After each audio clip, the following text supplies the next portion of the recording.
How terrifying would a disciplined zombie be? This zombie's name is Jiangxi. Every day, he runs a light year. Then he even races with sharks.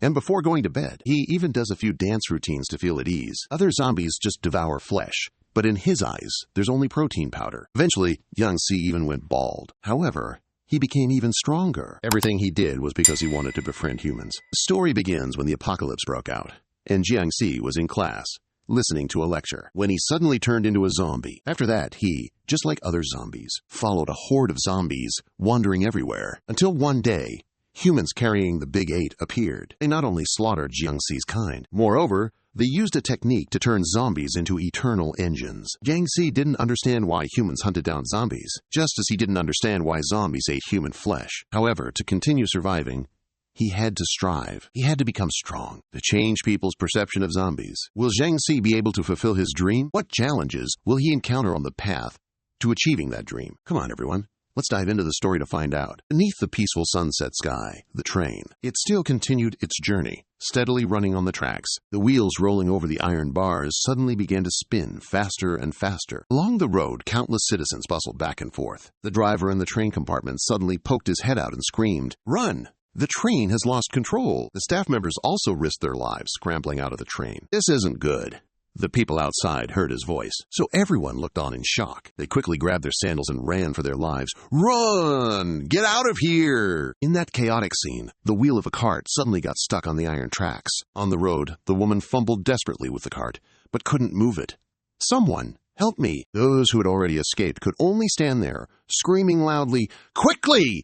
Get out of that dangerous spot!" It's too late. The out-of-control train barreled straight towards the mother. Behind the panicking crowd, a young man with a covered face silently observed everything. His figure instantly vanished when no one was paying attention. At that critical moment, the young man appeared and completely smashed the train's front. The entire car behind it bore a terrifying force, so it immediately fell off its tracks and crashed into each other. That woman still tried to hug her child, who was crying in her arms from fear, and tightly closed her eyes. Everything stopped abruptly, causing her to slowly open her eyes and look. In front of her, it was all white, with only the perfectly straight silhouette of a young man present there. The stone fell to the ground, bouncing a few times before finally settling. Remaining still, the young man reached out his hand, intending to help the mother. "Are you all right?" She immediately touched his arm, then replied, "Thank you." The woman and her child both looked at their benefactor. Suddenly, their faces turned pale with fear. The person in front of them had pale skin and a mouthful of teeth. Their eye sockets were dark and sunken, looking very grotesque. A terrified scream echoed all the way up to the high and blue sky. Everything transitioned to someone's house, with yellow underwear still drying outside. The young man stretched robustly after a deep sleep. "My name is Jiangxi." Jiangxi turned towards his window and welcomed the beautiful morning sunlight. Jiang, like the Zhou, Jiangtou, in Thi, Zhengxi, and Si, like the B, Shi, in Zhengxi. His pink strawberry-patterned outfit was extremely striking on his body. His age was unknown. His time of death, also unknown. He then went into the bathroom and looked into the mirror. "I have a dream," a fervent wish he possessed, and he spoke it aloud. "To dream of a day when I can be friends with humans. To dream of a day when I won't be discriminated against or shunned by humans." Jiangxi squeezed a tube of toothpaste onto his brush, all while encouraging himself. "I always try my best for that goal, too. Although the goal is a bit far-fetched, I believe as long as I try." While doing his personal hygiene, he told himself, "I will definitely succeed." After he finished brushing, a tooth fell out into the sink. Jiangxi then used a hook to retrieve a shirt from up high. Actually, to achieve this dream, I've helped humans many times. One time, an entire airplane plummeted like a moth to a flame onto a soccer field, causing the people below to panic and quickly flee. The audience in the stands trampled over each other, frantically running high. "It's too dangerous." Suddenly, someone, both terrified and pointing towards where the plane was falling. "Quick, look, what's that?" "What?" The entire plane was stopped, hovering strangely in midair. Jiangxi was the one holding it up, leaving everyone else to gape in disbelief. Another time, a high-rise apartment building caught fire, terrifying many. "It's on fire! My child! My child is inside!" Jiangxi also rushed into the inferno, only to emerge with countless children in his arms. It truly shocked the firefighters who witnessed it. He wrung out a cloth, then reminisced about the old days, before he had such a sturdy physique. "I just remember, back then the city was densely packed with apartments. A strange, ominous aura appeared one summer day, And then the apocalypse arrived. The zombie plague broke out. He slowly recounted everything that happened. I was studying at school when the zombie outbreak occurred. Anyone who couldn't escape in time was bitten by a zombie. And from then on, they transformed into an ordinary zombie. They frantically bit each other, fully transforming into the undead. The living dead gradually spread throughout the city and turned it into a zombie wasteland. That's right, the most ordinary kind of living dead. Jiangxi at that time wiggled through the crowd like an idiot. I was just like a grunt. Wherever my kind went, I followed. Those humans sure knew how to wield a scorching hot six-barreled gun. Much later, some people appeared. These military personnel, with bulging muscles, were already holding guns and cannons. They didn't bother to reason with me. As soon as they appeared, they shoved that fire-breathing stick right in my face. Weak zombies like us were all shot in the head and slaughtered. Some dumber ones were taken back to be high-grade domestic helpers. They didn't just turn us into oil lamps, but also invented perpetual zombie engines to generate infinite electricity for them. Jiangxi at that time lay forlornly on his simple bed and thought, I don't understand why zombies have to eat humans. But why do humans have to slaughter zombies? To continue living, I decided to change myself. He ran into the gym by himself, then turned on the machines and trained. From that day on, I started self-disciplining. Even though his soul flew out of his body the first time he lifted weights, he still persevered. Every day I trained like a madman, running, swimming, and doing jumping exercises to crank up my intensity. I even used sharks to chase myself. Ever since I embraced my undead existence, I bid farewell to all kinds of meat. My meals were simple, yet I diligently nourished my body. Every day, I only ate egg whites. Even when at home, I also did various other exercises. Even if it was tough, even if I was tired, I still had to persist with aerobic exercises in the evening. Finally, one day, my muscles finally popped up like solid blocks all over my body. I'd made it.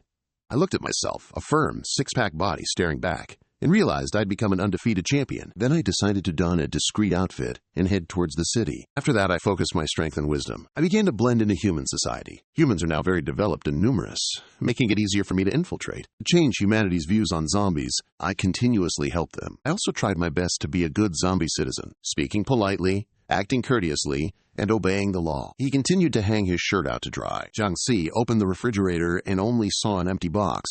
All the food was gone. The situation forced him to go out and buy food. Time to go out. The dazzling sunlight streamed down below the building's roof today. Inside a convenience store, the cheerful employee greeted a familiar customer. Xiaojiang, here to restock again? She amiably inquired. Don't you get uncomfortable wearing that mask all day? Jiangxi, holding several trays of eggs, replied, not uncomfortable at all. Outside, a truck was bustling with workers loading eggs into its compartment. Everyone, please help Boss Jiang load these eggs onto the truck. Coming. He cheerfully chatted with the employee, completely oblivious. Meanwhile, outside, two figures, one young, one old, were stealthily tailing Jiangxi. The younger one asked the captain beside him, That's him, isn't it, Captain? He narrowed his eyes, scrutinizing Jiangxi, and replied, Indeed. Today we absolutely must unmask him and discover who he truly is. The binoculars allowed the younger man to observe Jiangxi's actions more clearly. As he waved goodbye to the employees, he held a piece of paper and sadly exclaimed, Ugh. Agu is wanted again. The paper displayed a picture of a zombie, its face completely obscured, with an incredibly powerful BAS classification. The young man, holding a camera, grew curious once more. Looking at him like that, could he be the same superhuman who once lifted an entire airplane? Or perhaps the media just intentionally exaggerated it? The old man continued to watch very carefully. That's highly probable. However, that middle-aged man insisted it definitely wasn't a mere drawing. Upon landing, he slowly turned his gaze forward. This means he had to expose his true identity. No sooner had he spoken than both of them shrieked, eyes wide and mouths agape. Jiangxi, with both hands, effortlessly lifted the massive truck. He gazed skyward, clearly preparing for something big. Then, with his mighty launch, the ground beneath him cracked. Whoosh! The young man shot straight into the sky. As if by some unknown magic, the two just stared, utterly dumbfounded. What in the world was that stunt? Beyond Earth's atmosphere, Jiangxi soared, truck in tow, toward another continent. His destination was heavily barricaded, its sky shrouded in impenetrable darkness. Other zombies shambled aimlessly through the dilapidated streets. A child tugged at its mother's sleeve, whining, Mommy, I'm starving. She quickly comforted the boy. Just a little longer, sweetheart. Hang in there. Finally, Jiangxi arrived, touching down with an immense, ground-shaking impact. He landed with a thud, a tremor that seemed to ripple through space itself. The cargo truck was then gently, almost daintily, set onto the ground. The surrounding zombies gaped, exclaiming, The great king has returned. Suddenly, a small child approached him, their eyes full of questions. Lord Wang, you move so swiftly. Why didn't you just imitate a human and drive here? Jiangxi replied. Though they didn't quite grasp his answer, I don't have a driver's license. This neighborhood is shrouded in a gloomy and desolate atmosphere. This is the territory I rule. This refuge was chosen to keep away from humans. I commanded the residents to use chicken eggs instead of human flesh. He put his hands on his hips and asked the kid, Where are Egu and his crew? The kid immediately pointed towards a building. They're in that ruined hotel over there. Jiangxi walked over and opened the apartment door himself. Before him were two werewolf-like zombies. Ailang, zombie boss, danger level SSS. Aimao, zombie boss, danger level SSS. Next to them were two muscular guys. Agan, zombie boss, danger level SSS. Egu, zombie boss, danger level SSS. Shorter, but with a ferocious face, was Aju, zombie boss, danger level SSS. And finally, the most well-groomed of the bunch was Little Hay, zombie boss, danger level SSS. When they saw him, they all lined up and loudly cheered. Greetings, great king! Jiangxi walked past Gu and stuck a piece of paper on his chest. Ah, Gu, you're being hunted by humans again. He honestly apologized to his superior. Sorry, great king, but my body just can't control itself when I encounter humans. Then he walked back to his seat and sat down. It was an old sofa, nestled amidst a pile of scrap. Zhao He spoke up. Although our zombie territory is expanding endlessly to avoid humans, our tribe has already moved to several different capitals. Then Aju raised his saw and declared fiercely, Boss, let us out so we can get to work. It's been ages since I've seen blood. My electric saw is already rusting. Naturally, Jiangxi wouldn't permit it. What do you know? Humans are truly terrifying. Suddenly, a very loud engine sound boomed above their heads. What's that noise? A fighter jet was flying straight along its path in the sky. A pair of ample, pearly white assets were sulking, fully equipped and awaiting something. Ziling's face was stern. She stood on the flying craft, arms crossed, observing what lay ahead. Jiba silently gazed at the screen, displaying coordinates before her. The staff in the control room reported to the chief that all equipment was normal. Everything is ready. We can proceed with the operation. Inside the large vessel, there was a... Ziling quietly asked, Where are the relatives? Inside the large vessel, there was an activated nuclear warhead. It's projected to explode in 20 minutes. Jiangxi was still casually sitting in the base. He also looked up in surprise. That girl secretly formed a satisfied smile. Excellent. In an instant, her expression shifted to one of absolute hatred. Come at me, you disgusting zombies. That plane had already approached the city. It was close enough for them to detect it. Zhu exclaimed as soon as he saw it. It's humans! He was very eager for battle and demanded of Jiangxi, Boss, let me go chop them up. He quickly moved and stopped him. No! If you guys get close, you'll lose control. You guys take the civilians away first. He was also in a serious state as he made his decision. I'll go out there and check it out. Sai Lang is still in the cabin and contacting the ground squad members. Did you receive any news? There are 3 trucks carrying people driving on the rocky road. You guys only have 20 minutes to search for survivors. They are fully equipped with weapons and armor, as per the village chief's directive. After 20 minutes, immediately withdraw. Someone replied briefly, Understood. A sword wielder stepped out from the back of the aircraft. Xiao Wu, listen up! Be ready to receive orders at any time, in case the zombie boss appears. He looked incredibly cool standing in the middle of the sky like that, illuminated by the dawn light. After receiving the order, Xiao Wu also quickly replied, Understood. A smile spread across his lips, hidden behind the mask. Please rest assured, village chief.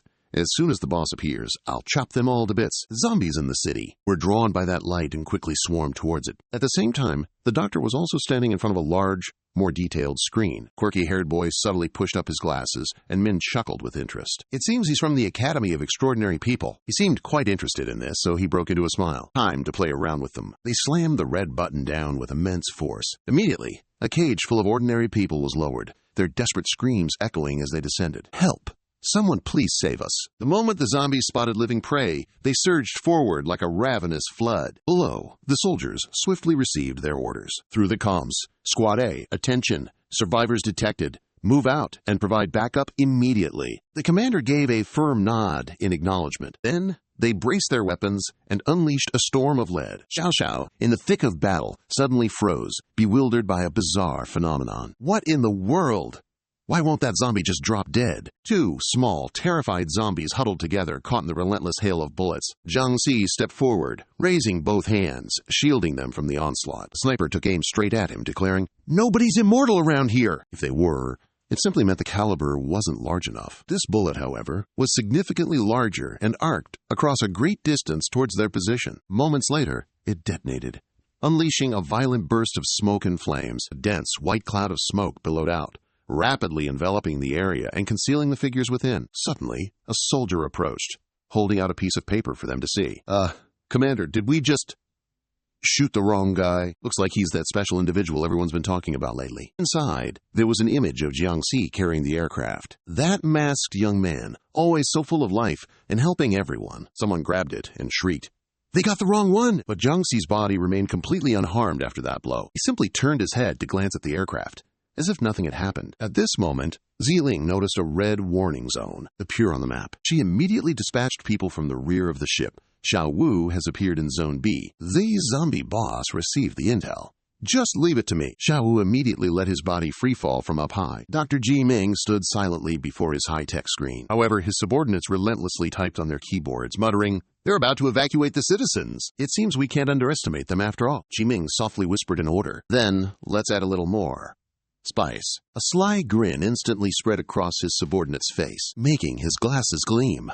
"Understood." Outside, the zombie horde was still gathering in huge numbers. Suddenly, a lone zombie began showing strange signs as the skin on its face began to rip open. Then, his arm immediately swelled up with uncontrollably bulging muscles. From a small zombie, the mutation caused his body to become huge and completely transformed into a ferocious monster. Jiangxi, who was elsewhere, suddenly felt a strange surge of power. That mutated zombie roared an ear-splitting sound. Meanwhile, Xiao Wu was free-falling from the airship. An announcement blared from the walkie-talkie to the soldiers on the ground. "All squads, attention. Zone B, zombie boss appeared." Xiao hastily replied, "Understood. We're heading there now." Suddenly, their captain took off like a shot, making her wonder and exclaim. Captain Jiangxi was still standing there, bewildered, looking at them. He quickly grabbed his body and dragged him away in the nick of time. Saving a life is more virtuous than building 7 pagodas. The captain brought Jiangxi back from the horde of zombies. Xiao and her teammates stared wide-eyed in astonishment. As for the captain, he roughly tossed him into the back of the vehicle. He also simultaneously urged his subordinate to get behind the wheel. "Drive quickly. Should I wait around to give you a reward, too?" Their vehicle swerved a few times, then quickly sped away. After a moment of chaos, they gradually stabilized and drove smoothly down the road. Then, Xie finally spoke up and asked, "You're the guy wearing the zombie mask who often helps people, right? I'm really curious. Why do you always wear that mask all the time?" Jiangxi stammered, not knowing how to reply. Meanwhile, at this moment, the other soldiers still out on the battlefield were wondering and lowered their guns. What does it want to do? The mutated zombie there gripped the side of the bus tightly and lifted it up. Suddenly, the entire bus was thrown towards them. It stunned the whole squad. "Danger!"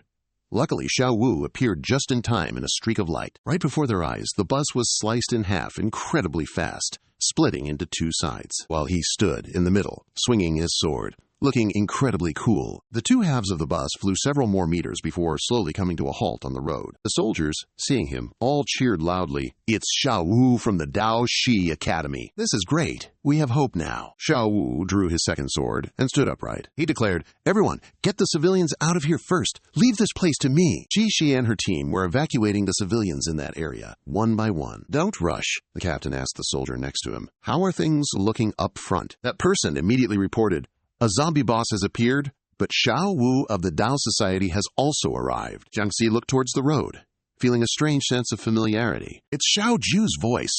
Xiao Ju was still busy with her guiding duties, constantly reminding everyone, "Don't push and shove, we're not zombies." She suddenly remembered something and turned around. Yet there was no one there, leaving her utterly bewildered. "Where's the masked brother?" At that moment, Xiao Wu calmly confronted the zombie. "Does it hurt?" "Quite a bit." The zombie roared once more, its dark, gaping maw opening wide. With a sudden lunge, it charged towards its enemy in a fit of immense rage. Xiao Wu gently slid his blade from its sheath. He then glided past its body, delivered a quick slash, and smoothly resheathed his sword. "How elegant! I'll help you find release." His figure blurred, becoming ethereal in the pristine white space, as if an unbelievably swift action had just occurred. Countless intricate slashes, resembling tangled ropes, were unleashed in mere moments. Xiao Wu smoothly slid back, raising his sword aloft without a single drop of blood tainting it. The massive zombie's body, having suffered fatal blows, stiffened and became rigid. Then it exploded, a gruesome sight that blackened the entire space. The zombie couldn't escape its fate either. collapsing heavily to the ground. Xiao Wu gently resheathed his sword. He looked satisfied, thinking, "It's done. I can finally get some rest early." Just then, Jiang Xi's footsteps grew closer to Xiao Wu. He immediately noticed the movement and looked surprised. Jiang Xi's small silhouette momentarily made him mistake him for a zombie. Half of the zombie's body had been cleaved off, beyond recovery. Only Jiang Xi wore a melancholic expression as he observed his friend. Inside the airship's control room, spirits were high. They announced the latest news to everyone. The zombie boss has been handled by Xiao Wu. Ziling smiled and said, "Excellent work. Return and he'll be given primary credit." Meanwhile, down in the city, Jiang Xi's voice deepened as he consoled the fallen body of his friend. "It's not your fault. I'm sorry, we lost control." However, Xiao Wu overheard his words and immediately became agitated. "We?" He then directly slashed at Jiang Xi. "Reckless. Zombies must perish." The girl observed the information reported by the computer and exclaimed, "Hold on, another new zombie boss was discovered on the ground?" Still, the man beside her calmly replied, "What's the panic? Don't worry, Xiao Wu is there. Taking it down will be a piece of cake." However, this time, she frowned in disbelief. Xiao Wu is dead. Ziling also immediately turned, utterly astonished. What? Xiao Wu's face was bruised, scratched, and covered in blood. He was stripped bare and hung on a street lamp, revealing all his secrets. As she spoke, she showed apprehension, noting Xiao Wu's dwindling life force. He's already been beaten to a pulp. That man was no less shocked than they were. The civilian evacuation isn't even finished yet, and this unexpected situation pops up. This made Ziling stand still for a moment, deep in thought. The more she thought, the angrier she became, letting out an indignant huff. And without further delay, Ziling's figure blurred and vanished. Inside the ship's compartment, she directly dove downwards, startling those who were still up there. The commander inside the compartment frantically typed commands onto the screen and yelled, "Commander, you're acting too rashly. We're not ready yet." But Ziling, brimming with impatience, retorted, "I want to see just how powerful it really is." From high in the sky, a tiny white light flashed. Jiang Xi had just turned his head, his attention drawn to it as well. Ziling, by now, had closed in on him and drew the sword from her hip. The young man was still dumbfounded by a girl getting so close. He hadn't even had time to react. Then the sword blade shattered in an instant, turning into a pile of worthless scrap metal. Ziling's eyes widened, staring at the bizarre phenomenon unfolding right before her. Her hair was still swept back by the wind, a remnant of her incredible speed. Jiang Xi stared, utterly perplexed, at the person beside him who had just landed with the now shattered sword. She, meanwhile, was drenched in a cold sweat of horror. What the actual heck was that? Ziling immediately backed away from the target, prioritizing her safety. The girl on the flying boat connected with the village chief through the intercom and asked her, "Village chief, you infiltrated alone like this. It's very hard for us to send backup. Are you all right?" Despite having just suffered quite a shock, Ziling still spoke defiantly. "What could possibly happen to me?" Jiang Xi quickly raised both hands, awkwardly trying to mediate. "I already apologized earlier." But in her eyes, his words only made him seem even more suspicious. He even knows how to speak human language? What a freakish anomaly. Well then, she simply drew another sword. The blade also had a line of blood-red text engraved on it. Ziling ran her fingers along the sword's surface, gleaming brightly, preparing her signature opening strike. Jiang Xi, however, was a little flustered when he saw his opponent make a move. "But I haven't even finished speaking," his assailant retorted, still charging.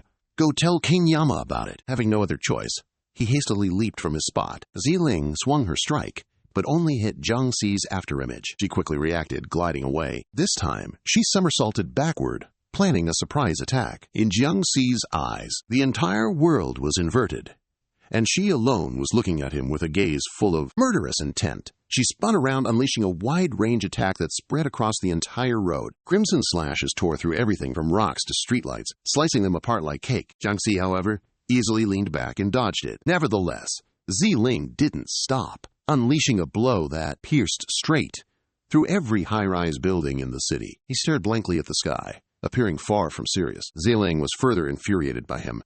"You freak! How dare you mock me!" She then vanished in a flash through space. The soldiers had by now reached them and took Xiao Wu away. "Hurry! He hasn't overcome his shock yet. He's foaming at the mouth." It's causing them quite a struggle to fan him. The person on the airship hastily exclaimed, "Commander, all civilians have been evacuated. Get back now. Efforts to contact you are constantly underway." "Commander, do you hear me?" But at this moment, Ziling and Jiang Xi are in an uneven battle as they continuously change locations. He looks quite happy, flying and leaping all over the city. He's even striking hip-hop poses. The commander gripped her longsword tightly, then glared, "You think you can just run, punk?" They dove down below a tall building and slipped into a narrow alleyway. Very narrow. Jiangxi innocently asked back while free-falling. Not run. Just stay here and let you chop me? After saying that, he jumped back onto a rooftop, then kicked off a car to dash away again. Ziling clicked her tongue, then sheathed her sword. This time, she focused more, concentrating power into her legs, activating her dual-stage leg boosters. The engines below her calves opened up, emitting plumes of white smoke. All energy was activated to its full capacity. Lights changed from green to a furiously blazing red. She directly shot off in a long, straight line from the top of that building. Jiangxi was still floating in midair, completely unaware. Ziling had advanced behind him in one swift move. Within seconds, she gritted her teeth, swinging down, with immense force to vent all her frustration. After that devastating blow, she quickly landed safely on the ground. Jiangxi also plummeted to the ground, landing like a sack of potatoes. Ziling sheathed her sword, then spoke seriously. It's done. She then touched her ear to report. Mission accomplished. All right, we're coming down to pick you up. Jie Ming's subordinate relayed to him. Brother Ming, they've already evacuated all the civilians. Sly smile suddenly appeared on his lips. Don't we have our own mole? Even from a great distance, Jie Ming only needed to give a light command. Proceed. The evacuated civilians were cheering and celebrating. That's great. The village chief is still so formidable. Inside the main cockpit of the spaceship, the silence was tense. The pilot suddenly noticed his colleague. The mysterious man beside him lifted the cover of a red button. Then, without hesitation, he pressed it, making the pilot exclaim in panic. What are you doing? The enormous bomb on the ship's exterior immediately began to count down, slowly revealing itself. It descended straight towards the city, as commanded. With its immense weight, the people on the ship were still cheering and laughing boisterously, incredibly happy. We can go home now. However, those two pilots had apprehended the saboteur and quickly relayed the news to them. Don't celebrate just yet. We have a spy, and a warhead has been launched. Yet all those people froze, waiting for the information to process. Once it sunk in, their eyes widened and their mouths gaped open in utter shock. Zilang, below, also just heard their panicked cries. Chief, can you hear me? We have a spy. The warhead has been launched. Please, come back quickly. Only then did she look up at the sky, a look of astonishment on her face. What?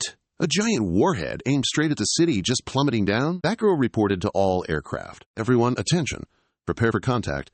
Open the hatch. Try to lower altitude so the chief can jump aboard. Zilang also activated the leg engines at that moment. But they didn't work. She saw a weak wisp of smoke rising from them and wondered, what's going on? The person on the aircraft urgently pressed her. Chief, why aren't you back yet? We're running out of time. She desperately wanted to, but could only grimace and say, my legs won't move. Ziling plopped down, giving a side eye to Jiangxi's body, which was still half buried. I used up all my strength just now, squashing that mutated freak. Ziling struggled to remove her device to check it, only to find herself in an even stickier situation. Blast it! Didn't I charge this before I came? Suddenly, her sharp instinct screamed an alarm, causing her to whirl around to him. Jiangxi, who'd apparently popped out of the ground sometime unseen, was now practically breathing down her neck. Staring. Commander was unexpectedly pulled away by him, utterly helpless. Jiangxi spun her around on the ground like a jump rope, making her shriek, You monster! Then, with a flick of his wrist, he sent the girl flying straight up into the sky by sheer inertia. Ziling then landed precisely inside the tail section of the train. Her subordinates quickly rushed towards her. Commander! They surrounded her,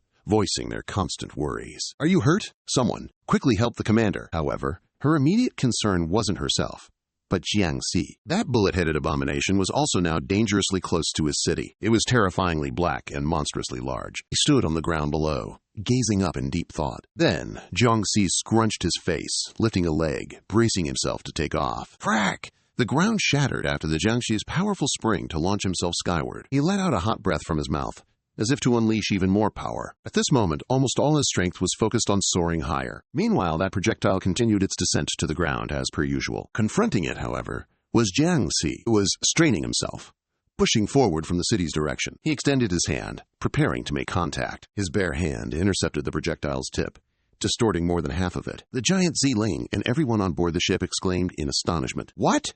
Jie Ming and his subordinates also watched intently, eyes wide with curiosity. Even the soldier fanning Xiao Wu and Captain Xiao Xiao gaped in disbelief. A massive explosion erupted above ground, its impact so immense it threatened to obliterate everything in its path. The terrifying pressure and ear-splitting sound made Ziling and even ordinary folks outside Earth wobble precariously. A colossal pillar of smoke from that bomb was visible even from afar. After it had completed its mission, Village Chief Ruku just looked up, bewildered. Fire blended with the smoke, illuminating an entire section of the city. The old, crumbling structures were virtually swallowed by the smoldering debris. She winced in shock, as if silently wishing for a miracle to appear. Down below, the area was engulfed in a cloud of dust and debris. Then, a solitary foot landed on the ground, rather. Jung Si-ji remained nonchalant, despite his clothes being almost entirely burnt. His impressively chiseled, muscular physique, however, remained perfectly intact. He even gave his butt a scratch and mumbled. Well, that didn't seem to do anything. He scratched his behind with surprising nonchalance. After witnessing such bizarre scenes, Ji-Ming swiftly turned tail and made his escape. Meanwhile, his subordinates peered curiously at the screen. Odd.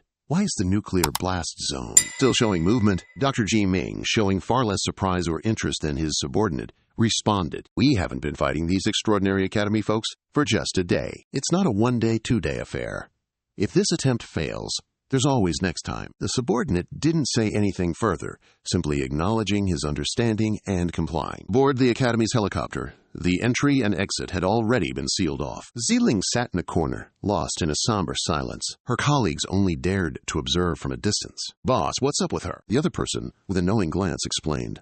"Just imagine fighting zombies your entire life, and then being rescued by one?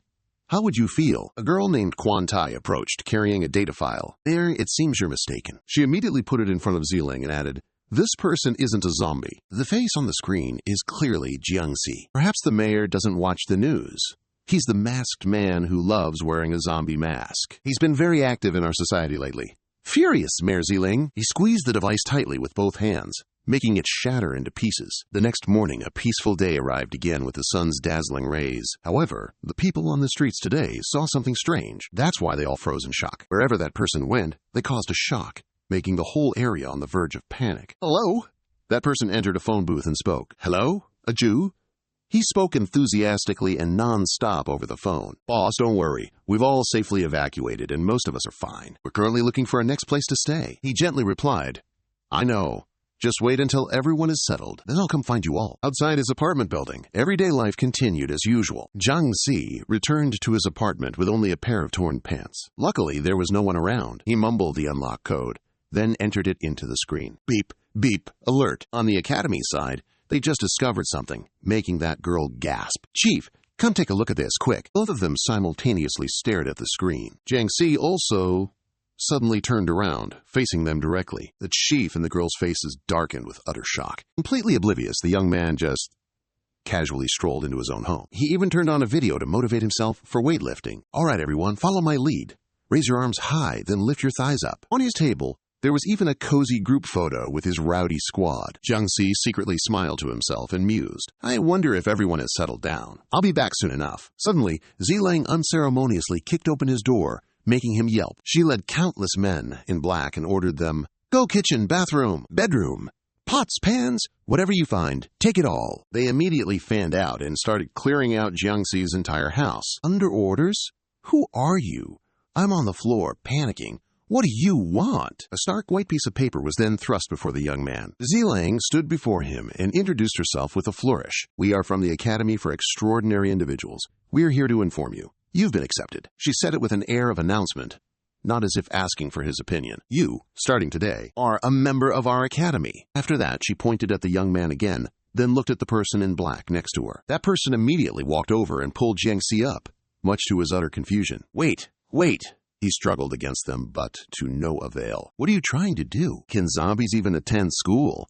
I'm a human, so what's with this, pretending to be a zombie? Charade? Just take me already!" So Ziling took him and his belongings, and together they left the apartment building. His belongings were loaded into the car, and outside it was quite bustling because of this sudden event. Xiao Xiao, who was standing with her, suddenly asked with concern, "Director, the Academy's recruitment is very strict. For us to unilaterally accept someone like this, it seems a bit off. Moreover, his resi thence at the Academy is allocated by labor, so he won't even have a place to stay there." She thoughtfully watched her group, packing up their things. After their belongings were ready, Ziling made a very decisive announcement.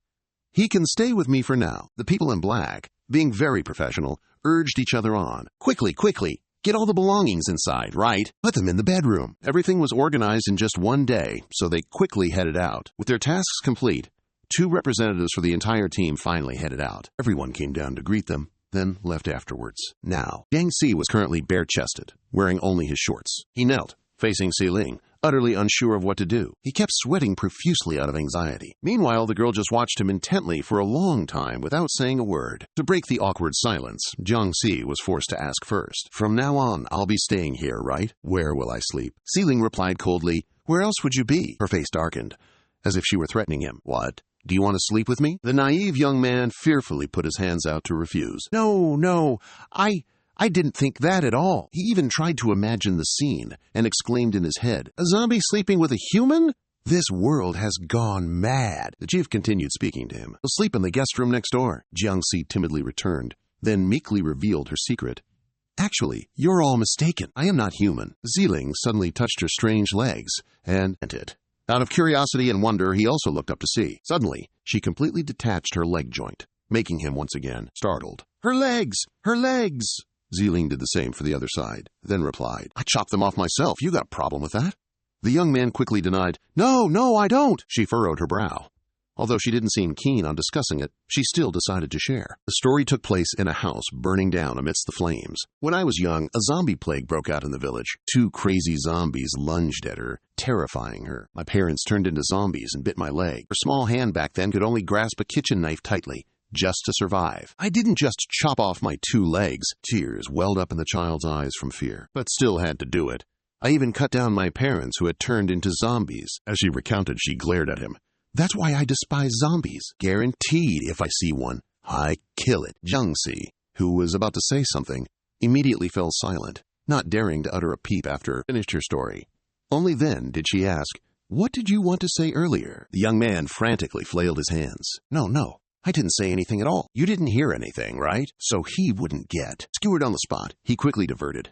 "Shall we change the subject? That academy for the extraordinary you mentioned earlier, what was it?" Xiling, asked a question directly in her field, responded more gently. "It's an institute specializing in training how to deal with zombies. Their institute's building is extremely modern, with intricate architecture. Since the zombie apocalypse outbreak, it's been over 1,000 years, 2 centuries after the zombie plague, for humanity to continue. The ancients established this school. The students there are described as either geniuses or monsters. It's a school specializing in solving zombie problems. It cultivates all sorts of talents for dealing with zombies." Hearing her say that, Jiangxi suddenly remembered.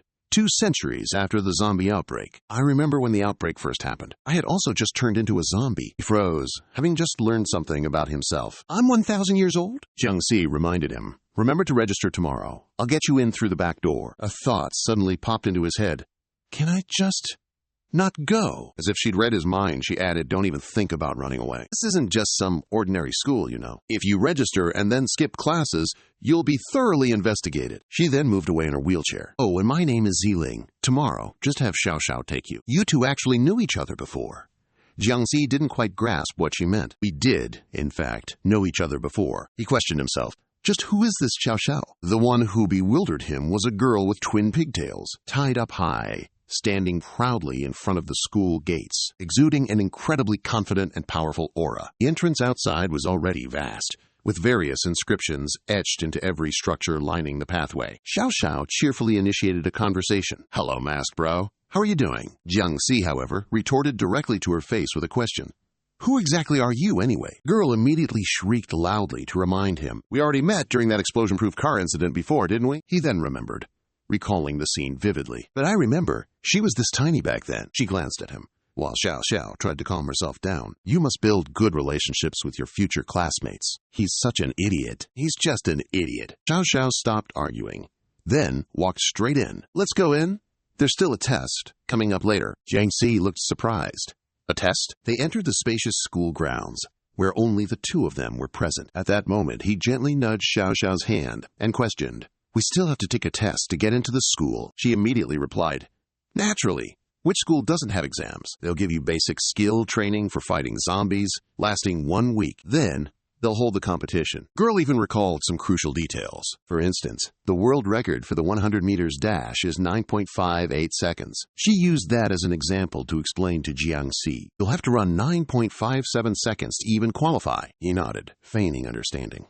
"So that's what the Academy for Extraordinary Individuals is all about." The 2 walked up the steps. When it was Xiao's turn, she asked, "So what did you think it was?" Jiangxi shrugged, then candidly answered, I honestly thought it was a mental hospital. A red banner with prominent white text hung on the white wall. Thousands of people had been summoned to the courtyard below. Everyone looked utterly serious.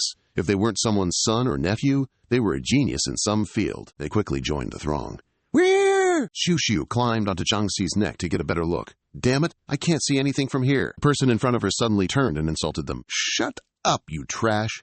You should just stay in the back. With her feisty nature, she retorted, What's with your attitude, huh? Jiangxi looked up and said, I'm terribly confused. I've lifted airplanes in the human realm before. I've done it several times. Shouldn't I be exempt from this test? She patiently replied, You're overthinking things. In this academy, plenty of people can lift airplanes. This institution was established by the government.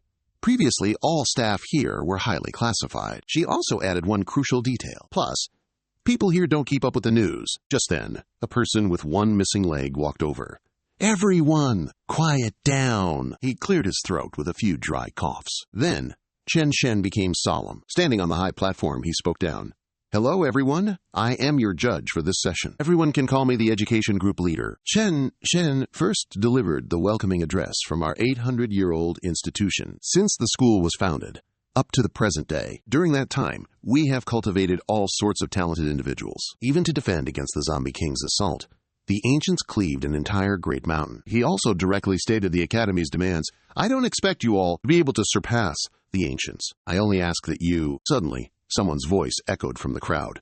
Teacher, no, wait. Group leader Jiangxi timidly offered his thoughts. I have one question I'd like to ask. If this school has zombies infiltrated, what then? Chen Shen replied very decisively, quote, Naturally, we would tear them into 8 pieces, hang the zombie's head right in front of the school gate to deter everyone, and apply the asterisk gong sing asterisk punishment too. He still didn't understand the full implication of the elder's asterisk gong sing. The examiner smiled until his eyes were slits, then bluntly stated, Those young fledglings. In young Jiangxi's mind, he pictured the sight of a banana being lopped off, wincing until his face turned pale. After the brief speech, the sky remained clear with the dazzling morning sunlight. The referee stood to one side to give the signal.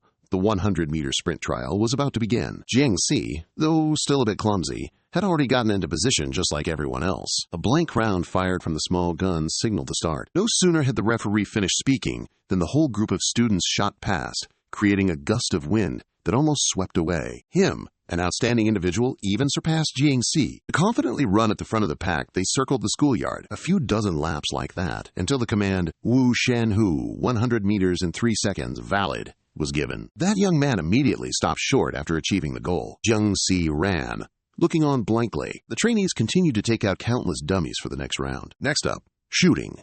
Chen Chen stood right behind him and spoke loudly. Shooting is the most basic subject for fighting zombies. Study hard, and you'll be eating zombies for breakfast. Don't study well, and the zombies will eat you for breakfast. It's as simple as that. His heart was bewildered, caught up in these rapid-fire events. I was suddenly dragged by the scruff of my neck to this school, just to learn how to fight zombies. Every day, besides theoretical subjects about zombies, there's also all sorts of training. A fair and petite arm next to him picked up a pistol. Shu blindfolded herself, yet could still fire countless bullets. He quickly flew towards the dummies. They flew wildly everywhere, yet precisely took down all of their heads. The girl, pleased with herself, pulled off her blindfold with a satisfied smile. Shu's shooting test was valid. Jiangxi was once again left completely flabbergasted. He gawked at the lunatic beside him, who was clutching the scarecrow and roaring. Sweat was pouring off Jiangxi's body, drenching him completely. Chen Shen still stood under the scorching sun, overseeing their every move. Next up, weight throw. Some strained themselves just holding the weights. Others, however, were remarkably calm. 80 meters barely met the standard. 100 meters or more was considered valid. The students began tossing their weights. Their weight throws commenced. Whether each person managed to clear the distant white line or not, a mere 20 throws were deemed valid. Y was eliminated, Chen Shen announced loudly. Next group! Jiangxi tried to appear as normal as humanly possible while running along the path, and so I arrived at this asylum, filled with these lunatics, careful not to draw too much. Attention! I tried my best to suppress my power. Examiner Chen Shen, however, was actually observing him incessantly. He held a datasheet in his hand. Jiangxi, height 1.82 meters, weight 72 kilogram, 100-meter sprint, 9.57 seconds. All other categories also met the standard. But Dao Ziling, the group leader, claimed he was incredibly strong. He then looked up.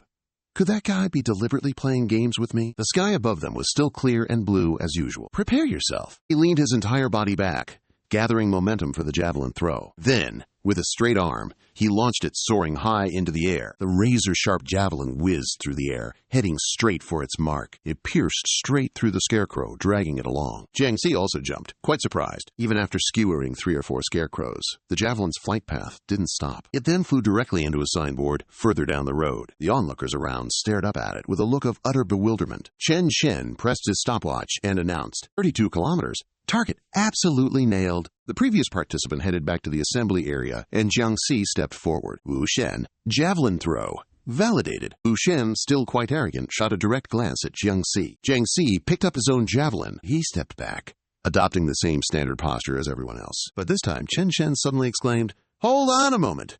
The surrounding trainees also turned, caught by his voice, making them all look over. The judge approached, directly reminding him, "Your name is Jiangxi, correct? So Dao Zilang, the group leader, sent you here." He held the screen in his hand, questioning the young man. "She claimed you were quite strong, yet your scores only just scraped by. Do you really have that strength?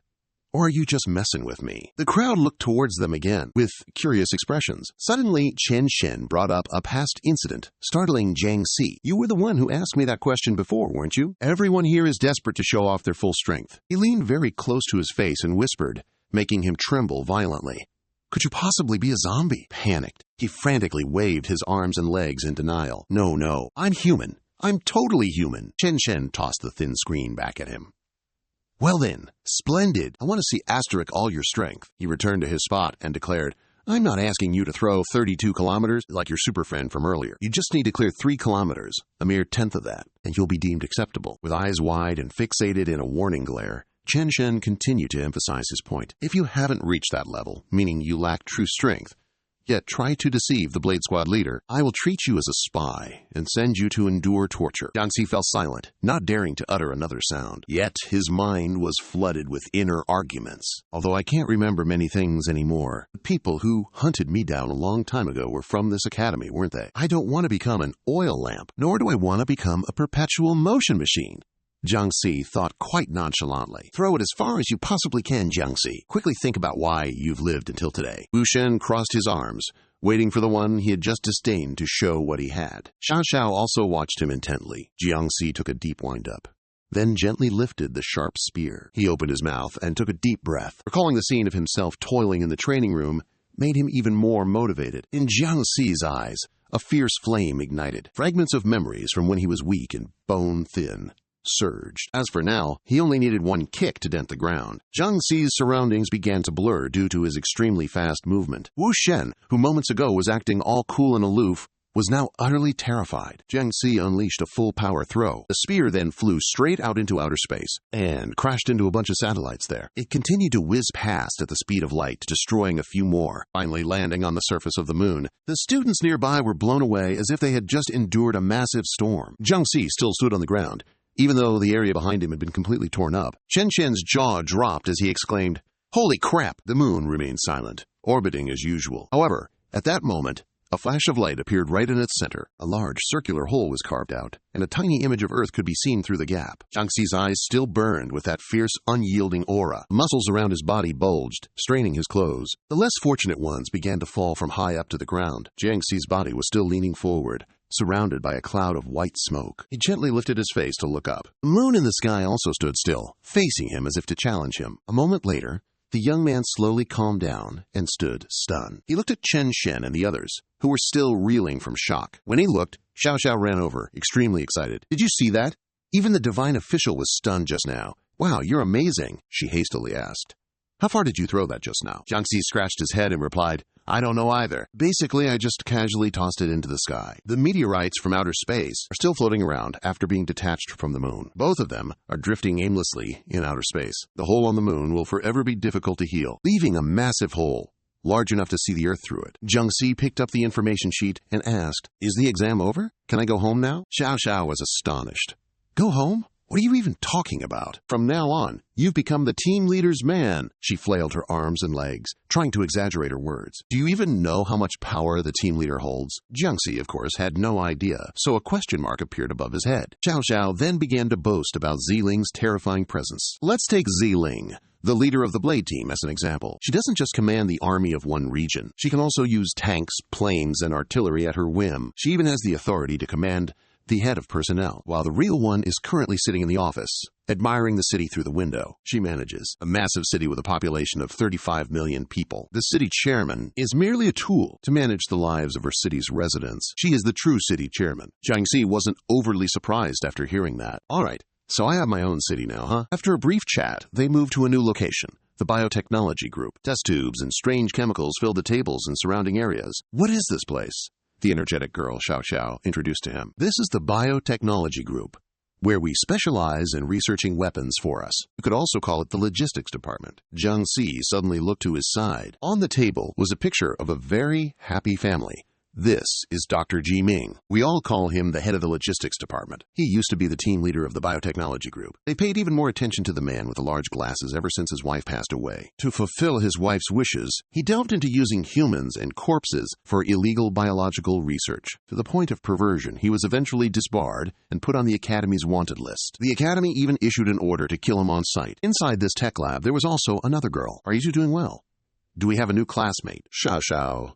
Did you pass the test? Xiao Xiao immediately replied to her with a bright smile. That's right. Jiangxi doesn't know anyone here, so she's naturally curious. She is, Xiao Xiao smartly explained, an orphan raised by Dr. Ji Ming. Previously, she was, but now she's the team leader's representative. The other girl then pulled out a chair and sat down at the table. Come work here. How do you two need to be equipped? Xiao Xiao immediately exclaimed, completely thrilled. I need a suit that can carry a lot more weapons. She even imagined its bizarre operating mechanism, preferably the kind that can carry a spirit staff right under the crotch. The professor also accepted that request. Looks like Xiao Xiao is ready to join the firearms team. That's obvious. I came to this school to follow the call of my heart. And look, a classmate. She fell silent for a moment, waiting. Jiangxi approached, then pointed at himself, asking, me? As soon as she saw him, she shrieked, making her glasses fly off. Oh my God, a zombie. Xiao Xiao gave an awkward laugh and explained on his behalf, you've got it wrong. He's not a zombie. He's just wearing a zombie mask. Professor immediately yelled loudly at the girl. Do you think I'm an idiot? Or did your eyes grow on your eyebrows? That's clearly a zombie. Xiao Xiao's eyes lit up as she affirmed once more, I'm really not lying. I even saw his face just now. The professor put on her glasses with a worried expression. Really? All right, I'll trust Xiao Xiao this once. He stood perfectly still like a statue, rooted to his spot after trembling. She calmed down and asked Jiangxi, do you have any requests for weapons? He happily replied, I have no requests at all. However, every time I'm done working, I always end up coming back completely naked. If only I had clothes that couldn't be destroyed. That would be amazing. After hearing that, her ears buzzed. Utterly confused. Her computer screen was already open and ready for work. Right, I get it. One wants to carry more weapons, and the other just doesn't want to be naked. A wooden sign with Jianhui clearly written on it hung above the sliding door. Xiao Wu was still shirtless, sitting perfectly still and upright in his spot. In front of him was the incredibly relaxed figure of another girl. Xiao Wu began to recount. He's incredibly powerful. He recalled the scene. As I charged forward, my vision completely went dark. It didn't even last a day. And then it was all when I was strung up like a set of laundry on a power pole by him. Then that girl, holding a book to her face, asked, your group leader lost, didn't he? Xiao Wu was anxious. I have a feeling our group leader is no match for him. Then that girl stood up and placed her notebook on the table. She walked directly in front of Xiao Wu. Her beautiful and charming face leaned close to him, asking, so what's his name? Lan Qi remained silent and smiled gently, causing Xiao Wu's face to flush crimson. After that, she turned and walked away, saying, he may leave now. The girl with the mysterious aura is the leader of the sword group, Lan Qi. Her relationship with Zilang is not exactly cordial. She is a longtime enemy of Zilang, the leader of the Blade group. To recruit people, both sides will stop at nothing. It's precisely because the city managed by the Blade group always has one more resident than the city of the sword group. Because of that single resident, the leader of the sword group wishes she could just give birth to one herself. Then Xiao Wu hurriedly packed up and left, secretly wishing the other person good luck. Good luck, Jiangxi. The academy class had already begun, as the sunlight outside grew increasingly dazzling. The teacher pointed his stick at the blackboard. Lesson on capturing zombies alive. Besides human flesh, they also really enjoy eating chicken eggs. Mainly, we exploit the zombies' preferences and their head's weak point to create traps. Jiangxi diligently took notes on everything. Xiao Xiao curiously leaned over to look at him. What are you doing? The young man said as he wrote, I'm copying this down to tell everyone in my family. She raised an eyebrow, puzzled at his words. Family? Just then, the school's announcement speaker rang out again. interrupting the lesson. All students, attention. They all looked up at the ceiling and listened. All first-year students are requested to gather at the arena. Repeating, all first-year students are requested to gather at the arena. Xiao Xiao exclaimed, "That's strange. Haven't we already gathered?" Afterwards, the students in the room quickly moved towards the arena area. Inside the large, empty court, a group of students had already gathered and formed. Jiang Si and Xiao Xiao, each with an ice cream, were strolling around the crowd. What exactly were they trying to do now? Ziling walked ahead of them and reminded them, "Quiet down! I was the one who introduced you to." "Don't cause me any trouble. This is a very important conference, you know." The clever girl, Yao Xiao, suddenly turned to Jiang Si and asked, "Young Si, you can eat and drink even with a mask on?" While he was still frantically trying to explain, not far from them, someone was observing. Indeed, Lan Qi was intently watching him. Meanwhile, the person beside her voiced their thoughts. "So that's our team leader. He doesn't seem very bright, and he doesn't look particularly formidable either." Her interest remained undiminished, and she ordered him, "You can step back. I'll go greet him myself." The other person bowed and replied, "Yes." The arena door also opened to welcome the last person inside. Inside, a man walked ahead alone, followed by countless other figures. They gradually appeared to be modern robots, but the one in the middle looks more human. The students instinctively bowed down to greet the director. Xiao Xiao grabbed Jiang Si's head and pulled it down. "What are you doing? Quick, bow your head. That's the leader of the Machine Life group." That group walked through the crowd, sweeping past both new students. The director looked at Lan Qi with a displeased expression. "What are you doing here? Don't cause me any trouble. She's so friendly." Then immediately left. Fine. Her subordinate wondered again. "Group leader Jiang Si is right here. Why didn't we meet him? What if he runs away?" Lan Qi raised an eyebrow and replied, "Compared to Jiang Si, the director is still more important. I only respect the strong." The director placed a hand on Ziling's shoulder and praised her. "You've worked hard." Ziling nodded. "It's just part of my duty." Jiang Si held his slowly melting ice cream and exclaimed, "This feeling, it's just so weird." "Isn't Ziling from the Blade group? Does she have something going on with him?" Xiao Xiao quickly reacted, "Are you jealous?" Yet he innocently said, "I'll eat some eggs." At this point, he'd forgotten what Zhao Zhao had told him earlier. The Supreme Commander is incredibly powerful, isn't he? She very patiently reiterated what she'd said before. "Do you still remember that photo you saw earlier?" However, the Supreme Commander was never an ordinary person. He was among the last humans that Dr. Jai Ming, from the biological science team, conducted research on. Out of countless experimental subjects, only he survived. The modern cityscape surrounding this city was also single-handedly created by the Supreme Commander.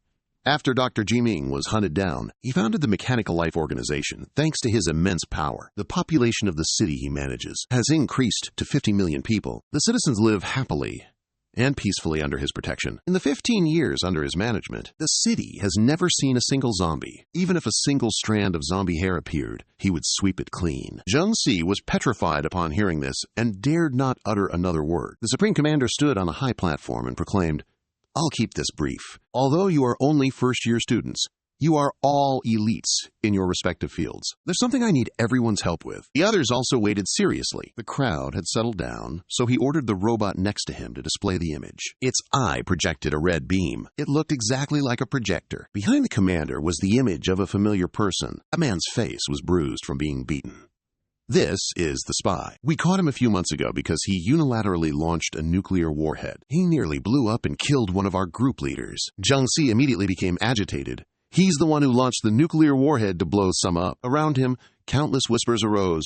This kind of person should be flayed alive. According to reliable sources, he is a crucial confidant of Dr. Jiming, the head of the bioscience group. His confidant, that zombie-loving creep, immediately realized humanity had lost control. Only now did he realize something. So, the zombie apocalypse was already over. It was all because you guys were fighting each other. Xiao Xiao also agreed with him. Exactly. She then sighed with exasperation.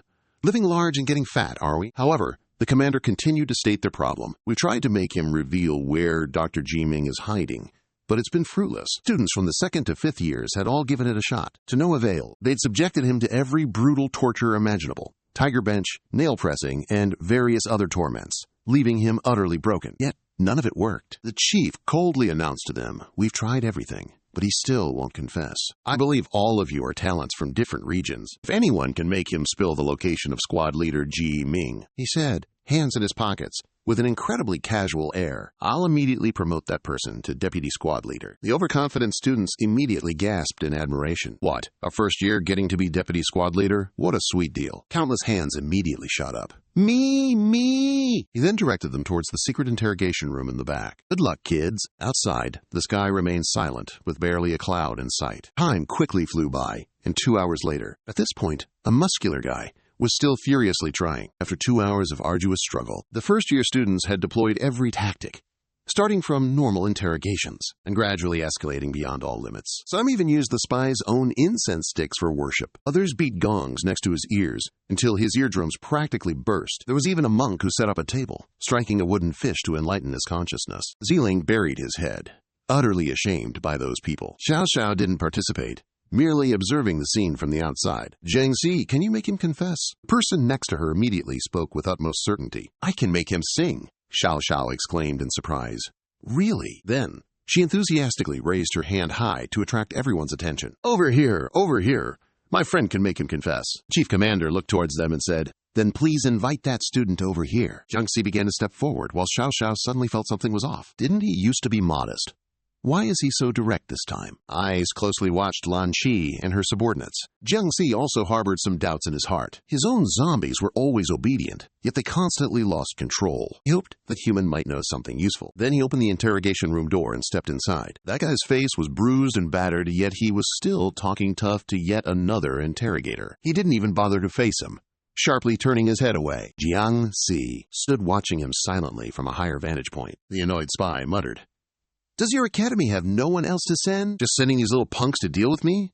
Give up already. I won't betray Brother Ming." Then Jiang Si swiftly swung his hand at him. On that scrawny arm, red blood began to seep from a tiny cut. The guy still didn't grasp it, so he looked down, utterly surprised. Then he burst out laughing as if it were a joke. "Are you really trying to asterisk torture me? Come on, put a little more effort into it. Even palace torture doesn't scare me. This tiny scratch? It's barely more than a mosquito bite." Jiang Si didn't waste words, simply giving him an order. "Stand up." The spy actually forced himself to get up as commanded. Ziling Xiao Xiao's face, along with Zhong Zhang's, was filled with shock and amazement. The spy's wound, still vividly red, was deeply etched on his skin. As he peered closer inside, he noticed an increasingly strange phenomenon. The viruses Jiang Si had implanted had begun to merge into his bloodstream. They quickly grew and multiplied throughout the entire flow. The spy's brain also gradually started to change color as the virus infected it. His face froze solid for a moment. It was only then that Jiang Si finally began his interrogation. "What's your name?" he replied in a daze.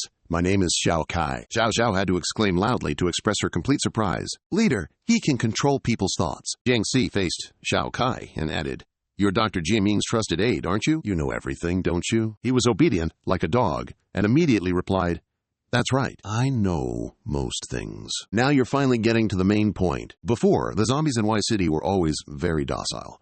Why did they lose control?" The spy also spilled the beans. "Because Jiming released the drug into that city. When the zombies smelled the drug, they immediately became agitated. And they could be controlled too. Normal zombies had no idea about those strange drugs and were bewildered. They watched, then transformed into unusually aggressive and massive monsters. We ordered them to attack humans. From that, we obtained combat data on superhumans." Jiang Si mused. "Why did you do that?" Xiao Kai revealed Jiming's intentions. "I don't know about Jiming. He told me he's doing something truly great. He told us to control the zombies, to massacre humans, and collect combat data of the superhumans." Lan Qi and the young man stared, wide-eyed, listening to their conversation. "Where is Dr. Jiming now?" 500 meters underground, in the ruins of City H. After asking everything, he also gave orders to Zhao Kai. "Turn around." The following words were transmitted by Jiang Si using the language of zombies. "You guys are truly disgusting. I've injected a suicide virus into your brain." He merely uttered a few final frosty words. "Take care of it yourself." Zhao Kai obediently complied, following his control. In the area, 500 meters underground, in the ruins of City H, where Jiming was hiding within his laboratory, his mop-top subordinate, wearing round glasses, turned to report. "Boss Ming, according to reliable sources, the spy has confessed. Our location has probably been exposed by now." Jiming, dressed a bit sloppily, stood still, with his arms crossed, deep in thought. Then he calmly replied, "It's fine. Just do whatever needs to be done. It's fine if they come looking for us." His subordinate worried, "But You'll be in danger. Those people are no ordinary folks. Ji Ming, however, turned to look at the blue light behind him. A mere flicker. It's fine. After all, the experiment is almost complete. With satisfaction, he gazed at the enormous test tube. Perfect timing. Inside, something resembling a human brain floated leisurely in the liquid. Let them witness this great moment. The birth of an entirely new life form. Jiang Si finished his task and pushed the door open, stepping out. All the students looked at him with countless expressions of fear. Wherever he walked, they retreated, scared. An empty space formed around Jiang Si as everyone isolated him and whispered. Ziling didn't dare approach him carelessly, only observing him intently. Lan Qi, however, curled his lips into an amused smile. Then, the trembling voices of the students spoke. He can control human thoughts. A continuous round of applause rang out, along with a hearty, "Well done!" The Director General remained unfazed as he acknowledged the impressive first-year cadet. Truly a case of a crouching tiger, hidden dragon. Then he led Jiang Si away, declaring, "The deputy team leader position I promised you, I'm a man of my word. Come with me to register." He innocently inquired, "But what about that Dr. Ji Ming?" The Director General casually replied, "No rush. We're also looking for him." Lan Qi suddenly furrowed his brow, observing them leave. Those very same robots also exited with the Director General, looking utterly mysterious. Lan Qi's subordinate, brimming with curiosity, found it quite odd. One needs to register for a deputy team leader position? She shared the sentiment, so she ordered her subordinate to follow them and see what happens. Outside the abandoned factory in the suburbs, a cold, melancholy rain began to fall. They proceeded along the road, which was already thoroughly drenched from the rain. Jiang Si, gradually realizing he was still standing in the rain, sensed something was definitely off. He hesitantly looked around, then addressed the person in front of him. "Where? This place? Didn't you say we were going to register? And then find Dr. Ji Ming?" The Director General stopped dead in his tracks, then suddenly inquired, "Hey, zombie, since when did you learn to speak human language?" Jiang Si, pointing at himself, asked, "Are you talking to me?" Then he suddenly turned around with a loaded gun in his hand. "You!" he snapped. The shot fired, emitting a powerful spark, then directly hit Jiang Si's head. Lan Qi's subordinate also quickly hugged her and pulled her down. "Team leader, be careful." That young man was both panicked and worried for Lan Qi. "Team leader, are you all right?" She carefully looked up, saying, "What could possibly happen to me?" That was the chief's quick death cannon. Heated to 10,000 degrees, it can melt all kinds of matter. After firing that cannon, the chief's gun emitted a plume of white smoke. "They're the foolish ones, not me." He changed it back into a hand and muttered, "What are the Academy's guards even doing?" Something strange snuck in, and they didn't even notice. Jiang Si stood stunned in the middle of the empty ground, his upper body completely burnt. A zombie's weak point lies in its head. Just destroy the head, and it will lose its ability to move. The chief even politely said to him, "My apologies, zombie. This isn't where you should be." But a second later, a hand shot out from nowhere, right in front of him. That movement glided from one spot to another, dragging him away. His entire body. The commander-in-chief slammed into the building at the end of the street. He was still too stunned to grasp what was happening, even as he was being choked by the neck. The robots following him immediately appeared to provide backup. They fired those same scorching laser blasts at their foe, just like before. The relentless barrage in that corner caused the very ground to erupt. Yet not a single shot managed to hit Jiang Si. He even managed to snag one of those robots. A shadowy figure swiftly leaped out from within the thick, billowing smoke. The commander-in-chief skidded across the ground, struggling to regain his footing. He gritted his teeth, staring ahead in utter disbelief. What's that? From within the smoke, the faint outline of someone was vaguely visible. Jiang Si, with both hands, had completely dismantled his robots, turning them into a pile of scrap metal. Is that even possible? Jiang Si had just decapitated the robot, his hand still firmly clutching its head. Lan Qi's subordinate stared wide-eyed at the scene. "No way!" Then, Jiang Si sprang into action, extending his hand to lunge forward. The commander-in-chief swiftly tilted his head, barely dodging. He continued to swing his remaining arm, forcing him to backpedal even more. The Director General then morphed the device on his hand into a gun. He then fired a powerful blast. But Jiang Si, ever so slippery, just ducked low to dodge it. He gasped in disbelief. What? He doesn't even have a head, and yet his movements are still so darn swift. While he was still reeling in confusion, Jiang Si kept launching a flurry of kicks at him. The two broke apart once more, with the Director General forced to leap backward to create some space. Lan Qi's subordinate fretted. The Director General's in deep trouble, while she gravely stated, "He's starting to get serious now." The Director General's face utterly darkened, becoming quite terrifying. These are the flashy, brute force moves of a real man. Let's keep our distance for now, lest we get caught in the crossfire. Jiang Si, on his end, also began forming a new layer of skin on his head. His face slowly but surely recomposed itself, He then let out a sigh of pure relief after ensuring everything was back in place. Back to that young man who, having witnessed the whole thing, was even more utterly flabbergasted. Group leader, look. His head, it grew back. He, meanwhile, patiently extended an offer to the Director General. Let's just talk, all right?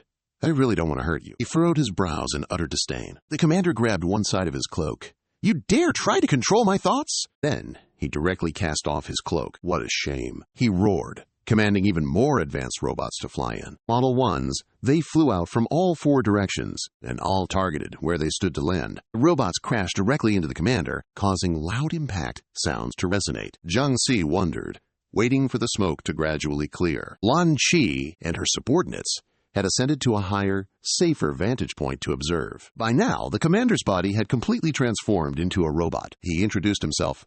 I am the automaton. After outfitting himself with all his new toys, he looked rather smug. He lunged forward, declaring, I never negotiate with the undead. The commander's first attack was a knee strike straight to Jiang Si's chin. It's an honor for you, mere undead, to witness my true form. His body flew up and was flung backward. After that, he surged forward again to cut him off. Jiang Si spun around once, while his opponent crouched, building momentum. The commander delivered a direct, brutal punch right to his gut. That hit sent him soaring even higher into the stratosphere. The onlookers were utterly stunned. Every single second of this showdown. With a single leap, he propelled himself skyward to catch up with Jiang Si. Then, he unleashed a flurry of countless rapid-fire punches, sending him tumbling chaotically across the sky. Jiang Si didn't even bother to resist, just soaking up every single one of those countless punches like a sponge. After playing with him for a bit, the commander finally decided it was time to switch up his arsenal. He then slammed him back to the ground, getting ready for the grand finale. Jiang Si smacked directly onto the hard cement road, then comically bounced right back up like a superball. He then slammed straight down onto Jiang Si's body, causing the very ground to buckle. The commander's red visor suddenly blazed with an ominous glow. His 2 hands crossed menacingly over his chest, adopting a deadly stance. His body began to steadily inflate,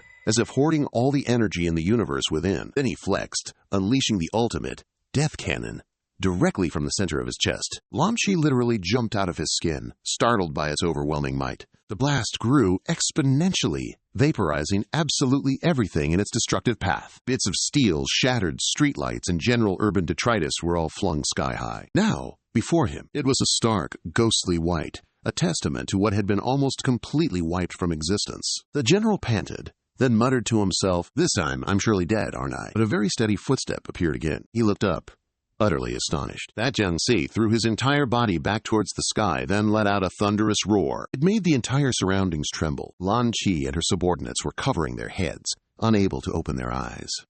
What in the world is he doing now? Even the general was affected, his glasses cracking from the impact. Jiang Si's face changed, looking even more frenzied, yet ironically more distinctly human. Those two witnessed another strange phenomenon. What is going on? After evolving, he slowly turned his back. The general began to tremble. What? What in the world is that thing? At this moment, he had become taller, looking more like a mature young man. Even the aura surrounding Jiang Si had become extraordinary. In the sky, a massive vortex formed from gathering clouds. Jiang Si, in his new form, stood isolated amidst the ruins. Above the city, dark clouds swirled together like a massive cyclone, obscuring the sun. Xiao Xiao looked out from the window in surprise. Everyone, look over there! What's wrong with the sky? Lan Qi and her subordinates were also panicking. Group leader, this is a huge problem. Inside the city, the citizens also came out into the streets to take a look. Everyone had a worried expression on their face. What in the world is happening? What's going on? This is the first time I've seen clouds shaped like that. The chief commander was still quite a distance away from Jiang Si, waiting for his next move. He then gritted his teeth. You damn human! I already gave you a chance to negotiate before. So what exactly is the chief commander still not grasping about the situation? Jiang Si's voice grew even more sinister. Now tell me. He smirked, then uttered, How do you want to die? Lan Qi's subordinate shrieked. His personality is completely unleashed, she acknowledged. She saw something bad happening again and quickly turned around. No, this isn't good. The two of them immediately jumped to a higher place. Don't just stand there explaining. Get out of here quickly. The chief commander mumbled to himself. I've lived this long already, and never has any creature made me feel such a sense of dread, he roared. What the hell are you? Then he yelled even louder to show off, proposing to Jiang Si, You undead, let's fight. At this moment, those two were leaping across rooftops, heading for shelter. A young man was still, completely in shock. I've read all the Academy's history books, but I've never seen that species of zombie before. Lan Qi shared the same sentiment. I've never seen anything like it either. He was still speaking with a relieved expression. We've run this far, so we must be safe now, right? No sooner had he finished speaking than a beam of light shot directly past them. It almost roasted them to a crisp. Both of them, suspended midair, found their panic had just unlocked a whole new level. Meanwhile, the Grand Marshal had all 4 of his limbs snapped off and was stuck fast within the wall. Lu Jingxi stood before him, looking incredibly nonchalant. With what little strength he had left, he struggled to call out to his machines. Number 2, number 3, number 4. Immediately, robots from all around leaped forward as Jiangxi raised a hand. A huge explosion erupted right on the building's rooftop, illuminating the entire area with a brilliant flash. The 3 of them tumbled like bowling balls across a rooftop, coughing loudly and with great difficulty. Though practically helpless, the Grand Marshal still gritted his teeth and said to Lan Qi, "Everyone bears responsibility for dealing with these zombies." She immediately snapped. "As if you were the one who poked it first." Both of them flew high, taking 3 different directions as they split up. Jiangxi was still waiting for something on the street below. He suddenly lowered himself, then dramatically raised one arm high. A woman's intuition kicked in, making Lan Qi eye him worriedly. Bad feelings settled in, and just as she worried, he directly plunged his entire arm into the ground, like it was nothing. The entire city groaned and shook from a massive tremor. Lan Qi, who was gracefully gliding on the road's surface, also realized something at that moment. She felt she was getting closer and closer to the surface. The girl fearfully turned around. What in the world is he trying to do? Jiangxi, with a casual flick of his wrist, lifted that entire mass of earth and rocks with one hand. The chief, who was flying, suddenly crashed into a flat surface, more than half of the city. It was lifted up by Jiangxi, forming a wall. Fishermen in the remaining area stared wide-eyed and jaw-dropped. This unprecedented sight left them gaping. Sweet heavens, what in the blazes is going on? Shushu was so shocked she couldn't even string a sentence together. The whole neighborhood just flipped like a pancake. Before her very eyes, the entire city was in utter chaos, being lifted up in massive, unsettling chunks. After performing that little feat, Jiangxi stood motionless for a moment, as if lifting half a city was just Tuesday. He suddenly shot off incredibly fast to catch someone. The commander was pushed straight into the wall by his arm. Crack lines ran vertically from the bottom, all the way to the top of the area. Jiangxi subtly smiled with satisfaction. He held the commander in his hand, then stood tall and asked him, "Can you feel it now?" His absolute power made the cyborg in his hand unable to resist. He then scoffed at him. "You're right. Cyborgs are indeed hard to control." The commander grimaced as he was squeezed tightly. "But you are a conscious being, aren't you? So you must have a brain, right?" He groaned in pain. The viruses Jiangxi implanted into his bloodstream slowly spread throughout the commander's brain. He sifted through each stream of his memories as 2 dark faces appeared. Then, both of them lay sprawled in a pool of blood, their parents having died early. Everything then shifted to a scene of a doctor facing him. Body modification. With one hand, the doctor cut him open, while with the other, he held pieces of metal to install. There was no normal part left in his body. Jiangxi didn't seem particularly interested. Such a life is more meaningless than a zombie's. Living like that is more agonizing than death. He let go, causing his body to begin falling. Killing you is doing you a favor, actually. Below, Lan Qi grabbed a lamppost and caught the director. She looked up, utterly shocked. He can even read memories? Jiangxi's figure vanished right after that. The sky quickly turned to night. A crescent moon hanging high, illuminating everything. Jiangxi frantically stuffed things into his suitcase. "Oh no, it's over. I'm exposed." I couldn't control my emotions again. Then he himself became scared of what had just happened. I've become like this. This is terrifying. I'm supposed to be a benevolent zombie. He then grabbed his luggage and hurriedly ran out of the house. "Goodbye, humankind." As soon as he stepped into the hallway, a familiar voice rang out. "Where are you going?" Jiangxi trembled nervously. What do? I don't want to kill to silence a witness. But having no other choice, he steeled himself to act. "My apologies." To his surprise, when he turned around, a piece of paper was presented before him. "Huh?" Ziling held his license in hand and said, "Vice Director Zhang, your documents are right here. From today onwards, you are the Vice Director of the Academy for Extraordinary Beings." He was still holding it in his hand, looking bewildered, and kept muttering, "Huh?" Jiangxi even tried to ask again, "Did the chief stamp it?" Ziling finished her report, then turned and left. "Indeed." The young man wondered again. Didn't he say anything? She paused for a moment, then looked at him. "He said you are human." Then she quickly pushed the room door open and went inside. "Try your best. If you can become a team leader, then later you can pretty much do whatever you want." At this moment, the chief was in his own home. Lan Qi was by his side, taking care of him. She was constantly scolding him after learning of his decision. "What? You're still going to use him? Don't you know he's a zombie?" The chief's body was completely bandaged. This made him only able to whisper in response, Whether he's a zombie or a human, it's irrelevant. To catch Dr. Ji Ming, we need his strength. Lan Shi still cautiously reminded him Jiang Si will be very dangerous when he loses emotional control, but he remained calm as ever.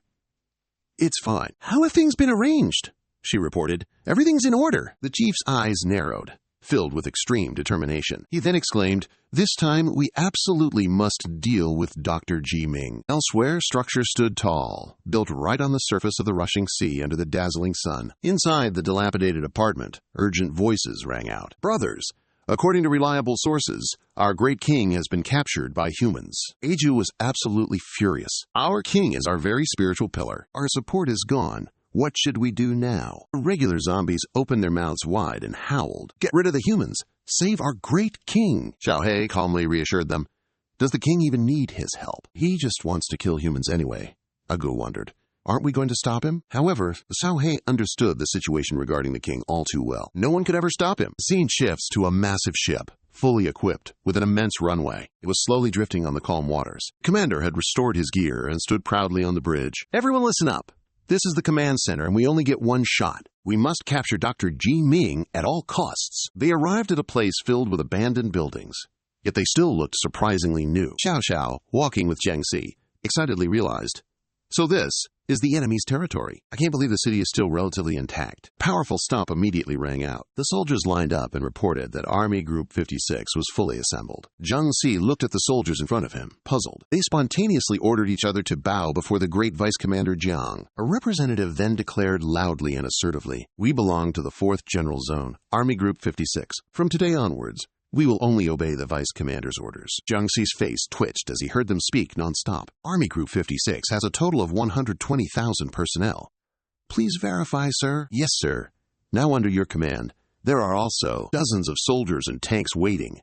He quickly leaned closer to the commander. "Whatever I say, you'll all do it, won't you?" He replied seriously. "Is that so? If I told you to die, would you really die?" He pulled out a grenade to prove it, declaring, "Vice Commander Jiang's orders are the orders of God." "What an honor!" "Hey!" Jiang Si shrieked in terror. "I was just kidding! Just kidding!" Then he quickly grabbed the grenade and threw it somewhere else. After that, he finally breathed a sigh of relief, realizing what a silly stunt he had just pulled. On the tank's cannon barrel sat a guy in a tight-fitting suit. He then spoke with contempt. "So it's just that useless punk, Vice Commander Jiang, isn't it?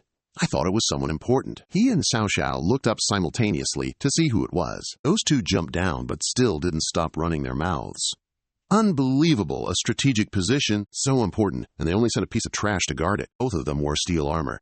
"We're from the Steel Void Institute. We're here to coordinate with you guys from the Prodigy Institute to make an arrest." Xiao Xiao immediately recognized the two of them. "Isn't this the Steel Sword Squad from the Steel Void Institute? Squad Leader Bong, Vice Commander Ji." At this moment, things weren't any more peaceful on the base ship. Commander Zhang, holding two swords in one hand, put on a show. "So it's an internal problem with you guys, yet our superiors called us to help. Fine, we'll help then. I don't understand, however, why you appointed a newbie as vice commander and let him guard such a crucial strategic position." Lan Shi retorted, annoyed. "Commander Geng told you to come and assist, not to come and make snide remarks. Outsiders have no right to comment on the vice commander's appointment. My academy's student council. They're also discussing plans. So let's stick to the matter at hand. We'll be in charge of entering the city to capture them. You'll be in charge of sealing off the escape routes from the outside. The traffic in the city's north side is complicated, and the roads are huge. Why did you only send one measly deputy general to guard it? Because he can beat you to a pulp," the commander-in-chief of the Fei Yinghong Academy coldly retorted. "That guy still hasn't wised up and is still smugly bragging.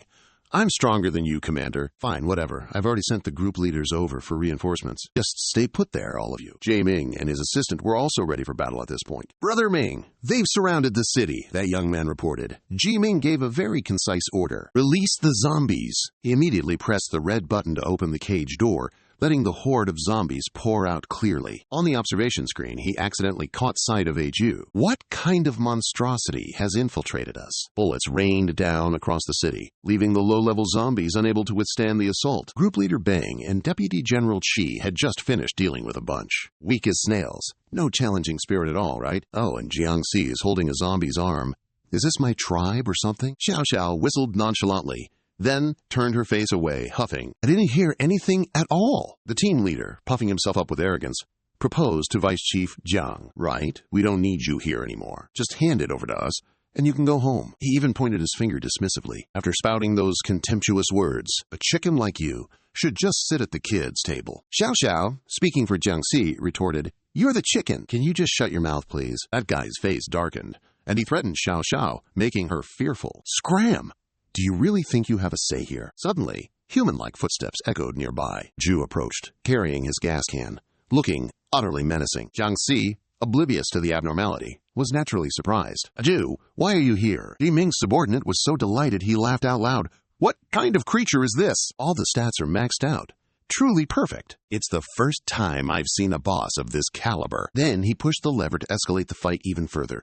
"Come on, I can't wait any longer." 2 hours earlier, only a Jew and a small zombie were standing in the middle of the road. Earlier, everyone was yelling fiercely, but in the end, not a single soul showed up. Oh, such righteousness, my good brothers, indeed. That zombie quickly pushed a fuel tank towards him. "This is the fuel you need. Whatever you want to do, it has nothing to do with me." Then he took off running. "I wouldn't dare defy the Great King's orders." "I'm heading back. Good luck to you." Zhu shouted. "Hey!" He held the fuel tank in his hand and exclaimed very optimistically, "As long as the Great King doesn't know, it'll be fine, you coward." With his warlike nature, a Jew decided to take matters into his own hands. "You cowards! I alone can wipe out all of humanity." At this moment, Ji Ming's test tubes were also dropped, causing him to bump into them. "What's that smell?" From the laboratory, an announcement echoed, "Registering new species." Now they were facing each other. The surroundings were deserted, desolate, and only a shadow was approaching. Jiangxi kept asking a Jew, "Is that really you? Why are you trembling like that? For heaven's sake." A Jew's saw slashed down to open the lid of the tank. Then he poured a large amount of gasoline into his mouth. The yellow liquid flowed down his chest muscles as he continuously gulped it down. Xiao Xiao was astonished. He's drinking gasoline. Meanwhile, a Jew unzipped his jacket. He tensed up forcefully, preparing himself for action. A Jew threw his head back to the sky like a mad wolf. His mouth wide open, he let out the horrifying sound of a zombie. Xiao Xiao and the others quickly covered their ears. The glass in nearby buildings shattered from the immense pressure. Jiangxi was the only one unaffected, while those behind him writhed in agony. The ground was torn apart, and a girl's body, like Xiao Xiao's, couldn't withstand it and was sent flying. She lay on the road, utterly terrified. "Oh my God, what on earth is it?" Zhu was still out of control at this moment, incredibly eager for a fight. "You damned humans, come play with me." Team leader Pang bared his teeth and grinned. "Finally, someone interesting has arrived." My ears were almost deafened. Only Jiangxi grabbed Xiao Xiao's hand and led her away, running. "Hurry, retreat!" The puzzling girl turned her head back to look. "Why do we have to run? We have fighting power comparable to a squad leader." But he replied, "You can't kill him." Q stayed behind, his body fully charged with energy. "Oh, I see. Now I'm hearing something even more ridiculous." "What? Are you kidding me?" Jiangxi emphasized again. "I'm not joking about him." Q looked up and burst out laughing. "He's 100% a real immortal." That squad leader glanced at them, then sneered. "Trash. Truly nothing but trash. Running faster than an airplane." The deputy commander just raised his hand to activate something. Squad leader Peng declared, "Just leave this boss to me." Then he naively approached a Q all by himself, while squad leader Peng was still smugly giving instructions. The deputy squad leader's body was already flying back towards him. "Remember to leave him some breath, so I can have a little fun." The deputy commander slammed straight into a tank behind him, making it vibrate. He stared in surprise, completely oblivious to the dark shadow right in front of him. "What?" The deputy commander foamed at the mouth and collapsed right there. By the time he turned his head, it was already too late. A Q, with his fist ready, was prepared to send this nuisance packing. "How do you want to die?" he grimaced, wanting to fight back.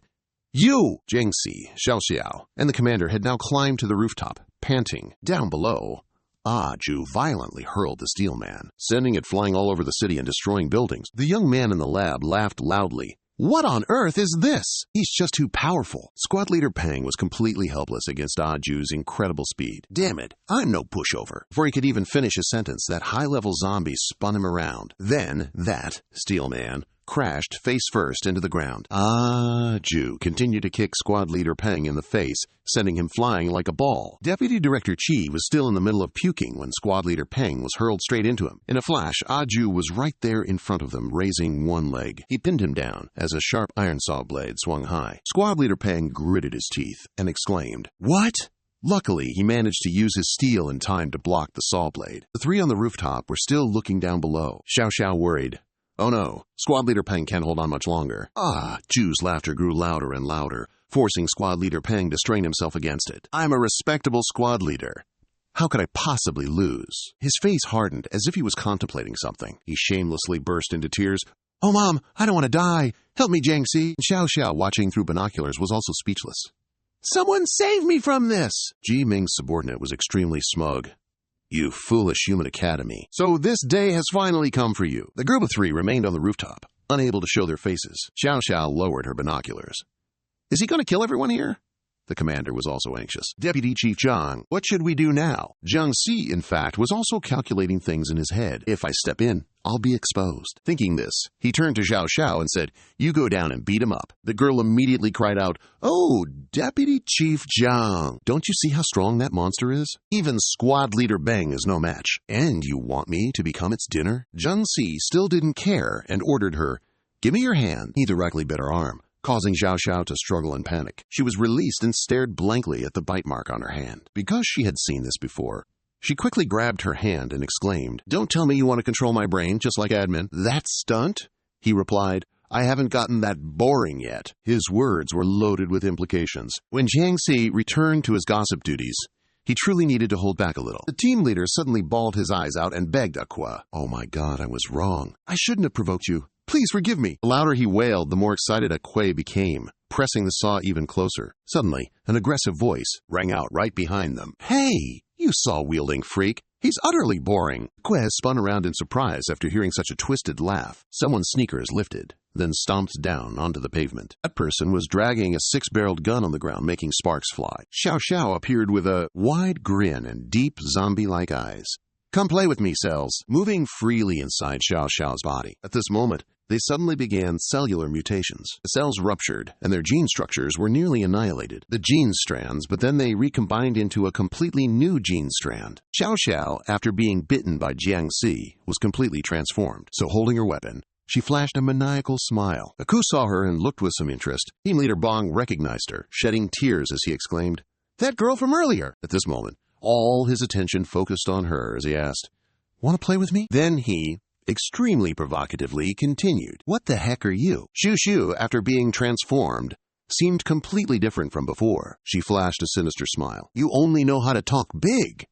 After saying that, she didn't forget to provoke him. Who do you think you are, anyway? After finishing her sentence, she immediately raised her weapon. Then she wildly shouted, Stop talking nonsense! Come on! The gun in her hand fired, wildly and continuously towards Aku. This lady invites you to have some bullets. Bullets from Shushu's gun continuously flew rapidly towards him. She seemed very excited, both laughing loudly and firing bullets at Aku. He very easily dodged the barrage of bullets she fired. But team leader Bong could only hide behind him, clutching his knees and praying. He was extremely scared and shed tears. Meanwhile, Aku seemed to see some sort of terrifying black vision. As for team leader Bong, his teammates rescued him, shouting, Run fast! He got the message. He didn't know when the world had turned upside down, which was why he was so flustered. Mid-air, she swiftly pulled the safety pins from the two grenades in her hand. Then she stuffed both into his mouth, flipped away, and declared, I'll give you an appetizer. The moment she landed was also the exact moment her grenades unleashed their firepower. But to everyone's surprise, those two grenades didn't even cause a Jew a single scratch. He gleefully stepped out from the smoke, laughing. Didn't even feel a tickle. Immediately after that, before he could even react, he took several bullets to the face. Shushu, biting on bullet casing, said gleefully, That was awesome! The soldier next to Jiang Si shuddered at this scene, then asked, Vice Commander Jiang, what did you just do? To his question, he calmly replied, Just modifying Shushu's genes, that's all. After that, he suddenly fell silent for a moment, then focused, delving into Shushu's genes and said, Shushu can definitely get even stronger. Meanwhile, Eju, after she blasted him in the face with bullets, then said with some difficulty, Ouch, that really hurts. She had almost completely gone mad. Laughing loudly, I love this feeling so much. Seeing her so scared, the leader and his comrade hugged each other, trembling, scared, stiff, and almost in tears. Suddenly, Aku regained his composure, raised his saw blade, and lunged toward her. With just that, you think you can take me on? His saw blade arm was directly dodged by her. Then she stomped on it with her foot. After that, she immediately raised her leg and kicked him flying. Aqua, taking a kick from her, he was in so much pain, he almost spat. He couldn't control himself and rolled several dozen times. He just kept rolling, head on the ground, butt in the air. He only took one kick from Xiao Xiao, yet he kept rolling for dozens more turns. The leader, standing by, was utterly terrified by her and muttered, "She's clearly that powerful, but she was acting weak just a moment ago." His comrade heard this and readily agreed. "Exactly. Is she insane? Who knows where it came from?" But her weapon this time changed into something else entirely. The truth-seeking RPG cannon, Jiang Si, who had been observing from the rooftop all this time, was suddenly a little surprised. For some unknown reason, a quill rolled and crashed into the wall of some warehouse before finally stopping.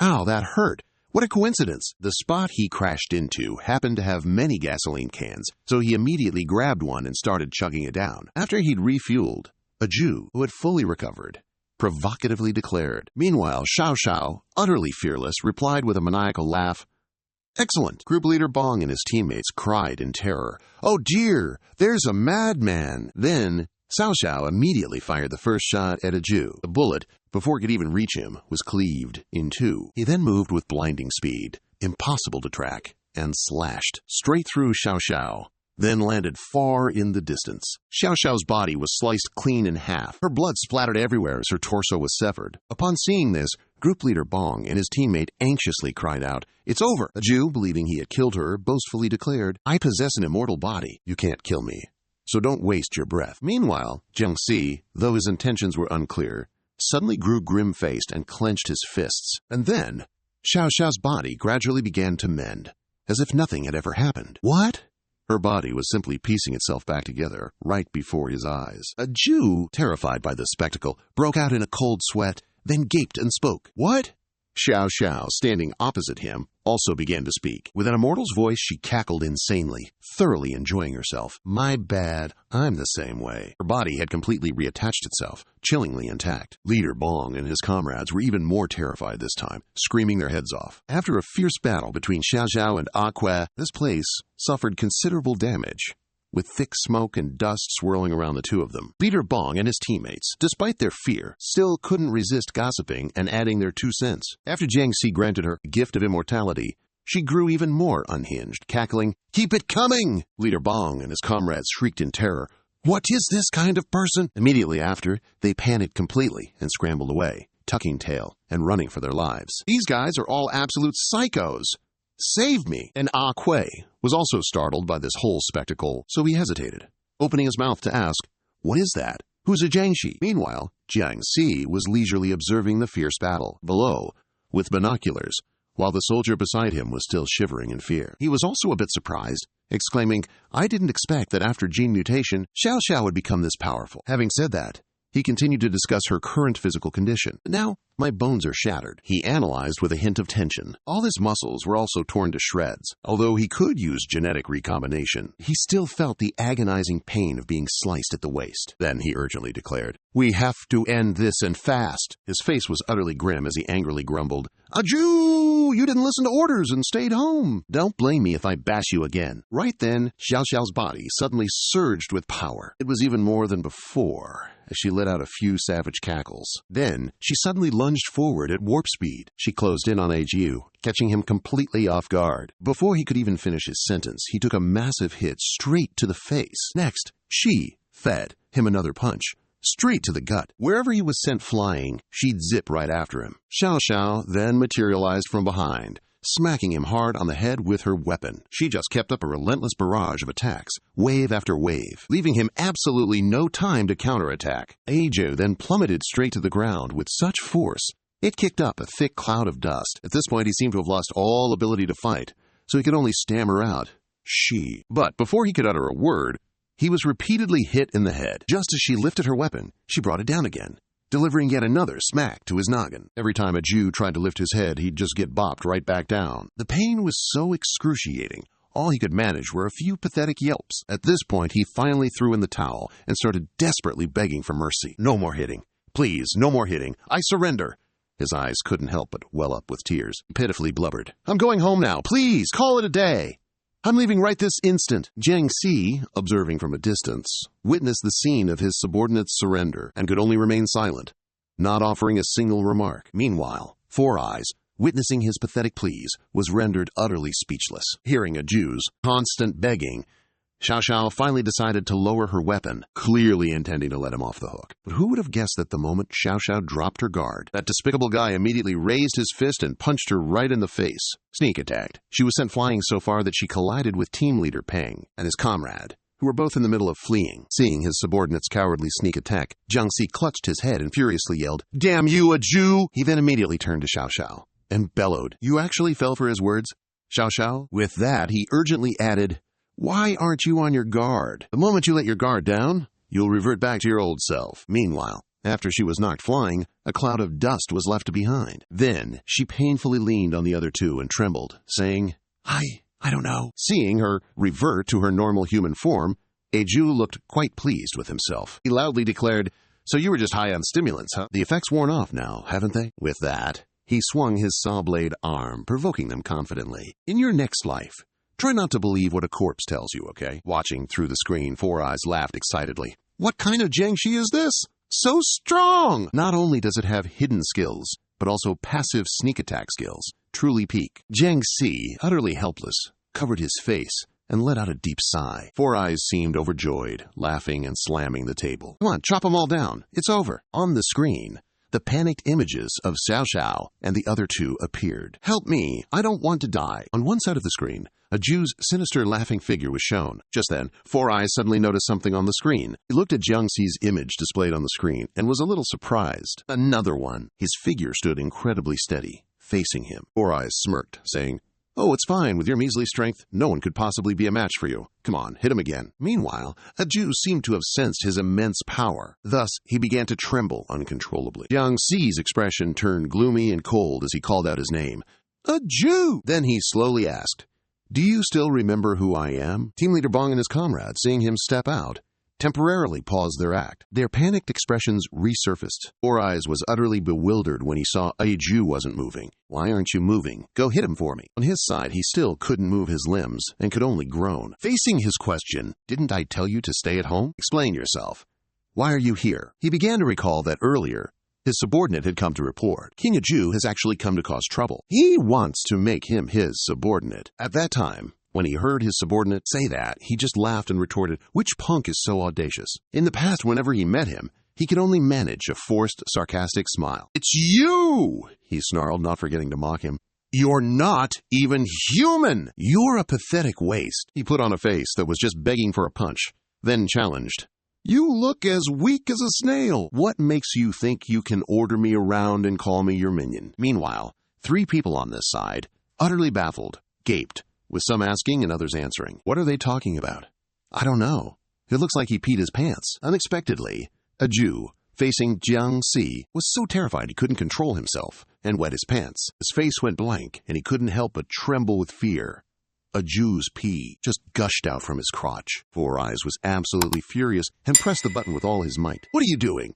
Hit him!" Meanwhile, although they couldn't clearly see Jiang Si's face, they could still feel the chilling aura radiating from him. Jew still stood motionless, unable to budge an inch, profusely sweating. Suddenly, his whole body remembered the moment he had faced him before, but in a different form. His face at that time was tightly squeezed by his hand, the pain forcing him to gasp out a phrase. "I'm sorry," he managed. Jiang Si, feigning ignorance, asked, "What's wrong?" His subordinate, standing below, called out. Extremely worried for him, Wang Jiangxi cracked a sinister smile and spoke to a Jew. "Why so quiet now?" His deadly gaze fixed on him, and he slowly spoke up. "All right, tell me, what gives you the right?" At his sight, a Jew was so terrified his eyes bulged out, and a river of snot started flowing from his nose. At this moment, an angry shout rang in his ear. "What are you doing?" Four Eyes kept shouting, urging him not to be afraid. "Aren't you immortal?" At this moment, the Jew was in no state to even think about defeating him. In fact, Four Eyes didn't know. Terrifying memories from the past kept flooding his mind. A Jew was remembering his pathetic state back then, an immortal, torn to shreds and served as sushi, and hung on a tree for hundreds of years. Four Eyes didn't care that a Jew was on the verge of tears from worry. Instead, he was fixated on pressing the red button in front of him, frantically yelling, "Hit it! Press it for me!" At that moment, a Jew immediately yelled, "No!" Right after, Four Eyes' control panel also exploded with a bang. Terrified, a Jew tucked his legs and yelled while running, "I don't want to fight him." "If you want to fight, you go fight him yourself." Four Eyes was utterly frozen by this sight, unable to even gape in shock. The trio, as well as group leader Bong and his teammates, clearly grasped the situation. Upon seeing this, they all fell completely silent simultaneously. On this side, Jiangxi also fell into a similar silence. They were utterly speechless at his disgraceful act of fleeing. Even at this moment, Four Eyes still believed he could completely control Aju, so he was extremely frustrated. Damn it! It actually escaped my control! This is the first time I've encountered a situation like this. Yet it seemed he still refused to give up and wanted to keep sending out other zombies to attack them. It's fine, I still have other zombies. Just watch how I deal with you guys. Suddenly, a hand landed on his shoulder. Then, that person spoke up simultaneously. Alright, give up on this path. He turned to look when he heard that person's voice. At this moment, Mingji reminded Four Eyes of something. They've descended. Suddenly, a large helicopter appeared, flying in the sky on this side. A few familiar figures appeared inside the helicopter, and then a voice rang out. Group leaders, we've arrived, Lan Qi, sitting in the helicopter, looked over towards Xiao Kai, then frowned and asked, Hey, is your Min down there? His face was swollen as he replied, Yes, it's divided into a total of 6 floors. The area is 11,000 square meters. Hearing that, she was incredibly surprised and loudly exclaimed, What? Over 10,000 square meters? Just for the entrance. When will we ever find it? Suddenly, someone spoke up to answer her. You just wait and see. Team leader Gang Dai, at that moment, stood right at the helicopter's entrance and drew his sword. With a dangerous expression, he declared, Before absolute power, violence can resolve all problems. After that, his figure was nowhere to be seen. He actually plunged directly from the helicopter. Lan Qi was startled by this, loudly cursing, You brute! Team leader Gang Dai just plunged down like that at light speed. His sword tip spun continuously, pointing towards the ground. His body also spun with the sword tip, creating a whirlwind. Then he happily laughed and nonchalantly reassured Lan Qi. It's nothing, really. After that, he plunged down towards the Earth's surface. He then directly created a massive explosion upon impact, kicking up countless clouds of dust. Because of his utterly terrifying speed, the ground collapsed into a desolate wasteland. He was deep beneath the ground, utterly unruffled. Casually sheathing his sword, he remarked, This is faster than climbing a ladder. Lan Qi, seeing him act like that, was utterly speechless and full of disdain, muttering, This idiot! She then turned to the others in the helicopter, making an exasperated face as she asked, Do you men never use your brains? What if someone laid a trap? Hearing her question, the commander's expression remained unfazed. He stated, Before absolute power, any scheme is useless. Having said that, he leaped out of the helicopter and disappeared from view. Then, with a dramatic, main character-esque flip, he instructed, Just leave the second defensive line to us. Lan Qi hadn't expected him to do the same, so she was utterly furious and yelled, In your brains, is there nothing but raw power? After the military forces infiltrated Dr. Ji Ming's base, they began sweeping the area, searching for any traces. A soldier cautiously swung open a door and yelled, You are surrounded! After a period of sweeping and searching, they began reporting one by one to Squad Leader Jiang Dai via radio. Reporting, Squad Leader Jiang, Sector 1 is clear. Squad Leader Qin's team also received a similar report. Reporting, Squad Leader Qin, Sector 2 is also clear on this side. Team Leader Gong Dai frowned and spoke upon hearing the announcement. Could it be they've escaped? The general director standing beside him immediately denied it. No way!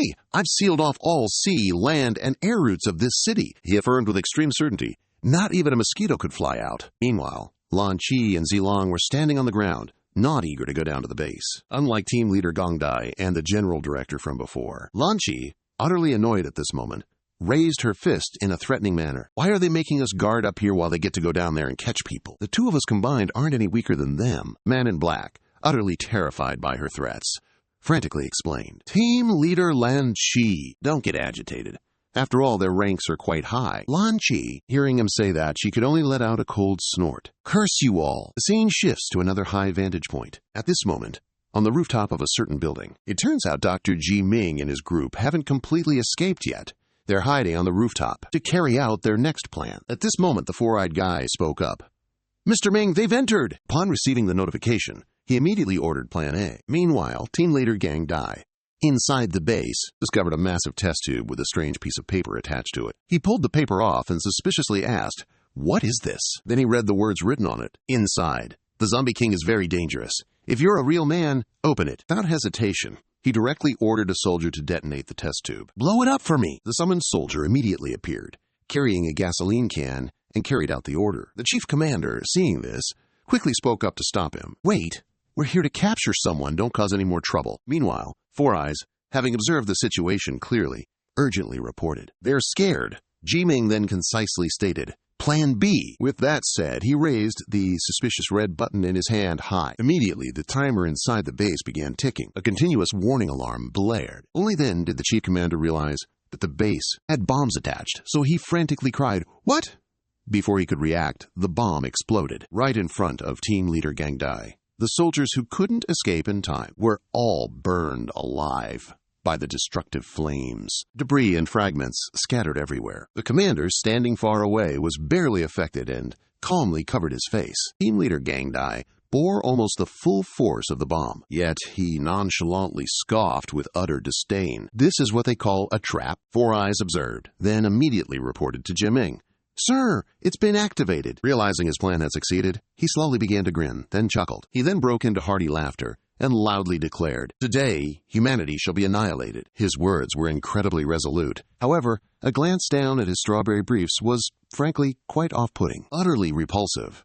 "Let us welcome the great new species." Finally, he flashed a dangerous smile and spoke to his secret weapon. "Now, kill all of humanity, even me, inside the base." After the explosion, fine sand and smoke enveloped everything. In the haze, team leader Gang Dai and the commander saw the figure standing behind the smoke. They were utterly stunned. The Zombie King. The smoke gradually dispersed, revealing an arm with the ghastly gray-green skin of the undead. Finally, the rumored Zombie King appeared in the form of a child, mouth still sucking on a pacifier. The commander and his subordinates, seeing this appearance, were completely baffled. In the end, it was still the commander who carefully thought things through and raised his hand to stop them. Team leader Gang Dai, seething with anger, was about to charge forward. Be careful, those who appear fierce right from the start aren't truly terrifying. What's truly frightening are those who look like harmless children. As he advised them, he observed that seemingly harmless monster. One glance was enough to know it wasn't simple. I've seen this trick many times before. Yet, he couldn't stop team leader Gang Dai,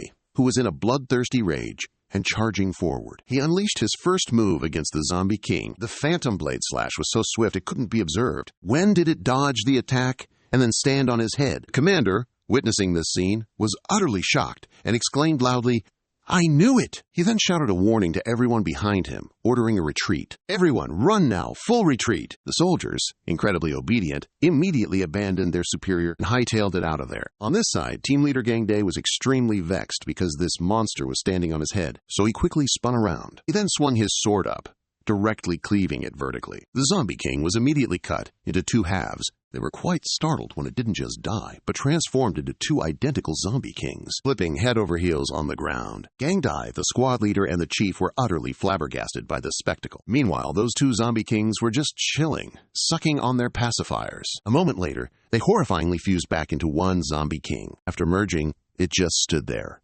motionless, making no further moves. It appeared Dr. Ji Ming's group had successfully carried out their plan. Four Eyes turned, barking orders at the others. "Release the zombies.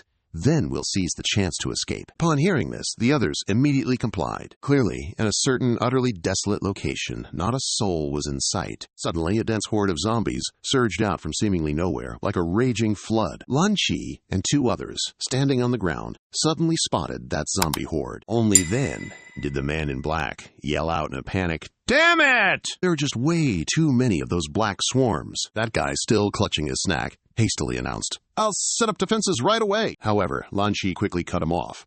"No need. Just step back." With that, she confidently undid her hair bun, declaring, "I'll take point." Leave the professional stuff to the professionals, right? Facing that horrifying zombie horde, she decisively drew her sword. Lan Chi stood valiantly, weapon in hand, ready to face them head-on. Immediately, she shot forward at an incredible speed. With a single somersault, she kicked a zombie straight in the face. Then, Lan Chi unleashed several consecutive moves, kicking a few times, then thrusting a few more moves and stabbing swiftly and efficiently. She wiped out that group of zombies, sending them all flying into the sky. Next, she used the tree trunk as a lever. She intended to use the tree's elasticity to propel herself high into the air. Just like that, she leaped and shot swiftly upwards. The man in black hadn't even finished his plate of food when her excellent performance made his jaw drop in utter disbelief. Several incredibly fast streaks of light fanned out across the sky. It was impossible to observe them clearly with the naked eye. Lan Chi's sword diagonally plunged from the sky, impaling itself deep into the ground. She used the rigidity of her sword to land gracefully. Up in the sky, bits of rotten zombie flesh were sparsely falling down. A few pieces even landed right in the man in black's plate, but he paid no mind. Still frozen in awe, by Lam Chi's incredible moves. Later, when he finally looked down at his plate of food, he miraculously saw that, but the food he hadn't finished eating had already turned into finely sliced pieces of rotten zombie meat. Seeing such a visually appealing sight, he immediately shouted towards her, full of admiration, "Team leader Lan Chi, how magnificent!" Lan Chi, completely unfazed, stood posing, then said coldly, "You're trying to take advantage of this chaos to escape? No chance!" Seeing this, Four Eyes roared, cursing. This woman just released the zombies, and she's already dealt with them all. However, it seemed he still wouldn't give up, so he continued operating the machine. "I'll release another wave of zombies, damn it! Just you wait. If only there were chainsaw zombies like before. That would be great." After being released, the zombies were extremely wild, scattering chaotically in search of food. Suddenly, two familiar figures, Xiao He and Agu, appeared in the corner. At this moment, Agu turned to Xiao He and said, "You have to keep the secret about these zombies wearing antivirus masks." Hearing his request, he naturally replied, "Don't worry, I won't say anything." Then he immediately held up a portrait of Akira and asked a passing zombie, "Hey buddy, have you seen this zombie? The one holding a chainsaw?" That zombie, for no rhyme or reason. Annoyed, he furiously smacked the photo from his hand. Then, "Get lost!" Xiao He glared in the direction of the grumbling ghoul and muttered furiously, "Savage foreign ghoul!" Suddenly, Agu appeared behind him and reminded him ever so gently, "Xiao He, I'm afraid if we can't find Ju, we'll get clobbered together too." Hearing that, he was sweating buckets in fear, but he still put on a calm front and reassured him, "Don't be tense. We'll find him." The scene shifts to inside the underground base, where the Zombie King had appeared. Group leader Jiang Di and the chief commander were now completely overwhelmed by its terrifying power. Completely speechless with fear, the Zombie King then spread its arms wide, provocatively facing the two of them. "Let's keep playing." The chief commander saw this and immediately concluded, "It's toying with you." Hearing that, group leader Jiang Di was so furious he could practically steam. He then lunged forward, relentlessly unleashing moves on it.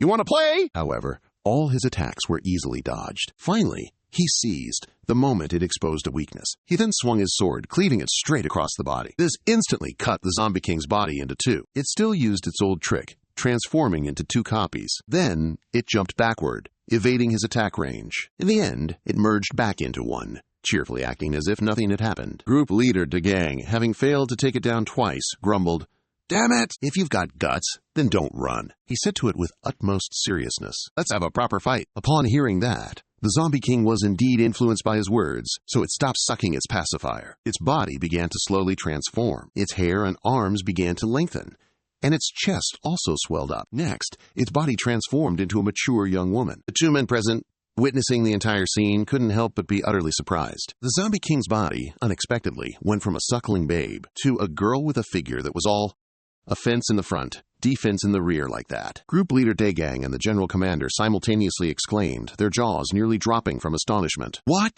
The Zombie King's body finally completed its transformation." The general commander, at this moment, was a bit flustered upon witnessing this process. Well, after finishing her transformation, the Zombie King leisurely sat herself on the table to answer Group Leader Dagang's previous remark. All right, the Zombie King transformed, now looking incredibly dazzling and seductive, and said, "What's wrong?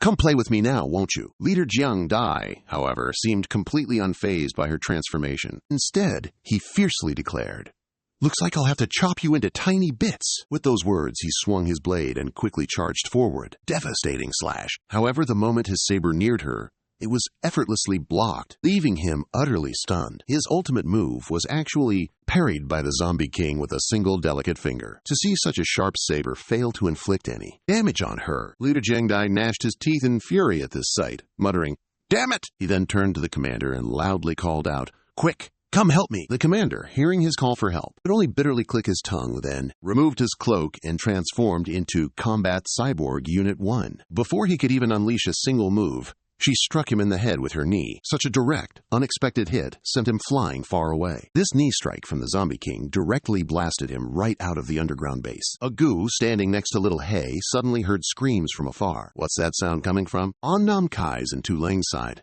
they also heard that sound. He actually flew up from underground, piercing the roof of some high-rise building. Then he fell to the ground, tumbling several times. By coincidence, he landed right in front of Agu and Little Hay, making them freeze. "What is that?" Agu, at this moment, innocently asked. "He seems to be dying. Should we save him?" Little Hay replied with extreme professional responsibility. "Is he crazy? We are zombies!" The general, having lost all combat ability, lay groaning at their feet. Following that, from the underground base, a hazy smoke continued to rise, along with sounds of powerful impacts. Suddenly, something from the base blew out, piercing through another building. Lam KY discovered that what had just shot out was team leader Kwang Dai, so he called out in great surprise, "General!" Kwang Tulang also hastily asked, "What's going on?" Team leader Kwang Dai, at this moment, having almost lost all his strength, coughed a few times, then shakily said, "Look over there." Nam KY and Tu Lang looked in that direction. His finger was pointing, but he didn't seem to understand what was going on. "What on earth is that over there?" The two of them stood together, facing the Zombie King. Then, they noticed a girl in the distance, stretching and yawning widely. The Zombie King.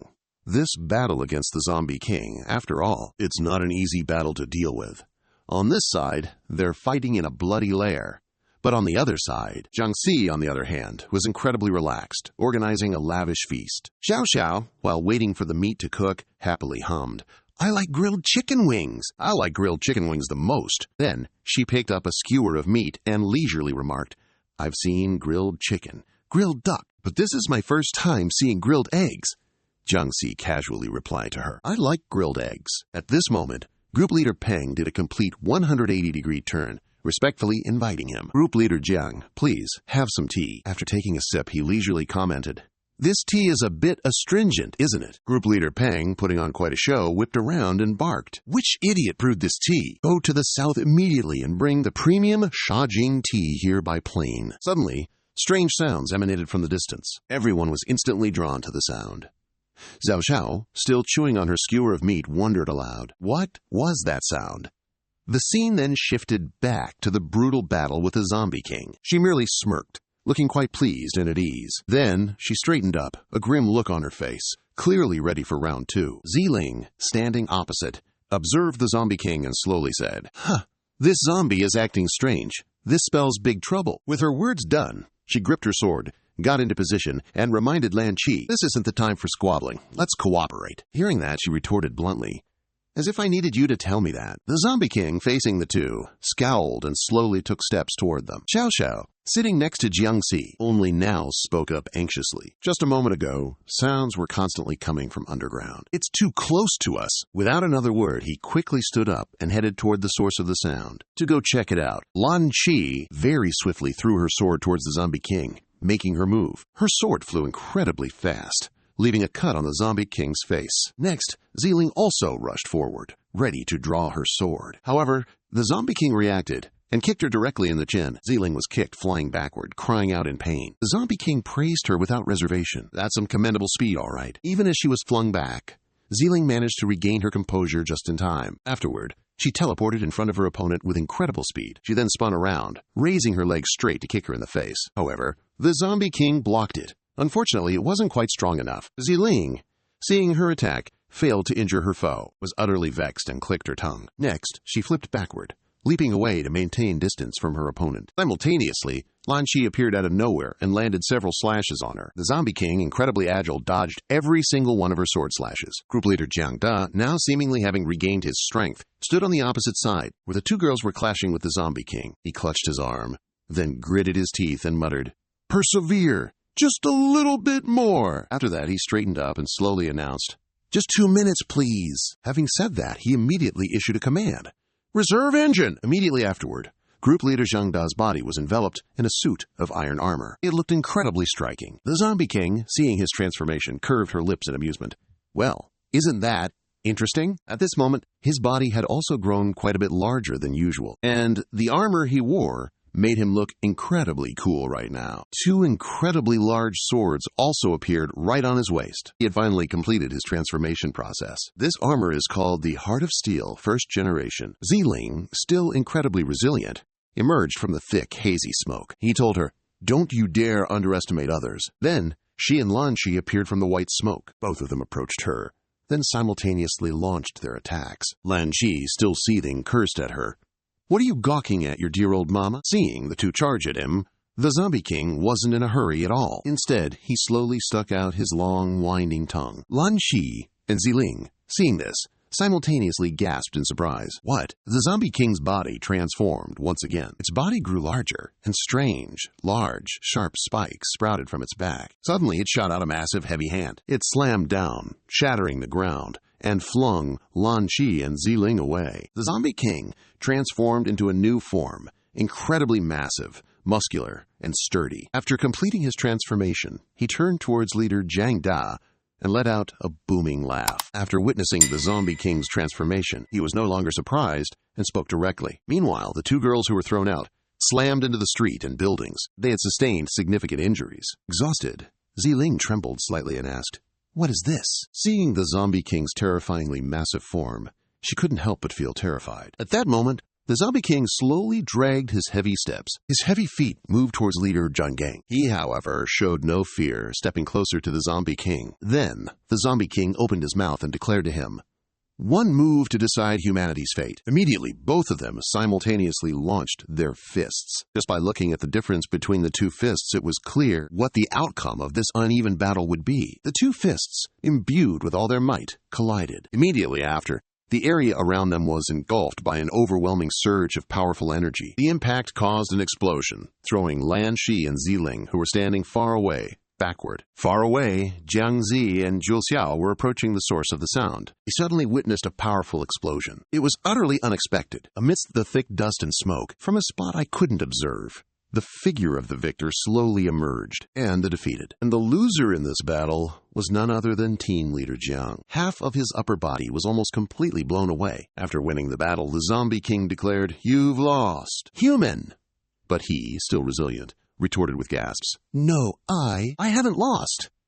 At this point, the Zombie King had run out of patience and said to him, "It seems you won't shed tears until you see your own coffin." Dazzling sunlight streamed down on the scene where a fierce battle had just taken place. At this moment, Jiang Si and Xiao Xiao's group also arrived at the site of the previous explosion. Xiao Xiao's eyes widened as she asked, "Is it here?" Team leader Bong also followed behind, observing and asking, "What happened?" Jiang Si sniffed the air, then slowly whispered, a familiar scent. He stood afar, observing the site where the fierce battle had just taken place. Zombie King, after transforming into a huge, muscular form, at this moment, turned to team leader Jiang Da and threatened, "It seems if I don't show you my world-destroying power, you won't be scared." He was utterly shocked to hear him say that.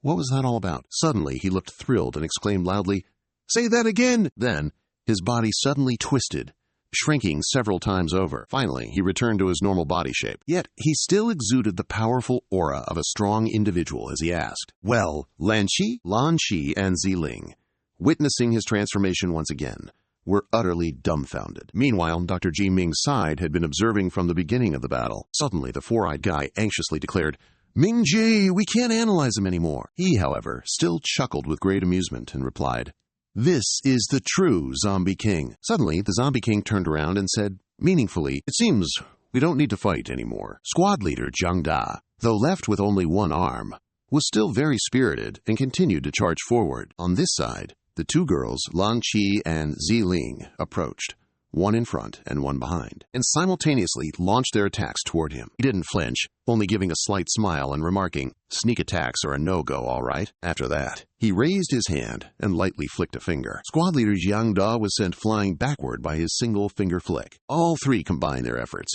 but he easily shattered their moves as if sharp glass shards were shattered, falling like continuous rain. The two girls were affected, coughing several times in pain. Both of them were struck, sent flying and suspended in midair. Then they fell consecutively to the ground, bouncing towards the group where Jiang Si was standing. The two were coincidentally caught by him, allowing them to land safely. Xiao Xiao and the others standing behind him watched this scene, their eyes widening in surprise.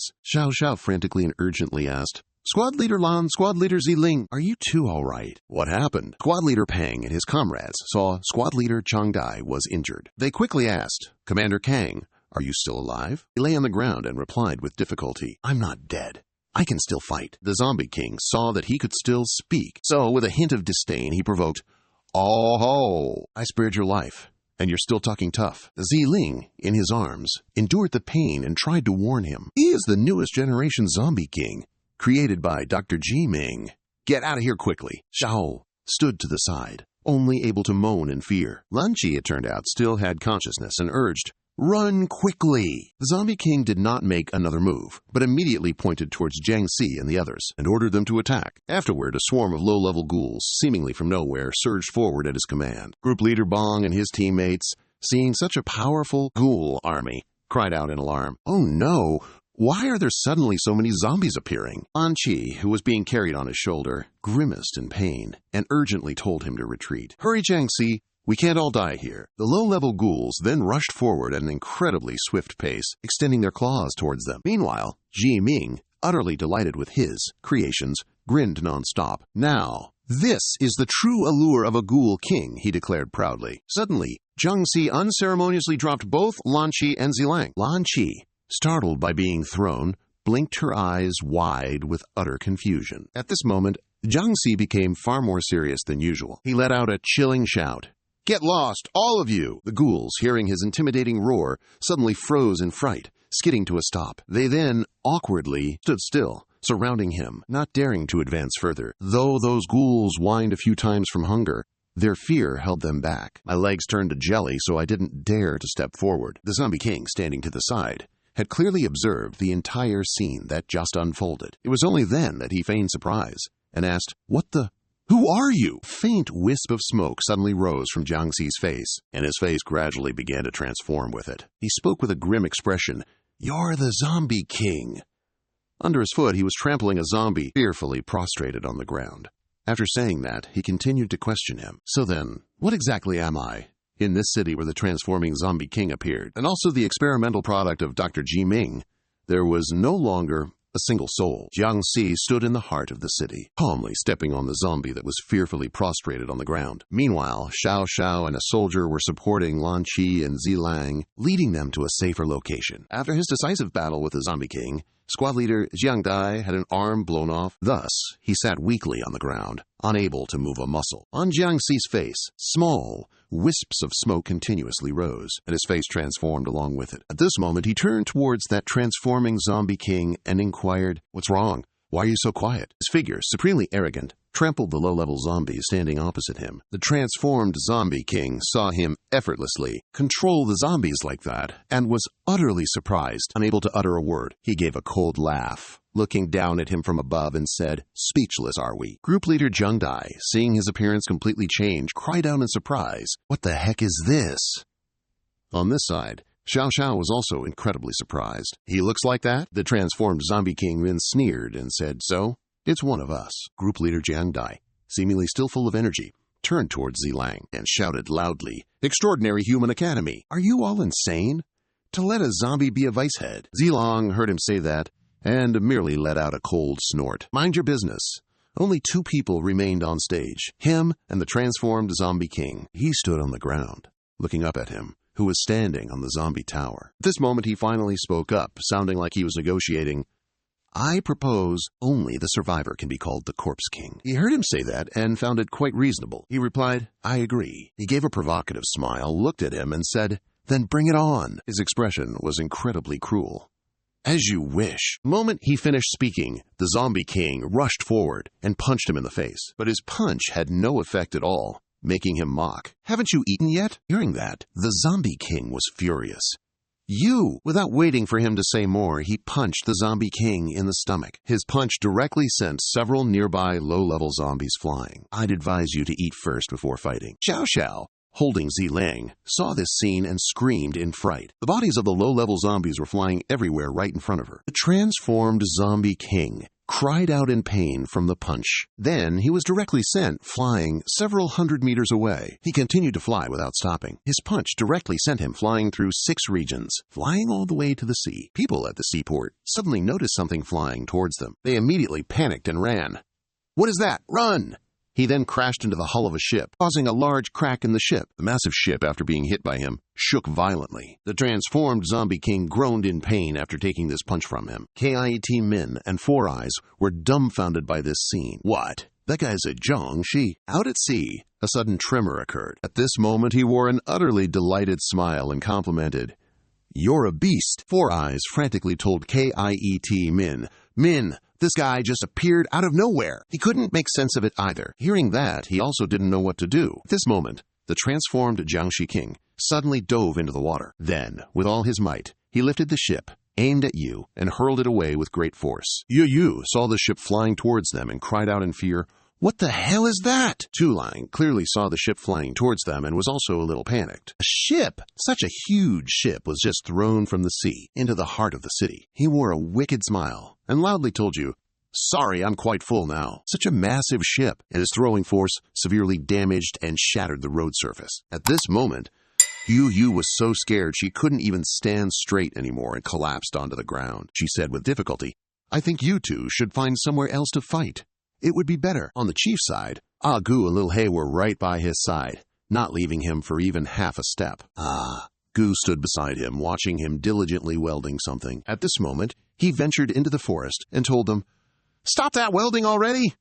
Little Hay, confused, asked him, "What's wrong?" He looked in a certain direction, then warned him, "Look over there." The commander thought it was safe, but who knew? It was just as tragic. He gnashed his teeth in fury, cursing these two idiots under his breath. They disassembled all the components that shouldn't have been, and welded back the ones that needed to be disassembled. Gu slowly told Little Hay, "That's the king's breath." Meanwhile, after the transformed zombie king threw the ship at Jiangxi, something suddenly shot up from below, piercing his ship. Yet he was completely unharmed, effortlessly flipping his body once in midair. Then he didn't forget to provoke him, saying, "Well, hello there." Xiao Xiao, seeing he was fine, surprisingly exclaimed, "Jiangxi, the zombie king." The transformed zombie king also looked at him, completely taken aback. Then he suddenly rushed away at an incredibly fast speed. At this moment, in midair, Jiangxi held a rope in his hand, listening to him. Once again, he threw the rope loop over his neck, then replied very casually, "All right." From midair, he was playing a game, gripping tightly onto the rope. Team leader Gang Dai, seeing this spectacle, was utterly shocked and wondered, "Is that really a zombie?" At this moment, he gripped the rope tightly in his hand and sped downwards, thinking, "Let's see where you'll run this time." He was just like that, yanked backward by his neck. After pulling him closer, he immediately lifted his leg and kicked him straight in the face. His face caved in deeply from taking the full force of that move. He was once again struck by him and sent flying into the sky. The zombie king was completely outmatched by him, so he clicked his tongue in extreme fury. Then he grabbed the rope around his neck and spoke. "This," he exclaimed, then used force to pull the rope and continued speaking. I knew he wanted to use the rope to counterattack, so he immediately snapped the rope and retorted, "What the heck does he know?" Suddenly, he didn't counterattack at all, but dashed quickly in the opposite direction. He plunged down so fast that he tore the entire ship apart. Leader Bong, who was supporting Leader Quang Dai, was also shocked. The Jiangxi collective stood extremely calmly on a red pillar. Then they looked down at him with interest. Then he immediately unleashed a move to stop him. He was very angry now at being interrupted, so he spoke up to justify himself. "I just wanted to change to a more spacious place. I wasn't running away at all." As soon as he finished speaking, he was immediately struck by him and sent crashing into the sea. It was so powerful that he bounced several times on the surface of the sea. He followed suit, jumping onto the hull of a nearby ship. The people nearby saw the appearance of the two people and panicked. They asked each other, "What strange thing is flying this way?" "I don't know, it looks like a person." He stood on the ship, gazing down at the deep, calm sea. Then he spoke up, asking, "You really enjoy smashing things, huh?" When the people there clearly saw his appearance, they shrieked in terror and scattered in all directions. "Jiangxi, he's a Jiangxi. Run! Get out of here, fast!" Hearing him ask, the other impudently retorted, "Whatever. If you're so capable, come smash me too." At this moment, the commander observed the battle between the two, stammering, unable to speak. It turned out Gu was holding him by the head so he could easily observe the battle. He turned to Xiaohei and urgently stated, "We must quickly leave this place. I know Jiangxi is very strong, but I understand Dr. Mingji even better. He is the genius Risi. RCHER, humanity's sole genius for centuries. Any of his research can turn ordinary people into overlords. If we don't leave now, we won't be able to leave at all." He wasn't at all intimidated by those words. Instead, he directly told him to shut up. "Humanity, look closely!" The commander was astonished to hear his words. "I don't understand what he means." Tio-Hawk smirked confidently, then said with utter reverence, "No one can rival the king." After finishing his statement, he didn't forget to add, "Not even I can compare." Hearing this, the zombie king's face was full of confusion as he asked, "You?" At that moment, Jiangxi's figure on the ship suddenly flickered and vanished without a trace. The transformed zombie king, standing upside down with his head facing downward, saw Jiangxi suddenly vanish and felt a slight panic. Immediately after, he appeared before the zombie king with a grim expression. The zombie king's expression changed in astonishment as he stammered, Speed. His speed is even faster now. No sooner had he finished speaking than he took a full punch from Jiangxi to the face. This punch directly sent him soaring into the sky. Outside Earth, he groaned in pain, unable to adapt when he was once again taken by surprise and cried out, "What?" Immediately after, something appeared right in front of him. The ship, which Jiangxi had just flung flying out into space, was hurtling straight towards him. The ship rushed towards him with incredible speed. It directly slammed into him, leaving him no time to dodge. Then both of them crashed straight into the moon, causing it to be damaged, even cracking off a chunk. The bewildered crowd below, seeing the moon damaged just like that, were so terrified their jaws dropped. Jiangxi stood on the float, the life raft of the harbor soldiers, laughing heartily. The ship crashed into him and then plunged straight into the moon. Xiao Xiao, at this moment, didn't know what expression to make and said something incredibly provoking. "All right, no need to run anymore. Running anywhere is useless." The transformed zombie king, at this moment, still hadn't been defeated. He clung to the moon, then forcefully declared, "It's not over yet." After that, he used all his strength and roared, pushing the ship off. The massive ship was simply pushed back by him. After that, he immediately launched himself down from the moon incredibly fast. "It's not over yet. What's with that smug look?" He looked outside Earth, seeing him still so bloodthirsty, then just scoffed coldly. His figure was extremely nonchalant as he stood watching him descend. Immediately after, he laughed loudly and instantly got ready. Then he leaped up incredibly high. He launched himself onto the body of the ship that was in outer space. At this moment, he seemed much more berserk and chased after him, saying, "Let's continue!" After that, he chased after him from outer space back to Earth. Two people, one running and one chasing, arrived at the nuclear reactor. The zombie king transformed. Then, with a single powerful punch, sent the nuclear reactor flying. Try this. The nuclear reactor just kept flying up into the sky. Then, it began to glow, as if it was about to explode. Seeing this, Hyeyu's group, standing below, all screamed, "Mommy!" completely terrified. The nuclear energy in the sky just kept expanding, getting bigger and bigger. It expanded to the coastline, causing the sea to uncontrollably surge in massive waves. Then, it erupted into a massive explosion in the Earth's sky. Hyeyu's group quickly hid under several sturdy steel plates after the explosion. As the nuclear fallout dissipated, only thick plumes of smoke and dust remained. At this moment, Jiangxi, without a single scratch, gently landed. His opponent also landed on another distant ship, angrily clicking his tongue. Although he wasn't injured, the tears on his clothes still spoke volumes about the nuclear bomb's power from earlier. Ultimately, he was still laughing heartily as he asked his opponent, "What's wrong? Not continuing? Damage like this is merely an itch to me." Hearing him say that, his opponent gnashed his teeth in fury and loudly asked, "What?" Jiangxi stood on the opposite side, staring intently at the ship where his opponent stood. After struggling to withstand that bomb, Yu's group lay sprawled everywhere. She asked Han and everyone around with concern, "Is everyone okay?" Then she lifted her head and asked in horror, "Is it over?" The transformed zombie king, still unwilling to give up, bulked up and roared, "No, it's not over yet." Next, he manifested a gigantic arm. Then he began to negotiate. "We are kin. I have a proposal." With a determined expression, he continued, "If neither of us can do anything to the other, then we might as well cooperate." He extended his enormous arm, pushing him far away, while simultaneously making his offer. "Let's destroy the world together." His arm directly shoved him back into the heart of the city. Delusionally, he grandiosely announced to him, "After this, we'll split it 50-50, and no one interferes with anyone." He was directly pushed by the arm, crashing into a high-rise building, causing it to completely explode. Xiao Xiao cried out upon seeing the scene. Finally, he pulled his arm back and asked him, "So, what do you think of my proposal?" Yet, in the end, he still couldn't injure him. Jiangxi chuckled, then coldly replied to him, "I have no interest in destroying the world." Finishing his sentence, he continued, "What's more?" The scene shifts to Xiaohei, Agu, and the commander. The commander's face still hadn't lost its panic as he stuttered, "TH, this is just absurd." He then spun abruptly toward Xiaohei and quickly urged him, "I'm serious, you know. We really should just run away. No, Jiangxi is incredibly powerful after transforming, but that guy isn't weak at all. Let's conserve our strength, find an opportunity to discover his weakness, and then deal with that zombie king." Not wanting to hear any more, he frowned and ordered, "Silence!" The commander, criticized, was left speechless, unable to say another word. Then he flashed a confident smile and said to him, "Who told you that our king can only transform once?" Hearing this, the commander was even more astonished and cried out loudly, "What?"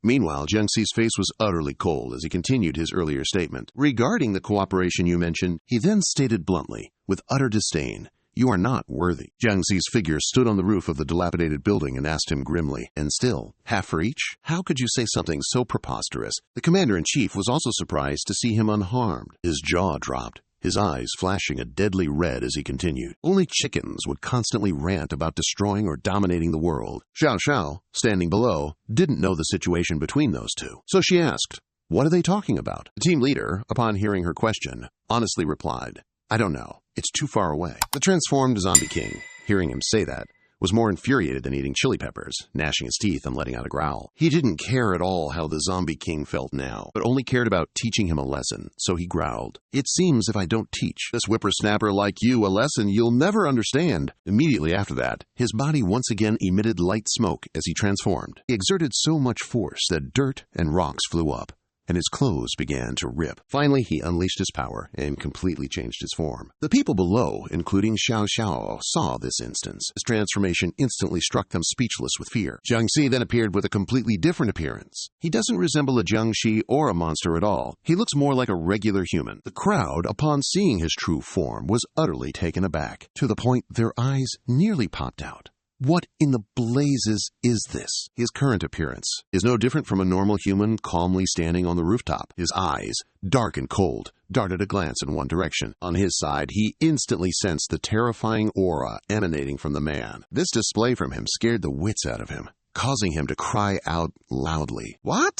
On Xiaohei's, Agu's, and the chief's side, it was unusually silent. The chief at this moment had a grim expression and didn't utter another word. Suddenly, Agu smacked him with a massive hand, so hard his snot flew out. Agu loudly told him, "Hey, snap out of it, you dummy!" After that, he grabbed the chief's head, lifted it high, and declared, "See for yourself." The chief, seeing even more clearly, became even more terrified and broke out in a cold sweat as Agu continued to speak reverently. "Look at our god!" Suddenly, Jiang Zi lifted his foot, stepping onto a protruding rock beside him. Then he struck a remarkably heroic pose, all while intensely staring in the direction of the Jiangxi king. "Transformation!" Tulong, seeing his current appearance, was utterly shocked and said, "He transformed again. This is different from the Jiangxi king, Dr. Jieming." Long Qi, who was standing behind him, also spoke up, acknowledging, "He's truly becoming more and more human." The chief, trembling, stammered, This is, compared to back then, it's even more." The sight of him looking exactly like a regular human scared the living daylights out of him. He could only wonder, is this even happening? Just then, the heavens decided to cry a little, as rain suddenly poured down. Ziling's expression flickered as the sudden rain began, murmuring, "It's raining." The transformed zombie king, utterly unfazed, then snapped, "Damn you! Seriously, what kind of monster are you?" He swiftly warped right in front of him, fist raised. He yelled, "Are you human or just a glorified corpse?" He threw a punch with all his might straight at Jiang Zi, as if this one punch would finally finish him off. His expression didn't change a bit. He simply stared back calmly. Then, the raindrops, mid-fall, abruptly froze in mid-air. Turns out, he was the puppet master behind those water drops. Immediately, the guy's body was sliced into 1,000 pieces. Those raindrops, previously suspended, were now entirely under his control. He commanded them to flow straight back up into the sky. Following suit, everyone else was also sucked upwards into the air. Xin Xian only then realized this was his doing, and she screamed in utter shock. Rainwater flowing backward. Can a zombie really do something like this? Even a massive ship, weighing hundreds of thousands of tons, was simply sucked up. What's more, all the fish, big or small, were also sucked up into the sky. Afterward, when he ceased controlling the rain, that was also the moment Xian, along with the other creatures that were sucked up, all plummeted back to the ground. Meanwhile, the zombie king, who transformed after his 4 limbs were severed, could no longer do anything. With eyes like bullets, he faced him and declared, "I am your father from outer space." While observing Earth, he discovered an enormous vortex was coalescing at a particular spot on Earth. Xian, seeing a strange phenomenon occurring in Earth's atmosphere, was utterly terrified. Is this the eye of an enormous storm? Lan Qi and Zilang, who were previously sucked up into the sky, now also successively plummeted down, around Jiang Zi. He was causing the fish, which he had pulled up from the ocean using his power, to fall. Zilang, lying on the ground, looked up at him and struggled to speak. A zombie? possessing power of this magnitude? At this moment, a massive whale, just like the others, also crashed down onto a tall building. Dr. Ji-Ming, observing from a distance, was utterly astonished. His four-eyed minion also shrieked in fear. What in the world, whale? The transformed zombie king was currently sprawled on the ground, looking up at him helplessly. Damn it, this kind of thing actually exists? A four-eyed minion turned to Ji-Ming, asking, "Brother Ming, have you ever seen the zombie king like this?" He, too, stammered in reply, "Never seen anything like it." Suddenly, the transformed zombie king, using all his might, rose from the ground. Then he declared decisively, "Regenerate!" From there, his arm regrew, starting with bone, then filling out with flesh. After both his arms had fully recovered, he still defiantly declared, "What good does that do, huh? I can't hurt you, but can you really hurt?" He was furious now, roaring towards him. "The zombie king's life force is immortal. Even if you chop me into countless tiny pieces, I can still regenerate." Jiangxi wasn't rushed or flustered by his words. He merely uttered a soft, "Oh." Then he made a forceful sweeping motion with his hand. He was instantly dragged towards Jiangxi by an invisible force, crying out in alarm, "What?" As soon as the words left his mouth, his neck was firmly gripped in Jiangxi's hand. The transformed zombie king writhed in agonizing pain, struggling desperately in Jiangxi's grasp. At this moment, Jiangxi's voice suddenly turned chilling. "You clearly misunderstood what death truly means." He then continued speaking. "Destroying a person isn't merely about destroying their physical body." He heard that and surprisingly yelled, "You!" He said nothing, his gaze utterly devoid of warmth. As he met his gaze, the man suddenly groaned in agony for some unknown reason. Deep within his eyes, there seemed to be a terrifying, hypnotic power. Massive ships continuously appeared in outer space. However, it was unknown if these belonged to humanity or some other alien force. Then, deadly whirlpools began appearing one after another somewhere in the open sea. At this moment, the transformed zombie king seemed to be undergoing some kind of torture and cried out with difficulty, "Gah! Gah." Once again, the image of a massive ship appeared in outer space. Suddenly, a figure clad in magnificent armor spoke in a deep, resonant voice. The ancients. Following that, others on the ship also descended according to orders. "Kill!" the one in red armor declared, uttering a bizarre statement. "Surround and kill for the 1,351st time. The sixth destruction of human civilization. This time, eradicate them completely." At this moment, a very familiar figure stood amidst the ocean full of whirlpools. Then, that person lunged forward, poised for an attack. The transformed zombie king's eyes bulged, looking as if he was about to lose consciousness. Those people inside screamed incessantly. He transformed again. "Help! Save us!" That long-haired person's eyes flashed with a chilling cold. Upon clearly seeing the long-haired person, he let out a prolonged scream of terror. From the darkness, an utterly terrifying blood-red eye emerged. Then, his entire body went completely limp, devoid of strength. His entire body and his eyes turned completely blank, devoid of any vitality. The transformed zombie king just completely lost all strength in Jiangxi's grip. Below, Xiao Xiao, completely clueless about what just transpired, piped up to ask, "What just happened?" Langxi also couldn't help but voice his curiosity. Is it really over? At this moment, Jiangxi let go, releasing the transformed zombie king, then plummeted in a freefall from the building's rooftop. Then he dropped straight to the ground, motionless. He now seemed utterly defeated, completely motionless, without a single stir. His eyes, now pitch black, showed no signs of life. The chief on his side, witnessing this spectacle, was taken aback. He asked, utterly bewildered, "What's wrong? Why did he suddenly stop moving?" Xiao He calmly replied after hearing his question, "He probably lost consciousness, scared stiff by the king's third form." Hearing him, he was utterly flabbergasted and yelled, "What did you just say?" "Scared to death, huh, doctor?" On his side, Ji-Ming was also incredibly surprised by this scene and wondered, How could this happen? The four-eyed guy was terrified, seeing their ghoul king annihilated. He stammered, "It's over!" It turns out they had prepared a helicopter to escape just in case they were defeated. The four-eyed guy hastily called out to Brother Ming. He grabbed Ji-Ming and urgently exclaimed, "Their coastal air defense is now gone. We need to get out of here quickly. If we don't leave now, we won't be able to leave at all." Who knew the moment he turned around, he ran right into a firm chest and froze solid. Seeing him suddenly appear, they were terrified and hastily retreated several meters. The four-eyed guy and the others were utterly shocked and yelled, "Our ghoul organization has never revealed itself. How does he know about our existence?" His gaze, incredibly calm, swept over Dr. Ji-Ming and the others. The four-eyed guy and the rest were now sprawled on the ground, trembling and whimpering, "Mama!" Ignoring their cowardly, rat-like expressions, he calmly asked a few questions. "Do you surrender yourselves? or do you want to go meet that ghoul king? After that, he didn't forget to issue a threat. I'll give you 1 second to think. Without much fuss, Four Eyes and his crew immediately raised their hands to surrender, saying, We confess. Ji Ming was furious at this point, yet there was nothing he could do. Thus, he could only choke out a few bitter words. Damn it!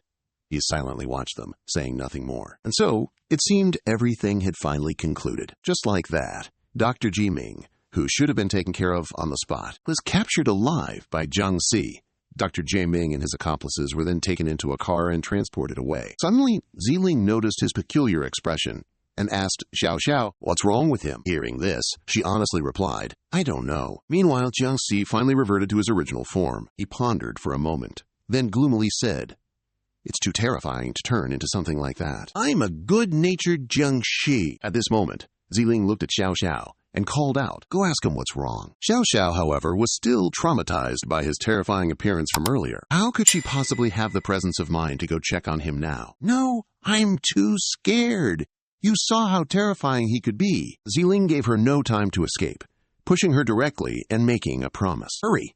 Later, I'll make you Jiang Si's deputy leader. Xu Shu slowly approached him, asking hesitantly, Jiang Si, are you still all right? Let's go. Suddenly, he shot up, scaring her half to death, then declared, I'm hungry. As soon as he finished, he calmly added, And I need a set of clothes that aren't torn. Only then did Xu Shu feel relieved, reassuring herself, All right, he's not in an aggressive mood right now. Afterwards, she walked alongside him and asked, Jiang Si, tell me, do you remember what you just did? He replied quite honestly, I remember, but it's very vague. After saying that, he thought carefully again. I have no concept of time. I guess I've probably thrashed a few weirdos like him before. Geez, you didn't understand. So she could only make a confused, He didn't elaborate, simply stating, Anyway, he was too weak. I don't remember. Inside the prisoner transport vehicle, a chilling laugh suddenly echoed. Four Eyes saw Ji Ming laughing so terrifyingly, so he asked curiously, Brother Ming, what's wrong? At that moment, he didn't even care about his own future. He only marveled. Jiang Si, I never thought there was such a powerful species. He was extremely excited, secretly formulating a new plan. I will definitely acquire your genes to create a species stronger than you. Thus, the fierce battle with the shape-shifting zombie king came to an end, and peace was restored to the human world. And just like that, the zombies invented by Dr. Ji Ming were terrified to death by Jiang Si. Ji Ming's story also reached its conclusion. At this moment, he stood in a sealed room, surrounded by mysterious individuals. One of them spoke up, addressing Jiang Si. Do you have any objections to becoming the group leader? He casually replied, None. Those mysterious individuals continued speaking. All right, becoming a group leader isn't solely about brute strength. Besides protecting the city, you also have to manage it. Finishing their statement, the person didn't forget to add, if, within the stipulated time, the population hasn't surpassed 10 million, then you will be stripped of your position. After that, the person finished speaking and immediately asked for his opinion. What's your vision for a city? Which city would you like? He gave a humble smile, scratching his head. Just give me City H. The one where Dr. Ji Ming was captured will do. The person heard his words, looked very surprised, and reminded him, What? That's a ghost town. It's a completely uninhabited zone. If you want to raise chickens, you need eggs, don't you? The more that person spoke, the more agitated and louder they became. If there are no eggs, then at least there must be fertilized cells. Now, with no one there, how exactly do you plan to develop anything? If the population doesn't meet the target, your group leader position will be lost. Still, he wasn't shaken in the slightest by that person's earnest advice. He still firmly said, No, I want it. Seeing his resolute attitude, that person had no choice but to reluctantly agree. All right, he was finally approved for the position of group leader and officially assumed the role of city manager. City H from now on. A blonde person wearing an eye patch saw his letter of appointment, then became utterly furious, cursing, Academy of Extraordinary Individuals. What idiot. From what corner is this, huh? Even though she was restrained, she couldn't help but continue speaking. They don't want a good city. They just want a city with no people. How can it even develop? Zi Ling, on this side, was also helpless with his decision, so he could only cover his face and sigh. Sometime later, after a fierce battle occurred in City H, and now this place has completely come under the management of Jiang Zi, who has become the leader. To protect this city, it expanded to 4 legions, giving birth to a historical moment from this day forth. The citizens of City H are none other than gentle zombies, currently wandering without a home. Just then, a little zombie child spoke up. Mom, our new home is so magnificent. Another zombie boy also pointed and said, Mom, look, humans. Soldiers, following his orders, arrived in the city to maintain order in City H, a historic image of the century. The human army will protect the zombies as they move into their new homes. At this moment, Jiangzi stood high above, looking down with an air of smug pride. Gazing upon his city, Xiao He spoke up, reporting the mission's progress to him. "Reporting, Great King, as per your request, all the undead residents have moved in," he replied, expressionless. "Good." Suddenly, the soldiers snapped to attention in unison. Little zombie nearby was completely startled by their sudden display and screamed its head off. After that, it turned to its mother and asked, trembling with fear, "Mom, are they going to hit us with fire sticks?" The soldiers, extremely solemn, spoke up. Group Leader Jiangxi's command is the command of the heavens. Group Leader Jiangxi's people are our people. We must protect everyone and ensure their safe relocation. That Jiangxi broke out in a cold sweat upon hearing that, utterly speechless. Mao, excited, spoke up. "All right, now we have our very own city." He calmly walked and spoke his thoughts aloud. Sometimes, for a race to prosper, it doesn't always have to rely on war. His subordinates wholeheartedly agreed. Go happily responded to his words. "Yes!" At this moment, Gore remembered Aqua and asked him, "Oh, right, what about Lord Aqua? He's been hanging there for several months already." He nonchalantly waved his hand and said, "Just let him keep hanging." The scene shifts to an enormous and imposing building. This is none other than Jiangxi City Hall. Cool. At this moment, he was being stretched taut by all four limbs, suspended high above the City Hall's roof. He cried miserably, tears streaming down his face, then sobbed, admitting his fault. "I was wrong," he continued, looking utterly pathetic. "I'm about to become a dried corpse. Next time, I'll definitely listen." And just like that, Season 1 of Mr. Zombie concluded peacefully and with laughter. Now, the zombies can also live happily and comfortably. Thanks to him. A mother zombie lifted her child high and said to it with a happy smile, "Quickly thank the Great King. We have a home now." Mr. Zombie Season 2 promises to bring many surprises and even more excitement.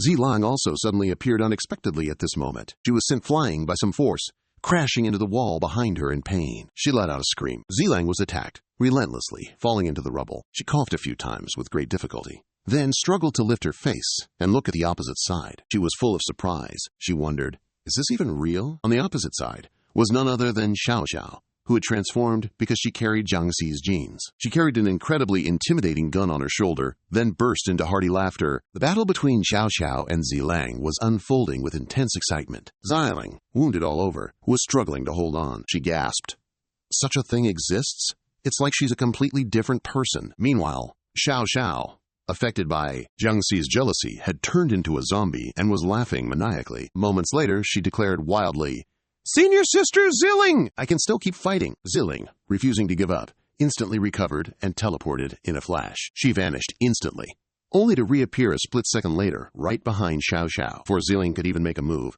Xiao Xiao whipped her head around 180 degrees to stare at her. Ziling, startled by the eerie display, he angrily blurted out, "What the heck?" Caught off guard, she immediately lost her footing and tumbled to the ground. She swiftly braced herself with both hands, then, questioning her entire existence, asked, "Is this thing even human?" Suddenly, her expression changed dramatically. Xiao Xiao, completely devoid of humanity, looked utterly terrifying. She grabbed her weapon, intent on smashing it down. Ziling swiftly somersaulted several meters backward to dodge. Then she frantically dodged the relentless barrage of attacks Xiao Xiao was showering upon her. With a twisted expression, she frantically kept shouting at Senior Sister Ziling, "Can I be the team leader now?" Casings from each bullet she fired continuously scattered across the ground. Xiao Xiao laughed maniacally, then continuously unloaded a barrage of bullets in her direction. At that moment, after skillfully dodging the hail of bullets, Ziling leaped towards a wall. She launched herself against the wall, gathering powerful momentum. She then looked up at Xiao Xiao, clicking her tongue with a hint of sass. Instantly, Ziling sprang forward with immense force, charging straight at her. "All right then, show me your fiercest abilities." Xiao Xiao, however, showed no signs of worry or apprehension. She merely scoffed, and then began to activate the cells within her body. Simultaneously, Ziling unleashed her technique upon her. Horizontal blade slash, but her sharp sword strikes did not cause Xiao Xiao to display even a single injury. She turned around, playfully mocking, "Senior, if you're not going to slash seriously, then how can I give it my all?" Ziling didn't hold back. She immediately raised her sword high, then slashed down, instantly cutting Xiao Xiao's entire body in half. Yet, she didn't show the slightest panic, still laughing with utter delight. Ziling was utterly shocked to see her just stand there, taking her previous attack head on. Why didn't she dodge? Right after that, she shrieked, in utter panic at Xiao Xiao's recovery ability. What the heck? After she had fully recovered, she acted as if nothing had happened, remaining completely nonchalant. Laughing, Zai Ling, in a panic, hastily jumped backward. Still quite scared, she asked herself, "That's just too much. What on earth is Jiangxi doing?" Xiao Xiao looked at her with a confident, provocative smirk and asked, "So now what? Can I be the group leader now?" Immediately after that, she raised her fist and lunged straight forward. That punch landed directly on Ziling, who was completely unprepared. Ziling was directly punched and flung against the wall, then painfully coughed a few times. Her face darkened as she told Xiao Xiao, "All right, it's over now." At this moment, her whole body also emitted white smoke and transformed back. Xiao Xiao, now back in her original form, frantically and anxiously asked her, Senior Sister Ziling, are you all right?" "I didn't mean to, really." Ziling didn't care much and directly asked, "After you were bitten by Jiangxi, did you turn into a Jiangxi?" Hearing that, she naturally denied it. "No, I didn't." "Didn't you have a full body checkup in the lab yesterday? All the cells in your body were normal. Even your genes haven't changed." Yet Ziling still didn't believe it, questioning her thoroughly. "You can turn your head 180 degrees and recovered after being cut at the waist? What in the world, Xiao Xiao?" Hearing her question, she replied very honestly, "I don't really know how it feels. Now, when I want to transform, I just transform. There's nothing uncomfortable about it." After that, she continued to explain, "If my mood drops, then injecting 2 doses of stimulant medicine works just fine, and I become even more formidable. It's been quite a while, and I haven't noticed any side effects either." After explaining everything clearly, she loudly called out, "Senior Ziling." Ziling, upon hearing all of her explanations, was utterly speechless, so she didn't want to say anything more, remaining silent for a while. "What's wrong, Senior Ziling?" Right after that, she stood up, wanting to leave, pushing her aside to get past. Xiao Xiao, not understanding what was happening, hurriedly asked, "Senior, where are you off to?" Xiao Xiao watched her hurried figure, utterly baffled. She asked, "What's wrong with Senior Ziling?" Ziling directly replied in a cold voice, "Mind your own business." Her subordinate, also anxious and eager, came out to ask, "Team Leader Ziling, where are you going?" She didn't stop for a second, replying directly, "To H City." Immediately after that, she quickly rushed onto a plane, then took off, flying back to the city that Jiangxi was managing. The flight concluded, landing in H City. Ziling immediately dashed off the plane, not even waiting for her subordinate. This made him frantically call out, "Team Leader Ziling, wait for me now!" The scene shifts to H City Hall, where Jiangxi was holding office. At this moment, he was having a meeting with his underlings. He seriously looked at the paper in his hand and read aloud, "A Mao, manager of Qinghua District. A Gan, city police chief. Lang, director of the Civil Affairs Bureau." Finally, he mentioned Xiao He. "Oh, and Xiao He too." Upon hearing his name called, Xiao He immediately stood up and loudly announced, "Present!"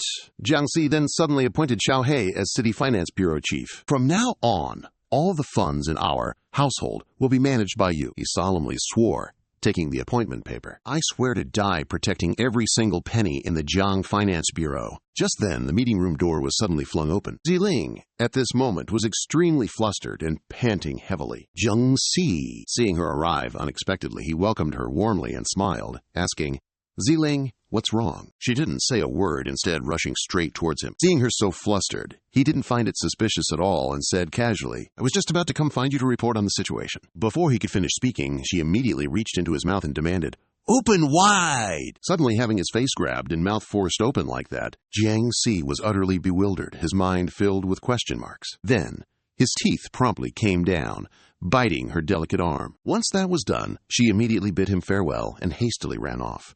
"All right, done and dusted. You can carry on now." After leaving the meeting room, she was no longer in a rush, but instead naturally strode through the headquarters. Just then, her subordinate also caught up, complaining, "Team Leader Ziling, you walk too fast." Then, with a worried expression, he reminded her, "Team Leader Ziling, didn't you forget that Spy can control others? Why did you let him bite you so easily?" After saying that, he couldn't help but add, "You're so noble. What if he controlled you to do unspeakable things?" Ziling's expression was incredibly firm as she slowly said, "Such immense power. A severed body can reattach. This kind of immortality is insane." She immediately voiced her reckless thoughts. "He can do whatever he wants. Even if he tells me to strip dance in the town square, I'll just have to deal with it." Meanwhile, Jiangxi looked utterly bewildered, scratching his head a few times, completely clueless. Following the brutal battle against the transformed zombie king, H City had its original peace restored. And so, Jiangxi took charge of the city. He began implementing reforms and development delegating tasks to his subordinates. This city also resumed its normal operations. Each city, just like any other metropolis, started organizing various commercial activities and transactions. Take the zombie clothing store, for instance. Female zombies were absolutely thrilled. They eagerly enticed customers into their thriving establishment. Welcome, welcome. And there was the zombie barbershop. The zombies in this city also aspired to have a clean and presentable appearance. There was even zombie real estate. The zombie construction workers here were busily erecting new buildings. And, of course, the zombie real estate brokers too. They were diligently working to find resourceful clients for their properties. Come on down. Special prices for new homes, complete with complimentary interior decoration. Not only that, but City H even has a zombie driving school. Since laws exist, these zombies are also obligated to follow them and get their driver's licenses. Examinee number 54. Examinee number 54. The examiner looked at that zombie, who couldn't tell the driver's seat from the passenger seat, and asked, "Why are you in the co-pilot seat?" The scene then shifts to Jiangxi, standing atop a high-rise building, gazing at his city. He was thoroughly enjoying himself, savoring a cup of coffee while appreciating this beautiful city. Their zombie king also enjoyed a brief, pleasant period of leisure. The scene shifts once more to another location. A piece of paper with his personal information was held by someone. A woman with long, blonde hair and an eye patch frowned, then remarked, "Jiangxi is weak-willed and has absolutely no personality. If he were let out, he'd just be a nobody." The woman's subordinate handed her a cup of coffee, then said, "I don't know why the Academy for Superhumans made him a team leader." Supervisor Chen, "Didn't the Director General of the Invincible Steel Academy mention this very matter?" The woman, known as Supervisor Chen, heard her subordinate's question and spoke up. "Oh, Academy's bickering and battling it out? That's practically a daily ritual. Seriously, them slandering each other? Is there anything we haven't seen before?" She finished, then added, "But this time, we don't even need his baseless accusations. I just don't like this Jiangxi. A team leader with zero personality? Hard pass." She then paused, a little hesitant, before adding, "And as for whether he's a Jiangxi," just then, Supervisor Chen crumpled the paper in his hand, declaring definitively, "We'll know once we take a look." Somewhere in the freezing north of the Earth and the Arctic, suddenly, a helicopter appeared, soaring through the Arctic sky. At the same time, a massive ship also appeared off the Arctic coast. There, a rather young fellow stepped up to greet a silver-haired man. The young man greeted, "Greetings, Dr. Quirky." The man, indeed called Dr. Quirky, then finally spoke. "So, I hear ancient human remains have been unearthed here?" Young man confirmed, "Indeed, a desiccated corpse, estimated to be at least 1,000 years old." He then proceeded to spill all the details he had. "We were on a scientific expedition when we stumbled upon it, buried 500 meters deep within the ice. We are currently trying to lift it out with a crane." Intrigued by this, he chimed in with a warning. "Under no circumstances are those remains to be damaged." He then slowly continued, "If he truly is an ancient human, then it would be the greatest discovery in human civilization. At this moment, cranes are pulling massive ice blocks from underground. A man signals, directing the workers, 'Careful there. Pull it up slowly.'" Dr. Quirky pulls out a cigarette, hoping, "I pray this time it helps." Our research into ancient history. In the distance, mysterious figures in fur coats watch. He looks towards a construction site and honestly says, "As the Academy's lead archaeologist, I've never been this tense before." The person below continuously signals, making the construction smoother. "Yes, just like that. Lower it gently. Gently." The enigmatic slab is slowly lowered to the ground. Within that massive ice block, a figure seems to be encased. Someone's. Inside is an incredibly desiccated body, with dark, leathery skin and long, white hair reaching to its waist. Dr. Quirky, upon seeing the figure within the ice block, is utterly astounded. "It looks like this!" At that moment, a terrifying shadow suddenly appeared behind the young man. That person clamped his mouth shut, then opened their own wide. After that, they swiftly bit down on his neck, catching him completely off guard. Seeing this, the elder was greatly shocked and loudly demanded, "Who are you people? You're definitely not with us." The other people nearby were also swiftly massacred. That peculiar doctor was kicked to the ground, crying out in pain. He then ordered the person behind him to make the assailant a sacrifice. Attacked by them, he continuously screamed for help in agony. "Help!" The assailant, without missing a beat, told him. "Don't panic! I'm just getting a blood sample!" A man with long blue hair, looking suspiciously non-human, was staring intently forward. Next to him, a woman with brown hair was gleefully wiping her mouth and chuckling. That massive rock completely fell straight down to the ground at that moment. The guys in fur coats then began to break the ice block, that massive one.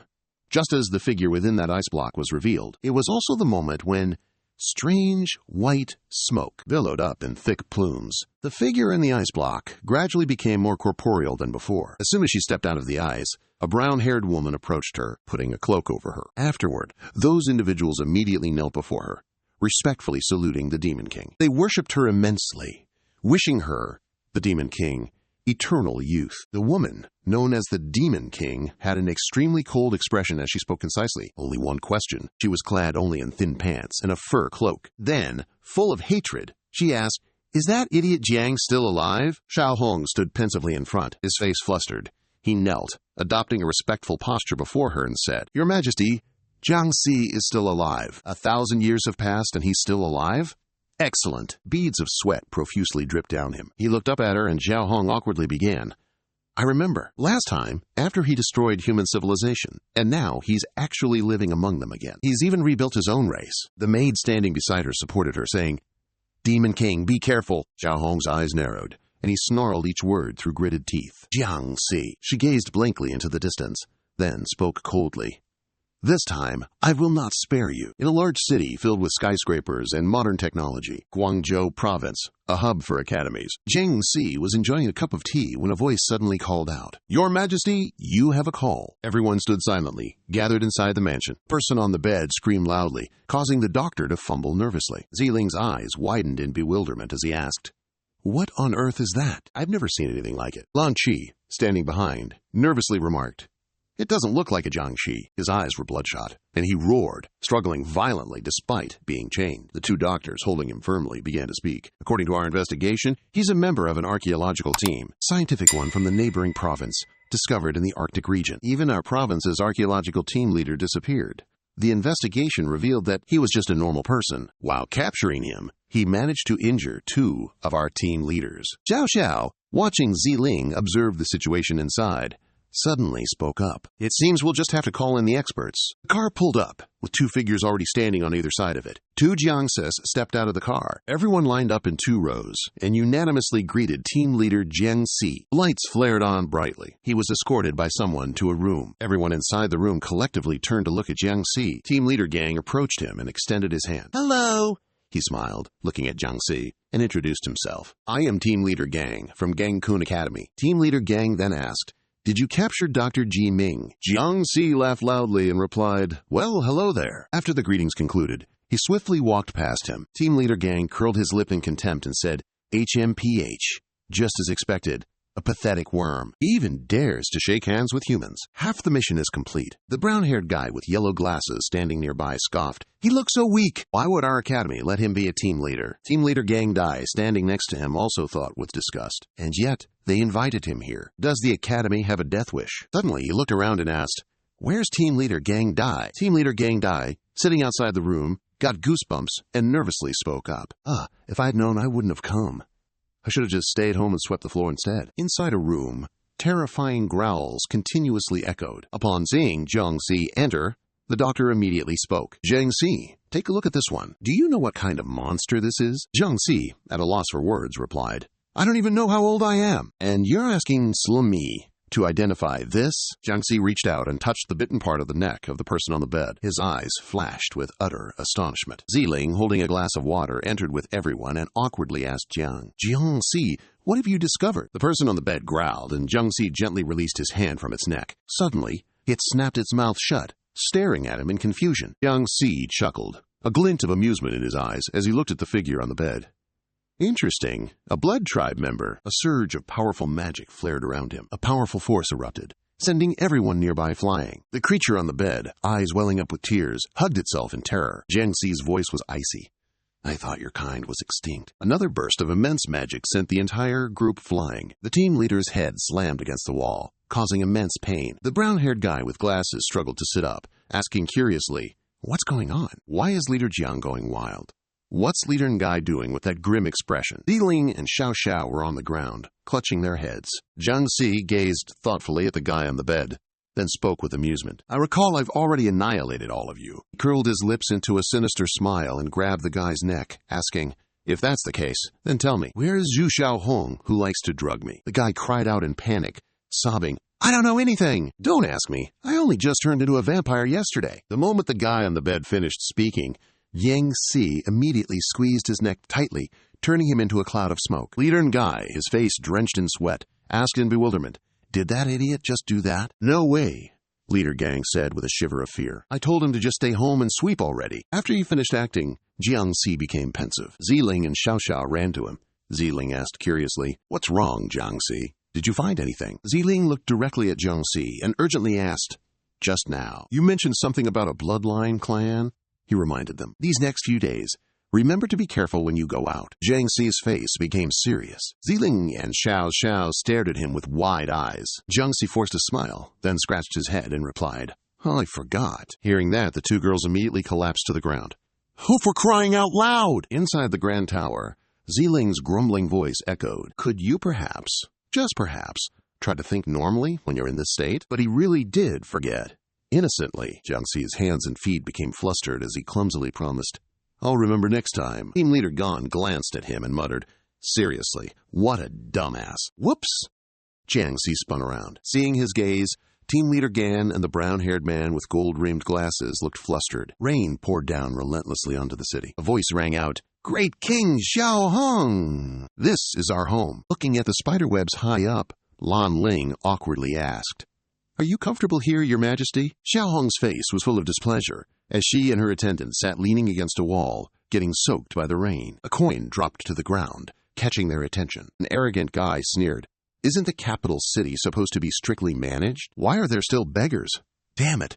Her attendant looked flustered. "Your Majesty, please don't stoop to their level." Lanling saw the coin, his eyes lit up instantly, and he lunged forward, yelling, "Money, money, money!" Xiao Hong narrowed her eyes. She angrily threw the can of water at the wall and yelled, "If it's already come to this, why bother summoning me?" The attendant, sitting next to Xiao Hong, spoke up, weeping resentfully. "Your Highness, do you even know how we've lived for the past 1,000 years?" She recalled the fierce battle between Xiao Hong and Jiang Si. She then continued, "After that great war between Your Highness and Jiang Si, you were beaten into a dried husk. We witnessed it from below." The female attendant, lying on the ground, gripping her handkerchief tightly, brought it to her mouth and bit it as she frantically added, "After that, he annihilated our entire race." She brought her handkerchief to her eyes, wiping them as she continued, "We had to fake our deaths just to escape him." The terrifying image of Jiang Si appeared in the female attendant's mind.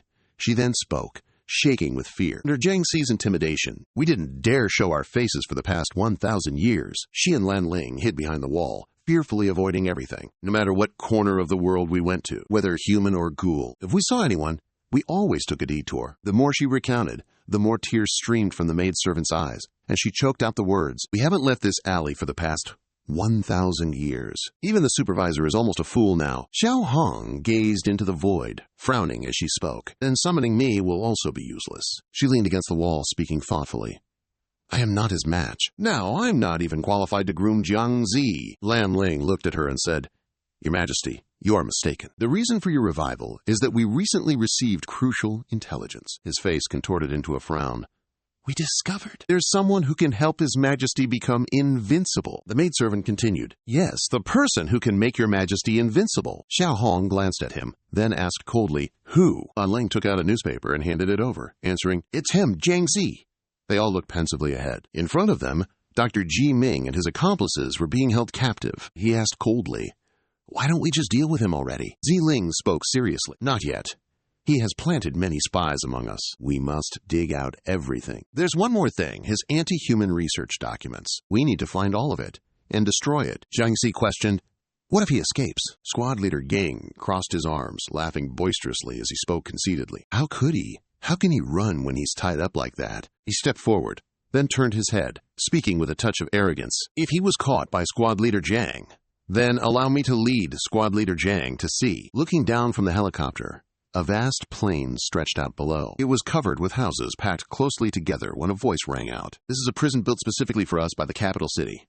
I've hollowed out the entire mountain. It's 3,000 meters deep. Inside a base, there was only one hole. It was designed to let light in, alongside a line of people holding cannons," he stated. "In total, there are 500 floors and 100,000 soldiers." Jiang Si stood in the elevator, looking out in utter astonishment. Squad leader Gang's explanatory voice chimed in once more. "Even taking the elevator, it takes 30 minutes to reach the very bottom floor. Whether it's anti-aircraft guns, laser cannons, or bazookas, every heavy weapon imaginable is available." He looked at the array of soldiers, then continued, "This is just an appetizer." The masked man, with the glowing red sash, stood with his arms crossed and spoke seriously. "Every 100 floors, there's a group leader guarding it. There are 30 group leaders and 2 general commanders overseeing them." Jiang Si just stared blankly, saying nothing as Group Leader Nagan looked smugly ahead and continued. With this level of defense, how could he possibly escape? Below, a prisoner was tightly chained to a large pillar, and he continued smugly. "We've even buried detonators as a precaution. Dr. Ji Ming is tied to a massive explosive device.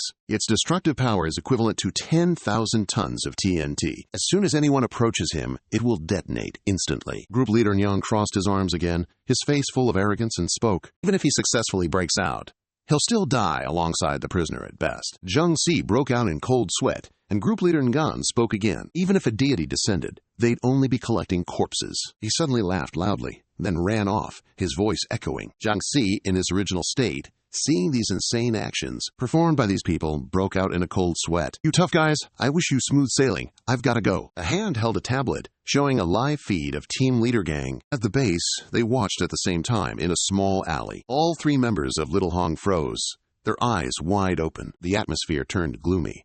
Lan Ling spoke. "Your Majesty, they even installed self-destruct devices," she furiously yelled. "These wicked people!" Team Leader Gang lit the cigarette in his mouth, then looked at Zhe Ling. He asked, curious, "I forgot to tell you. Supervisor Chen has arrived in Team Leader Jiang City to conduct an inspection." "You really didn't inform your boyfriend?"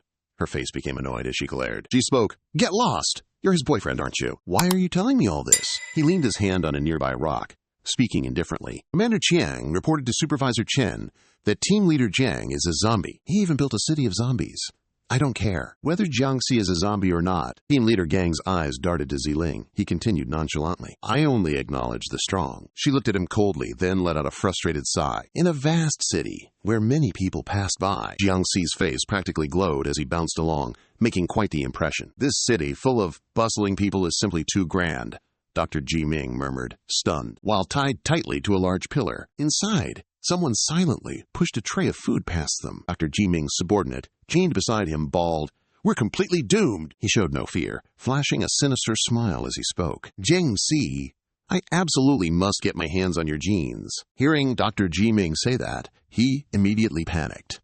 "Brother Ming, what are you saying?" "We're about to be executed," he smirked confidently. "No way! Not before they get my research materials. They won't kill us. Before I was captured, I had someone hide the documents in a place even I don't know." Dr. Ji Ming ground out each word. "Those dimwits will keep me alive. They will regret it." His subordinate looked flustered. "Jiang Si is too strong." "Wait, tell me, how do we get his genes?" "The hardest part is figuring out how to research and create an individual stronger than him." Dr. Ji Ming, still confident, casually replied, "We'll need a powerful vessel. 1. If it contains Jiang Si's gene, then I'll be able to figure it out." 2. His subordinate, clearly worried, quickly retorted, "Don't even mention research anymore." 3. This place has the world's most formidable prison system. 4. How can we possibly escape? We're just ordinary people. 5. Dr. Ji Ming's face reappeared. 6. A thoughtful expression. A figure then pushed the food closer to them. 7. A person stood beside the robot as the low hum of its engine resonated. 8. The intelligent food delivery robot was ready. 9. The system chimed. 10. The robot gently brought the food to Dr. Ji Ming's mouth. 11. His subordinate, seeing this, cried out in a panic, "Dr. Ji Ming!" 12. Dr. Ji Ming slowly chewed the food in his mouth. 13. He ate with unnerving relish. 14. In Dr. Ji Ming's mouth was a mechanical tooth. 15. Eavesdropping. He sat in silence, his expression grim. 16. Outside, a lone figure stood in contemplation as the whirring of machinery echoed. 17. So where exactly is the body of the new corpse king being held captive? 18. He respectfully spoke into the recorder. Doctor. 19. It's in the somatic research lab on level 200. 20. Currently 2 chief commanders are guarding it. Over there, a vampire lay unconscious on the bed. Someone replied, "All right, just do as I say, and guard our vessel." Jiang Zi calmly walked along the street. He glanced at his phone screen. Ziling put the phone to her ear and spoke to inform him of something. Jiang Zi focused on listening to her every word. Director Gang tattled to Supervisor Chen, reporting that you've built a zombie city. Now, Supervisor Chen wants to come inspect your city, and he's already on his way. Supervisor Chen sat in his car, arms crossed, very seriously. Ziling hurriedly continued. Supervisor Chen is the auditor for our province. His job is to inspect the conduct of all the team leaders. If he discovers what you've done is true, he'll immediately dismiss you as team leader. His face covered in cold sweat, he stammered, "Actually, I'm a human." Oh, for crying out loud, Jiangzi. Sweat poured down like rain as he heard Ziling nag. "Don't think. I don't know what kind of things are in your city. You know perfectly well what you are.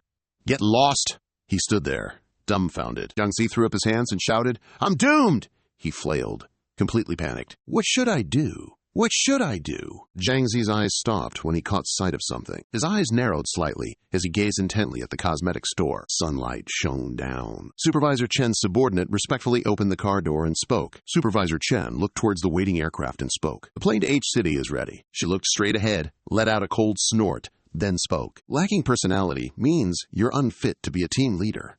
This Jiang fellow needs to be demoted." Cars began falling from above. Xiaohei was stunned by the sight. The cars crashed to the ground in front of a large building. Jiangxi landed gently. Xiaohei, perplexed, asked, "What's wrong, Great King?" He approached him, hastily explaining. "Supervisor Chen is here in our city for an inspection. Quickly hand out all the supplies and tell the zombie citizens to disguise themselves. If Supervisor Chen discovers we're zombies, she'll reclaim this city." As soon as Jiangxi finished speaking, he quickly ordered, "Agul, head to Sector Dialang, Sector C. Hurry up!" A guy carrying a flying car high above paused as the voice rang out. "If you don't want to go back to living in ruins, then you'd better watch your expressions." The other guys high above also stopped, seriously listening to every word spoken. Everyone in charge of their own sectors. Hurry up and deploy quickly. Agu, holding a lipstick, looked confusedly at Xiaohei, who was applying powder, and asked, "Does this even work?" He widened his eyes, looked up, and focused on putting on his contact lenses. He replied, "If the Great King orders it, there's undoubtedly a reason for His Majesty's actions." Jiangxi's subordinate waved his hand, announcing, "The Great King has given an order. If you don't want to go back to living under the overpass, come here and get your supplies. To protect the city, everyone gets a piece." A little zombie kid asked curiously, "Mommy, what are they doing?" The mother calmly replied, "The Great King has ordered us to pretend to be humans." A female zombie stood in front of the two subordinates of the powder-applying guy and asked, "Give me a share." "Is this how we do it?" The little zombie kid grabbed his mother's leg, exclaiming, "Mommy, I want to do it too." The beautiful-faced female zombie holding the lipstick turned around, making her child's eyes pop out. "Not so fast. Mommy isn't done yet." A Mao walked in from outside. "We're back!" Agu and Xiaohei appeared, their faces plastered with lipstick and powder. Alang and a Mao exclaimed in shock, "Damn! Are you guys done already?" Agu, with his atrocious makeup, shouted back, "Mind your own business." Alang was bewildered and didn't ask, while Xiaohei lamented, "So what are supposed to do now?" "You guys will just have to take the hit." He put leashes around their necks. Alang and a Mao, now turned into pets, asked, puzzled, "Supervisor Chen must be arriving soon, right? There's no sign of him yet." The two of them roared at Xiaohei. "Everyone's rank is the same. Why do we have to be pets?" Xiaohei calmly retorted, "Weren't you essentially pets back when you were alive?" They looked up at the airplane gliding across the sky. Supervisor Chen's subordinate looked ahead and said gleefully, "Fortunately, Supervisor Chen had the foresight to let us travel by train." Supervisor Chen stepped forward and said coldly, "Even if you think with your rear end, you'd know that Guangzhou province doesn't have many team leaders. Our presence must have been leaked. It's best to take a detour. We'll investigate starting from the lowest social strata. That way, we can easily uncover clues about Jiangxi." Her two subordinates whispered behind her,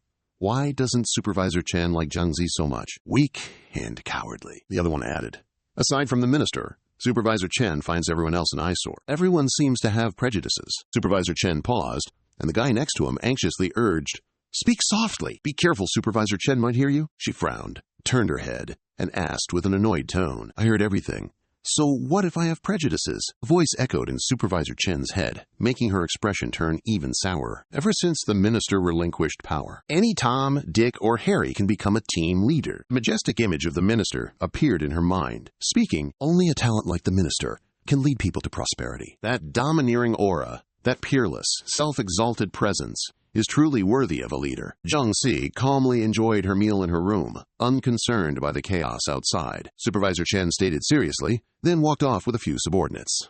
"All right, let's begin the investigation." Two subordinates looked around and spoke up, saying, "It's been a while since the minister went on an expedition. He must be returning soon." Xiaohei, Agu, Alang, and Amao were still quietly waiting. He wondered, "How strange. Why isn't she here yet?"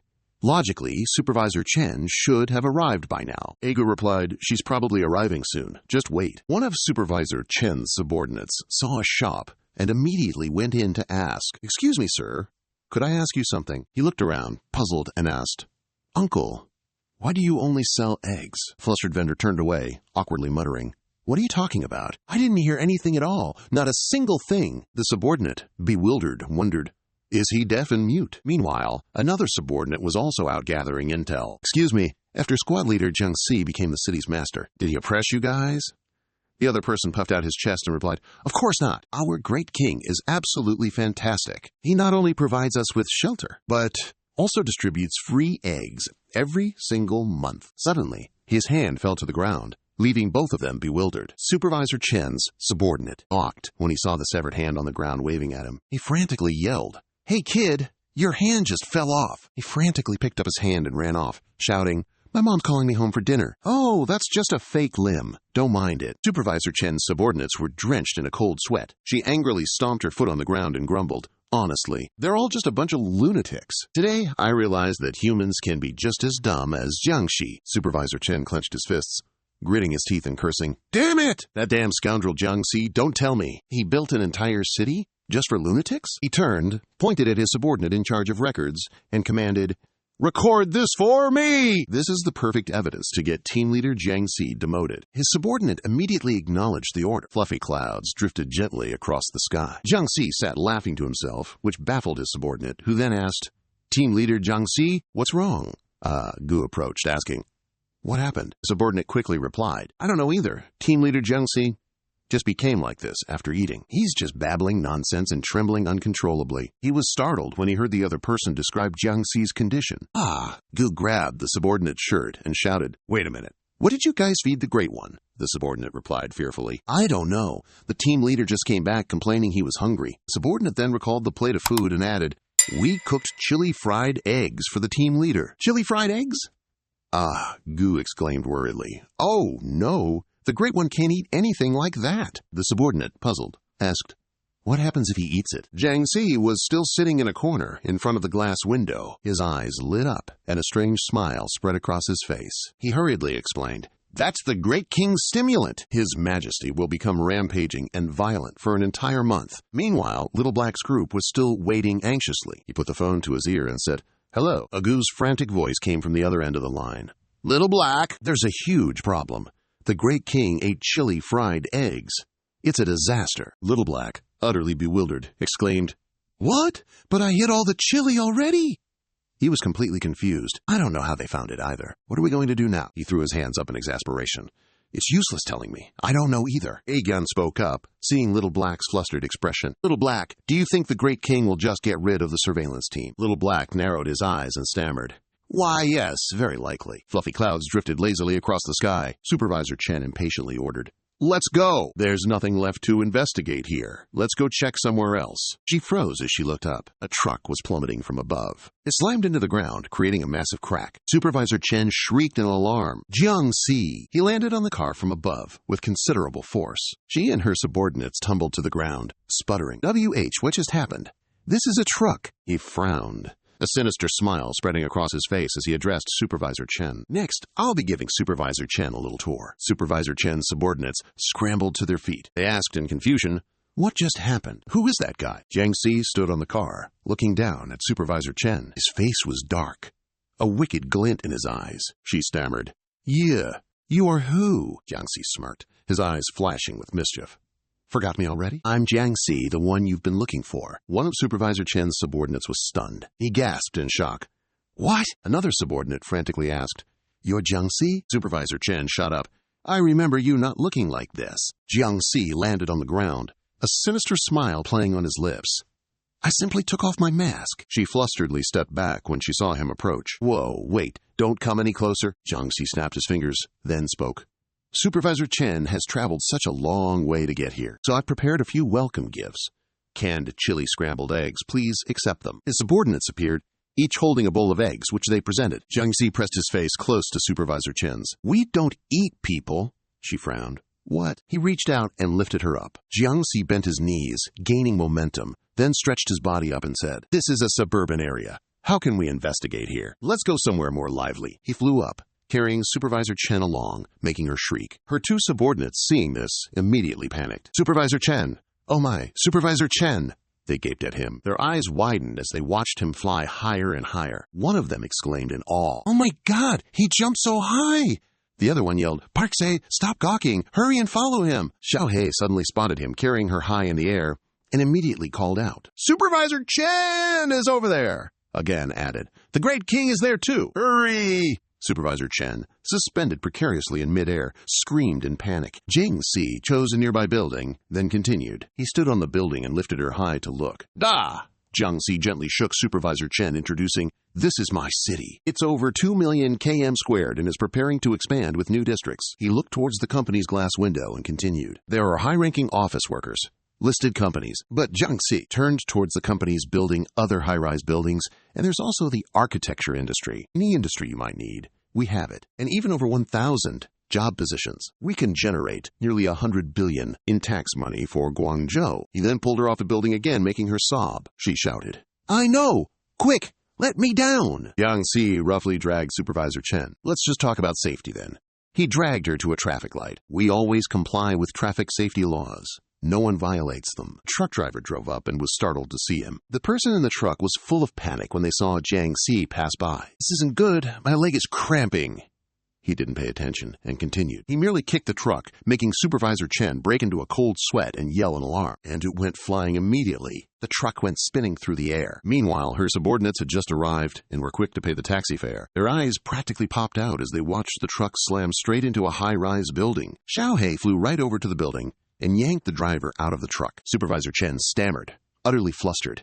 "Yes, you just killed someone." Jiangxi replied coldly, "Not even close." He then explained as his own subordinates materialized. "Every single one of my subordinates has a unique trick up their sleeve.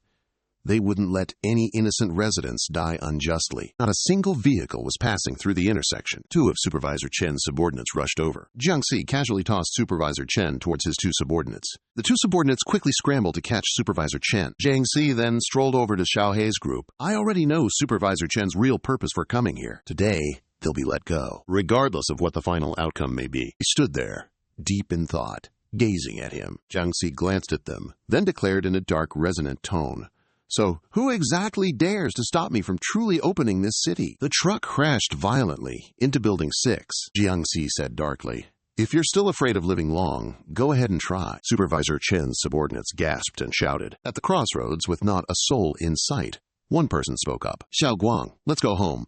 My legs are a little numb." Xiao Guang stammered, Is this the overwhelming feeling a human would have?" Looking at Jiangxi, he continued worriedly. "Compared to the minister, he's even less like a human." He flashed a devious smile. Xiao Guang, sweating, spoke. "Who said he was cowardly and weak? I want to strangle that jerk." Jiangxi walked away, calling back, "Let's go home now. No free meals at my place, so you'd better leave before I change my mind." Supervisor Chen suddenly spoke up. "Wait!" Her sweat poured like rain as she struggled to say, "I admit your city management capabilities. You've done a great job, but as a team leader, it's not just about city management skills. One must also possess combat power." Jiangxi paused when he heard Supervisor Chen's words. Xiao-hei was surprised. Ah Gu was bewildered, and Ah Gan was flustered. A Mao and a Lang were stunned. She frowned and continued. "As the team leader, you must have the strength to protect your city. I don't see you having the power to protect this city." Jiangxi's subordinates rushed forward and gagged Supervisor Chen. She glanced around, bewildered. Jiangxi stood contemplatively in front. He spoke in a low, somber tone. "Oh, really?" Jiangxi turned his head, a sinister smile on his face, and asked Supervisor Chen, "Do you want to see my true power?" All of his subordinates trembled, puzzling her. Jiangxi replied, "All right then." The bright sunlight shone down. Everyone gathered at the beach. A Gu stood beside them, anxiously saying, "I have a bad feeling about this." The atmosphere grew tense. Supervisor Chen and her group looked confused as she asked, "What are you doing bringing me here?" His cunning shadow stretched over the sea under the sunlight. Now she was in a panic, and a Gu suddenly called out to Supervisor Chen. He subtly hinted, "If anything goes wrong later on, then Supervisor Chen will be held responsible. It has nothing to do with us." Supervisor Chen panicked, utterly bewildered. Jiangxi merely glanced over at Supervisor Chen. Everyone stared wide-eyed at him.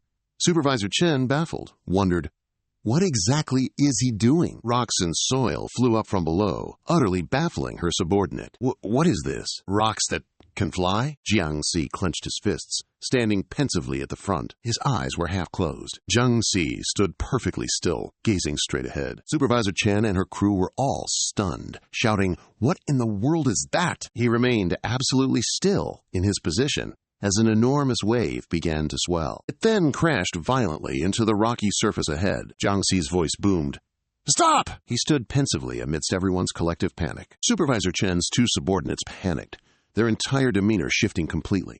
What in the world does he want to do? A powerful force surged towards the three of them, making them scream out loud. The ground surface erupted, sending rocks and debris scattering everywhere. Agu grabbed one of her subordinates' collars. Supervisor Chen was flung to the ground by immense pressure.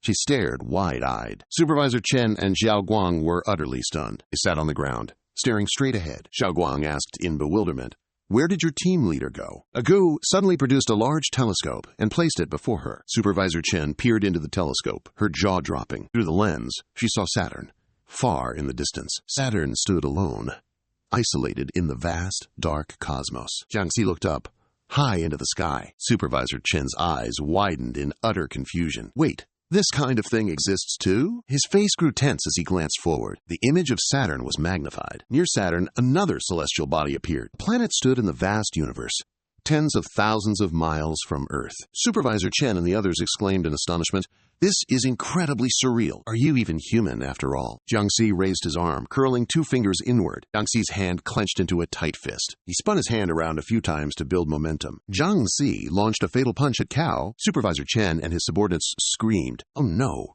Jiangxi still held the same pose. Agu yelled, "Everyone, get out of the way!" A powerful gust of wind slammed into Supervisor Chen's face. The water from one side of the area shot up high. A massive flood surged into the city. Agu struggled to block the floodwaters' assault. Her subordinates shrieked loudly. Ziling and Xiao Xiao were flung from the headquarters. She lay on the ground and asked, "What's happening?" The warning bell rang out. "Tsunami warning, level 12. Warning? Warning? Tsunami, level 12. Warning." Ziling and Xiao Xiao turned towards the open door. A massive wave was crashing into the city. The two girls screamed, "What is that? Is the apocalypse coming early?" Ziling and Xiao Xiao stood with their mouths agape. The alarm bell warned of a level 12 tsunami. The warning has threatened the development of humanity. Barrier wall was erected, initiating Tier 1 protocol. The wave was stopped by the barrier. Jiangxi soared high into the sky. Moments later, he landed amidst the churning waves. Jiangxi's face was grim, almost terrifying. He looked ahead and asked, "Have you seen it now? The water surface is churning once more." Supervisor Chen stumbled, panicking, and fell to the ground. Jiangxi stood contemplatively, watching the waves surge behind the group. Also, the sunlight illuminated the entire sky. Jiangxi and his group stood watching the taxi drive further away. Inside the car, Supervisor Chen and two others were drenched in sweat, panicking. "Monster! He's a monster! He's not human. Even monsters aren't as terrifying as him." The three cars drove further away, and Jiangxi's group gradually faded from view. Agu asked worriedly, "Did we go too far? Will they take back the city?" Xiao He, sweating nervously, replied, "I don't think so." Looking down from above, a vast, sprawling plain stretched out before them. In the very center was a colossal, deep pit, just sitting there. After returning, Supervisor Chen's mental state was no longer normal. He adopted a tacit attitude, acknowledging the city that Jiangxi managed. In other news, deep beneath the prison where Dr. Ji Ming was held, inside the laboratory, the man with the red glowing glasses stood with his arms crossed, watching the zombie king tightly bound to the bed. "This Jiangxi is truly formidable," the doctor chimed in. "I wonder how he handled this one." He intently watched the powerless zombie, then spoke. "Shouldn't we be marveling? Instead, at Dr. Ji Ming, he can create such terrifying creatures." The doctor interjected. "That damn Ji Ming, is he trying to create a god?" He mused. If Dr. Ji Ming truly dedicated himself to humanity, how incredibly great he would be. The doctor then asked, as if dismissing his own thought, "Don't even think about it. Tell me, is there a chance he's not dead yet?" The man with the red glowing glasses quickly denied. "Impossible. There are absolutely no signs of life left." A spy, who had appeared from who knows where, poured a mysterious liquid into a glass of water. They continued their conversation, completely oblivious to his presence. "Just follow my instructions." Dr. Ji Ming's voice echoed in the spy's ear. "Initiate fusion of CHRL-47 with the primal solution." The spy held two chemical solutions in his hands, following the instructions. The ratio is 7-1. The zombie king has only lost consciousness. His body is still intact, There's still a chance for recovery. He grabbed a large syringe and poured the solution in, just as Dr. Ji-Ming finished speaking. Find an opportunity to inject it into the new Zombie King's body. The man with red-tinted glasses turned his back, walked to the door, and called out, "I'm off on patrol." The spy scoffed. "Patrol what? We're 3,000 meters underground." The spy turned his attention back to the Zombie King. He decisively plunged the syringe into the king's body, astonishing the doctor and the other man. The liquid in the syringe slowly transferred into the Zombie King. The man with red-tinted glasses punched the spy, sending him crashing into the wall. He frantically yelled, "What have you done?" The Zombie King's eyes snapped open wide, and a massive explosion occurred. This made everyone in the laboratory scream. Team Leader Gang, standing outside, widened his eyes and asked, "What's happening? What's happening?" Alarm bells blared. "Warning! Warning!" The smoke and dust gradually dispersed. The Zombie King sprang to his feet, clenching his fists and glaring at them. Dr. Ji-Ming commanded, "Engage them! Wipe them all out! Save me! I'll make you stronger than even Jiangxi." An airplane, high in the sky, was approaching the base. Someone extended a leg and kicked the airplane door. The airplane door plummeted outwards. Everyone on the plane screamed in terror. A voice boomed, commanding, "Don't move. Just be honest, everyone. Then your lives won't be in danger." A thug entered the cockpit, pressed a gun to the pilot's head, and sneered, "Don't try any funny business. Once we're finished, we'll let you all go." The airplane continued its fearful journey. Xiao Hong suddenly appeared at the airplane door. She glided past a young man, calling back, "They've already set up an alarm system within a radius of several hundred miles. This is the only way we can proceed." Her subordinate replied, "Your Highness, they've attached self-destruct devices to people." With Dr. Ji-Ming in the picture, perhaps we should formulate a detailed plan? Xiao Hong frowned. She put one hand on her hip and haughtily declared, "I don't need these pathetic human tricks. If you can't even handle such a minor issue, how do you expect to rule over you lot?" One by one, they leaped from the plane, letting out a roaring cry. The only way to deal with violence is with even greater violence. They plunged directly into the base, screaming, "Wipe them out!" Suddenly, a voice echoed, sending a jolt through the group leaders. "Look up, quickly!" Group Leader Gang urgently exclaimed. "It's a prison break! Deploy defenses now!" The intruders rained down from above. The soldiers raised their weapons and opened fire. Yet every single bullet was expertly dodged by the prison breakers. A group leader loudly assuaged, "Everyone, don't panic. Don't lose your composure. We still have 30 group leaders on our side. They won't stand a chance." Prison erupted into utter chaos. The Director General, bewildered, stammered, "What's happening? What's going on? A prison break?" Xiao Hong, arms crossed, merely watched with an air of arrogant superiority. Base map showed her current location, the first floor. A mere 320 meters further lay the location of Group Leader Gang and the other group leaders. An additional 500 meters beyond that was the Director General and the group leader's position. Gang Dai. And then, 990 meters further, is the Zombie King's lair. Finally, on the 3,000th floor, where Dr. Ji-Ming is imprisoned. The guy with red glowing glasses on the 3,000th floor, he was slammed into the wall. He was stunned as the Zombie King swept past. The Zombie King stood opposite Dr. Ji-Ming and said, "I truly hate you. Do you really think I'll save you? Between Jiangxi and you, your death is far more crucial." He curled his lip, astounding his subordinates. "What?" Dr. Ji-Ming snarled menacingly. "After a single fight with Jiangxi, you think that you're invincible just because Jiangxi isn't around? I created you, even though I'm just an ordinary human. If I want you to live, you live. And if I want you to die, you will die. You're pulling stunts right in front of me? You're still way too green." The Zombie King gnashed his teeth. "What?" He glanced at him, then added, "But don't worry, once you fulfill my dream, I'll end myself." The Zombie King raised a hand to his chin, saying disdainfully, "You humans, when you go mad, you're 100,000 times scarier than any other creature. Perhaps you can make me as strong as Jiangxi. You're serious?" Dr. Ji-Ming's eyes narrowed decisively. He declared, "I guarantee it. What I say, I do."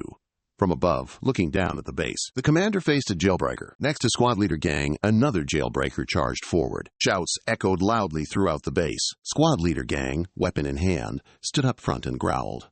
Who are you? What are you doing here?" Xiao Hong's group watched them with cold intensity. She advanced towards the squad leaders, stating, "I'm not here for idle chatter." Xiao Hong glared at each person, then stated, "You have two options. Hand over Dr. Ji-Ming and live, or refuse, and I'll show you my true power." Furious, Squad Leader Gang grabbed a pipe and attacked her, yelling, "In your dreams!" Xiao Hong's face showed annoyance as she subtly frowned. The squad leaders roared, charging forward to attack her simultaneously. "Where do you think you are? Trying to make us release someone?" The sounds of fighting echoed throughout the entire base. On the third floor, a robotic arm crashed down. The commander lay slumped on the ground, struggling to ask, What? What just happened? Squad leader Gang, bewildered, claimed, I saw absolutely nothing. The soldiers cried out in alarm. Oh my God! They raised their guns, pointing them at Xiao Hong. Shoot! Quick, shoot! She calmly watched them. Soldiers continuously fired bullets at her. The bullets seemed to have no effect on Xiao Hong. She stood defiantly, enduring every hail of bullets. Xiao Hong's subordinate proudly stated, this level of scientific technology is all there is to it. A loud explosion rang out at the facility where Dr. Ji Ming was imprisoned. Simultaneously, Dr. Ji Ming's subordinate helped him up, wondering aloud, didn't you say touching it would make it explode? How are we so unharmed? He explained grimly. After the power cut, there's a 2-second window. No machine is perfect. The Zombie King stepped forward. Dr. Ji Ming's subordinate looked at his back, whispering, Brother Ming, he's already incredibly strong. Do we really need to make him even stronger? Given his arrogance, I fear other problems will arise. There's no better vessel than him. The Zombie King suddenly paused. His eyes darted forward. Before the Zombie King lay numerous people sprawled on the ground. The general, having lost an arm, gritted his teeth and struggled to endure. Dr. Ji Ming's subordinate stared wide-eyed, asking loudly, what in the world just happened? As the smoke gradually dissipated, Xiao Hong still stood firm, without a single scratch. She looked towards him. My dearest Dr. Ji Ming, Xiao Hong sneered. Someone who can't even touch a strand of Jiangxi's second form's hair is utterly unworthy of being your vessel. Dr. Ji Ming and his subordinate were utterly bewildered. The Zombie King frowned at her words. Xiao Hong continued, offering a suggestion. Why not research my body instead? What do you think? She stood still, awaiting his response. The Zombie King laughed, a scornful sound. Interesting. Are you implying you're stronger than me? Tense atmosphere enveloped them all. Xiao Hong openly challenged him. Indeed, not just a little stronger. If you don't believe me, then you're welcome to try. He suddenly lunged at her. Little Hong landed a direct hit on the King Zombie's face. Dr. Ji Ming and his subordinate gawked in surprise. Little Hong's 2 lackeys were dumbfounded. Her hand remained frozen in its punching pose. Team leader Ningan and the commander just stood there, slack-jawed. Little Hong's punch unleashed a huge burst of magic. The King Zombie was sent flying by her punch, his body smashing right through a thick wall. A massive crack spiderwebbed across the wall where the King Zombie made his ungraceful exit. He furiously ground his teeth, channeling Jiangxi's power from before. Blast it, there's more to this. The King Zombie suddenly noticed the bomb plastered right in front of him. He squatted down to get a running start. The King Zombie leaped up and rocketed towards the bomb. He roared, Perish, all of you! Dr. Ji Ming's subordinate shrieked. That's a nuclear reactor! What do you think you're doing? Little Hong remained perfectly still, observing the King Zombie's antics. The commander's eyes bugged out, his jaw dropping. This isn't good! He threw his arm wide. The King Zombie punched straight into the bomb. The subordinate screamed. I knew this thing was unreliable from the get-go. All the bombs in the place where Dr. Ji Ming was previously imprisoned were detonated. Xiao Hong calmly watched the scene unfold, then reached out her hand. She reached out to unleash her magic. Bombs in various spots gradually flickered out, only for them to slowly restore themselves to their original state. The Zombie King was astonished and furious. Dr. Ji Ming's subordinates were dumbfounded. What? The Director General and Team Leader Ngan gaped in astonishment. The bomb installation site was gradually crushed into a pile of scrap metal and collapsed. That pile of metal scrap then crashed straight down onto the Zombie King. He lay flattened beneath it, writhing in agony. Everyone stared dumbfounded at the Zombie King's location. Xiao Hong scoffed. Is that all your power amounts to? And you want to be a king? She suddenly raised her hand. His body immediately flew up towards Xiao Hong. She gripped his neck, then lifted the Zombie King, asking coldly, how should Jiangxi deal with you? He gritted his teeth in fury. What? Xiao Hong tightened her grip on the Zombie King's neck, making his face contort into a grimace. Her sharp eyes stared directly into his. Xiao Hong stepped into the Zombie King's mind, causing him to panic. He stammered, You all. He looked at her, suddenly remembering Jiangxi, and spoke in fear. You all belong to the previous civilization, don't you? The Zombie King screamed in terror. Xiao Hong gripped his neck tightly and said darkly, It's good that you know. Her eyes narrowed, sharp as blades. Xiao Hong flung the Zombie King powerfully to the ground once he had collapsed. He crumpled to the ground. Xiao Hong calmly looked at the Zombie King, sprawled out on the ground. A moment of silence descended, and so he lay there. The pitiable, newly awakened Zombie King. He had just revived, only to be scared half to death by Zhou Xiao Hong. The director and group leader Gang stared, eyes wide. Dr. Ji Ming's subordinates broke out in a cold sweat. She looked over at him and spoke.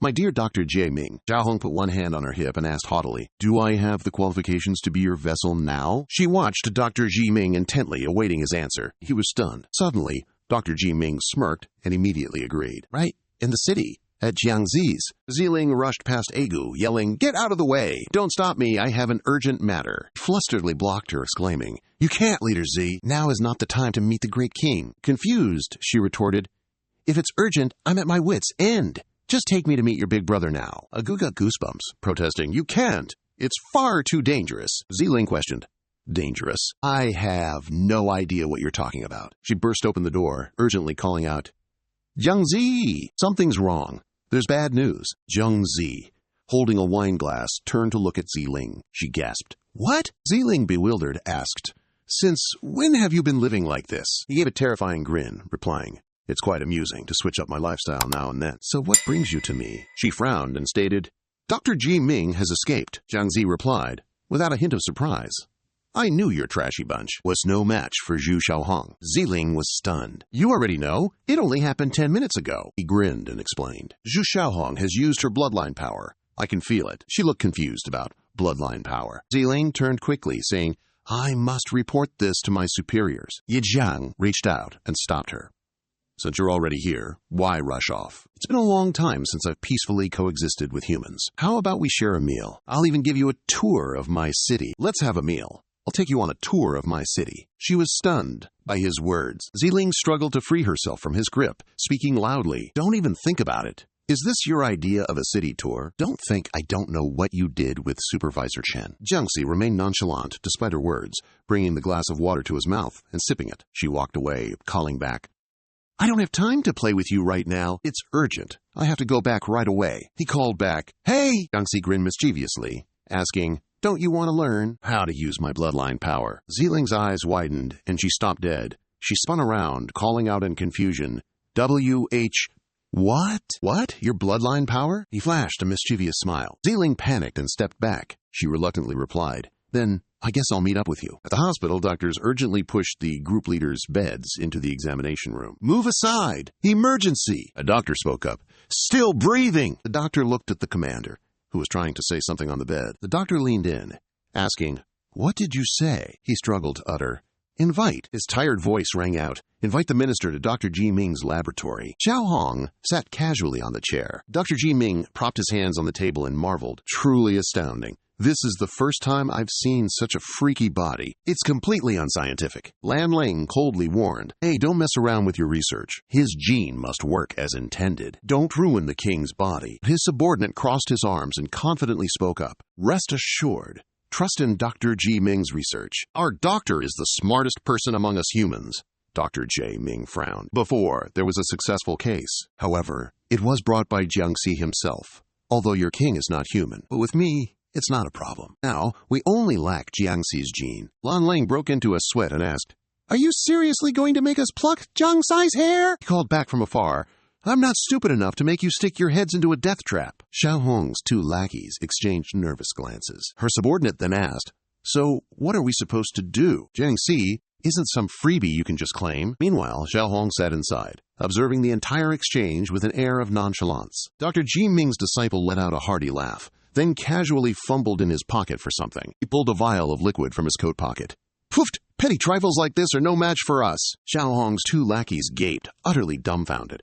"Holy hell! How did you manage that?" Next, Dr. Ji Ming poured that liquid into a test tube. Previously, someone had managed to obtain Jiang Xi's genes to check if her body would turn into a zombie. He continued, "I told my subordinate to get her blood. Her human underlings are truly treacherous." Dr. Ji Ming looked at his smiling disciple and continued, "Sometimes these pesky informants can actually be quite useful.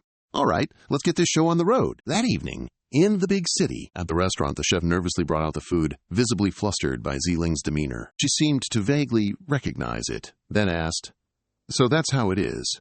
Your ability isn't just that simple name, is it? What if you can't return to normal after this? Are there any side effects?" Jiang Xi didn't rush to answer. He only flashed an arrogant smile. Ziling urged, "Speak!" Then he just reverted to his usual bewildered expression. She angrily grabbed Jiang Xi's collar and yelled, "Damn it! Can't you wait until you finish speaking before transforming back? I skipped so many important things just to go on a date with you, and you're going to turn your back on me like this? You irresponsible jerk!" Ziling shook him violently and shrieked, "Transform back for me, quickly! Hurry up!" Jiang Xi calmly spoke. "No, I didn't force you. You came willingly," she yelled loudly. "You!" She looked over at the chef and loudly called out, "Where are your chili peppers? "Give me 1 kilogram." The chef frantically replied, "The city's chili peppers have all been destroyed by Minister Xiaohei." At the city hospital 2 months later, Anqi interlaced his fingers, looked at the person in front of him, and said, "I've already visited you at the hospital twice." The chief, lying on the hospital bed, asked with difficulty, "Before I fell into a coma, did you manage to spread the news?" "Have you done it yet?" She reassured him. "Don't worry, I just received word that the satellite has already been deployed," she emphasized, "and that it's an urgent matter." He remained silent, not saying a word. Lanqi leaned back and continued curiously, "You guys also sacrificed so many people like that. And there are also voice-activated nuclear bombs. And yet, some lady managed to escape prison?" The commander swiftly clarified, "This time, the enemy is quite unlike any we've faced. The bomb had clearly detonated, yet Miss Ra somehow managed to compress it back down. It's as if she isn't even from this era," she grimly uttered. "I understand. I've relayed the message.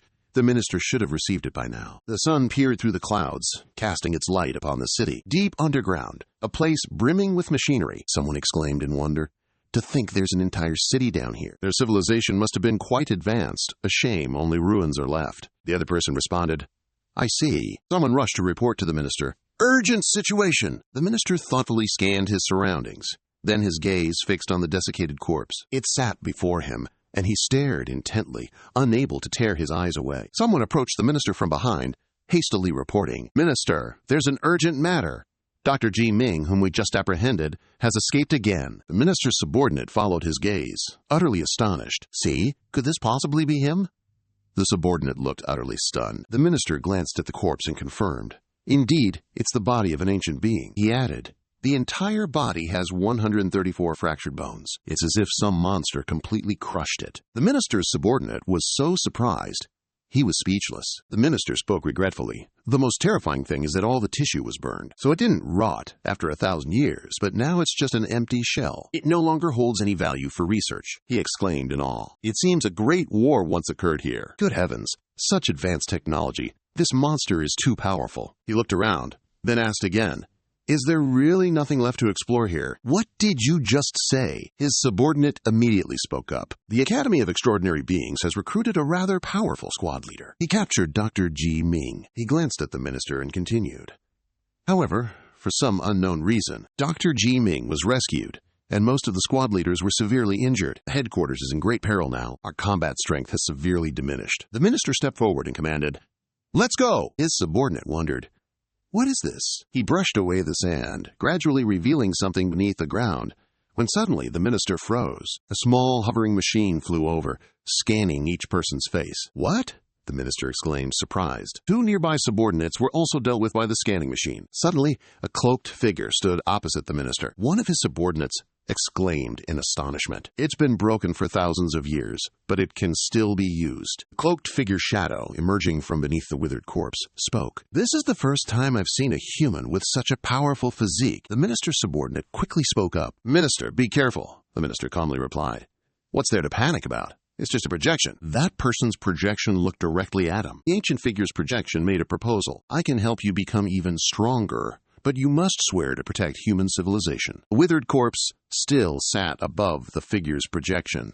The minister respectfully replied, "Senior, there's no need to mention that. I just want to learn more about ancient humans. Why were you all annihilated?" A projection screen appeared above the head of the completely cloaked figure. He and his subordinates looked up, puzzled to watch. Zhang Xi's face appeared on the screen. His subordinate, dumbfounded, asked, "Is this image for real?" Amidst the vast universe, the tales of the ancients from Earth began. More than 1,000 years ago, Earth wasn't just split into 2 continents like it is now. Another region of Earth rose, and back then, Earth was divided into 7 continents and 8 oceans. There were over 100 nations, all incredibly prosperous. Many invested heavily to create advanced machinery, hoping to make humanity even mightier. We diligently gathered resources. Countless machines then soared into the universe. We even managed to successfully undertake interstellar travel. A powerful android was brought into existence. The might of our scientific technology reached truly unprecedented heights. Then, a colossal explosion ripped through the universe. At that point, we utterly dominated the aliens. Honestly, their alien technology was like ants compared to ours. Monsters hovered menacingly in the sky. And underground beasts, they were absolutely nothing to us. But the ancient people found themselves utterly helpless. All that remained were zombies. This was something even we couldn't resolve. The minister's subordinate, baffled, blurted out, But why? The projection of the Ancient One then pointed directly at Jiang Zi's image. Because of him, everyone looked up at Jiang Zi's image on the screen. The minister's subordinate whispered into his ear, "Minister, is he trying to deceive us? One look at this thing, and you can tell it has no attack power." The minister immediately replied, "The ancients wouldn't joke about something like this. Haven't you noticed? There have been ghouls ever since we were born." He then realized, "You're right." "Right, huh?" Another subordinate wondered.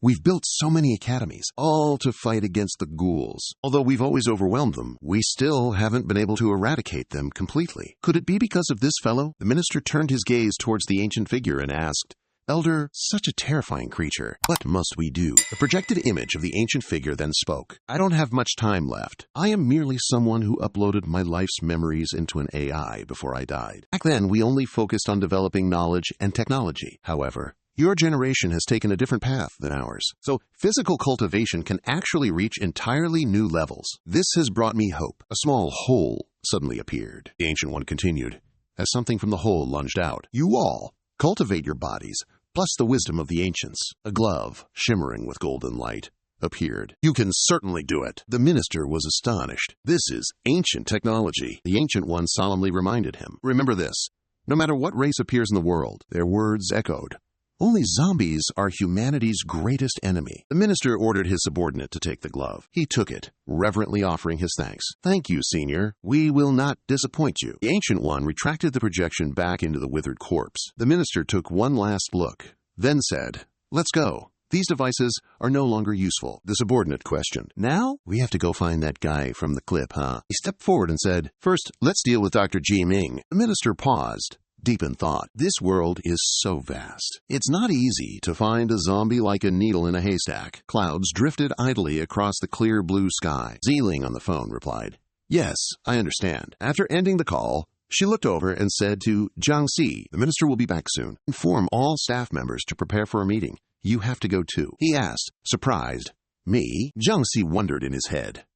The minister. Who did he ask for? In the laboratory, sometime later, Dr. Ji Ming looked into the green liquid tube in front of him. "Wait, just a little more is needed. Almost there. Just a little bit more." He laughed loudly, ecstatic. "It's a success!" Xiao Hong lay in the middle of the liquid tank. Her entire body was submerged deep in that green liquid. Xiao Hong's two subordinates waited outside. Lam Ling picked up the alms coin and spoke disheartenedly. "Our clan only has one coin left," he mournfully said. "As the head butler of the Blood Clan, I have to do 10 jobs in one day. Yet, I still can't support all of you. This last coin was obtained from begging." Lam Ling cried, "I want to die so bad." The subordinate leaned in and whispered into his ear, "Don't be sad, big brother. Have you forgotten what our identities are? We have hands and feet. Why don't we try some side jobs?" He dejectedly replied, "Don't talk nonsense. What kind of side job?" The other guy immediately answered, "Rob a bank." The subordinate recounted, "When I came here, I discovered a bank. The people there moved so slowly, like snails. Even taking a number took half an hour." He continued, "When I saw the bank staff force a smile, it was the first time I'd seen a bank with such stagnant efficiency." The subordinate affirmed, "With our skills, we'll be done in 10 seconds. As long as we're fast enough, even a rocket couldn't catch us." He said cunningly, making Lam Ling gasp in awe, "Once we get the money, we'll run immediately. With this speed, I guarantee you everything will be okay." He let out a wicked chuckle, relishing the vast, modern city and its advanced facilities. Guangzhou Provincial Headquarters. Subordinate stepped in to report, "Minister, the team leaders are all here. The meeting can now commence." The minister swiftly put on his mask. A convoy of cars sped off down the road. Jiang Zi, Ziling, and the other team leaders stepped out of their vehicles. Meanwhile, Xiao Hong was still submerged in the blue liquid. A man holding a pig mask stood across from the bank. Meanwhile, in another location, Lam Ling and his henchmen glanced around. A car drove past the two of them. He grumbled, annoyed as the car sluggishly came to a stop. A voice echoed from the car, "Brother Lan Ling, you're cleared to depart." Lan Ling held the gun, with the pig mask perched on his head. "How are the preparations coming along? There must be absolutely no slip-ups." The henchman in the front seat had already donned his mask. He turned around confidently. "Don't worry, I've already investigated. This spot has the fewest people. Bank robbery? That's just our day job." Xiao He stood in a tall building, leisurely sipping a cup of tea. He calmly listened to his subordinate's report. "Chief Xiao He, the financial report for February is ready." Lan Ling and his subordinate stepped out of the car. They slowly approached the bank's entrance. Unfortunately, they didn't realize this was the People's Bank managed by Jiang Zi. The subordinate reported the performance metrics to Xiao He. The total amount for this month has been tallied. 435.6 billion yuan. He looked at them, deep in thought. Tally it again. There must be no errors or omissions. As Jiang Xi's trusted subordinate, we cannot allow the city to be short by even a single yuan. The subordinate immediately replied, Understood. Lan Ling and his subordinate entered, barking, Don't you dare move! Stay put, or else! He grabbed stacks of cash, laughing excitedly. We're rich! Xiao He suddenly noticed a plume of smoke in the distance, wondering, What's going on over there? Having gotten the money, Lan Ling and his subordinate ran to their car to make their getaway. No more living like dogs. The subordinate urgently reported, Chief Xiao He, something's wrong. The bank has been robbed. Xiao He heard that and immediately panicked. What? The car carrying Lan Ling sped down the road. He held a wad of cash, his face beaming. Finally, money. Lam Ling's face froze when he heard a threatening voice call out. Lam Ling, his face pale, stuck his head out the car window and asked, Who's calling me? Wait, this feeling, it's... Xiao He stood high above, looking down at Lam Ling's car. He was so scared. Sweat poured down like a waterfall. Lam Ling recognized him and grabbed his minion's collar, yelling, You idiot! Which bank did you rob anyway? Minion stammered, trembling. I don't know. I'm illiterate. He quickly pulled out a notebook to find the bank's name. The People's Bank of Jiangxi. Lam Ling's face drained of all color. His sweat-beaded face poked out the car window, staring at Xiao He. Lam Ling shrieked. Xiao He's menacing face loomed directly over him. Xiao He appeared like an incredibly cool god. His hand was still flinging tiny particles. Lam Lin and the boss in the coat both gaped and shrieked in fear. He frantically ordered the boss in the coat. Drive now. Are you waiting for an award? He's the most mysterious subordinate that Jiangxi took in back in 800 AD.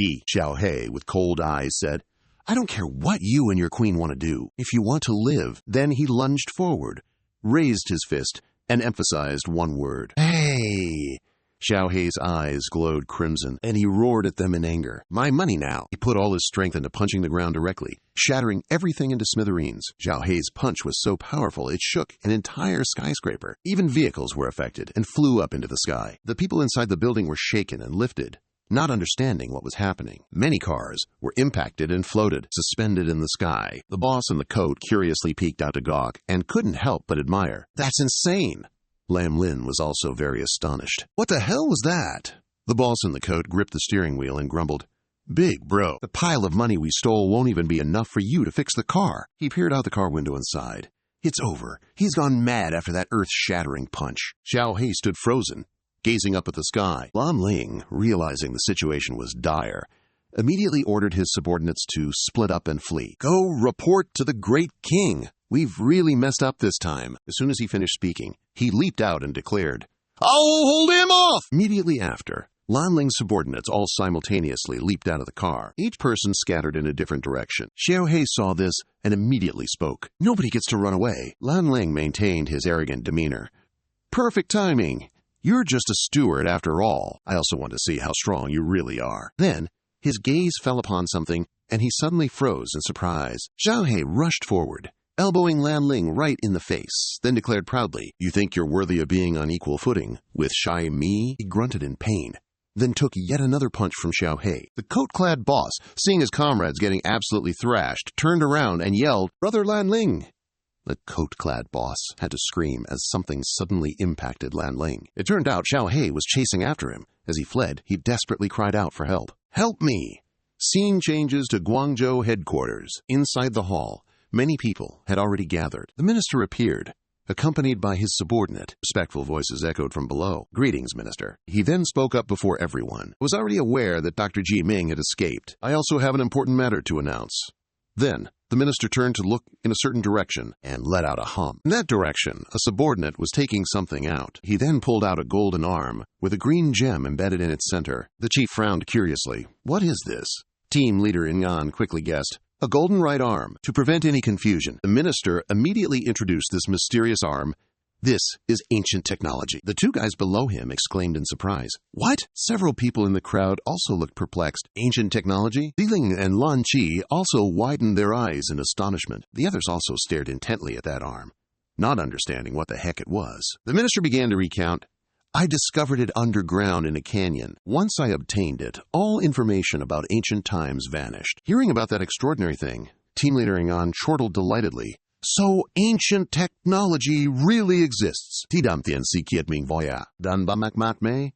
Deu chi la fu, du. Dang Kong Chief Minister Chin, Tuyen Pipo Trung Tip Tuk Noeve Kong Dung Quathane, Kong, Ken Dung Thune de Doifo Tien, Si Keat Min, Chong Tasadung de Doifo Kekak, Royan Tiep Tuk Tran Thwat, The own Huroi Miotakwa Hing Chung Wekodai, Trin Tri Data Komot Kong Quavat, Handa Hui Diet Nen Van Min Kodai, Dan Vic, Dut Gay, Ye the Chief Minister Lap Bap Lap Lai, Quay Quave. What? Ziling Hong Tin Bao Tai Ming, Lie Len Tieng Ye Bai. Ngay butro ong dang dua givai, loing we ko de deu bi de fong, tren tre dat ko kweva dang, so den the a. Bo tru ong dap lai komo ketsuton, hong kem fan chak ni. Dong vai, we ko de noi kwai vat ne rat ngai hiem. La mot kwai vat ko the hui diet nen von men. Chan bao chung da fai ken that. Ziling boy roi hoi. That's su komot kong kwi vat nu nea. Bai jo han zang a zao. Bo tru ong kong chu luan. Nung chung hong quen, kan dan. Hong bia, wikore kong noi new. Perhaps it's somewhere in this world. We must be careful. Zhang Si, next to him, immediately popped up and asked, "So what's the use of this thing?" The minister immediately raised his hand to demonstrate. And though he said nothing, it looked easy enough to understand. "Let me try putting it on and pressing the button in the middle, that's all," he said. He and Zhang Si then stared intently at that golden arm, full of hope and determination. Well then, we must find this monster and eliminate this future threat. Suddenly, he paused for a moment. The minister looked down, then panicked, as if he'd seen something peculiar. Then he froze again for a moment, as if wanting to say something. Zhang Si looked up at him, offering an awkward, puzzling smile. No one understood what happened, only that the minister suddenly yelled, "Damn it!" Then he reached out, trying to snatch that precious golden arm. The chief and the team leader looked around warily, wondering if something was amiss. Zhang Si, however, stood still, completely expressionless. From above, Lan Ling's body plummeted down at an astonishing speed. He then crashed straight into the building, causing an explosion. Boom! The Ziling mausoleum was shaken and began to sway. Lan Chi frowned, wondering, what just flew by? Lan Ling had now crashed directly into the hall where the meeting was taking place. He zipped through the room so fast and strong, he even left behind a trail of smoke. Ziling stirred, covering her nose from the smoke, and wondered aloud. What happened? Where Lan Ling landed, only a thick cloud of dust remained, completely obscuring him. He had been crushed under a pile of fallen rocks. The scene changes to a clear blue sky with dazzling sunshine, as if it were just an ordinary day. Inside the main hall, Xiao He landed right after that. Looking in from outside, the headquarters now had a colossal hole, courtesy of Lan Ling. When he was flung into it, Xiao He sprang up, puffing out his chest with immense pride. Lan Ling, his face a mess of bruises, could only muster weak whimpers. "Your Majesty, save me!" Everyone nearby began to whisper. Curious. Who is that? I've never seen him before. Ziling's face registered shock. She recognized this person. This is Zhang Si's subordinate. Zhang Si then stepped out, his attention fixed on someone no one else had noticed. Xiao He, a subordinate, immediately reported to the chief. Report. He's a Jiangxi. Xiao He stood high on a building's ledge, observing everything below. A horde of people from the hall came charging down at him. Leader Ngan angrily roared, "You damn zombie, you're way too audacious. Do you even know where you are?" Xiao He, not to be outdone, yelled back, "Don't get in my way!" Then he landed a sky-shattering kick right on Leader Ngan's face. Xiao He's foot landed back on the ground immediately. Then he followed up with another powerful blow right to the general commander's gut. A swarm of other enemies also rushed over, surrounding Xiao He from all sides. Leader Ngan, being stubborn and still attacking him, was thus flung straight down below. Kuang Dai was also flattened by Xiao He's beatdown. Beneath the rubble, he could only manage to gasp a few words. What is this thing? Other group leaders rushed in to gang up on him. Yet, after being thoroughly thrashed, they could only whine and lament. Why are we the ones getting clobbered? We're group leaders, for crying out loud. Why do we always have to run into this type of monster? Witnessing a multitude of people beaten and sprawled out, Ziling and Xiao Xiao couldn't help but be utterly astonished.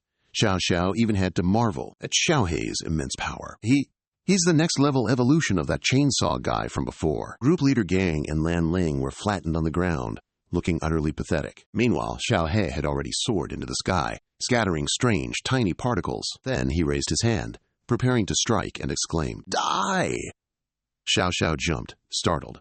"What the heck is this?" Ziling quickly raised her hand to stop him. "Don't touch it!" At this moment, Zhang Si also rushed over, raising his fist towards Xiao He. He landed a perfectly precise punch right in Xiao He's stomach. Zhang Si delivered a super powerful blow right to Xiao He's stomach. He coughed in pain. The people inside the hall were blown backward. Ziling landed safely, while Xiao Xiao, however, was slammed into the wall. Seeing the situation, a subordinate hurriedly spoke up. "Minister, that group leader's power." The minister calmly replied, I see it. Then he put on that golden arm, speaking with a rather uneasy tone. Those group leaders are mere ants before him. The ancients were certainly right. He's much stronger than I imagined. After that, Jiang Si immediately dragged Xiao He back down to the ground. Xiao He coughed a few weary times. He looked up and asked, "Great King, why are you here?" Jiang Si coldly told him he couldn't kill them. At this moment, the minister used that golden arm to create bolts of lightning. Jiang Si looked at him,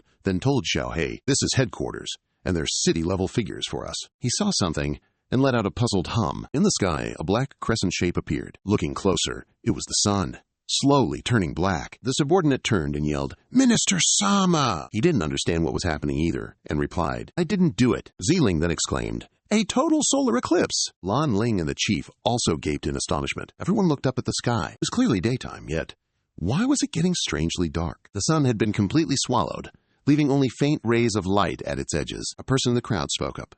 "What's going on?" Xiao Hong appeared out of nowhere, hovering in the sky. A person down below noticed her and yelled, "Look! Someone's flying up there." It's suddenly pitch black. The minister also looked out, keeping an eye on Xiao Hong. Ziling, bewildered, wondered aloud, "Who's she?" The chief recognized the woman he'd met before and immediately yelled, "It's asterisk that woman." Hearing him, Ziling instinctively glanced his way. Xiao Hong had landed and advanced, her eyes glowing vibrant red, a sinister smile playing on her lips. She strutted with utter arrogance, declaring, "I'm invincible now." On the other side, Xiao Hong's cronies also swiftly touched down. Lan Ling's subordinates anxiously cried out, "Lan Ling!" Lan Ling was currently sprawled flat on a rock, sobbing and wailing for help. "Help me!" Lan Ling's subordinate immediately ordered his men. "Take them out to save Sir Lan Ling!" The subordinates shouted loudly, "Charge!" and, gaining momentum, rushed forward. Who would have thought the minister would simultaneously thrust both of them in the stomach? A powerful blow sent them flying right out of the building. Xiao Hong, from across the way, looked at the main headquarters building. Seeing thick smoke and dust rising, she simply stood in contemplation, her gaze fixed straight across, full of thought and schemes. The minister then turned to instruct his subordinate. "It's going to get chaotic soon. You lead the residents out of this city. Just leave this place to me." The subordinate quickly replied, "Understood." Seeing the minister interfere, Xiao Hong coldly spoke up, "You human, don't meddle in affairs that don't concern you." He darted over like a bolt of lightning, delivering a direct punch right to her face. And then she yelled, spouting the same old logic. Xiao Hong angrily let out a huff. So she immediately spun around and delivered a powerful upward kick to the minister. The three girls watching the scene all gasped in astonished admiration. How is she so strong? So direct, just like that? Meanwhile, it was awfully quiet over by Jiang Si and Xiao He. Xiao He nervously stammered, "Great King, they're fighting." Jiang Si, spreading his hands, nonchalantly replied, "That has nothing to do with us." A massive explosion rocked a part of the city, sending thick smoke and dust billowing skyward. The sun gradually began to peek through. Finally, the darkness passed, leaving dazzling sunlight just as before. The minister's knees buckled, and he hit the ground instantly. Then he looked up and threatened, "I'll deal with you first. Then Jiang Si." Standing nearby, Xiao Hong glanced over and scoffed. "Quite the display of arrogance, isn't it?" Lan Qi involuntarily blurted out, "Jiang Si." The minister began to raise his golden arm, preparing to attack. He extended his arm straight forward. Golden arm unleashed a fearsome bolt of lightning. He proudly declared, "One move will decide victory or defeat." Xiao Hong's hair fluttered in the wind. She merely responded calmly. Jiang Si, completely clueless, just stood there dumbfounded with Xiao He. Xiao Hong leaped high, extending her hand towards the minister, and firmly declared, "Precisely what I wanted." She rushed towards him at an incredibly fast, light-speed pace. It was so fast that the naked eye could only perceive it as a spark shooting out. As she got close to the minister, Xiao Hong immediately raised her fist. He also raised his golden arm to counterattack. The minister thrust his arm powerfully forward. Two powerful attacks clashed, creating a fierce earthquake, making Xiao Xiao and Lan Qi sway and shriek. Xiao Hong broke all of the minister's fingers. The destructive power from their battle was so immense that car windows on the ground were affected and shattered into pieces. In that raging storm, only the sound of someone screaming could be heard. The person was then sent flying to the building on the other side, causing a massive explosion. The minister bent over with difficulty, coughing a few dry coughs. His arm was completely shattered and broken. Xiao Hong still stood with her hands on her hips, looking completely unaffected. What was that from the fight just now? The minister cradled his golden arm, which had been utterly destroyed, and cursed furiously, "Damn it! What kind of ancient science and technology is this? It's all just for show." His subordinate beside him also spoke up. utterly disappointed. If I had known, I would have just fought myself. Xiao Hong also looked on, impressed. She praised the minister's strength. 1,000 years have passed, and you are the human with the strongest physique I have ever encountered. If you had been born 1,000 years ago and utilized this science and technology, then it's uncertain who would have ended up dead. Then she showed a sorrowful expression and instantly shifted her position. What a pity! Xiao Hong then shoved the minister hard against the wall, raised her fist, and yelled, "Open your eyes wide and look." At this moment, Ziling appeared from nowhere behind her, flying in like a deity. She adopted a battle stance, a staff clutched in her other hand. An instant passed. Xiao Hong had already moved to the rooftop. She stood on one building, glaring intently at the person on the opposite building, and declared, "You've picked a fight with the wrong person." Xiao Hong immediately narrowed her eyes and yelled, demanding Ziling's identity. "Who are you?" Ziling drew his sword without hesitation and proudly declared, "Your opponent is me!" Her eyes glowed crimson. Her lips curled into a sly smile, looking very cunning. Lan Qi, looking out from inside, cried out in alarm, "What in the world is that?" Xiao Hong was also surprised, unable to believe her eyes. Lan Ling's subordinate looked up at the sky, worried. Brother Lan Ling. Shu Shu appeared out of nowhere and dragged that guy away. Immediately afterwards, a huge explosion occurred at the spot where the guy had just been standing. Shu Shu grabbed him by the head, her eyes glowing with an eerie red and black. He stammered in fear, "Whoa! What is this?" Xiao Hong glanced in that direction and let out a gasp. Shu Shu also turned towards her, glaring at the subordinate she was holding by the neck. "You still have the nerve to mouth off? Don't you dare be arrogant." The atmosphere became silent. All three, Xiao Hong, Ziling, and Shu Shu, were facing each other. Ziling stood unmoving there, his eyes thoughtful, as if devising hundreds of battle strategies. Ziling stood proudly, holding his sword, ready for battle. The minister looked over, also surprised, and let out a sound of confusion. Lan Qi exclaimed blankly, "Ziling, Chief Commander!" Still not understanding the situation, he said, "I just fainted. What did I miss?"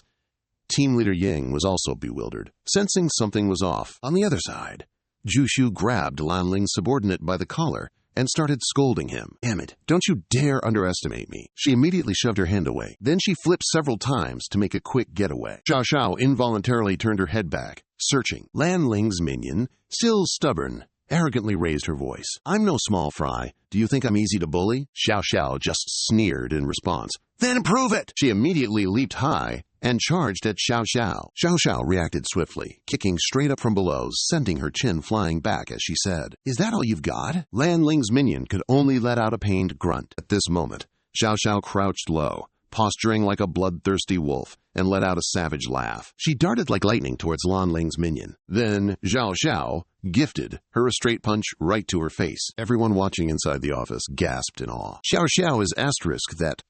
Incredible. Lan Ling's minion, propping herself up with both hands on the ground, cursed. "Damn it!" She immediately raised one hand, lifting both legs high into the air as she spun around. She looked up at the sky, exhaling with great effort. Lan Ling's minion swung her hand up.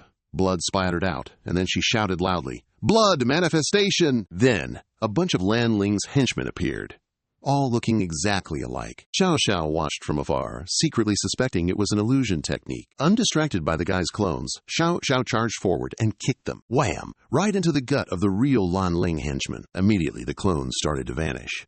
She yelled, "Disappear!" The Lan Ling henchman, having received a kick of epic proportions, exclaimed in shock, "This guy, is he actually human?" Meanwhile, on the other side, Xiao Hong was carving a path with her bare hands, leaving no trace. A thick haze rose up from under her feet. Ziling then spun their sword in multiple circles. After that, she pointed her sword straight ahead. Standing still, she delivered an invisible slash, affecting the entire row of buildings in the distance. The buildings behind her were cleanly cut in half, due to the incredibly powerful and swift impact of that slash. The upper sections of the buildings detached from their lower halves. Inside the buildings, people screamed in terror. Inside the offices, everyone was rocking and losing their balance. Someone couldn't help but exclaim, "So powerful!" Even the commander-in-chief marveled at Zilang's unbelievable ability. Zilang is asterisk that fierce? Something feels a little off. How come she looks like a completely different person in this state? Witnessing this, Xiao Hong involuntarily blurted out, "Ah, so that's how it is." She placed a foot on a rock, then spoke to Ziling, subtly telling her not to butt in. "Ah, so you were also enhanced once? What a pity. You're not the one I'm looking for. I'm searching for Jiang Si to avenge my past humiliation." Xiao Hong closed her eyes tightly. Then she snapped them open, her gaze razor sharp. Her entire body darkened, radiating a terrifyingly demonic aura. Despite this, she calmly urged Ziling to leave. For the very last time, I have waited 1,000 years for this moment. My power can utterly crush you. You are no match for me. I advise you to scram. Don't you dare get in my way. Everyone in the office stared, their jaws practically on the floor. Ziling remained motionless, as if Xiaohong's words were utterly meaningless. Then, and only then, did she begin to speak, responding to Xiaohong. You're right. My strength isn't as formidable as yours. Even with a stimulant boost, I still couldn't beat you. However, I refuse to let you defeat him with that. She raised a hand to her face, a wry smile playing on her lips, subtly implying, time to show you something really interesting. Xiaohong furrowed her brow, utterly baffled yet strangely entertained. Ziling clawed at her face. Her eyes glowed crimson, pupils and irises expanding. A demonic smile stretched across her face. Then she declared, second form! Gradually, Ziling's face began to turn to stone. She lifted her face to the sky, and she suddenly realized, exclaiming, wait, that's the general manager. What on earth is she doing? Ziling slammed her hand down. Xiaohong, who had been watching her this whole time, frowned in utter confusion, completely clueless as to what bizarre game she was playing. Opposite Xiaohong, a giant, pulsating pink vortex appeared. This vortex whipped powerful gusts of wind throughout the entire office where everyone was standing, making everyone cover their faces and shriek in surprise. Xiaohong's eyes froze wide open in shock. By this point, Ziling's face had transformed into something truly monstrous. Her face was ashen and riddled with cracks. Her jagged teeth protruded entirely, and 4 long, grotesque horns sprouted from her head. From the side of the office building, a hazy cloud of smoke began to billow out. Everyone inside looked out and saw Ziling's horrifying new form. They all instantly gaped, their jaws practically hitting the floor. Even Xiaohong herself was so utterly stunned by this sight that she could only manage a bewildered stammer. Jiangxi and Zhao He, standing far away, couldn't help but marvel. Xiao Xiao, who was currently making Lan Ling's subordinates suffer, also stopped, turned, and exclaimed in admiration, ah! It can change forms. Xiaohong's eyes grew furrowed and annoyed.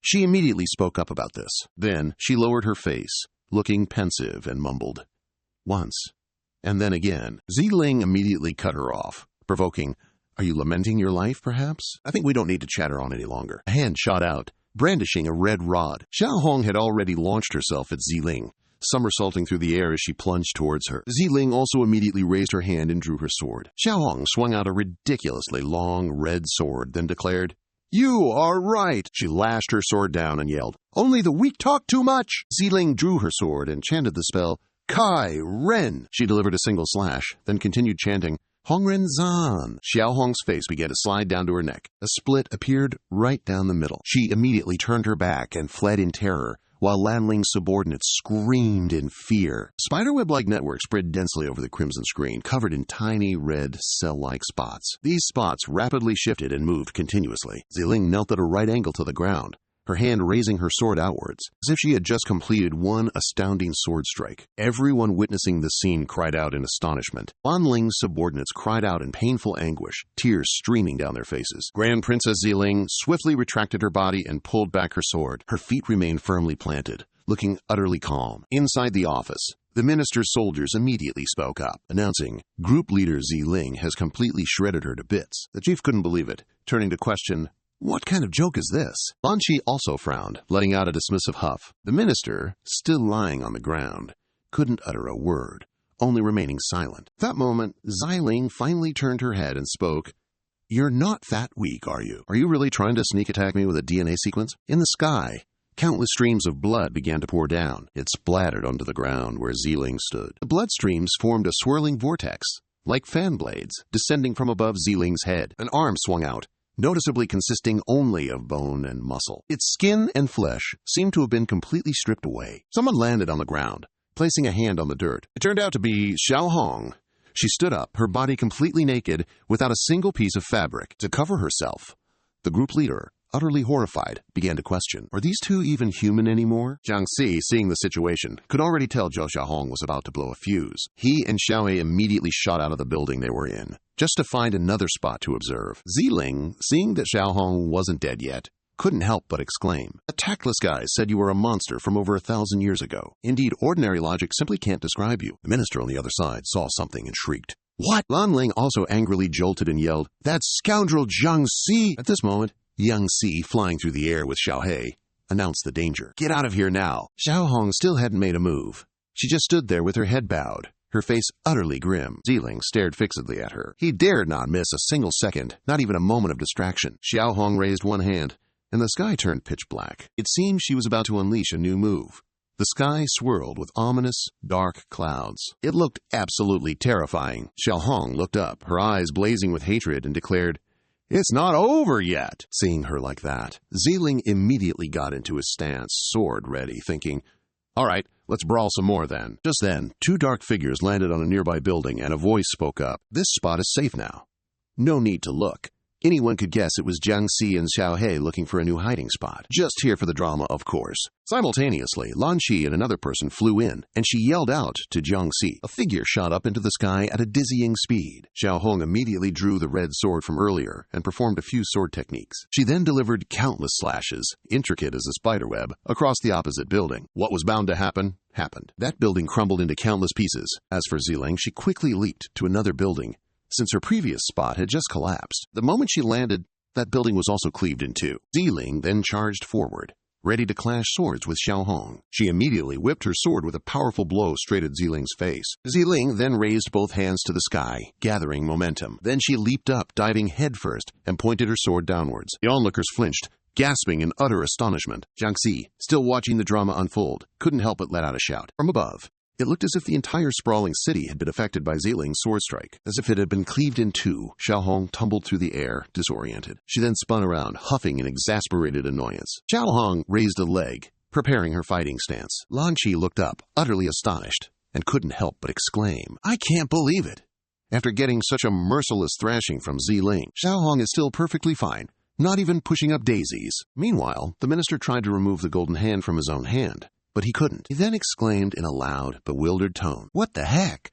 I can't take this golden hand off!" From the roof of the other building, a white silhouette swiftly flew over. Ziling crawled flat on the glass surface like a bizarre, eerie spider. Xiao Hong, swift as a flash, also lunged towards her. Regaining her footing, she immediately kicked Ziling in the face. Then she screamed, "Your second form? What's that going to do to me?" Xiao Hong bent her body and leaped high. The silhouette swiftly lunged forward. Xiao Hong raised her hands into a fighting stance, a dark red aura enveloping her every movement. She held her palm out in front of her and pushed forcefully. The Director General and Captain Gang just stood there, eyes bulging, completely engrossed like they were watching a blockbuster film. Xiao Hong delivered a punch to Ziling's stomach, sending her slamming into the building, shattering and cracking the glass facade. Then, another blow.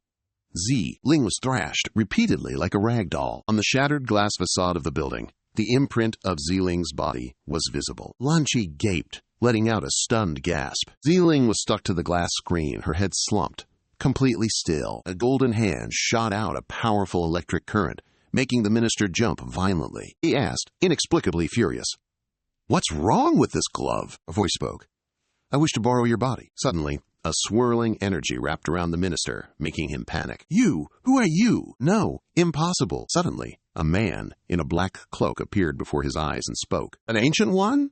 the minister exclaimed loudly in surprise. On the other side, Ziling, having been stabbed through the stomach, weakly spoke. "You're right."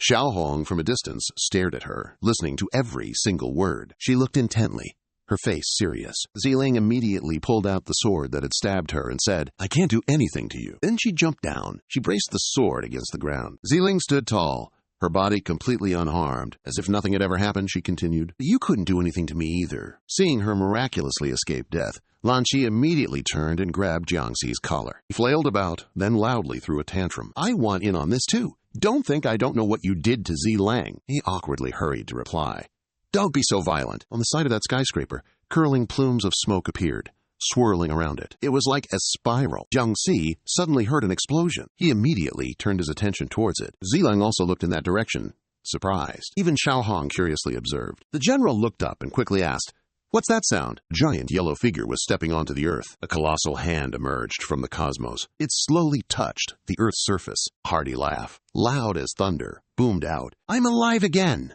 A colossal leg stomped down onto the Earth's surface. The appearance of this thing caused utter chaos on the roads below. Traffic was jammed, unable to move. Drivers immediately craned their heads to loudly argue, "Don't cut me off! You're doing the same thing. So what if I block you?" People standing on the road looked up at the sky. utterly stunned. The building Jiangxi was standing in was smashed into countless pieces. Lan Qi, swaying precariously, screamed in terror. Jiangxi, not understanding what was happening, watched the rocks fall. He stood motionless, observing the situation intently. Jiangxi then nimbly leaped across the falling debris to move. He grabbed the chief captain and Lan Qi. She shrieked in surprise. Before he could react, Lan Qi had already been thrown far away by Jiangxi. Jiangxi then sprang up from the rubble. A gigantic golden hand rose up and enveloped him. The golden hand quickly swept in, grabbing Jiangxi. Outside Earth, all that could be seen was a golden armored giant, even larger than Earth itself, standing majestically in outer space. Xiao Hong, reeling, immediately braced herself with her hands on the ground to maintain balance. Ziling also slid a good distance backward. This giant stood pondering silently, seemingly at a loss for words. Jiangxi, being squeezed in the giant's palm, shrieked, "What do you want, old man?" The man in the black cloak reappeared and spoke. "My apologies for using you. Junior," he continued, "your sacrifice for humanity is truly invaluable." Then, a brilliant golden light gradually enveloped and swallowed the minister. The people Jiangxi had just saved earlier were gathered atop a building. Gang Dai, frozen stiff with fear, exclaimed, "What is that?" Everyone witnessing it also frowned and grimaced in fear. At this moment, the minister had completely transformed into a metal-clad giant, a colossal golden figure hovering beside Earth. Everyone looked up in awe, their mouths agape in wonder. Ziling was also stunned upon seeing the minister like that. Jiangxi was using both hands to brace against the minister's finger. An airplane passed by. The airplane looked tiny next to the minister, enough to grasp his true size, just how truly colossal he was. Passengers inside the plane looked out, eyes wide and mouths agape in utter shock. Jiangxi, meanwhile, was putting all his might into resisting. He mustn't let that finger crush him. From afar, Ling and Xiao Hong simultaneously rushed towards the minister. The giant saw both of them simultaneously charging at him. Both of them shouted, "None of your business!" Both of them immediately swung their legs and kicked the giant. However, they were blocked by a barrier he had created. A flash of lightning streaked, and just a second later, Tu Lang was seen tightly bound by yellow ropes. Meanwhile, Xiao Hong shared the same fate as her. The minister's body had now been possessed by the iron being. It immediately threatened, "Cease your interference, humans. We have been researching Jiangxi's genes for centuries." He immediately roared, cursing both of them profusely. "And yet these two women took it as a stimulant and attacked me, you shallow fools." Jiangxi was still straining to resist. The minister's two fingers were trying to crush him. One might have thought he was utterly exhausted at this point. With no escape left, Jiangxi suddenly transformed into his second form. He looked up and flashed a cunning smile. He spun his body, twisting his waist to one side. His hand clenched tightly onto the minister's fingers, causing them to twist along with him. Instantly, the minister's entire arm was twisted as well. He looked down, surprised by something, and gasped. A figure, swift as lightning, leaped onto the minister's body. Looking closer, he saw Jiangxi running up at the speed of light. He easily darted quickly along the minister's arm. The minister then patted his own shoulder to catch Jiangxi. The minister spread his arms wide. "It's been 1,000 years, he boomed, his voice thick with satisfaction. "Finally, I've waited for you." Xiao Hong's eyes widened in astonishment as she let out a faint, astonished cry. As for Ziling, he was utterly speechless upon witnessing this. Tiny Jiangxi immediately used both hands to lift the giant minister's arm, shouting loudly. Then he provocatively challenged, "Come on, second battle." "What are you dilly-dallying for?" the minister retorted.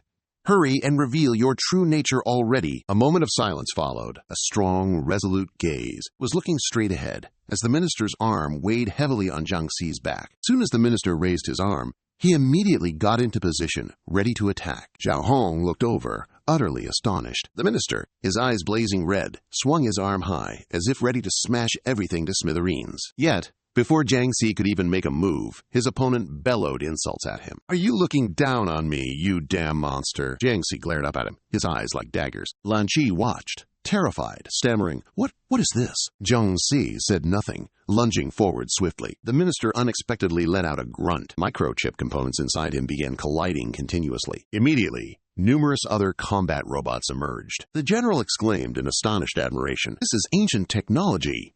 Gangda interjected, "Why do I keep feeling like I'm the one who's outdated?" Jiangxi, without an ounce of hesitation, charged forward to fight. He leaped, soaring over the head of each robot. Then he kicked straight into them, one after another. Jiangxi plunged into the fray, a whirlwind of punches and kicks, attacking and parrying every foe. Moments later, he tore a robot clean in half. No sooner had he dealt with one Then more robots landed to continue their assault. The minister glanced over his shoulder, only to see a multitude of robot soldiers, scrambling up like a relentless swarm of ants. Every single one of them seethed with murderous intent. He immediately cried out, "It's not over yet!" Jiangxi raised his fist, ready for an intense fight. He spun around, sending a bunch of robots flying far away in a whirlwind pattern. The robots were sent flying haphazardly, completely out of control. Seeing Jiangxi utterly obliterate his subordinates and leaving them battered, the minister clenched his fists, absolutely seething. "I still can't make you go all out, huh? Are you still looking down on me?" Immediately after that, more identical giant robots appeared. He descended from another universe onto Earth. Everyone panicked. Unable to believe their eyes, they screamed in terror, "This is too much!" These colossal robots immediately surrounded Jiangxi. The Ancient One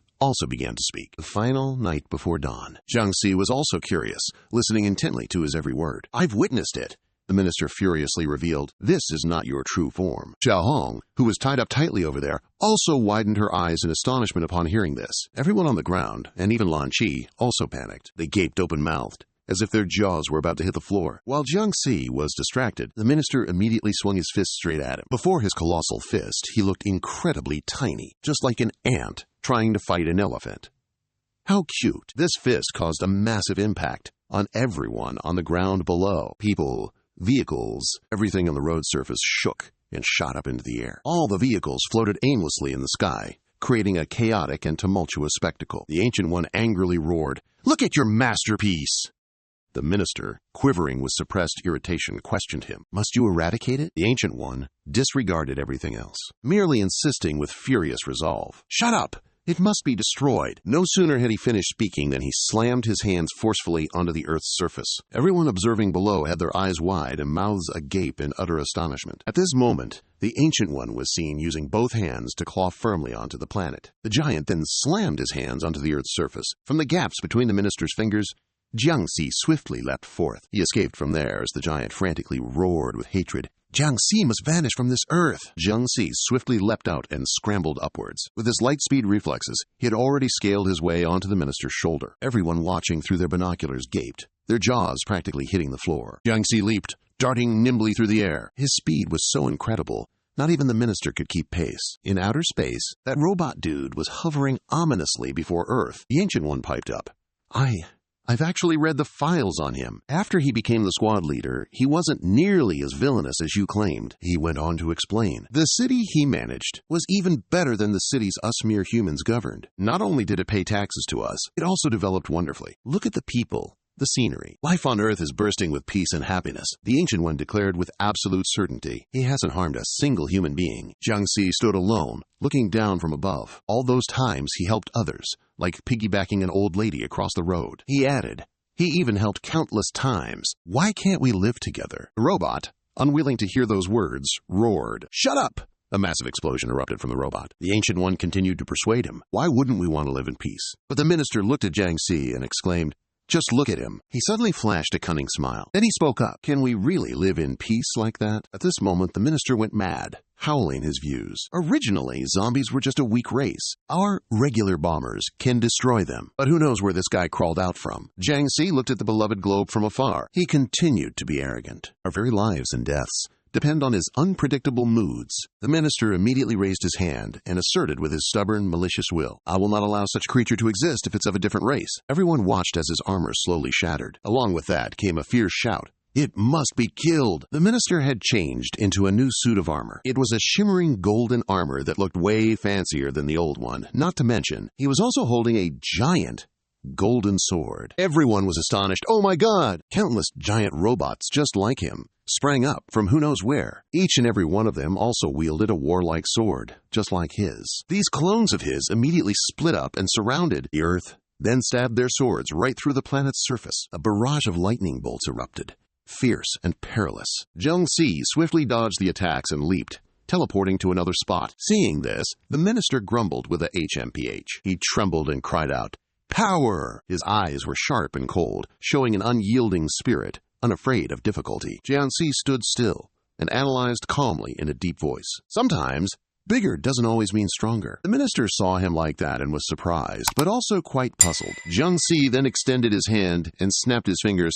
"Tack!" Truck! Immediately, all of the minister's clones suddenly shattered into countless tiny pieces. Surrounding the Earth were prolonged, simultaneous explosions, enveloping the planet's surface. This tremor spread even to those below. It made everyone sway and lose their balance. Lan Chi immediately shouted a warning. This place is no longer safe.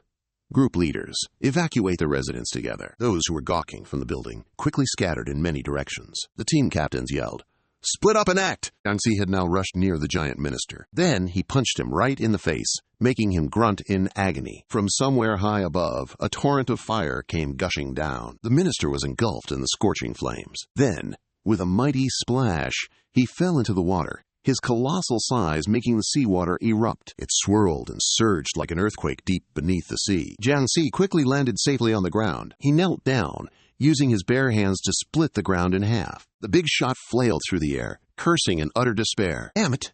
Below, on the ground, everyone scattered into every small nook and cranny. Lan Chi yelled loudly, instructing the group leaders to disperse. Evacuate those groups of people who have difficulty moving. Lan Chi immediately ran frantically. In her arms, she was still holding a newborn baby. Everyone yelled, "Run!" Suddenly, she looked down and saw the ground slowly splitting open. Lan Chi was startled, not yet understanding what was happening. She could only stammer. It turned out that from a distance, Jiang Si was tirelessly splitting the earth with his bare hands. Everyone present froze, utterly stunned by this turn of events. Even the captain couldn't believe his own eyes. Jiang Si was still slowly splitting the ground in two. Lan Chi hugged the baby, fearfully yelling, "Again! What in the world is going on?" Another person whispered, guessing, "Earthquake. Level 20. The fissure Jiang Si caused grew wider and wider.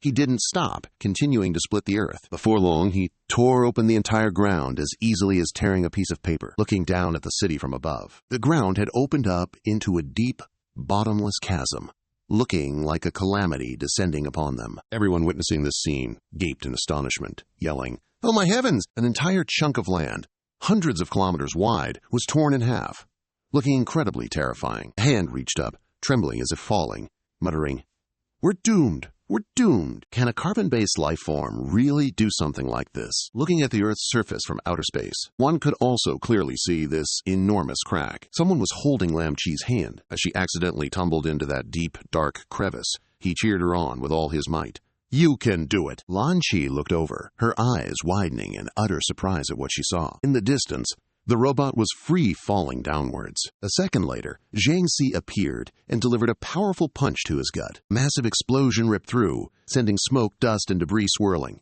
obscuring the sky. The minister struggled to his feet amidst the rubble, letting out a few painful coughs. The mask on his face slowly shattered. He then crowed triumphantly, "Junior, did you see that? This is his destructive power." The robot glanced sideways, utterly dumbfounded and speechless at what he saw. The ocean surface suddenly surged, waves churning as if preparing for a massive tsunami. Jiang Si had now shifted into his fourth form. Upon seeing him in that state, furious electrical lightning surged around the robot. He was utterly bewildered and dazed. What kind of creature is this guy? Ziling then lifted a massive metal shard from the ocean surface. She looked up at him, letting out a surprised HMPH. Xiao Hong, beside her, was also utterly stunned, involuntarily blurting out, "No, I've never seen this. Is this Jiang Si?" The robot remained frozen, utterly speechless at this incredible development. Then suddenly he let out a smug, satisfied laugh and declared, "That's right, this is the face." Before Ben Min vanished, I saw this face. On the other side, Jiang Si was leaping high, dragging a thick cloud of dust with him. He stood on the high cliff, looking down below. Little Hay saw his big brother like this and couldn't help but be utterly stunned, babbling madly. "Is he crazy?" He immediately sped far away, even flipping his car, and confidently deduced, "That ancient guy is definitely dead. Time to bolt." The ancient guy flew into the sky, lightning bolts radiating around him. Ferocious and aggressive, he laughed gleefully, punching and fighting for what felt like ages. "Finally, this moment has arrived. Junior, your sturdy body will just have to suffer a little." Jiang Si stood silently. He lowered his face, not uttering a single sound. Then he raised his hand towards the ancient guy. Powerful invisible force slammed into his stomach, making him grunt in pain. Jiang Si began to clench his fist. The ancient guy was once again crushed by an invisible force from afar, like a lump of clay, making him cry out in pain. The ancient guy, still inside the minister's body, also felt this immense, sky-piercing pain and exclaimed, "What?" A beam of light shot up, piercing the sky like a tall tower, enveloped by dust and smoke. The giant robot body cracked into pieces, and he cried out in fear, No, before he was completely shattered, he only managed to utter a few words as his final testament. Why was I so strong, yet still couldn't defeat him? He plummeted through the air, a massive hole gaping in his abdomen. Everyone below quickly grabbed their binoculars to observe. Everyone choked back tears, exclaiming, "The minister is dead." Xiao He was incredibly anxious. "Great King, you cannot kill the human minister." Jiangxi extended his hand forward and snapped his fingers with a click. The DNA strands within the minister's body began to undergo a transformation. From the gaping hole in his body, the muscle fibers slowly reconnected, spinning like a propeller. Jiangxi free fell to the ground, the twilight glow shining upon him. He immediately extended his hand forward, pointing a finger directly ahead. A massive hole suddenly appeared in the minister's chest. The muscle fibers twisted and spun like a propeller once more. A fresh, crimson heart was dramatically pulled out. Those gawking through binoculars immediately shrieked in utter shock. Xiao Hong shut up, disbelief etched on her face, and blurted, "What in the world?" An Ling, secretly peeking nearby, was so terrified that tears welled up. "Oh my goodness," Ling, utterly disbelieving, couldn't help but marvel. He can do that too. Even after having his heart ripped out, the minister's wound just healed itself right back to normal. He looked down at his own body and screamed, "What?" Something zipped past his face, freezing him stiff before he could even react. Jiangxi suddenly raised his hand in that quiet atmosphere, and just like that, the minister was plummeting headfirst into a freefall. He let out a frustrated huff. From a distance, Jiangxi stood watching the minister fall straight down through the air. His face remained utterly calm, as if he hadn't a care in the world. At this very moment, the human minister finally understood why the ancient humans had to go to such lengths to eradicate him, especially after seeing Jiangxi in his fourth form, because they feared Jiangxi, who, even after destroying all enemies, remained standing there, silently, utterly still. Everyone on the rooftop, who had been watching the whole time, also fell silent. The entire crowd was completely dumbfounded. They slowly lowered their binoculars, their faces still showing signs of shock after the intense battle they'd just witnessed. Far, far away on the ocean's surface, something plunged down with a massive splash, sending water flying everywhere, followed by a loud shout. "Jiangxi! Wait, it's Ling! She just appeared out of nowhere and landed." She immediately glanced over, noticing something on that side. In front of her was Jiangxi. At this moment, he had returned to his original normal state, with his bald head and deep-set dark eyes. He scratched his head, chuckled awkwardly, and spoke up.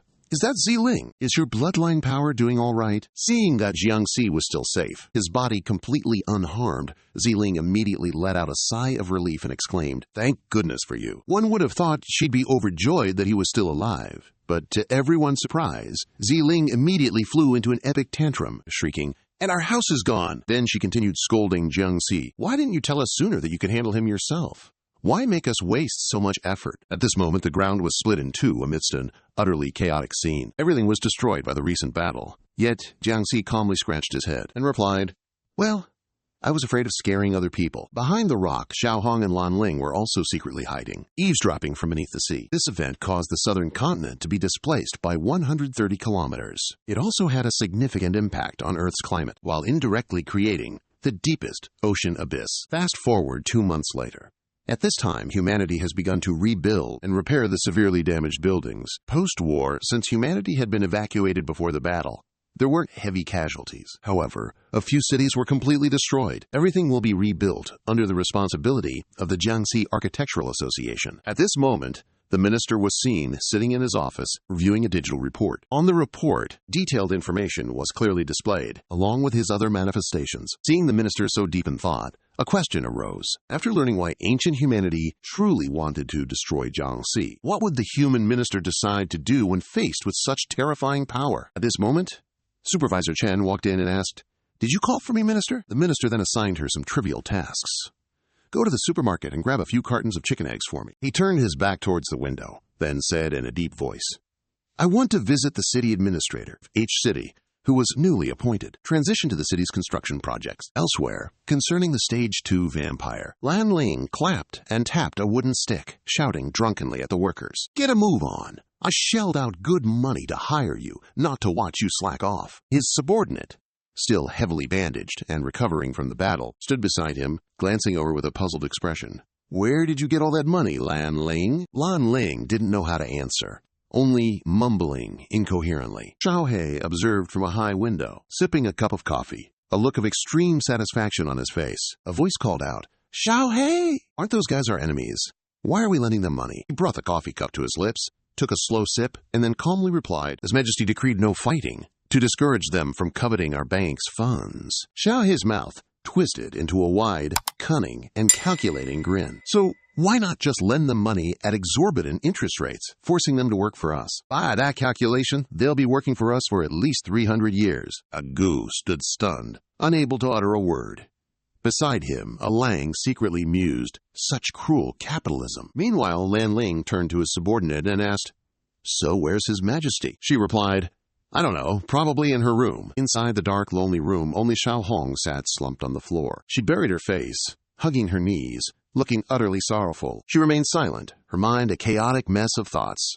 The queen hadn't expected Jiang Si could transform into yet another form. Back then, she drugged him and launched a sneak attack. But that was just a tiny fraction of Jiang Si's power. Remembering when Jiang Si transformed into his fourth form, seeing Jiang Si's new form like a god of slaughter, the powerful queen frankly admitted she could never defeat him in this lifetime. Xiao Hong gritted her teeth, so furious that tears welled up. She shed a tear of resentment. Jiang Si stood pensively, looking down below from the top floor of a towering building. The scene shifts to an industrial factory. There were many complex, modern technical machines discharging toxic wastewater. Blue-haired man, a subordinate of Dr. Jie Ming, finished reading the paper in his hand, then turned and shouted loudly, Brother Ming, it's him! Beside the door was a person of indistinct form, sitting on the ground with their face bowed low. Facing him was the arrogant Dr. Jie Ming. He had a stern expression, and his glasses glinted dangerously. Jie Ming's voice spoke up. Jiang Si, even if I die, I will never forgive you. The alarm clock rang so loudly that it actually bounced up. Annoyed that his sleep was disturbed, Jiang Si slammed his hand down, shattering the clock. Inside the quiet bedroom, someone was still fast asleep. Jiang Si woke up with a start, wearing incredibly cute pajamas. I'm Jiang Si. Just after waking, the first thing he did was open the fridge to check for snacks. I'm a zombie, no idea how old I am. I don't even know when I died. Jiang Si cracked an egg into his mouth. I only remember it was a summer day. Inside the classroom, a zombie suddenly appeared, causing everyone to panic. While I was in class, I turned into a zombie, and after that, Jiang Si had fully joined the zombie club. Originally, I was just a very ordinary zombie. Wherever my fellow zombies ran, I just followed along. Afterwards, these zombies, after gaining a little awareness, diligently tried to exercise. By hanging bait in front of themselves and trying to chase it, to survive and avoid being caught by humans and turned into fuel, burning the midnight oil to avoid being caught by humans and made into perpetual engines. I started exercising, and they even knew how to hit the gym and lift weights. Instead of eating human flesh, they slurped protein shakes all day to survive. Finally, I succeeded. By this point, Jiang Si had grown into a strong young man. With unparalleled strength, he stood high above, looking down, secretly thinking of becoming invincible. His two hands clenched tightly, his face dark and filled with melancholy. The wind blew Jiang Si's hat off, revealing a satisfied smile on his corpse-like face. At this moment, his face returned to normal, like a human's. Next was his fourth form, with a robust appearance, muscular and with long black hair reaching his knees. This was also his strongest form, proving his strength and all the efforts he'd put in over a long period. Jiang Si recalled the times he fought with enemies, the times he himself had to inflict so much harm on others. I'm fed up with war, so for peace, I decided to help humanity, he thought. After tireless efforts, helping humanity solve its troubles. Through the event of the new Zombie King and Ancient Humans, he had changed humanity's view on zombies. In the sky, a hot air balloon was flying high, waving a banner. Finally, I have a city all to myself. However, Jiang Si returned to the present, finding himself at home, wearing pajamas. At that moment, as he was about to brush his teeth, he realized, I think I've become too powerful.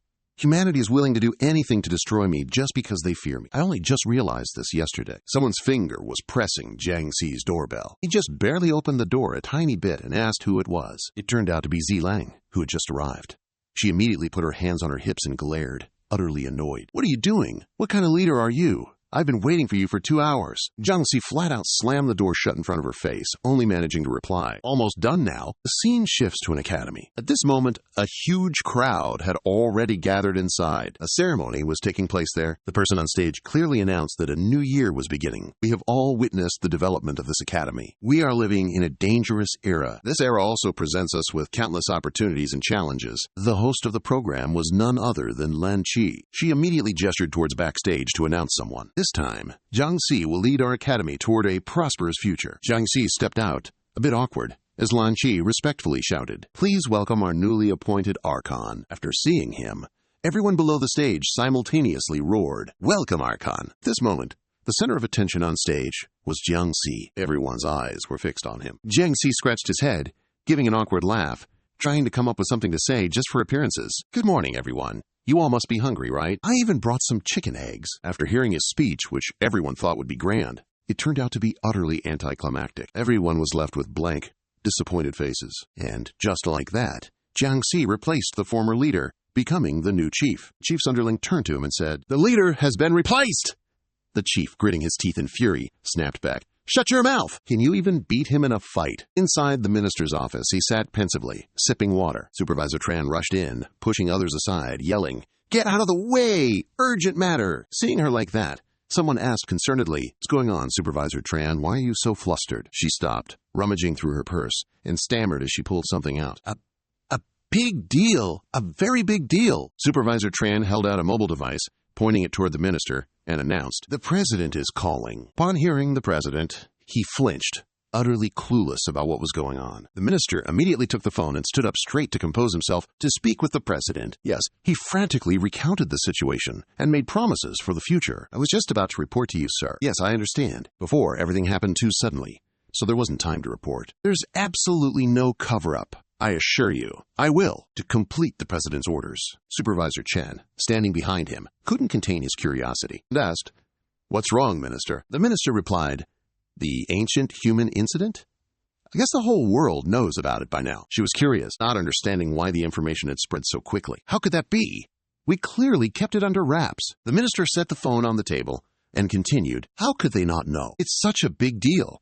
Even the other hemisphere knows about it by now." Supervisor Chen picked up the phone and reread the information written in the report. According to news reports from the north, a fierce battle broke out in the south. It seems an ancient human has appeared. The minister calmly continued, "Moreover, the exchange event is about to begin. So many things are happening all at once." He then turned to Supervisor Chen and asked, "Where's what we asked you to get?" She raised the 2 plastic bags in her hand and replied, "It's all right here."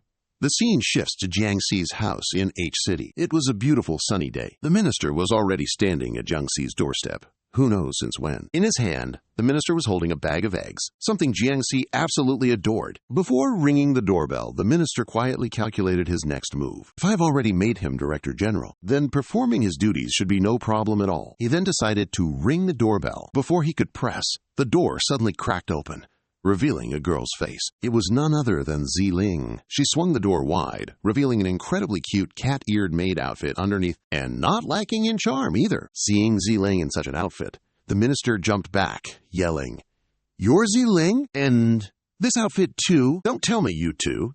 You're just as startled as a weasel, aren't you?" Realizing his misunderstanding, she quickly clarified, "Minister, you've misunderstood. It's not what you think." Lan Qi also appeared from somewhere, holding 2 plates of pastries. She was also wearing a maid outfit, identical to Ziling's. Seeing him, she exclaimed, "Oh my!" The minister saw that Lan Qi had also joined the maid squad. The minister felt as if struck by lightning, trembling as he spoke in indignation. "You girls, Jiangxi just got promoted, and you're brazenly playing these games right in front of me. I cannot not report this to my superiors.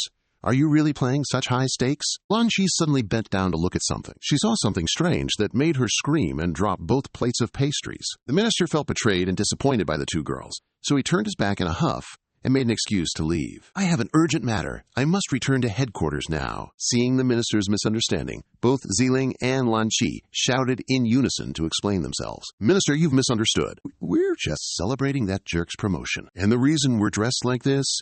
We lost a game." The minister paused, curious, and asked, "What?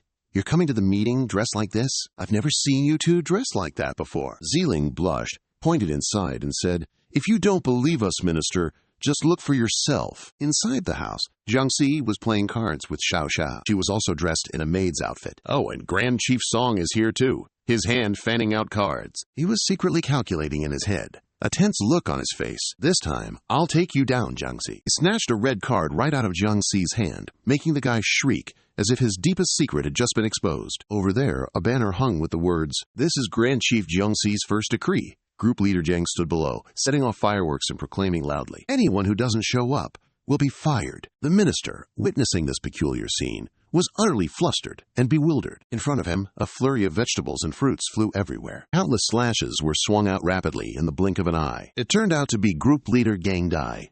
He was using a sword to chop vegetables and fruits. Talk about overkill. Finally, the result displayed on the plate was a dish that looked incredibly delicious. Yang Dai held up 2 plates of food, excitedly shouting, "Sushi has arrived!" Suddenly, he glanced over to the other side. His gaze met the minister, who was also standing there, utterly speechless and unsure what to say. Yang Dai, flustered, hurriedly and loudly explained, "Sir Minister, it's not what you think. I'm not that kind of person. Jiang Si made me do it." The chief suddenly brought a hand to his mouth, trying to appear calm, and cleared his throat. Then he regained his posture. He then announced to everyone in a serious tone, "Now that everyone is present, it saves me from having to call a meeting. I want to discuss an urgent matter with everyone." At this moment, the chief joined everyone and sat down at the table. Jiang Si then looked at him and asked, "Aren't you the leader of humanity?" The chief replied, "No." Seeing Jiang Da diligently bringing food while wearing an apron, the chief turned and said thank you. He touched his armored horns, and then began to explain. Each region has several provinces, stretching for hundreds of thousands of kilometers. The whole curious bunch gathered, staring at the chief, eager to hear more. Suddenly, the chief removed the armor piece from his mouth and said, "I'm just the president of Guangzhou province." He looked at that gossipy bunch, who were clearly surprised, and asked, "What's gotten into you guys?" They quickly turned away, avoiding his gaze, and replied, "Nothing at all." It was only then that the chief began to explain everything in detail to Jiang Si. "Let me explain it to you. This world has 2 great continents, meaning there are only 2 countries. One is country A, and the other is country B. Our home is country A." He then launched into a long explanation about how the 2 countries once cooperated to eradicate zombies. However, conflicts and power struggles arose afterward. So to maintain peace, they organized the Everlasting Friendship Exchange Tournament. In reality, however, peace was maintained by military strength. The cause of the tension was due to institutional differences. Country A followed a federal system with a developed economy, while Country B was a monarchy with strong military forces. Both wished to change the other side and unify humanity. Even though Country A often lost in skirmishes, thanks to the president's intelligence, this country hasn't been annexed. War between 2 countries of the same race is unreasonable. After hearing that whole chaotic mess of theories, Jiang Si was bewildered. "What is this? Exchange conference?" Zeeling immediately spoke up to explain, "Think of it as a school sports festival, but on a global scale. You can also think of it as a worldwide military exercise. It's held every 4 years.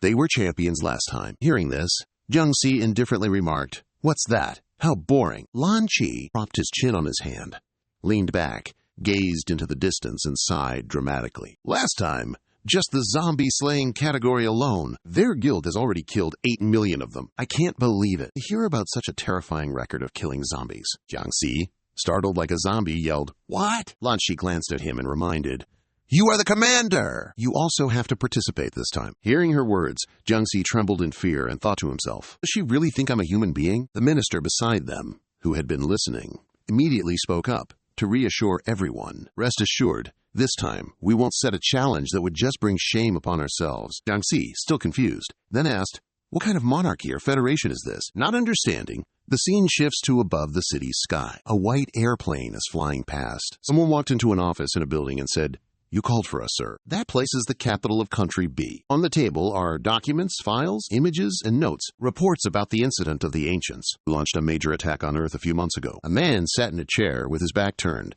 not even bothering to look at anyone who entered his room, and curtly told them, "Go look at the pictures on the table. This is the image sent by Country A." She acknowledged, and quickly picked up the photo of the giant robots, sticking their swords into the Earth's surface. The 2 girls reviewing the documents are twin sisters from the Diao family. The one with black hair is the older sister, and the one with brown hair is the younger sister. Both of them stared intently at that unbelievable photo. Elder sister Diao, looking at these giant robots, suddenly realized something. This is ancient human technology. That mysterious man put his coffee cup down and explained the situation. Our intelligence department suspects that Country A has already gotten their hands on this scientific technology. Once Country A possesses that power, our country will be at a disadvantage. He continued, telling the 2 Diao sisters, "Next month, Country A's president will visit our country. You 2 are my most capable subordinates, but you're sister stuff. That has nothing to do with either of you." He raised the coffee cup in his hand, then coldly announced, "I called you 2 here to thoroughly investigate this matter." Man, revealing his brown goatee, continued, "The king strongly objects to your sister participating in the armed rebellion, but you 2 can rest assured. As long as this matter is handled satisfactorily, I will speak on behalf of your sister to the royal court." Both of them shouted in unison, "We obey your command, Prime Minister." At this moment, the sky was gloomy. The scene shifts to a science laboratory, where a clear voice announced loudly, "The CHR-47 solution is ready. It can be injected at any time." Ji Ming was calm and collected. He stood with his arms crossed, observing the situation confidently. His green-haired subordinate was frantically working. "Connection to devices 1, 2, 3 confirmed. Please respond." Another scientist, while pulling the power lever, reported that the connection to number 3 was established. Inside the laboratory, an ancient figure was sitting on an electric chair, without a single stitch of clothing. Now the green-haired man finally spoke. "It's ready." Ji Ming replied with satisfaction. "Excellent!" The green-haired man then asked him curiously, "Boss, this ancient person has existed for over 1,000 years, so he must have become a specimen long ago. Can we really revive him?" Kiet Min, without a hint of hesitation, arrogantly declared, as an ironclad declaration, "In the field of biology, there's nothing I can't do." Then he coldly commanded, "Begin!" The scientist on the other side immediately pushed the lever down with all his might. A loud scream, as if it would tear the sky apart, roared out in agony. The green-haired man, astonished, wondered to himself, "Will the ancients truly come back to life?" He recalled the giant robot from that battle and couldn't stop marveling. If such a formidable figure could be revived, it would truly be a miracle. Inside the laboratory, the Ancient One had to endure a barrage of attacks from electric bolts. This terrifying surge of magic power shook even the area outside the laboratory's perimeter. On the ground, dense smoke and dust billowed out. Everyone witnessing it was utterly stunned and terrified. Meanwhile, inside, the Ancient One was still being continuously electrocuted. Amidst the thick smoke and dust, there was the sound of someone coughing hoarsely. The green-haired man, seeing the outcome, let out a delighted, "Ha!" He looked with satisfaction at the electric chair, but it wasn't the Ancient One. Instead, it was a bald, shirtless old man. Damn, where did this guy even come from? The green-haired man shrieked in alarm, cursing, "Damn it!" His mind was a blur, spinning wildly. He couldn't comprehend what was happening. Where have the ancients all disappeared to? Immediately, Greenhead burst into the laboratory. He grabbed Old Man Baldy by the collar, shaking him and barraging him with questions. "Where are the ancients? Speak now! Who exactly are you?" Old Man Baldy, tears streaming down his face, trembled as he replied, "I am an ancient. Please don't kill me." Greenhead immediately pulled out a photo of a giant robot, yelling furiously, "Are you pulling my leg? You were so awesome before, and now you're telling me this is your real form, old man?" He then meticulously explained everything for him to understand. "I'm just a technician. I don't have any combat ability." What's wrong with a mech designer creating something cool for themselves, huh? Ji Ming had been standing outside the glass, observing everything this entire time. He couldn't help but let out a grunt of disappointment. Just as Ji Ming turned to leave, the ancient spoke up. He called out, stopping him, "Hey, you! We're all human, aren't we? Don't you want to chat for a bit?" He turned his head back. Curiosity piqued. His glasses gleamed brightly, reflecting a hint of mystery. The atmosphere naturally fell silent. No one said anything. Even Greenhead was gawking like a deer in headlights. Ji Ming finally broke the silence, starting the conversation. "What do you wish to discuss?" The Ancient One immediately stated, "Although our starting points are different, our goals are the same. We can cooperate." Thinking he was utterly weak, Ji Ming, thoroughly unimpressed, turned his back and walked away, not without giving his reason. "You were defeated by Jiang Si. I thought you were a stronger vessel than that blood-sucking demoness, but I was wrong. I must continue my research now. Don't bother me." The Ancient One recalled those experiments on the zombies, then revealed, "We have been researching Jiang Si's genes for 1,000 years. Your methods aren't going to work. Jiang Si's power isn't what's truly terrifying, but his limitless ability to enhance his strength." Ji Ming looked quite puzzled and confused. The Ancient One regained his solemnity and declared with a resonant voice, "Now, we are the two most intelligent people in the world." He looked at Ji Ming and analyzed the situation. "You are strong in biology, and you even possess Jiang Si's genes." The Ancient One continued, "As for me, I possess unparalleled technology, along with the method to utilize Jiang Si's genes. Why don't we create a new Jiang Si?" As soon as he finished speaking, all three of them were stunned, as if struck by lightning. The green-haired guy suddenly shouted loudly, "What?" The Ancient One calmly asked again, "What do you mean?" Ji Ming pondered for a moment, full of hesitation. Then he eventually extended his hand, signaling a handshake, and said, "I agree." The two smartest, most cunning brains in the world immediately shook hands and began their cooperation. Happy collaboration. Inside the laboratory, the green-haired guy's shocked shriek echoed out. "What? You're letting this guy be a bodyguard for the president?" The scene transitions to inside Jiang Si's house. After they discuss something, Xiling immediately jumped up, slammed the table, and shouted, "What? Mr. Minister, are you insane? Let this guy be the president's bodyguard?" She looked towards Jiang Si and muttered to herself, He could actually kill the president, you know. He looked bewildered and pointed at himself. The minister then lowered his voice and seriously shared, "I'm out of options. The visit is approaching, and Country B isn't exactly peaceful. What's more, they already know about the Ancient One. I'm afraid they'll take a dangerous gamble." Lan Chi listened intently, not knowing what to say. The minister, about to get up, quickly finalized his decision. "All right, let's go with that. The president has issued a directive. We're to select skilled masters from the provinces to serve as bodyguards." He looked at Jiang Si, continuing to persuade him. "Isn't it you, Jiang Si? You've always wanted to integrate into human high society, haven't you? If the president issues this directive, then no one will dare doubt your true identity ever again." The minister stood with his back to them, then explained, "However, you cannot reveal your identity just yet. A zombie serving as a government official would still cause societal upheaval. From now on, all group leaders in Guangzhou will have to obey your commands to prevent any unforeseen incidents. I'll also allow you to bring along 2 reliable assistants." Finally, he had no choice but to encourage them. "Everyone, do your best. Don't bring shame upon our Guangzhou." Time flew by quickly. The scene shifts to Jiang Si's office. At this moment, Xiaohei and his trusted subordinates were also fully assembled. Jiang Si sat on his desk. Facing them, he began to make an announcement. "The provincial governor has issued a directive. We are going to be the president's bodyguards. And allow me to bring along 2 assistants. Who wants to come with me?" Everyone hesitated. No one could make a definitive decision right away. Xiaohei was the first to speak. He immediately gave his reason for refusal. "It's the end of the year, Your Majesty. I still have to worry about taxes. I'm not exactly free." Gu also couldn't accept Jiang Si's request. "Your Majesty, it's the same for me. Public security issues in many areas still need my attention." Again also chimed in, "Me too." As for a Lang and a Ju, they were completely the opposite.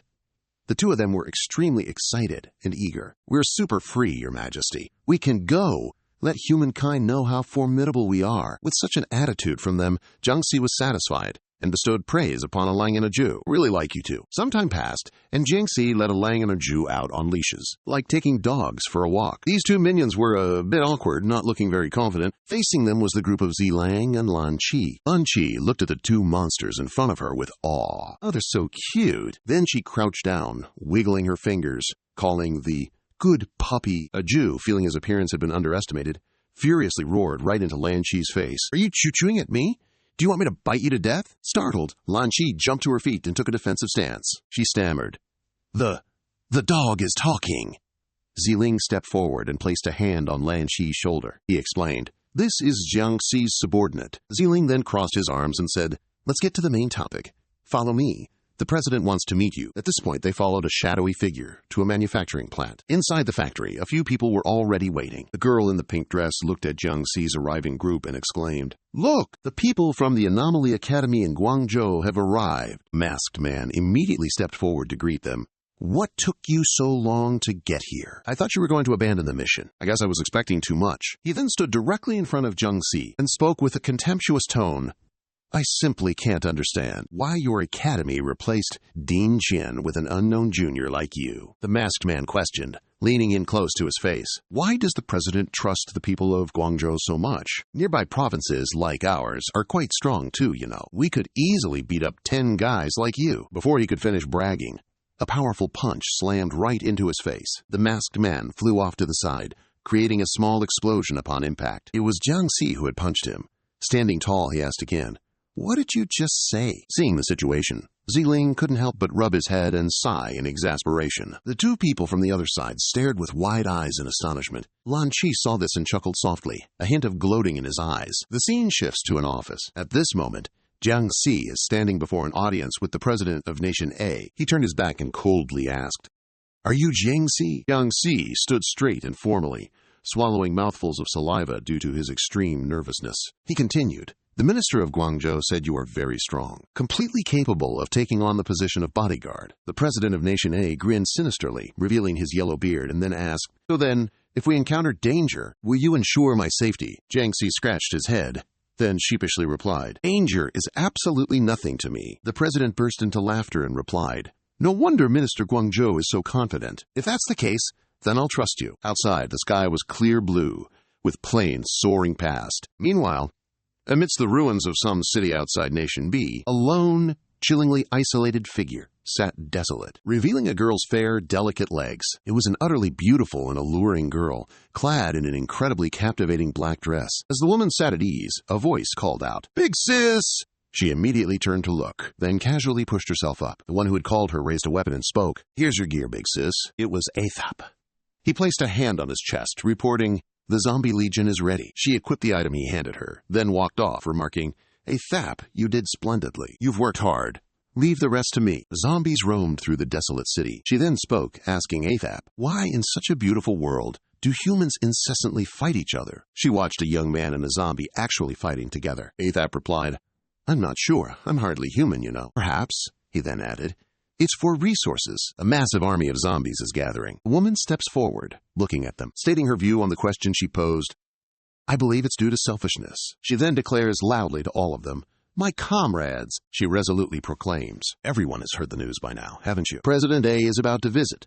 Our mission is to exterminate those wretched dogs. A Zhao and a young man intently listened to the woman's words. Many people have asked, why must we do this? Since the zombie outbreak, I admit, this has brought a lot of trouble to humanity. Yet the truth is, zombies are no match for humans. The woman recalls the past. Zombies are a mere joke compared to human science and technology. 100 years ago, humans had already researched ways to control zombies. Then she poses a question. However, why do they still focus all their efforts on military development to wipe out all zombies? She then angrily answers herself, "This is a conspiracy. It's because Country A and Country B are concealing the fact that zombies also possess their own consciousness. Exterminating zombies is merely an excuse for their internal power struggles." Thinking about all the suffering people endured because of this war, she said, "So many kind-hearted people are unaware of this. Countless families have been torn apart and left homeless." Comparing the human predicament with that of the zombies, she declared, "How many conscious zombies have died by their guns? The truth proves it. Humans can even become friends with zombies." At this point, the troops collectively roared, "Eliminate the presidents of Country A and Country B," to let the entire world know. Seeing their unwavering resolve, the woman fell into silent contemplation. Everyone, and the zombies there, raised their hands, declaring their purpose. We can coexist peacefully. Lan, Qi, Ziling, and Jiangxi were waiting dejectedly on the plane. On TV, the unfolding event was being broadcast live. Dear viewers, the highly anticipated exchange conference is about to begin. A female reporter cheerfully announced President Country A will commence a 7-day visit starting today. Currently, a vast number of citizens are gathered here. News Channel B is reporting live from the scene. Other news channels are also buzzing about this issue. This is News Channel A. Our president will arrive at the hotel today, and will meet with the Prime Minister of Country B tomorrow. Xiaoji enjoys watching the news report. His parents told Xiaoji, "Eat your dinner. What's a kid doing watching the news anyway?" But he was very curious. "I want to know what the president of Country A looks like." Xiaoji's father stood watching, rather doubtfully. "Quite grand, isn't it? They say it's a friendly meeting, but who knows what shady business they're actually up to?" His mother commented dejectedly, "Our country is too weak." Xiaoji still happily said, "The audience knows everything." The plane streaked past the ground at high speed. It has flown out of the territory. The two Yao sisters appeared. The younger sister eagerly asked, "The mission the Prime Minister gave us," while the elder sister calmly replied, "Let's ensure security first. We can't let the president of Country A encounter trouble right after landing." The younger sister glanced at her and asked, "Are you going to intervene directly, big sister?" She replied indifferently. Knowing her, she'd have dealt with them before the plane even landed. The airport was bustling with people. The young man from the Jiangxi army was accompanied by someone dressed discreetly. He confidently stated that all arrangements were complete. He guaranteed that the president of Country A would lose his head. Athap, his companion, suddenly felt dizzy. He then collapsed to the ground, prompting the young man to frantically ask, "What's wrong?" He worriedly asked, "Athap, are you feeling unwell? This is no time for jokes." Athap replied, "On that plane, there's something that makes me feel a familiar fear." A young man's silhouette appeared. The young man helped Athap up, then used his walkie-talkie to report. "It's nothing. Athap just feels unwell," he weakly stated. "Just stick to the plan." The plane was landing, accompanied by a reporter's broadcast. "To all you viewers at home," she pointed towards the plane and the surrounding crowd, "the plane is about to land at our capital's airport, and the governor of HD State will be there to greet it." As the plane touched down, everyone was solemnly welcoming the president of Country A. She remained cheerful. "Let's all welcome peace." Then he glanced at the notification. The president of Country A had arrived. The plane door opened. A man in a sharp black suit appeared, a hood completely obscuring his face underneath. "Wait, that's Jiangxi." The moment Athap saw it, he panicked, snatching the comms device and urgently broadcasting, "Danger! Stop immediately!" "Stop immediately!" A Dao who was preparing to snipe heard the signal from Athap. "What the hell? Can't you feel anything?" he asked, bewildered. "What?" He explained that to achieve an optimal sniping state, he had equipped a consciousness-enhancing device, blocking out distractions. The woman who received the signal immediately shot up. What? He hurriedly spoke into the mic, announcing for everyone to retreat. This guy isn't the president of country A. It's Jiang Si who just appeared. Dozens of cameras were flashing, taking his picture. Video cameras were also live streaming on television. Everyone in Xiaoji's family was bewildered. Who is this guy? He, too, sat in a corner, stunned, and all the other families watching the news were equally perplexed. Just like that, Jiang Si appeared before the people of the entire world for the very first time. What will happen to Jiang Ji, who is entangled with various powerful forces? His image appeared on the screens of all the ladies. The Yao family also felt as perplexed as everyone else. The young lady spoke up.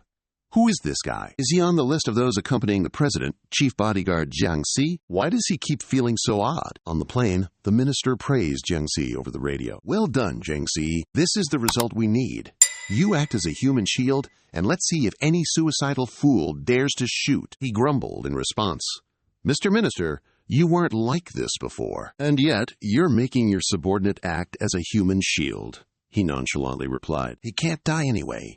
Can he, sir? As Jiang Si stood still, he received another order from the minister. Oh, right. Observe your surroundings. After the president steps out, stand right in the sniper's blind spot, he muttered helplessly.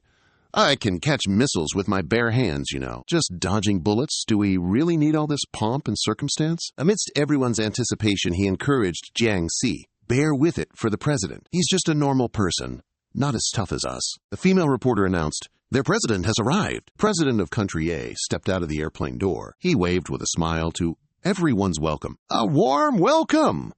Welcome, Mr. President, to our country. The entire airport began to buzz with activity. The president has traveled a long way to get here. Therefore, we've prepared a hotel for His Excellency. We can make it up tomorrow. It's not like he'll die. At the start of the visit, a foreign embassy official stood before President A, extending a hand to introduce, this is Governor H.D. State, in charge of this reception. Ziling approached Jiang Si and said, focus. The woman, watching through the screen, wondered, what was that oppressive feeling I sensed just now? Was it just my imagination? Jiang Si stood silently in one place. On the screen, Jiang Si and the event remained completely still. The younger sister, Miss Yao, grew anxious. How strange. Why hasn't she made her move yet? The older sister replied. I don't know. The older sister turned to her, saying, it's our turn now. It seems she's missed the best chance for an assassination. The screen showed President A making an announcement. I've arranged transportation, and it's bugged with listening devices. As long as they mention someone from the Dai faction, we'll know. During this 7-day visit, time is on our side. This silenced them both. At the president's airport, a man enthusiastically said, we have prepared transportation for His Excellency, the President. However, he politely declined, stating there was no need for such fuss. We have our own private transport. Jiang Si, standing nearby, received an order from the minister to have His Excellency board a different vehicle. Afterward, he took a device in hand and cut the connection. Then, what button did he press? Meanwhile, the two cousins were still discussing amongst themselves. The younger sister asked, aren't they bringing bodyguards? Shouldn't we still arrange security? The older sister, holding her candy, countered, how much do you trust the military might of Country A? Looking at the screen, she said, did you see Ziling and Lanchi following them? Have you already forgotten the previous exchange? They were beaten so badly, they didn't even have a shred of dignity left.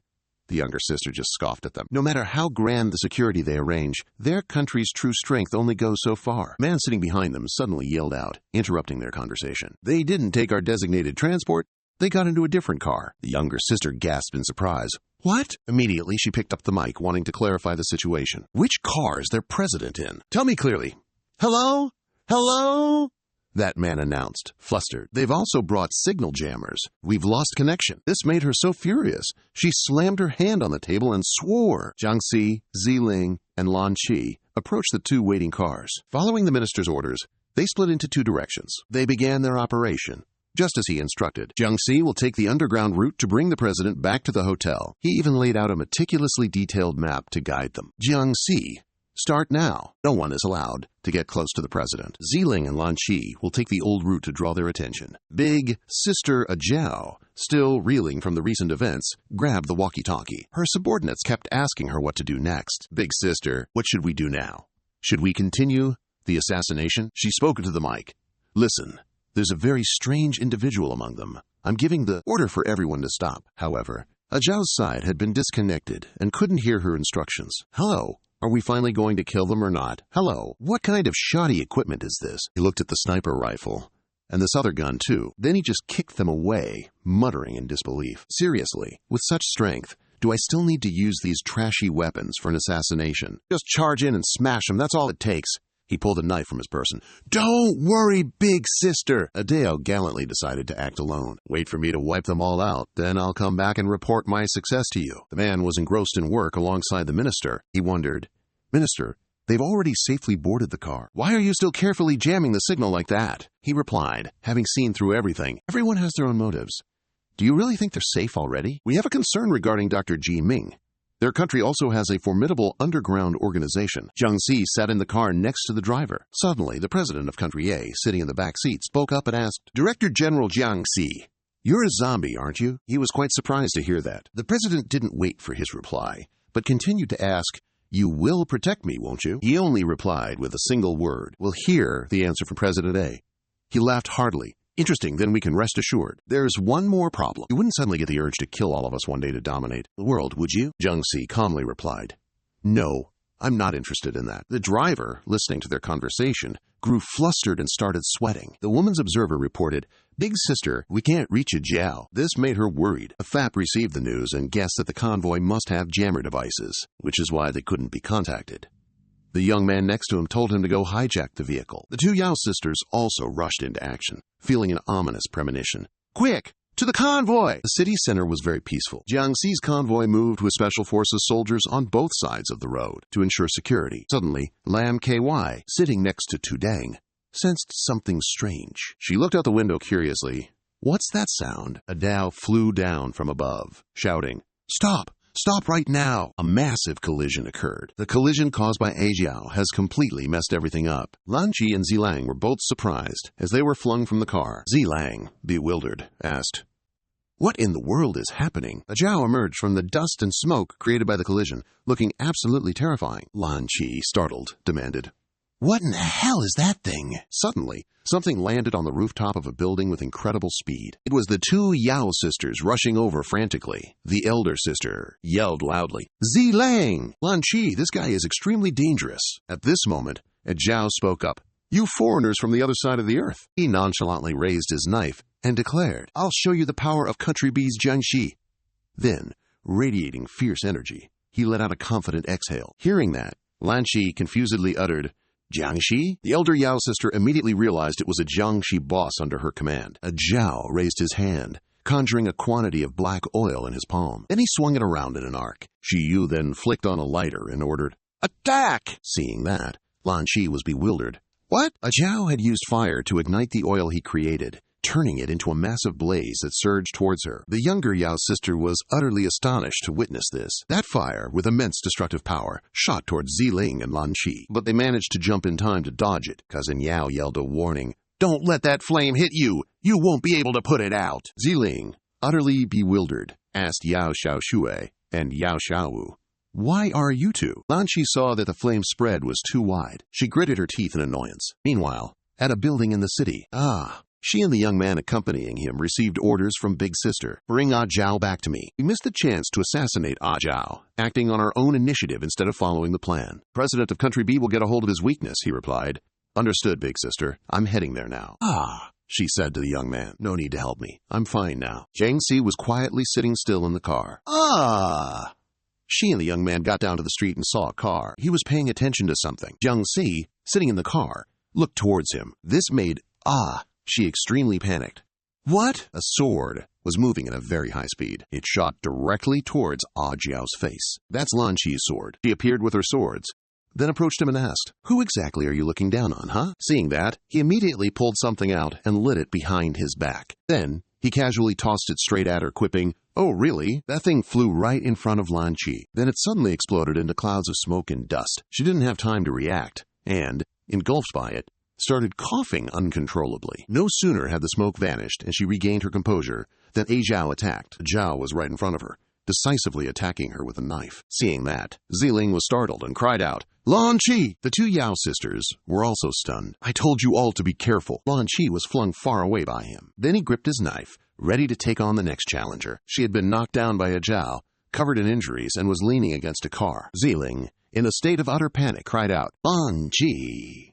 The two Yao sisters also hurriedly drew their swords. Suddenly, Zhao was surrounded by many swords. The two of them then appeared in front of Ziling to help. "Quick, get your president out of here. With this meager power, you still dared to attack. Go! Rescue Lan Chi at once. I think there's still time to save them." Each of them held a sword in their hand. The young lady said, "It seems we'll have to resort to force after all." The young lady threatened at Zhao. "We don't want to execute you, so I advise you to scram." He angrily pointed at them. "Are you just going to spew nonsense?" He cautiously raised his knife and said, "If I weren't giving face to you being Daiji's blood siblings, I would have minced you up and sold you off ages ago.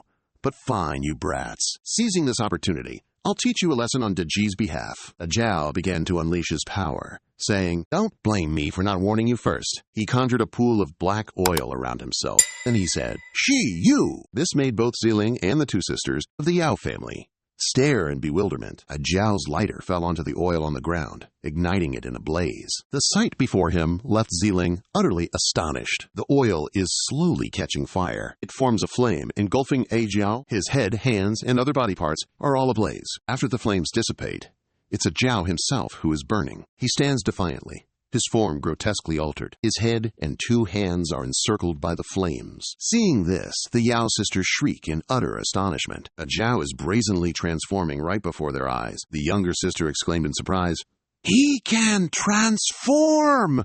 The elder sister, stunned, retorted, "What the?" Ziling stood silently in the background. Her face darkened, maintaining a chilling silence. Zhao declared arrogantly, "What's wrong? Never seen this before. I was just going a little easy out of respect for Big Sister." "Did you honestly think you were hot stuff?" She saw Ziling hadn't taken Lan Chi away yet, and questioned, "Why haven't you left already?" At this very moment, her own body was also undergoing a transformation. Seeing her ready to fight, a voice rang out, "Ziling, step back!" It was Lan Chi who was slowly floating upwards.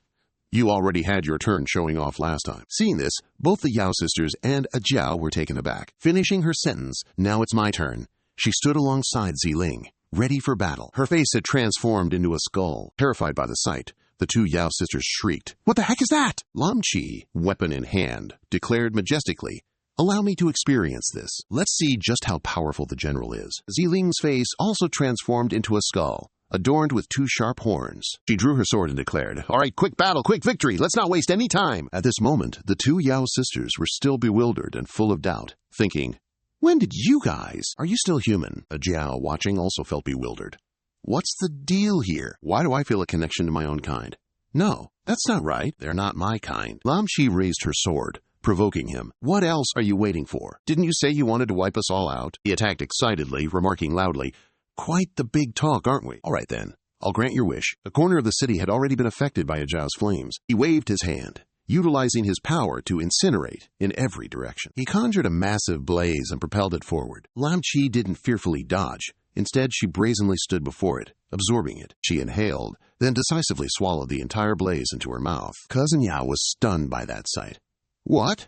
It swallowed it whole already?" Afterward, she was so affected that she fell backward. Zhao saw Lan Chi like that and delightedly said, "Well, isn't that interesting?" Lan Chi was rapidly approaching him at an incredible speed. Then, she immediately landed a kick right to his face, making him panic. How? No way! Her kick was incredibly powerful, making him lose his balance. However, he quickly used his hands to steady himself. Suddenly, he received a signal from Big Sister. "Zhao, do you hear me?" Still, he was preoccupied with Lan Chi's strength. Was that really a human's kick? Big Sister furiously yelled, "If you can hear me, answer now!" Zhao didn't care and simply replied, "I'm busy."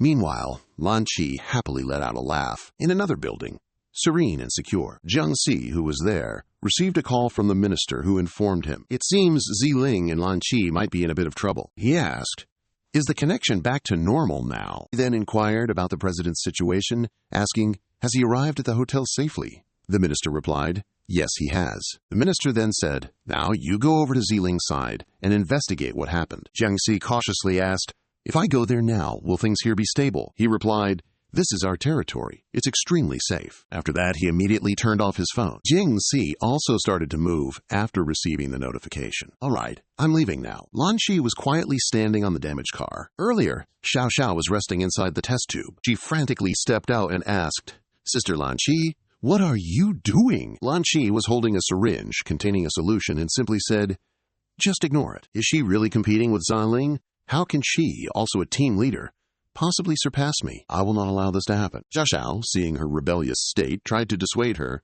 This hasn't been thoroughly researched yet. Who knows if there are any side effects? But she didn't care and said, "Shut up!" Then she started to inject that thing into her arm. That solution was being injected into Lan Qi. She tried to endure the pain and used up the entire dose. Now that she had transformed, she stood still without any movement. Seeing this, Ziling spoke up and told Lan Qi, "Control your emotions." Suddenly, a Jiao laughed excitedly. "This is going to be fun!" The two Yao sisters suddenly turned to look at him. Lan Qi opened her mouth and absorbed the fire he created. Seeing this, he increased his power, creating a fiery tornado, smugly telling her to keep burning. She unleashed the fire she had absorbed, yelling, "Take that back!" Lan Qi unleashed many times the amount of fire she had received. This stunned everyone. What? Jiao was buried in the flames, groaning in pain. He couldn't believe this could actually happen. No! How could this be? As soon as the flames vanished, Lan Qi appeared right in front of a Jiao. The Yao clan's junior was utterly astonished.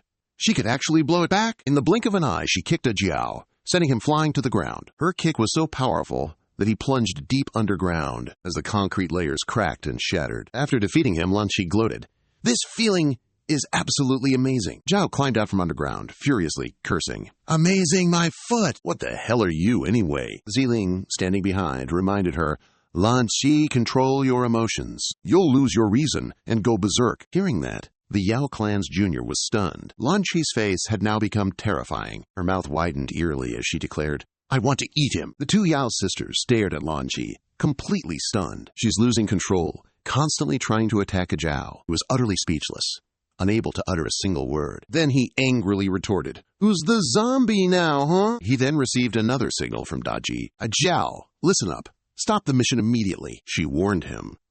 "Something terrifying is heading straight for you." Something in the sky was approaching at an incredibly fast speed. It was Jiang Si. He leaped down from the sky, creating a huge impact that obscured the surroundings with smoke and dust. The smoke and dust were slowly disappearing. Zhao, still stubborn, replied, "No, I refuse to give up. We still haven't determined a victor." Suddenly, Agi appeared from behind and slapped his hand onto his shoulder. Agi immediately pulled the Zhao away, saying, "Let's go." Seeing this, Lan Qi angrily roared, "No one is allowed to run. Leave your lives here." As Agi dragged him away, he protested, "Hey, Agi! We still haven't determined a victor."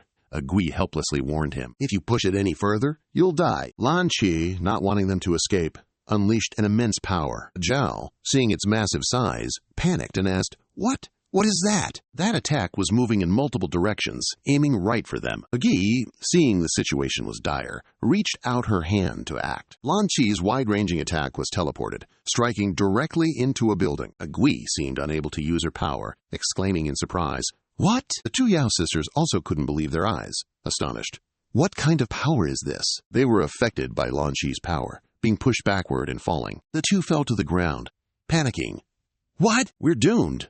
There's no escaping." The building, struck by Lan Qi, was collapsing towards the two girls. Ziling, also unable to do anything, screamed, "This isn't good! It's out of control. The energy has surpassed the danger threshold." Xiao Yu closed her eyes, waiting to be buried by the collapsing building. But at that moment, an event occurred that made their situation safe. Feeling no movement, she opened her eyes to look. Jiang Si had appeared in front of them, splitting the building in two. The two of them were safe, though battered and bewildered. What just happened? Xiao Yu stared intently at Jiang Si. He remained silent. Then he turned back, his face now completely normal. Xiao Yu stared, flabbergasted, at Jiang Si. He looked down at her, remaining silent. At that moment, Lan Qi was rampaging, attacking everything around her. Jiang Si glanced towards her. Xiao Yu also glanced over. He calmly extended his hand forward. Meanwhile, Lan Qi didn't notice his presence and continued her aggressive attacks. Then, Jiang Si's fist shot out. He directly punched Lan Qi in the face. This caused the terrifying bone layer covering her face to shatter. At this moment, she was no longer aggressive. Instead, she was slowly calming down. The two Yao sisters saw this and gasped, "What?" Jiang Si remained silent and indifferent, looking towards Lan Qi. The bone layer covering Lan Qi's face also vanished. She called out to Lan Qi in surprise. Lan Qi silently closed her eyes tightly, her body seemingly weakening. The two Yao sisters carefully observed the situation. When they turned to look at Jiang Si, his face had returned to that of a Jiangshi. Everyone was utterly bewildered and confused. Ziling stepped forward to support Lan Qi Bao. "I told you to control your emotions, but She just curtly replied, "I'm just a little too excited." Xiao Yu raised a hand to rub her eyes. She forced herself up, wondering if something was wrong with her eyes. Why did I just see a handsome guy earlier? However, Xiao Shui next to her also confirmed, "I saw it too." They suspected there was something seriously wrong with them, questioning their very existence. "The two of us saw the same thing, right? There's definitely something wrong. It must be an illusion spell. Are we that starved for male attention?" Xiao Yu vehemently rejected this reason, saying, "Absolutely not." Meanwhile, Xiao Shui looked at Jiang Si, puzzled. Who exactly is he? He said something to Lam Qi and Si Ling that made them reply. All right. Xiao Sui asked Xiao Yu, "You've researched Country A for so long. Have you ever seen him before?" She, also curious about him, replied, "I've never even heard of this person." His group was preparing to get into the car and leave this place. Xiao Shui looked at them, certain of one thing. They definitely wield the power of ancient technology. She muttered in annoyance. Damn it. Otherwise, how could their power be so formidable? We didn't even get to make our move, and it makes us look as weak as snails. Xiao Yu received a phone notification. "Bosses, their president has already arrived at the hotel," she announced. "Delay the plan. Let's not think about those things for now. Their president has arrived at the hotel. We've been played for a fool. Let's go back to headquarters to discuss this." Then she seriously ordered, "Zhao, listen carefully. Help me investigate what the guy with the hat is doing in Country A." Zhao received the order and replied, "Understood." A Gui dragged a Zhao to the rooftop of a building. The sudden landing caught a Zhao unprepared, sending him sprawling on the ground with a yelp. He furiously yelled at a Gui. "What was that for? I haven't even finished fighting." A Gui retorted impatiently. "Shut up. If you hadn't been rescued, you'd be dead for sure." Then a Gui calmed down and told a Zhao, "Let's not discuss that mysterious person for now. We've missed our chance for the assassination. Also, I seem to sense two unfamiliar auras. Two very powerful zombie bosses have infiltrated our territory." This astonished a Zhao. 3 planes were flying in the sky. Upon reaching their destination, they began to descend. On the plane, a Lang and a Mao were in specialized pet transport cages. Upon arrival, the planes had landed. I looked at a Mao, growling in his metal cage. A hand grabbed his collar. An Qi leaned close to a Mao and threatened, "Knock it off. If you give us away, I'll tell your big boss." Hearing that, he immediately imagined himself being strung up, unable to escape. He was then instantly terrified. Anxious and worried about his fate, he looked up at the sky and barked. Seeing Lan Qi and Seling lead a Lang and a Mao out, the Yao twin sisters were perplexed. "Your pets look quite unique, don't they?" Seling replied with a forced smile. "They certainly are unique," while Lan Qi feigned ignorance, looking elsewhere. Seeing a Mao, the twin sisters felt at a loss. The elder sister stepped forward, shook Seeling's hand, and confirmed, "That's all the items, right?" She replied, "That's all." The elder sister announced, 2 days later, the visiting schedule will commence. Happy to collaborate. After that, the 4 of them went their separate ways. The younger girl glanced at Lam Qi and Si Ling, remarking, "Those 2 girls are quite shrewd, aren't they? They won't reveal the origin of that power to us." The older girl turned and asked, "There's only one way. Has the invited expert arrived yet?" The younger girl checked her watch, saying, "By now, they must have arrived." 2 days later, on a clear blue morning, and so it was, Country A's president began a 7-day state visit. Country B's female reporter confidently hosted the program as usual. "Dear viewers, Country A's president has arrived at our largest shopping center." The camera panned around, showing a massive crowd gathered. The reporter's voice accompanied the scene as they surveyed the business models here. "There's a good chance for some massive deals to be closed here, too." The camera showed Country B's embassy staff interacting with Country A's president. Everyone was welcoming him. This afternoon, he will visit several technology companies. The female reporter stated, "This evening, he will meet the Black Queen." The surrounding citizens were all vying to capture those moments. In the solemn conference room, a voice rang out, "I've arrived for the meeting, a roundtable with our Prime Minister, to negotiate about the exchange event." By the time the meeting concluded, it was already late evening. Tu Ling walked out of the meeting room behind Jiang Si, grumbling about being dead tired. Finally, the visit is about to conclude. Fortunately, they cooperated to maintain security, or else it would have been even more exhausting. The surveillance monitor beside the 2 Yao twin sisters displayed Jiang Si's image. The younger sister questioned if she was certain she'd seen him transform into a handsome man, to which the older sister immediately affirmed, "Absolutely. There's no way I could have been mistaken." The door behind them opened, and a man stepped inside. He announced, "The Prime Minister asked me to come coordinate with you 2. The younger sister calmly said, "Come here." She simply called him Minister. He asked frankly, "Speak up. Whose memories do you want me to extract? She looked at the screen displaying Jiang Si's image and simply said, him. She gave him a brief overview, explaining that the visit was now over. There isn't much time left. This guy is a mysterious figure from Country A. Looking at him, she asserted, we haven't been able to dig up anything about him at all. However, I'm absolutely sure this guy is connected to the ancients. He laughed and said, right, my job. There's nothing I can't do. The minister then held a bottle in his hand, sprayed it on himself, and declared, disguise! A cloud of white smoke appeared around him. After the smoke disappeared, he reappeared in a different form. At this moment, he had transformed into the president of Country A. So, how is it? Pretty convincing, right, you two sisters? He asked. The Yao sisters smiled proudly. We're counting on you. Jiang Si was waiting for Ziling to buy something from the vending machine. She took out a bottle of water, gave it to him, and said, here. She held a can of water in her hand and wondered, sometimes I want to ask, how long have you lived? He said awkwardly. I don't know, I forgot. Ziling became curious and guessed, 800, 1,000, 2,000 years. Then she tossed the can into the trash and walked off, muttering, asking is pointless anyway. He doesn't even know his own age. Still holding the can, he just stood there and said, well, I'm off to bed. The young man and his short accomplice were lurking behind the wall. He asked, are you sure we have to come here? He replied anxiously, I just want to be sure who that guy that first met that day was. He certainly wasn't human after all. He looked bewildered when he reached the end of the wall. Jiang Si's silhouette appeared before Ashi. He jumped, startled, when he saw him. He looked at him, sensing a terrifying power within, a gaze fixed on him, full of menace. Immediately, Ashi turned and ran, dragging the young man along. No good! I give up! Run! The young man, caught off guard and clueless, cried out. As Jiang Si was walking down the hallway, his phone began to ring. Phone rang, and when he answered, Ziling's voice chimed.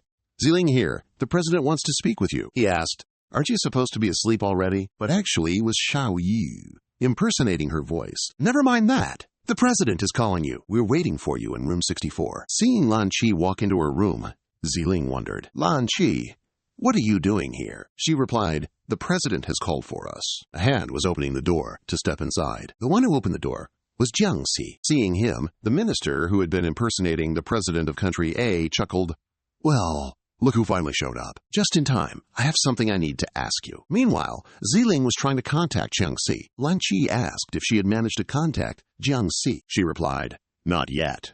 Xiao Yu smugly declared, we also know how to intercept the signals, right? We're about to uncover the source of that power. Then, Lan Qi and Ziling entered a room. Inside, a Lang and a Mao were obediently sitting in their cages. The president of Country A was leisurely playing video games. Ziling spoke up, asking, Mr. President, did you summon us? He replied, I want to go to VKC. Then he said a lot of things that left the two of them dumbfounded. In front of the restroom door, Lan Qi and Ziling stood still, looking at the sign, the gender distinction sign. Ziling asked suspiciously, is it okay if we don't go inside? She heard that and casually replied, this is our territory. What could possibly go wrong here? Inside the restroom, two men were using the facilities.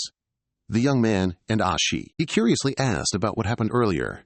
Ashi, if you led me here, then why did you run away? He replied, I just wanted to make sure. While we're here, let's see if there's still a chance. Hearing that, the young man looked suspicious. How can this be? Can you say there was a really scary guy here? We've already missed our chance. The president of Country A appeared, casually whistling. He stood beside the two of them, seemingly just to use the restroom. He cheerfully looked at their catch and told a Thap, my man, that's solid. Outside, the two girls on guard started to get restless, noticing he hadn't come out yet. A corner of the building had been destroyed. The young man and a Thap were carrying the president of Country A, rushing out and laughing loudly. A Thap joyfully exclaimed, how could there be such a good thing? They cheered joyfully. It's like hitting the jackpot. So far, yet right before our eyes, a Thap and the young man moved hastily, traversing various areas. They sped across buildings to return to base as quickly as possible. They gleefully chatted and laughed.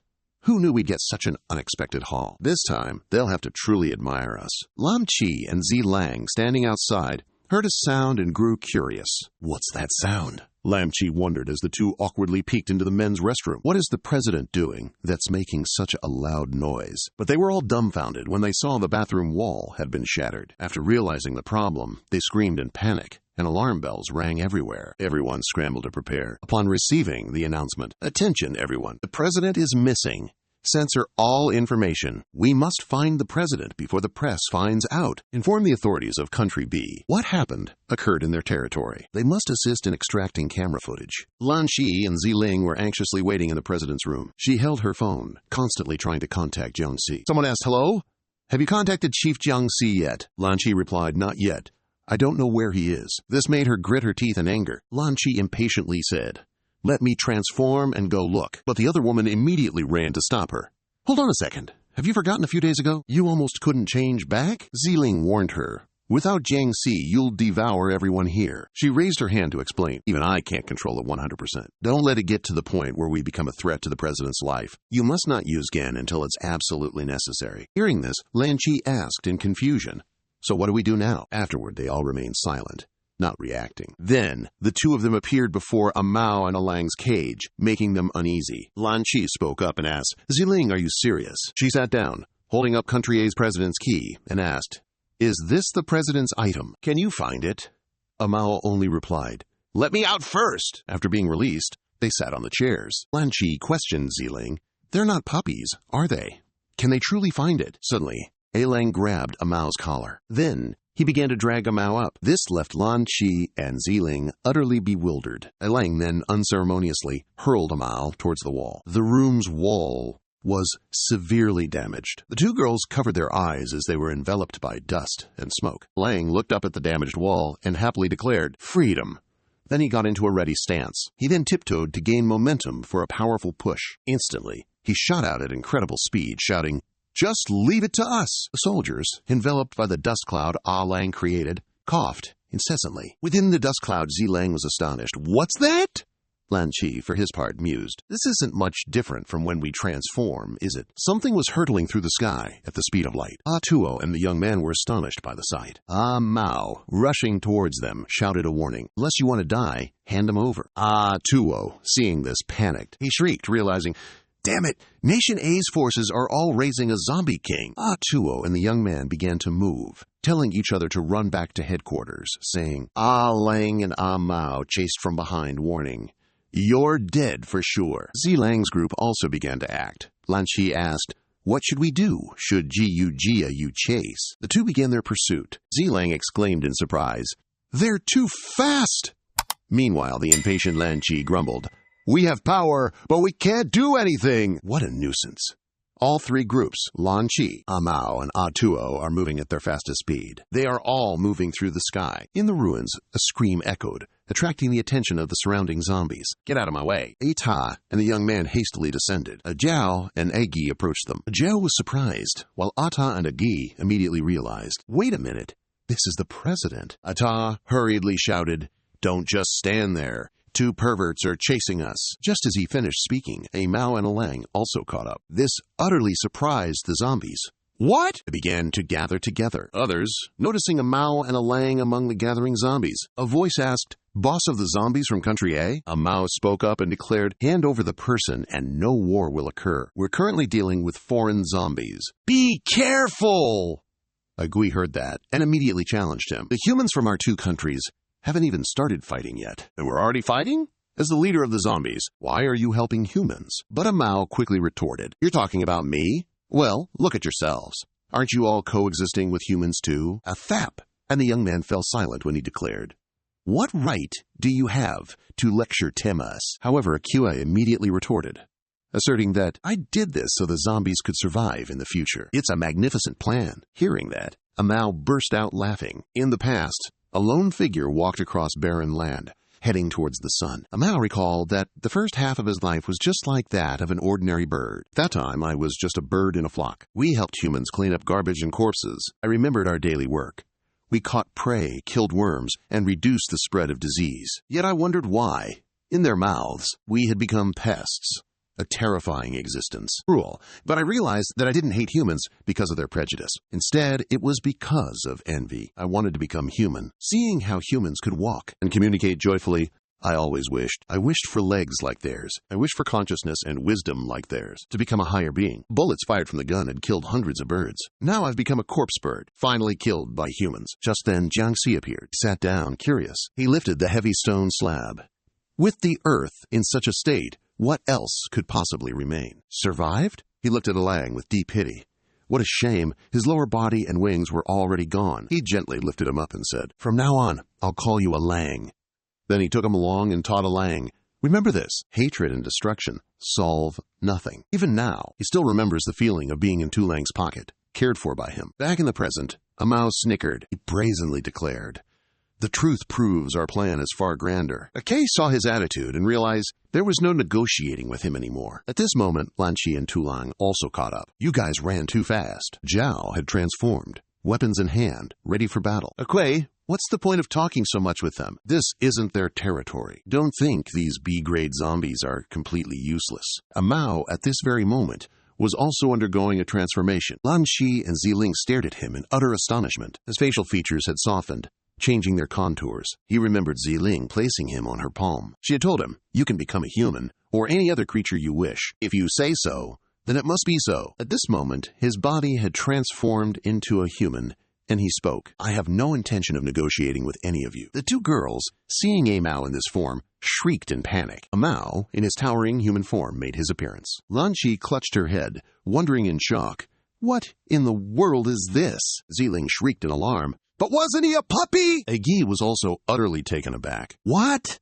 A Zhao, standing nearby, sneered sarcastically. "A broken-winged bird trying to become human, I see." But Amao simply cast a silent glance his way. He raised both hands forward, preparing to attack, and roared, "What nerve do you have, punk?" He then unleashed a massive burst of heat, using his incineration ability to attack Amao. Drawing from her experience battling a Zhao, Lanchi loudly warned, "Both of you, be careful! This guy is no ordinary foe." The Thap's massive whirlwind is heading straight for Amao. However, Amao swiftly dodged to the side. After missing Amao, it didn't vanish but transformed into a swirling vortex. It swirled around, affecting Tulang and Lam KY. Feeling the intense wind pressure, Tulang quickly assessed the situation and planned, speaking to Lam KY. "We need to get out of here. Leave this to them. Let's go find the president." From within the flames, a Zhao appeared before Amao, raising a fiery fist. Mao braced his feet firmly. Then, he decisively punched a Jiao straight in the gut. This left Lam KY, Tulang, Akwe, and even a Thap utterly bewildered. "What?" A Jiao let out a pained cry. He was flung a good 10 meters away by a Mao. Akwe stared at a Mao in utter horror. His attack power, it's monstrous. Then, a Mao swiftly charged toward the horde of zombies. They couldn't react fast enough. Merely standing there, dumbfounded, a Mao manifested 3 sharp claws. They sliced the ruined building into 3 distinct pieces. This caused the zombies countless casualties. Akwe looked towards the rising smoke. A Zhao had returned to her original form, sprawled on the ground. Seeing this, Akwe exclaimed, "What? That's just terrifying." The two girls were already in motion. Mao had absorbed all of a Zhao's fire into her hand. Realizing he couldn't fight alone, Akwe grabbed a knife and ordered, "Zombies of Waterbee, listen up! Everyone charge!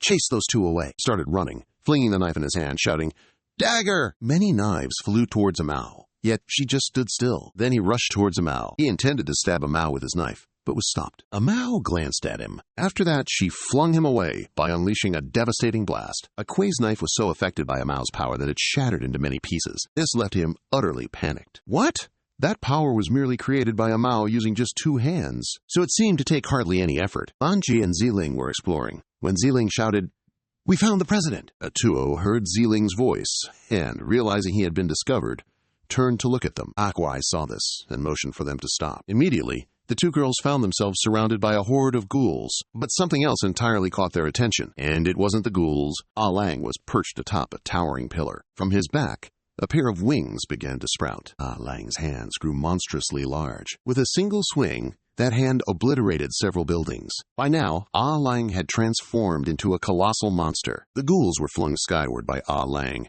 shrieking all the way. Witnessing Ah Lang's transformation, Lan Chi and Ziling both stared, mouths agape in shock. Ah Lang casually placed 1 foot on a large building. Then, with a decisive stomp, he crushed it into dust. Guy screamed in horror, "Holy moly, what ancient abomination is this?" Lan Chi and Ziling excitedly pointed at Ah Lang, shouting, "Oh, my great-grandpa! If he's this terrifying, how was he even kept in a cage? I thought you guys only released him because he wasn't threatening. This is no different from when we transform. Don't you dare harm the president." Ah Lang stood defiantly in the heart of the city. As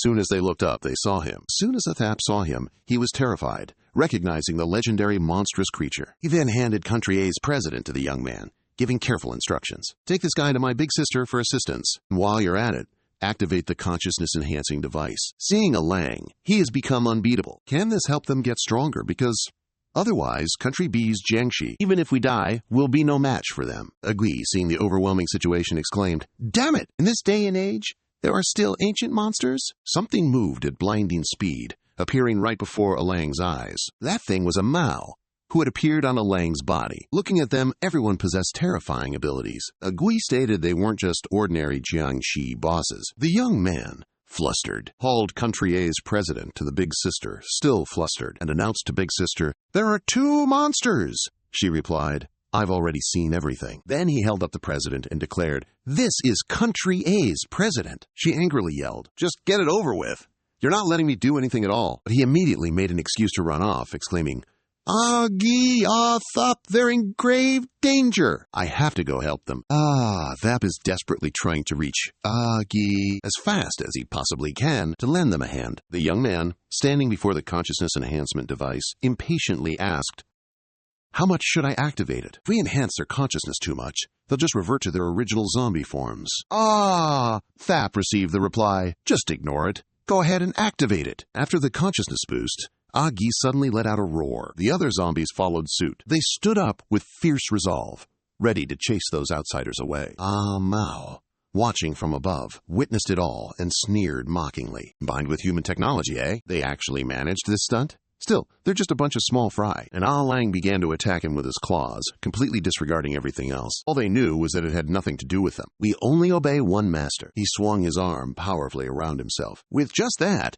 numerous zombies were sent flying. Because that swing of his hand was so powerful, it blew away a corner of the city. Everything was destroyed. The zombies, along with bricks and rubble, were scattered everywhere. Lam Chi and Ziling were also caught in the aftermath, screaming in astonishment. On the other side, those who used the technology to enhance the zombies' consciousness were surprised. Didn't they use the consciousness-enhancing device? The young man, terrified, muttered, "One move wiped them all out." Agi roared in fury. "Damn it!" He lunged at a Mao, intending to attack, but was stopped cold. A Mao even effortlessly slammed him to the ground. This left Agi severely injured and coughing violently. Chapter 88. A Mao showed no mercy, immediately taking down Agui. At this moment, she was also nearing Agi to provide support. With nowhere left to retreat, the young man activated it. He pushed the zombie consciousness enhancement to its highest level. "Damn it! I have to hold on!"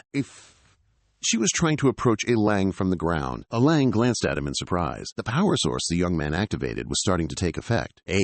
She felt the transformation in his body and roared. Immediately, he also transformed into a giant monster. He then stood up aggressively, just like Lang. Lang remained silent upon seeing a Thap appear before him. Then, Lang spoke up with an intrigued tone. His fellow kinsman, a Thap, immediately lunged to grapple with Lang, ready to attack. A Mao stood elevated, observing everything unfolding below. Suddenly, a Kuei turned and stood up right in front of him. Aki raised his fist and bellowed, "Clearly, you guys are so powerful." Kuei furiously questioned him, "Why are you helping humans? We're supposed to be comrades." In a battle-ready stance, he retorted to a Kuei, "I cannot answer this question. My orders are to bring back the human president." He powerfully punched Kuei directly in the face. Kuei cried out as he painfully tumbled backward. Kuei used his last bit of strength to speak, "We just want our race to survive. What's wrong with that?" Meanwhile, a Thap was using all his might to hold onto Lang. He loudly declared, "It's not over yet. This place doesn't welcome you." But Lang remained unmoving, uttering a single sentence that stunned him. "If you refuse to hand over the human president," Lang calmly stated, "everyone would have died here already." Lang grabbed Aishi by the neck, making him cry out. Ziling and Lanshi were also quite flustered seeing this scene. Lang concentrated power into his hand. He then used it to attack Ishi. Seeing this, the young man anxiously yelled, "Ashi! Lang hit Ashi!" Ashi fell to the ground in a cloud of dust. Lang gently grabbed Ashi by the neck and lifted him up. Lanshi and Ziling were dumbfounded. They watched 2 giant monsters facing off. Grabbed by the neck, Ashi spoke with difficulty. "If you possess such power, why let humans manipulate you? You wield destructive power, yet you're just humans, lapdogs." Lang merely retorted, "Why wouldn't I want to destroy humanity?" Lang recalled his past. "Back then I was just a child, a Jiangxi from the mutant clan. Our mutant clan aren't merely walking corpses. We possess consciousness. We need sustenance. We just wanted our own territory to survive. Modern robots began to appear, but then those damned humans showed up again. They ravaged everything with their advanced techniques. They utilized high technology to obliterate my home, just because of the saying, "If you're not of our kind, you must die." They caused all my elders to perish, even though I was still very young. Lang always had to stay hidden. My parents hid me in the rubble to protect me from being hunted and killed by humans. At that time, Lang had to endure incredibly horrific things. Humans call us monsters. So what exactly are they in our eyes? I personally witnessed them slaughter my family. Back then, I hated humans more than any other species. I craved revenge, yet I hated myself even more for being so cowardly and weak. Lang peeked out from within the pile of rocks. The android standing outside declared, "All the monsters have been eliminated. From now on, Earth will no longer have aberrant ghouls." Then he approached Lang's hiding spot and remarked, "No, that's wrong.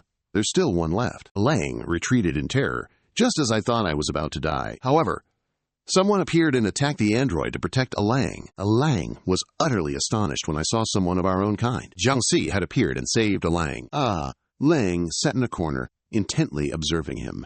Then he rose, taking cover behind a rock to peer out. At that moment, I noticed something remarkable. His face lit up as if he'd just discovered a new source of life. Powerful surge, indeed. Jiangxi stood tall, appearing in the form of a human, which made Lang sense a peculiar, almost monstrous form. At that time, he alone fought against an entire horde of robots. I saw him confront an entire human army by himself. They announced to each other that the ground forces had been utterly annihilated. After the command, "Use all weapons," ceased, cannons were continuously launched from the underwater vessel to attack. Their commander yelled, "Hey, he's looking right at us. Deploy every ground weapon, and everything from the sea and sky, too." I witnessed with my own eyes that Jiangxi could control the seawater. The battle between him and all of humanity, with just a flick of his wrist, he could destroy all of humanity's high-tech weaponry. He directed the water to flow along with the cannonballs. Waves immediately rose to block them. Because the water impeded the cannonballs' firing force, they now became useless. The ocean waves surged turbulently, much higher than human warships. Then, the waves rocked, causing the warships to gradually sink. They panicked, reporting the dire situation. The naval forces were being wiped out, yet they fired electronic orbital laser beams. A large laser beam was generated from the warship. Jiangxi silently watched it. It moved at an incredibly high speed, flying past everything in its path, pressing forward. He still stood defiantly, not in the slightest, not a flinch. Subsequently, the laser beam created a massive explosion. Even the AI soldiers were stunned. What? Jiangxi still stood there, utterly unharmed, while the laser weapon was utterly destroyed. What terrifying power! A laser weapon, capable of vaporizing zombie cells, was reduced to nothing but a mere decoration. Before him, Jiangxi remained calm and utterly unscathed. Finally, a massive hazy figure appeared amidst the smoke and dust. A massive, powerful warrior, holding a sword in his hand, emerged.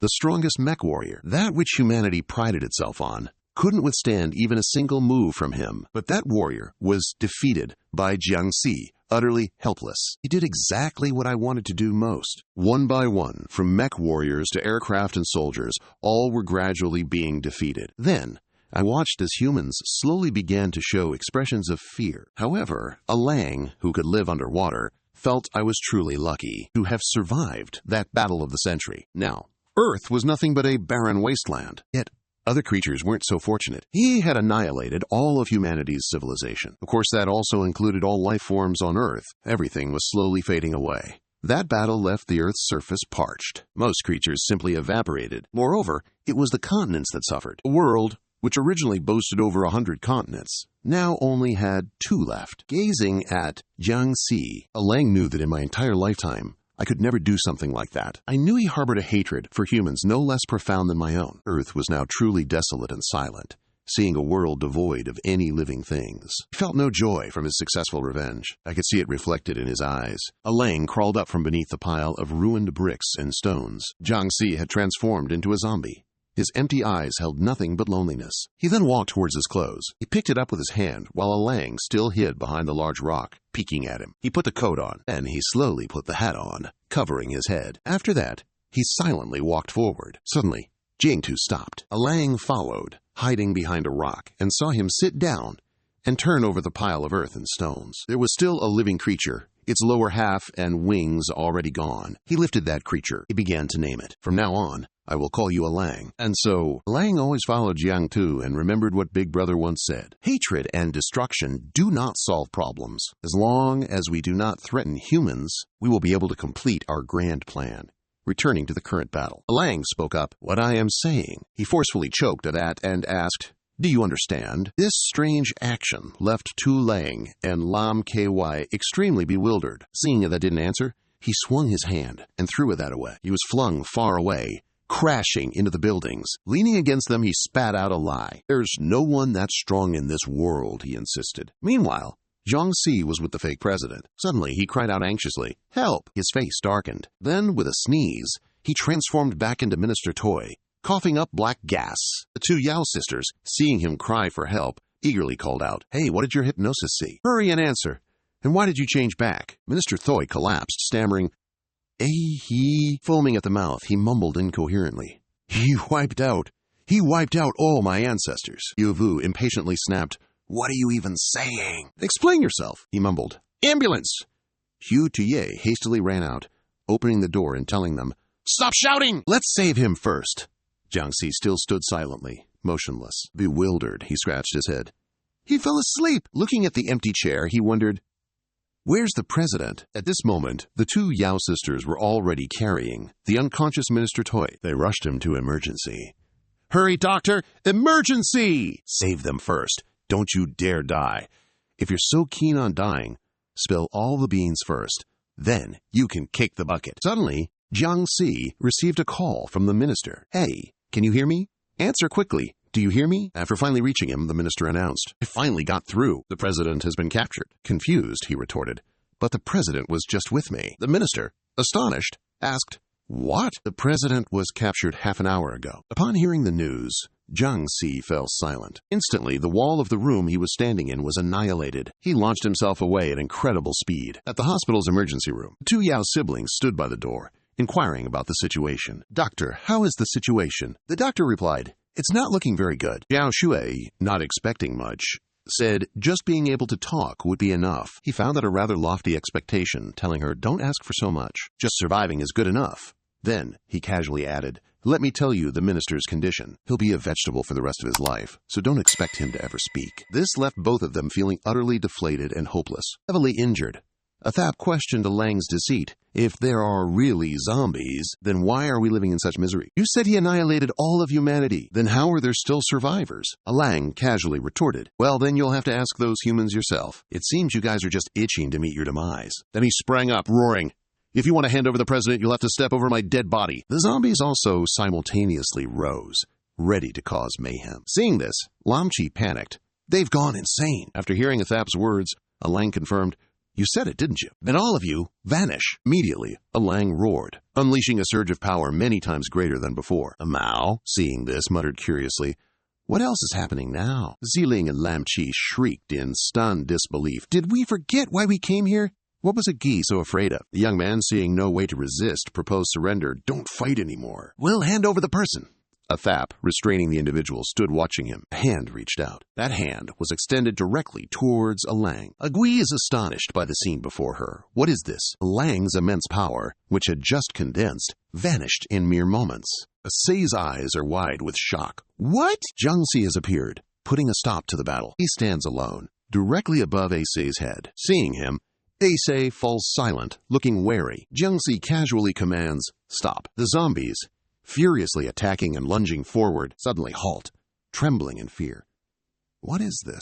Asay, still seated on the ground, also widens his eyes in horror. Jiang Si quietly gazes into the distance. Then he turns to face the zombie horde. Upon seeing him, every single zombie is taken by surprise. Their legs are instinctively bending, slowly kneeling. As they kneel and bow their heads, they chant in unison, Greetings, King! Lan Chi is utterly shocked by this bizarre phenomenon. It's quiet again. Alang proudly declares, now you see it, don't you? Asay still stares wide-eyed. What is this? He eyes Jiang Si with utter doubt. Is this his kind? He sees him possessing such terrifying power. He grew even more bewildered. Could this person be an ancestor? He spoke up, asking, where are the president and the people? He stammered fearfully. In the basement. Enter the gate, turn left. In the command room, after receiving the information, he immediately moved on. Acha was terrified, instinctively kneeling on the ground. He watched him go, thinking, what is this feeling?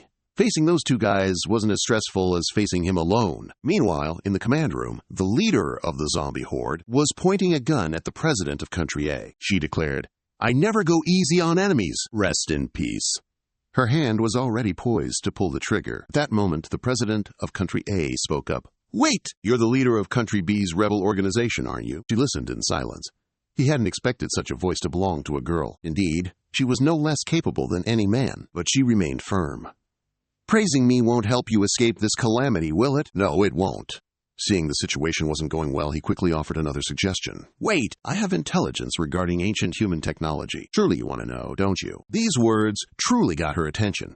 Ancient people? Immediately, she yanked off the bag that was covering his head. She, full of power, threatened him. Speak clearly! My patience has its limits. President of Country A began, I'm sure you know Country B did that because of Country A. We discovered ancient relics, and unfortunately, we had to fight them. Although we only defeated one.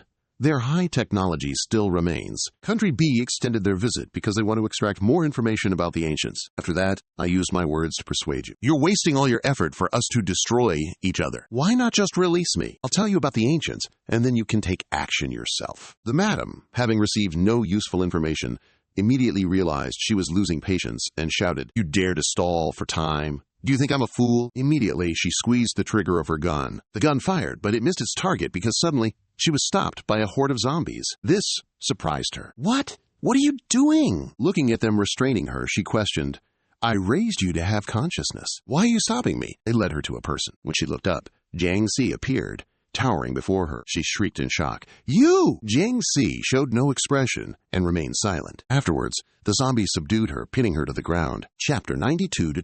The zombie pinned down the leader of Country B's zombie horde to the floor. This made her let out a cry. She gritted her teeth and roared. Damn it! Let go, she demanded loudly. Who are you? Jiang Si glanced at her, then smiled and complimented.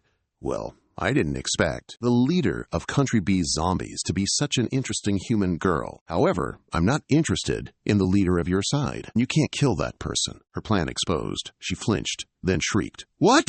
You? Just then, the president of Country A suddenly walked over. Oh! General Jiang has arrived. Seeing this, her face turned dark and she roared. Quickly stop them.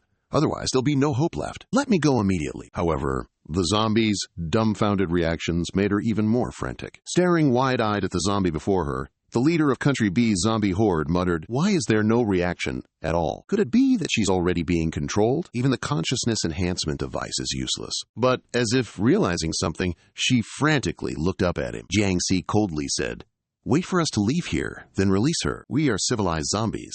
We must not kill indiscriminately. The scene then shifted to outside the towering mountain range. Ling and Lan Qi, as soon as they saw someone, they quickly rushed over to inquire, President, are you all right? You scared us half to death. He smiled and replied, I'm perfectly fine. The president of Country A happily chatted away. Who would have thought that just going to the bathroom would cause such a commotion? My apologies.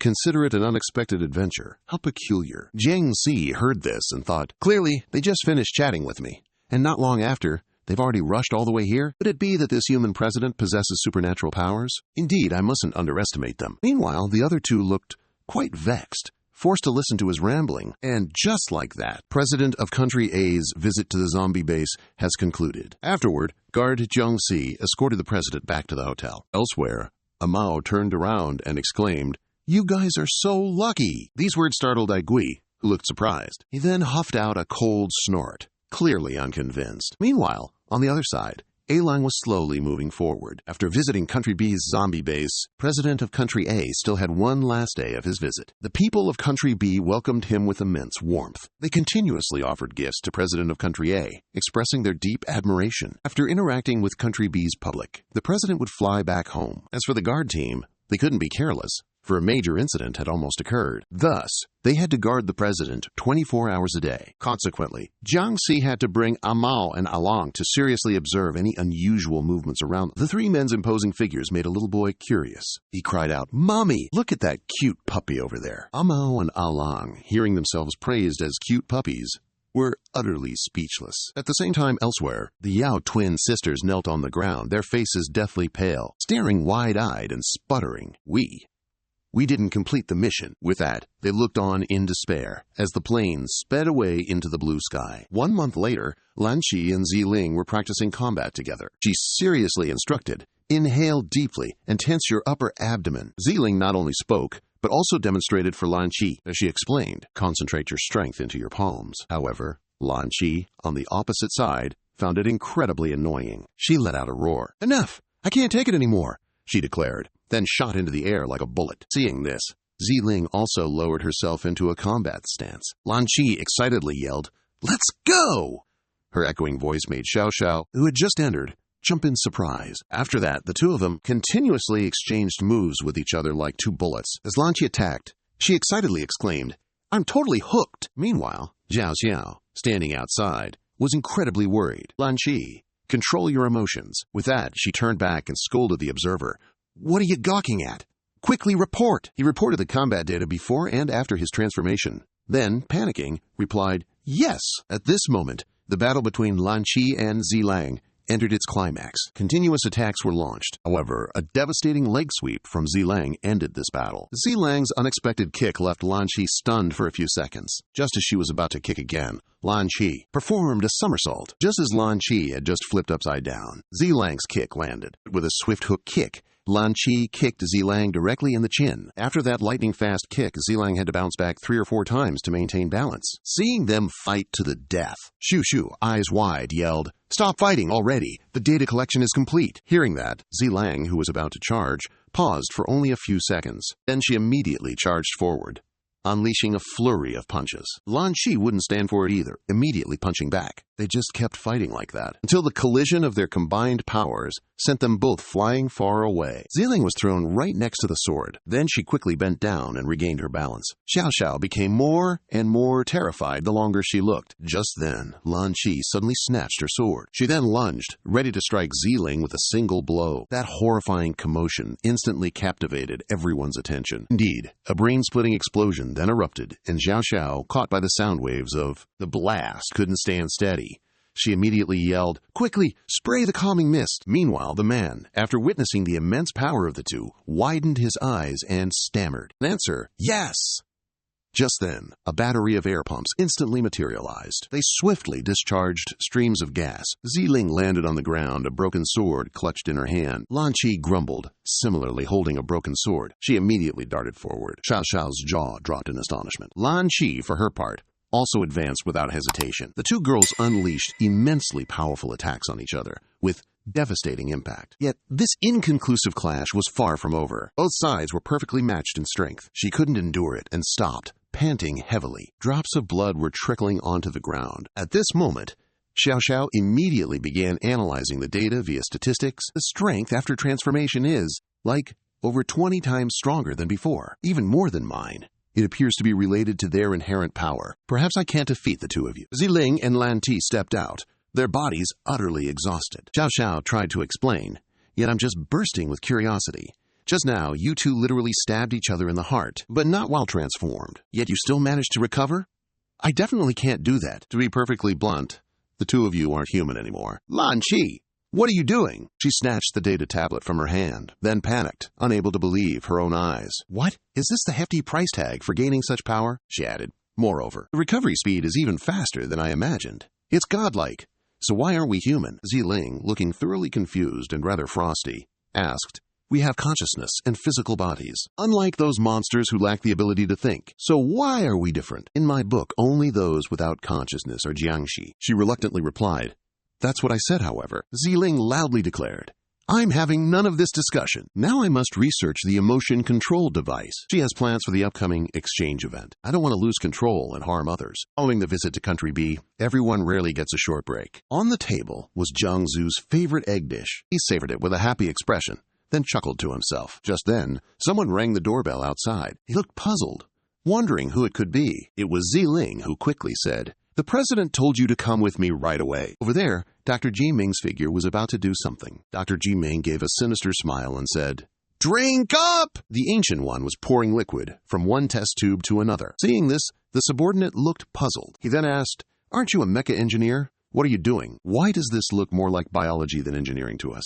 He looked at the decomposing liquid and replied, "This is nanotech liquid metal. With these shoddy metal materials on Earth, how could it possibly support the foundation of scientific technology? The corporeal empire must also be capable of accepting high-level abilities." Subordinate was scared out of his wits. As the liquid slowly decomposed and evaporated, the Ancient One added, "This liquid metal will be everywhere, and will take whatever shape the enemy desires. The hardness of this metal is equal to an entire planet." He couldn't help but retort, "That's absurd. Does Earth even have something like this?" When combined, just 1 gram can grow infinitely. The subordinate couldn't help but exclaim in astonishment, "It's even scarier than us." Back in the old days, was it all stuff like this? It's hard to imagine how the science and technology back then could be so advanced. He stated the obvious, because it was simply too advanced. He described it matter-of-factly. "We're just living like useless slobs, relying on AI and machines for everything, making everyone act like overgrown children." The ancient person looked towards Jiang Si, who was on the battlefield, and showed a hint of admiration. "Only out of desperation did we maximize the power of science and technology. But we still couldn't defeat him." The subordinate then posed a critical question. "If he's that strong, can we really defeat him? How do you all even have someone like Jiang Si?" His face darkened. "Who said Jiang Si belongs to our generation?" He gaped in bewilderment. He was speaking of a Jiang Si that was the very first generation of humans to transform into zombies. He felt utterly disturbed after hearing that. What? He recalled the time Jiang Si spent living with humans on Earth, and it was far longer than any of us could have imagined. The subordinate gasped. "You mean there were other civilizations even before yours?" The Ancient One replied, "Indeed. Allow me to enlighten you on our history. Earth, in the distant past." He recounted a past filled with arduous labor. "Just like other civilizations, we began with simple cultivation. Everything started with tilling the fields. When did that man start exhibiting such strange behaviors? Suddenly, one day, the outbreak erupted, and a farmer transformed into a zombie. War soon erupted, carried forth by the relentless flow of time. We were just like you back then. We fiercely fought the zombies, deploying every weapon and piece of equipment we had to confront them, and in the days that followed, to utterly eradicate these creatures. We evolved through an entirely different path. They continuously sought. We didn't have bodies as strong as later generations, and we often relied on technology. Over the past 1,000 years, our technology also made outstanding progress. Their efforts were also rewarded. During that process, we also uncovered an earth-shattering secret. The cells within human genes transforming into ghouls was due to a virus constantly present in the body. It wasn't humans transforming on their own. The hordes of zombies rushed outside. The figure of Jiang Si appeared powerfully in his eyes. When researching the origin of human civilization, we realized something terrifying. He had lived through various civilizations alongside humanity. The subordinate broke into a sweat after hearing the story. He said helplessly, "He was the first human to transform into a ghoul. His composition is also incredibly complex. We don't understand anything about him at all. A type of gene continuously evolving. However, we discovered there were 6 more human civilizations before us. During that period, the destruction and prosperity of these civilizations were all connected to him." He said nonchalantly, "At least he didn't just destroy one civilization." Hearing that, he cried out in alarm. Dr. Jiming stood in a corner, listening to everything. Point is, Jiang Si is even more ancient than we thought. His expression didn't change at all. As you all know, the elders researched day and night and discovered something. There's a bug like that on Earth. We were terrified. In the past, he toiled tirelessly. After that, he desperately developed technology. He imagined Jiang Si's figure walking on the desert. No one.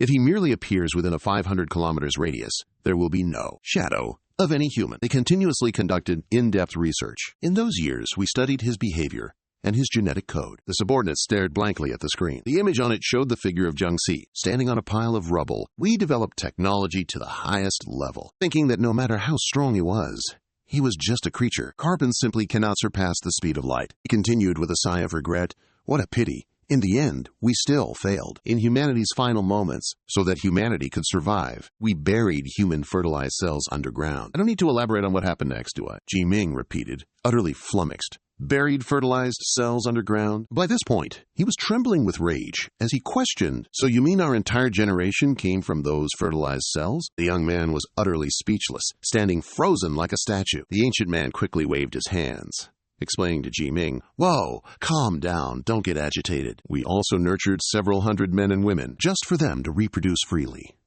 Ji Ming then immediately adopted a calm demeanor and attentively listened to every word of his clarification. After several millennia, the genes had long since changed. We also never expected a genius like you to emerge. This is the greatness of our human race. I've heard enough. He turned his back and coldly stated, "All right then, I'm not listening to your drivel anymore. I've finished up here, so come take a look." Ji Ming pointed at the experimental machine inside the room. On the chair was a ghoul specimen, currently serving as a research subject. The greenhead exclaimed, a bit deflated. "Is that all it looks like?" Ji Ming calmly explained. "It's just a semi-finished product, you know. I've taken Jiangxi's genes and put them into a body. I haven't even given it consciousness yet. The rest is up to you." The Ancient One responded with a non-committal, He then picked up a vial of liquid and explained to Ji Ming, "Just inject this nanometal into his body, and it'll be done. Then we'll have Jiangxi, the robotic edition." The Ancient One looked at the ghoul being experimented on and analyzed. Possessing an immortal body created from nanometal combined with Jiangxi's genes, it'll be indistinguishable from the real deal. The greenhead heard this and immediately screamed in panic. "Hold on! Are we creating a copy of Jiangxi?" He spread his arms and legs, retorting to the other two. "Did you two forget what he's thinking? He always wanted to coexist peacefully with humans. What if we create someone with the exact same thoughts? Won't it just totally obliterate us?" Ji Ming immediately turned and replied, "Oh, no. We absolutely cannot give him his current consciousness." The Ancient One, ever cautious, said, "We really ought to be more careful. With my intimate understanding of Jiangxi, we can only implant him with the Jiangxi of the previous generation." The timid green-haired guy was still fretting, too chicken to proceed. But if he had some wild ideas back then, he might even try to buddy up with Jiangxi. Then all our hard work would be utterly pointless, wouldn't it? The Ancient One calmly replied, completely unfazed. Who knows what he was thinking at the time? Regardless, back then, if he saw any humans, he'd just wipe them all out. Upon hearing this, the green-haired guy flinched back in alarm. Yikes! Ji Ming, ever the chill dude, just stated coldly, "Never mind, it's already created anyway. Let's just let fate take its course." Scene change, outside the harbor. At this moment, ships and planes were all taking off at once. Jiangxi caught sight of something that made him slightly raise an eyebrow. He scanned the surroundings and asked, "Ziling, why exactly have you brought me to a harbor? Weren't we heading to the office?" She replied, quite unbothered. "See for yourself." Before Jiangxi stood a massive, heavily armed, and incredibly sturdy ship. You could call it his flagship. The president of Country A turned his head, and upon seeing Jiangxi, he couldn't help but exclaim. His ship was getting closer and closer to the mainland. Seeing Jiangxi more clearly, the president of Country A immediately spread his arms wide, eagerly welcoming him. "Chief Jiangxi has arrived. It's been a long time since we last met. Ever since your last visit to our country." He immediately rushed over and gave Jiangxi a big hug, thanking him profusely. "Thank you for saving me. It's truly wonderful that Country A has someone as strong as you." The president of Country A then slung his arm around Jiangxi's shoulder, like a true comrade, and said, "To express my gratitude, I've prepared a magnificent gift for you. Tell me, do you want money or women? I can provide you with either. If those aren't to your taste, I have other things too. How about Zilang and Lanxi?" Then he pointed into the distance and burst into loud, generous laughter, saying, "But I reckon Chief Jing won't be interested in such trifles. Don't worry, if you don't fancy those, I have plenty of other options." Where President A pointed, an array of advanced warships lay. He then proposed to Jiangxi, "How about I gift you an entire naval fleet? 4 aircraft carriers, 60 assorted military vessels." He laughed heartily, eager to collaborate with Jiangxi. "From today forward, you are the chief of VR Super. From now on, half the fate of our country A will rest in your hands. Just don't go ruining us, okay?" Ziling, standing beside him, listened and was utterly speechless. Guess he put too much faith in him, huh? Jiangxi nonchalantly uttered, "Oh ho!" Seeing his nonchalant attitude, Ziling immediately cut in. "Oh ho, what? I've never seen the Navy before. Apart from the ministers, the power of other squad leaders is confined only to the city and the ground forces." The president of Country A raised his hand towards the soldiers, gesturing, then shouted loudly, "Attention! Salute the chief officer." All soldiers stood at attention and unanimously shouted the slogan, "Greetings, Chief Minister Zhang. Greetings." Other soldiers immediately pulled out horns and drums and played boisterously. President of Country A then introduced with great fanfare, "This is the naval advisor I personally selected, recruited from among other ministers, so you can conveniently train the Navy." Fireworks and banners were immediately launched from the side of the ship. Looking incredibly extravagant, the president of Country A then enthusiastically declared, "To the sea!" to congratulate Chief Minister Jiang on his inauguration in a certain sea area. Meanwhile, a fleet of warships also set sail, just like them. Inside the ship was the big sister of Country B's zombie horde. They had barely just set off, and she was already scolding her subordinates to curb their arrogance. "I spent a fortune inviting you all here, not for you to just sit around." Zhao and Agi bowed their heads, not daring to utter a word. Xiao Hong stood akimbo, glaring disapprovingly at Big Sister. Noticing her own boss getting all hot-headed, Lan Ling quickly intervened to calm her down. "Boss, please, calm down. Let's discuss things patiently," Lan Ling advised. Then he turned to Big Sister and inquired, "May I ask why you summoned us here?" Big Sister didn't even bother to glance back at him, but proceeded to clearly state her purpose. An exchange event between Country A and Country B is about to commence, during which they'll showcase their naval firepower. I want you all to infiltrate and make them annihilate each other. Can you manage that? Lan Ling, smelling a massive payday, let out a hearty laugh. "Now, down to brass tacks, shall we? Just how much are you willing to spend?" Big Sister held up 3 fingers, signifying 3,000 gold pieces. Noticing Xiao Hong still scowling unhappily, Big Sister added, "Lan Ling, tell your boss to wipe that expression off her face already." Hearing the mention of money, his eyes immediately lit up. Lan Ling hastily turned to persuade Xiao Hong. Boss, please calm down.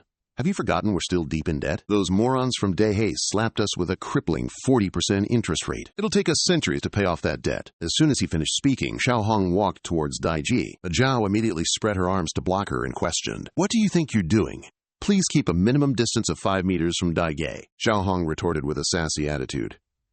"Oh, really? Afraid I'll bite off your big sister's head?" Zhao resolutely protected her Daige, reasoning, "Right now, we are very sensitive to ancient creatures. Please stay away."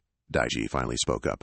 "Everyone, step back." Xiao Hong stood face to face with Daiji. She said arrogantly, "You human girl, I don't care what you want to do. Currently, apart from those I can't beat, no one is my match. However, if you want me to act, it comes with a different price." Daiji simply stated her short request. "Just make them fight amongst themselves. That'll do."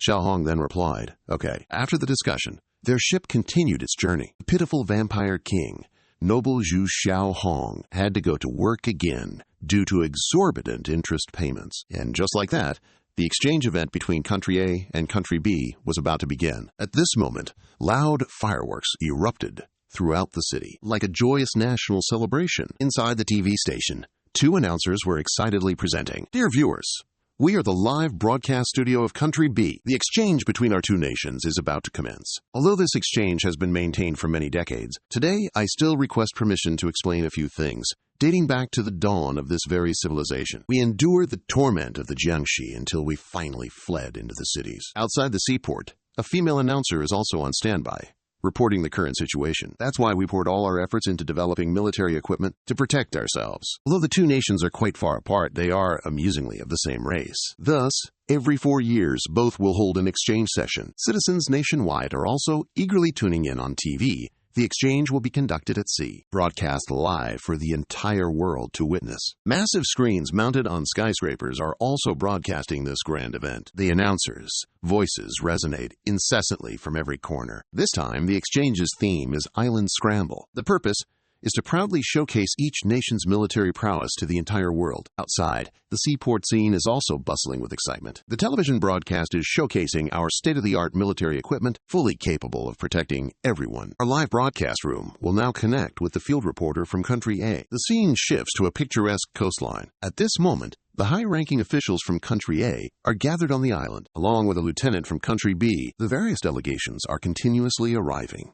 The exchange event is about to begin. Today, there's also a simple volleyball match. A girl in a captivating swimsuit is stretching and warming up her body. It's none other than our Ziling. The young men in the audience are gawking at her, eyes wide with excitement, yelling, "Wow!" Some are even pulling out cameras to snap photos of her. Currently, the atmosphere on the island has reached a fever pitch. Lan Ji has also changed into a captivating yellow 2-piece swimsuit. She glares coldly around her, letting out a snort. The twin sisters from the Yao family are also preparing for the upcoming match, not forgetting to remind each other that even if it's just for show, they absolutely can't lose. Just look at Jiangxi, bare-chested and wearing nothing but his swim shorts. Spreading his legs wide, he looks like a total goofball. Lan Qi, in her white swimsuit, stands powerfully with her hands on her hips. Yang Dai beams happily as he looks at the array of girls here, muttering, "The past few years were so boring. Only when these 2 girls' teams compete does it get interesting." The audience below immediately turned their attention to Jiang Si and couldn't help but start murmuring amongst themselves. "Who's that scrawny guy? Is he the team leader for today's event? Why is he wearing a zombie hoodie?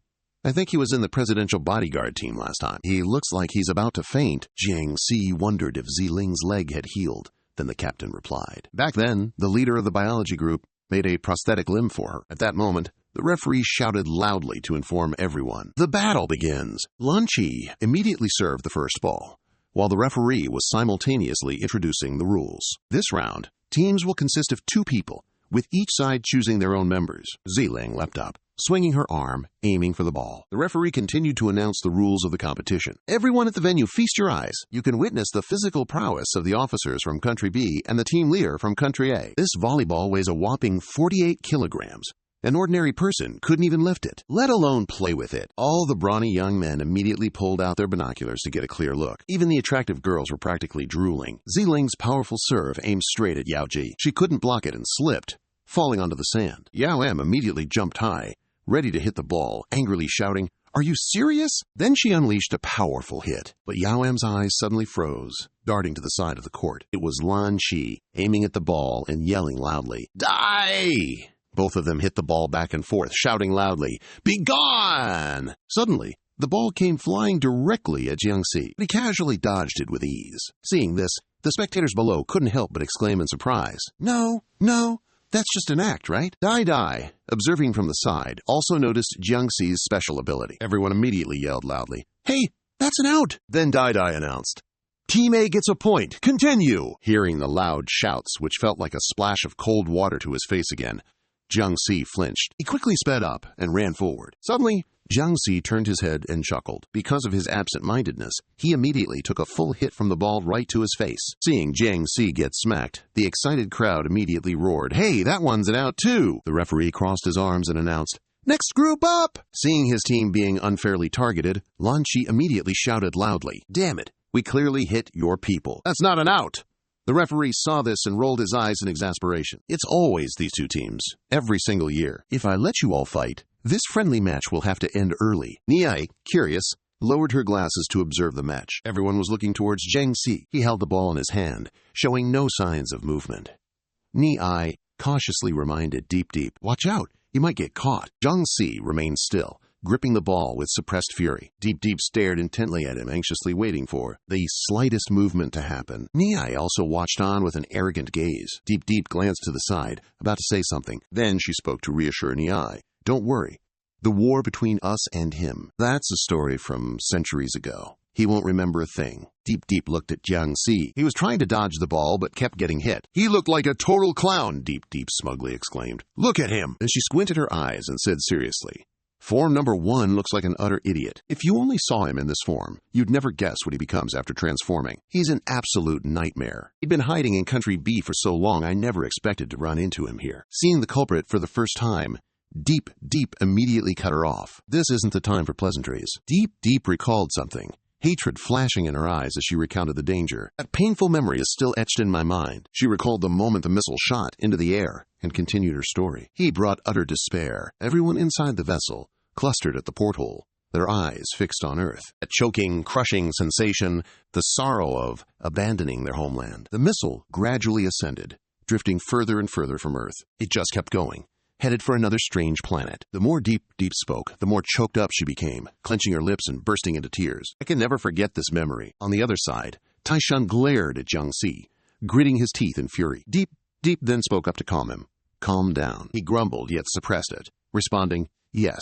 I also cast a curious glance in their direction. Deep, perched on Taishan's arm, quickly reminded him of their primary objective in the fight. "Remember, we are not here to solo him. Reckless actions will come at a hefty price. I don't want to be left here alone." Just then, Niai was also approaching the 2 of them. Deep, perched on Taishan's shoulder, leaned down to instruct her, "If AI doesn't want to sleep, then I'll go get some rest for a bit. You stay here and keep watch, and remember to maintain your distance from Jiang Si." Before leaving, Deep once again emphasized the purpose of today's mission. Remember, the most crucial thing right now is to thoroughly investigate Jiang Zi's true capabilities. From the other side, Jiang Zi seemed to have heard and subtly glanced over at them. Scene shifts to Jiming's science laboratory. The Ancient One picked up a newly completed calculation sheet and couldn't help but marvel. "After finishing the design, it seems I'm still better suited to be a programmer, even if it costs me a bit too much hair." Green Hair then softly asked, I'm incredibly curious about the ancient people you just mentioned. Ancient One. Then realized he had accidentally used the wrong term. Startled, he immediately corrected himself. That's not right. Green Hair looked at the Ancient One, full of curiosity. So, the even more ancient human civilization, what were they like? Even the Ancient One couldn't give an exact answer and replied quite vaguely. Unfortunately, I'm not really an expert on that. At least we left some civilization for you all. However, they left absolutely nothing. This led us to mistakenly believe we were the very first generation throughout the early stages. Meanwhile, outside the seaport, where the warships were docked, the fleet began to set sail, heading forward. Overhead, helicopters accompanied them on their journey. Inside one of the choppers, a reporter was filming and broadcasting. Dear esteemed viewers, the diplomatic exchange between our two nations is about to commence. I am currently hovering above a section of Country A's formidable fleet. We will bring you full coverage of the entire process. The scene shifts to inside the control room. Zombie soldiers spoke up, calling out, "Big bro!" A familiar figure turned around. It was Jiang Si. He was now clad in the magnificent, imposing uniform of a commander-in-chief. Chapter 98. At the bustling seaport, the fleet ships were lined up densely along the piers. Then, Jiang Si used his binoculars to scrutinize the situation outside, as the fleet ships set off into the open sea. Just like that, after several months of rigorous training, our very own Jiang Si now commanded his own naval fleet. Through training the zombies under his command, Jiang Si has clearly mastered the skills to control an aircraft carrier. A zombie is currently on duty, directing the ship. There are even zombies assigned as helicopter pilots. They know how to fly aircraft and coordinate combat operations. Moreover, they also possess skills to deploy ground attacks, sea attacks, and air attacks. The people of Country B could never have imagined this. The guiding zombie is bending down, examining and directing the aircraft. Their own military weapons, meant to deal with zombies, now have an entire zombie fleet infiltrated among them. Finally, the aircraft successfully took off and departed. If reporters from Country B knew those zombies were flying fighter jets right over their heads, what would they think? A moment later, the aircraft and the fleet's ships were drifting in the vast sea. Ziling was also among them, standing tall and gazing out. Zombie Captain brought a captain's hat to Ziling and addressed her. Team Leader Ziling, your superiors have assigned you to General Jiang Si's fleet. This is your letter of appointment. Next, Lan Chi was also present. Team Leader Lan Chi, you may depart now. The zombie captain also handed her a similar hat. Team Leader Lan Chi, this is your uniform. But Lan Chi flat out refused, giving a perfectly valid reason. Team leaders don't need to wear uniforms. Just then, a loud announcement blared out from the fleet ship. We are currently on Jiang Si's fleet. Nation A is located in the central region of the sea. This time, Nation A has dispatched its entire navy, a total of 3 fleets. The female announcer was still enthusiastically presenting. The theme of this exchange is island capture, challenging the abilities of improvisation and coordination among the human team leaders and officers. All fleets have disabled satellite communication and navigation systems, only using radio communication for exchange. Airplanes and fleet ships are all moving forward along the same path. The first group consists of Jiang Si, Ziling, and Lan Chi. The announcer then introduced. This time, Nation A's contingent includes Jiang Si's fleet, led by Navy Unit 2. The second group consists of the Minister, Chief Song, and Dai Gang. The announcer made a second introduction. Minister Chen leads Navy Unit 2, which is also the invincible Steel Navy Fleet. Group 3 is Minister Zhang, along with his 2 dashing subordinates. They're joined by Navy Group 3's Grilled Sausage Fleet. On the other side, we have the twin sisters, the Yaos, and another young man from Country B. As for us, we have Officer Ban Hu's Fleet 1 and the Yao sisters. Group 5 consists of 3 girls in police uniforms. There is also Lieutenant Colonel Xing. He is Navy Fleet 2. Group 6 includes Colonel Hu. Deep Deep, Niai, and Tai Shan are also present, along with Colonel Hu's Navy Fleet 3. On the giant projection screen in the city center, a female announcer is currently making an announcement. Unfortunately, we can't interview the esteemed fleet captains. It seems everyone is truly determined to win. All the fleets have declined interviews, citing the need to maintain military secrecy. She quickly pointed towards Jiang Si and started improvising. But don't you worry, folks. Fleet 2's captain from Country A is super friendly. He's agreed to answer all your burning questions. Jiang Si, looking as bewildered as a deer caught in headlights, scratched his head. The female announcer immediately pointed the microphone at him and asked, "What major advantages do you think Country A's fleets have? And who do you predict will claim final victory?" As a general, Jiang Si immediately spouted a rather mocking response. "I think everyone should just stop fighting. Let's have a bit of peace. Hurry up with the competition, then go home for dinner." Even people watching the news at home heard Jiang Si speak and wondered, is this guy an idiot? The female reporter then turned to interview Ziling, asking, What advantages do you think your fleet has? Can you actually win? She was just like her friend. Zeeling's answer was equally absurd. If he just manages to keep the fleet from sailing into a river by mistake, that's already a win. A victory!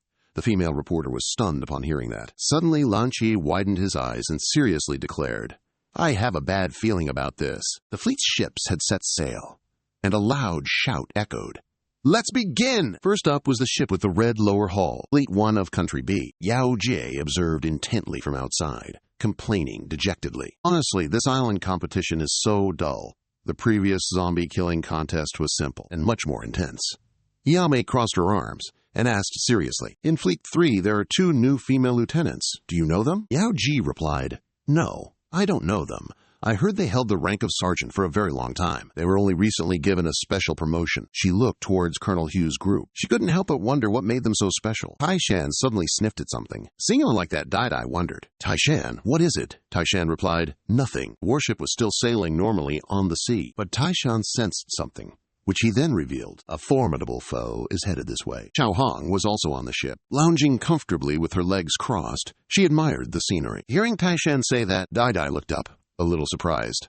Formidable? I also had to ask Xiao Taishan, who also sense a formidable presence, he slowly revealed. Perhaps her origin is similar to mine. She belongs to the same species. He looked at Xiao Hong, who was sitting so comfortably, but Taishan had a different thought. But for some reason, I also sense her aura is very weak. Dai turned back in surprise and asked, Similar to you, in what way? Taishan slowly explained about her weak aura. It probably won't last much longer. The scene shifts to a lush green island, solitary amidst the ocean. On some island in the Atlantic Ocean, a helicopter has already arrived. A ship's bow is also simultaneously approaching that island. A voice announces, Lieutenant General Xinghua, we've reached the target island. Country A is on our left. A subordinate scans through binoculars, then turns to report. Lieutenant General, the conference has begun!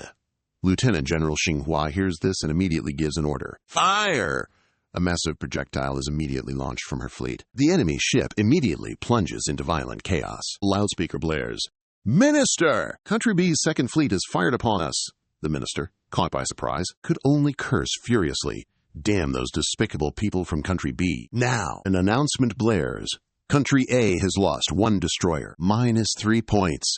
A soldier screams, looking down at the deck awash in red liquid. The other ship was in just as much of a chaotic mess. The soldier immediately shouts, Report! Minister Chen, they're fighting now. Gang Dai, who was eavesdropping, immediately scoffed at the fleet's close-range cannons. Minister, are they just for show? The minister calmly watched through binoculars and replied, They're too close. Reporter in the helicopter, seeing this, nearly dropped their jaw as they announced, You viewers must all be seeing this, right? Nation B, with its notorious impatience, has already made its move. All citizens on the mainland are now fixated on the events unfolding here. The male reporter continued his broadcast. In this match, whoever seizes the island first will claim victory. There's also an AI scoring mechanism. The one with the higher score can also secure victory. We always adhere to the principle of friendship. First, competition. Second, fighting tooth and nail until someone drops. Although we've replaced cannonballs with giant fireworks to prevent innocent casualties, we are even more eagerly anticipating Nation A's president and Nation B's general to engage in some muscular, close-quarters combat. The crowd watching is absolutely ecstatic. They're all shouting encouragement. Go! Tear them to shreds! The male reporter continued to address the viewers. It's time to truly test the team coordination of Nation A's presidents and Nation B's generals. Right then, Minister Truong immediately issued an urgent order. Counterattack along the entire front. Now. His subordinates quickly manipulated the steering wheel. Following his command, they turned the steering wheel to the starboard side. The enemy ship is still firing relentlessly, causing the sea surface to splash violently. The bespectacled subordinate immediately took out his binoculars to observe, then screamed in terror. No way! Human army? Minister Zhang furiously roared. Fire at my command! His hand continuously hammered the keyboard like a furious woodpecker. This made the subordinate frantically warn. Minister Zhang, stop pressing! It's about to catch fire! Meanwhile, Lieutenant Colonel Hung Hoa's ship was also fiercely attacking without pause. Deal with them for me. Lieutenant General, aren't we here to seize the island? Are you out of your mind? Destroy all their troops, and the island is ours already. Seeing the situation on both sides, Gang Dai anxiously asked, should we help? If this continues, Minister Zhang's fleet will surely lose. The minister calmly replied, what's the rush? Steer around them. The minister then analyzed the current situation. The first faction to land on the island will receive 40 points. Let those two fools fight it out here. We'll secretly sneak in.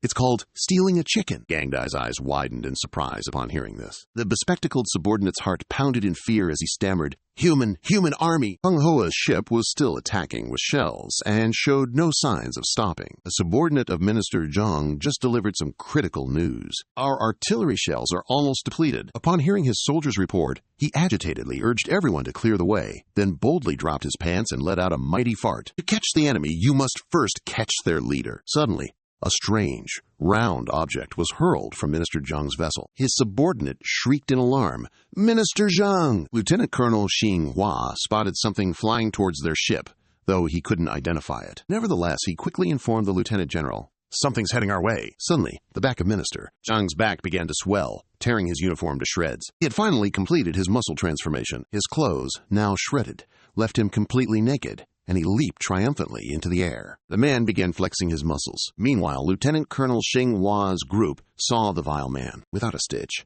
shamelessly bearing everything.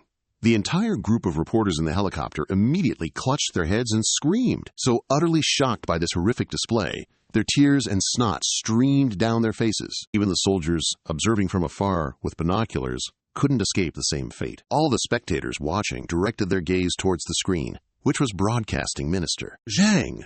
Their faces were all frozen in stunned disbelief. Syrup also flowed from his eyes and mouth, showing just how effective this was. Minister Truong's body-flaunting technique clearly had an enormous impact on his opponents. The reporter vigorously rubbed his eyes, then spoke. "My apologies, dear viewers. No matter how many years pass, it still stings my eyes like this." Xinhua furiously crushed her phone, letting out a stream of curses. "Despicable!" Her subordinate, terrified, called out her name. Lieutenant General Ling. Immediately, Xinhua charged towards Minister Truong's ship. In a fit of absolute rage, she screamed, "Get lost, you damn pervert!" As he was showcasing his, birthday suit, she charged forward, delivering a direct hit to his face. Xinhua's heel stomped down so hard, it almost caved in Minister Truong's face. Witnessing this new development, the reporter instantly regained his confident demeanor and excitedly announced, "Ladies and gentlemen, dear viewers, the long-awaited showdown between our generals and the chairman is finally upon us." The citizens watching cheered jubilantly, shouting, "Fight! Fight him to death!" Looking down from afar, the ships below still echoed with the loud cheers of the people. "Let's all shout, 'Go for it!' and cheer them on." Jiang Dai, observing through his binoculars, immediately exclaimed, "Minister, look to our right." Junior Yao's eyes welled up, trembling in panic and gasping in confusion, while Senior Yao stared intently and said, "That's Nation A's first fleet. Could it be that they also want?" She saw something and screamed loudly, "Danger! They want to steal the chickens!" The first fleet to land on the island will directly receive 40 points. Both Jiang Dai and Junior Yao shared the same strategy. "I'll send someone to intercept them." However, the minister immediately refused. "No need.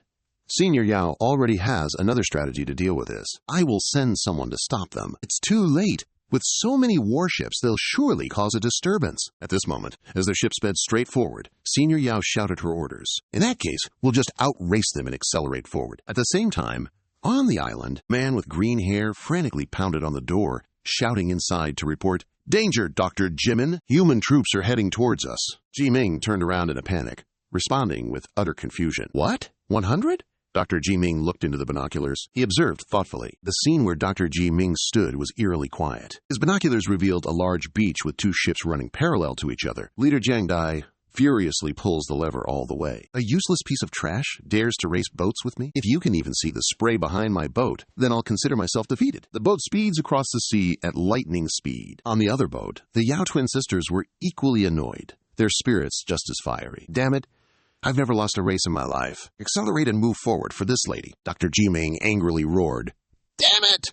His disciple immediately turned to ask, "Have they discovered us?" He retorted, "Impossible. The hiding spot I chose is the safest. This area, not even a few hundred square meters, was never within the scope or jurisdiction of Country A and Country B. Who among ordinary people would pay attention to a place like this?" A few months ago, in an office, a voice rang out, "What are your thoughts on this exchange conference?" The Prime Minister of Country B stood next to the President of Country A, who was raising a teacup in his hand, and said, "So where should this exchange conference be held this time?" He looked at the world map on the screen, then continued, "Don't you even think about holding it in my country. The last time, I had to clean up your mess. Don't even think about it. The Prime Minister of Country B took a sip of tea and spoke. If you don't want to host it in your country, and I don't want to host it in mine either. He pointed at an island on the map and announced, then let's choose this place. The right to annex this small island is still undecided, as all other territories on Earth have already been divided amongst us. Only this island remains. The island that the Prime Minister of Country B pointed to was gradually magnified, he said. Then the two clinked their glasses. This time, whoever wins will claim ownership of the island. How about that? The president of Country A burst into laughter. The agreement was a success. Dr. Jiming, seething with rage, slammed his hand down on the table, roaring, "How detestable!" he irritably demanded. "Are you finally finished yet?" The researcher frantically typed on the keyboard. "Wait a moment, just a moment. I'm still writing the program." A Jiangxi sat inside, currently being programmed. It was still missing an arm, not yet equipped. In the sky, helicopters flew continuously. The excited presenter hosts the program from a helicopter. Viewers, glued to their TVs, watch as both nations' fleets gradually arrive. Niai and the others stand silently, listening to the presenter's voice. Finally, Nation B's general's fleet has also arrived. The entire populace gazes at the city's colossal screens, exclaiming, "The main event is about to begin." The presenter pokes their head out to get a better look. "Wait a minute. Why can't I see Nation A's fleet?" A helicopter zips across the scene. Eerie, ghost-like vessels are on a boat that's drifting closer to an iceberg. How strange. She got goosebumps all over, hugging herself and stammering, "It's so cold!" Just what kind of eerie, spooky place is this? Nam Lam KY shivered, standing next to the captain, and loudly urged, "Helmsman, quick, check our location!" Captain, sweating profusely, replied, "We're about to crash into a hidden reef." "Huh? What?" Louis Wayom helplessly chimed in. "Exactly. Is this the North Pole or the South Pole? I told you not to let the zombies drive the boat." Jiangxi, still holding a teacup, had cold sweat pouring down their face. "We're lost!"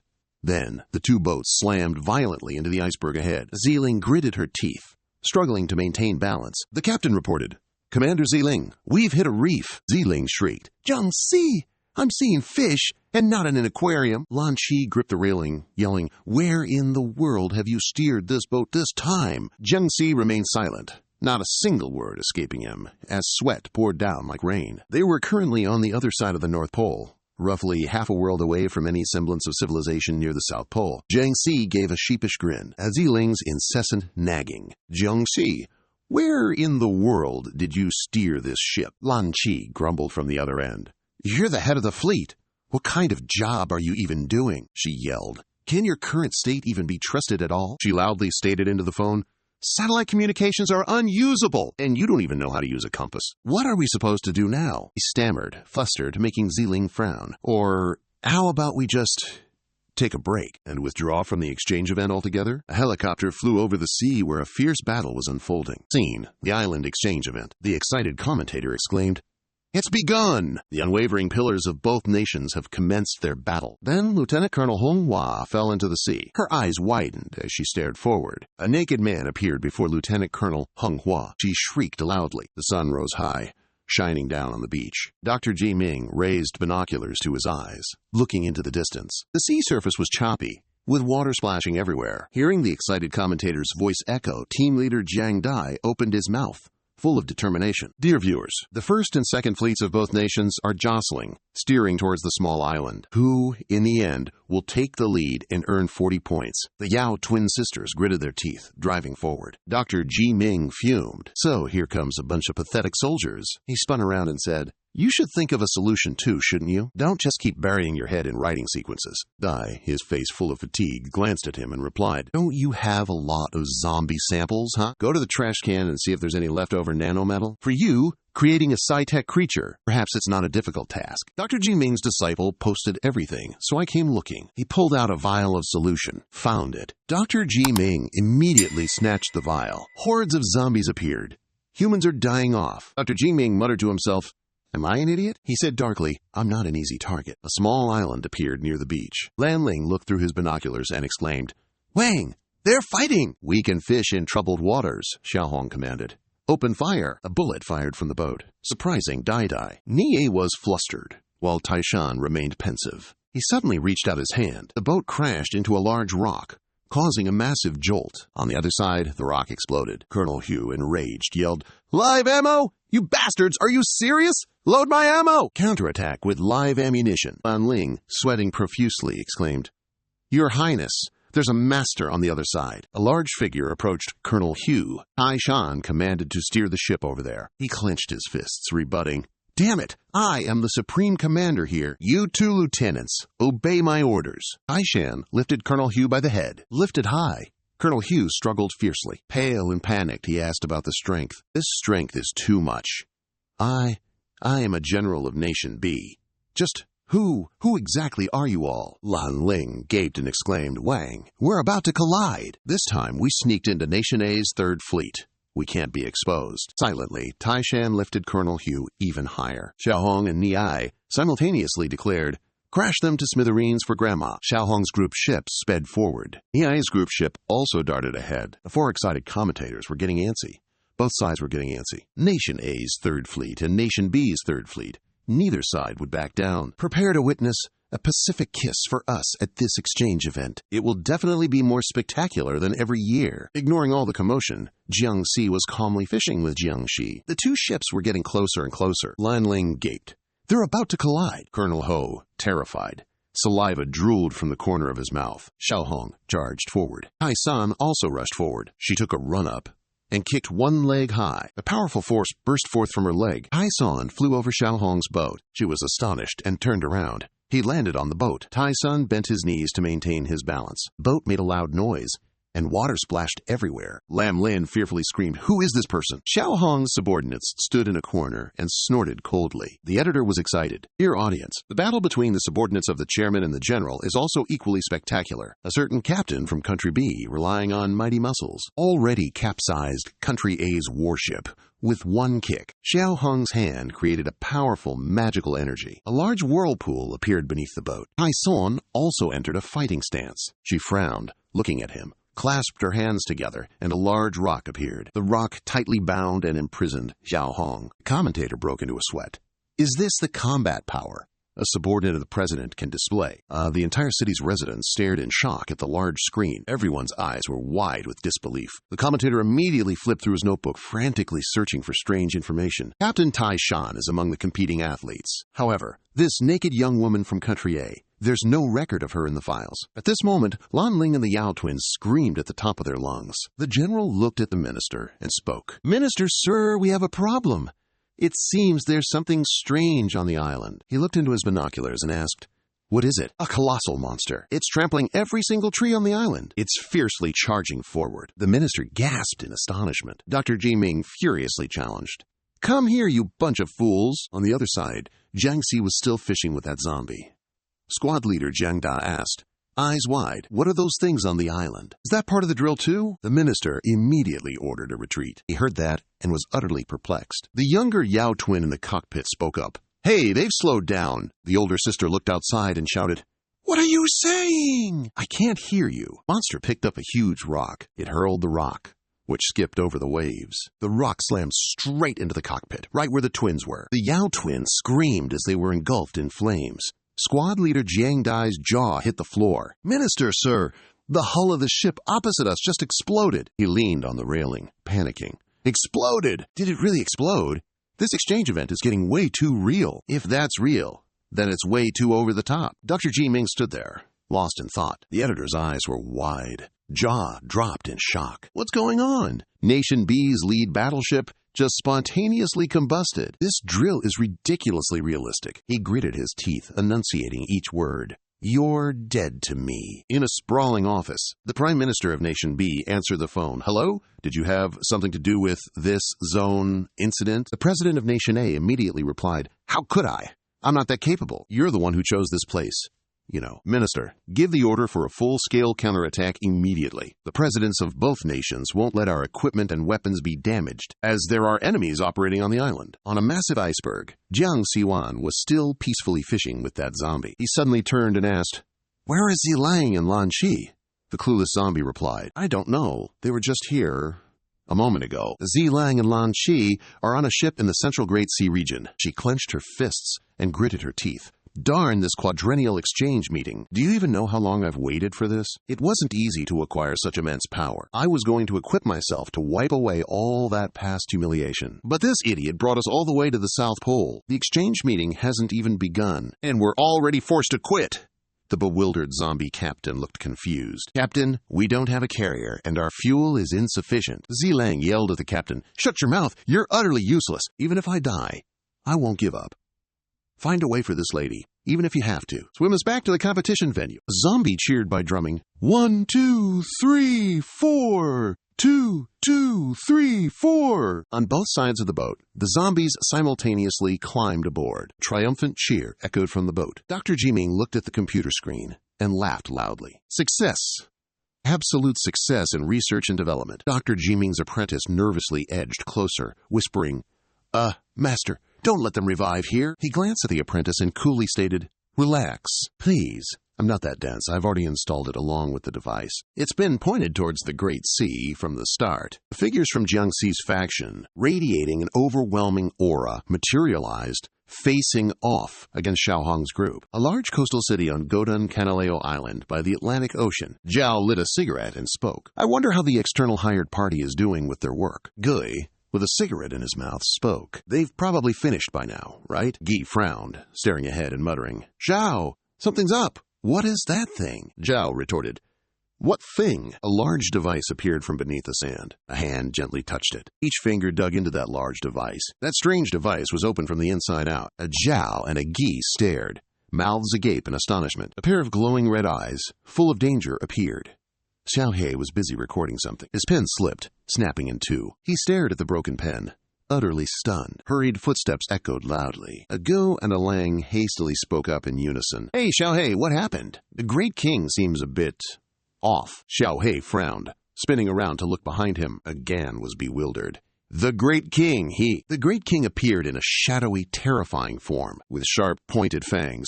A Zhao and a Gi looked on, worried. They watched the device in front, which was now smoking. He stepped out arrogantly, a cunning smile spreading across his face. A Zhao and a Gui's jaws dropped in astonishment.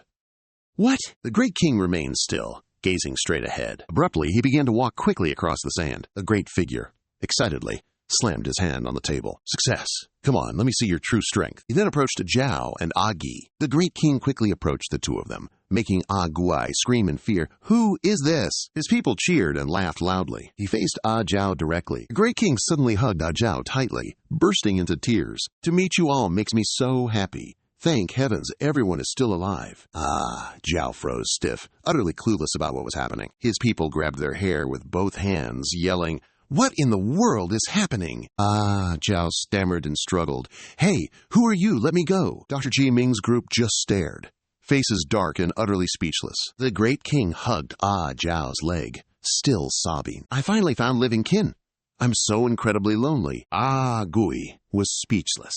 All of his previous coolness had vanished completely. Zhao tried to drag her leg away, muttering, Let go! Let me go! Dr. Ji Ming, enraged, declared, You failed! The Great King's people immediately intervened to explain. Wait! Don't get so agitated. Something's definitely gone wrong here. The Great King finally calmed down and spoke. Oh, my apologies.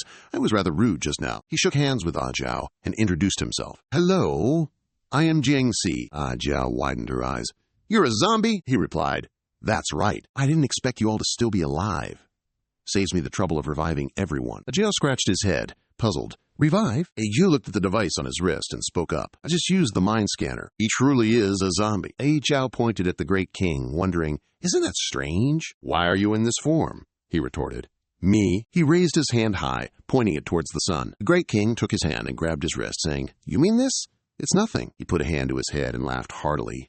Sometimes, even I don't know what I'll look like. A Gui and a Zhao stared at him, utterly speechless. Tup called out loudly to the people in the distance. Hey, you two, stop chit-chatting. Big Sister from the contractors is calling us back. The plan was a success. We need to get out of here quickly. A Zhao hastily bade farewell to the Great King, then left with a Gui. We've got to run. This isn't our turf. Absolutely don't wander off. The helicopter flew away from the island. Big Sister of the B-grade zombies glanced over and asked, What were you two doing just now? A Zhao replied awkwardly, We ran into quite an interesting fellow. Down below, the Great King was still waving hello. He put his hands on his hips and spoke casually. I'm in a good mood now, so how about we go look somewhere else? Dr. Ji Ming pointed a gun at the ancient man's head. Damn it, you failed. I trusted you so much. I poured all my research funds into you, only for you to squander them and give me this. Just die already. His disciple awkwardly forced a smile. A helicopter flew high overhead, passing the boats out at sea. The great king entered the city. He stood between two tall buildings. The people looked at him, whispering, Quick, look! Quick, look! Who is that guy? He looks so weird. They broke out in a cold sweat at the great king's appearance. He uttered darkly, Humans, there. The helicopter flew through the sky. Agui looked over and asked, What are you thinking about? Zhao pondered and replied, I was just thinking about that interesting fellow from earlier.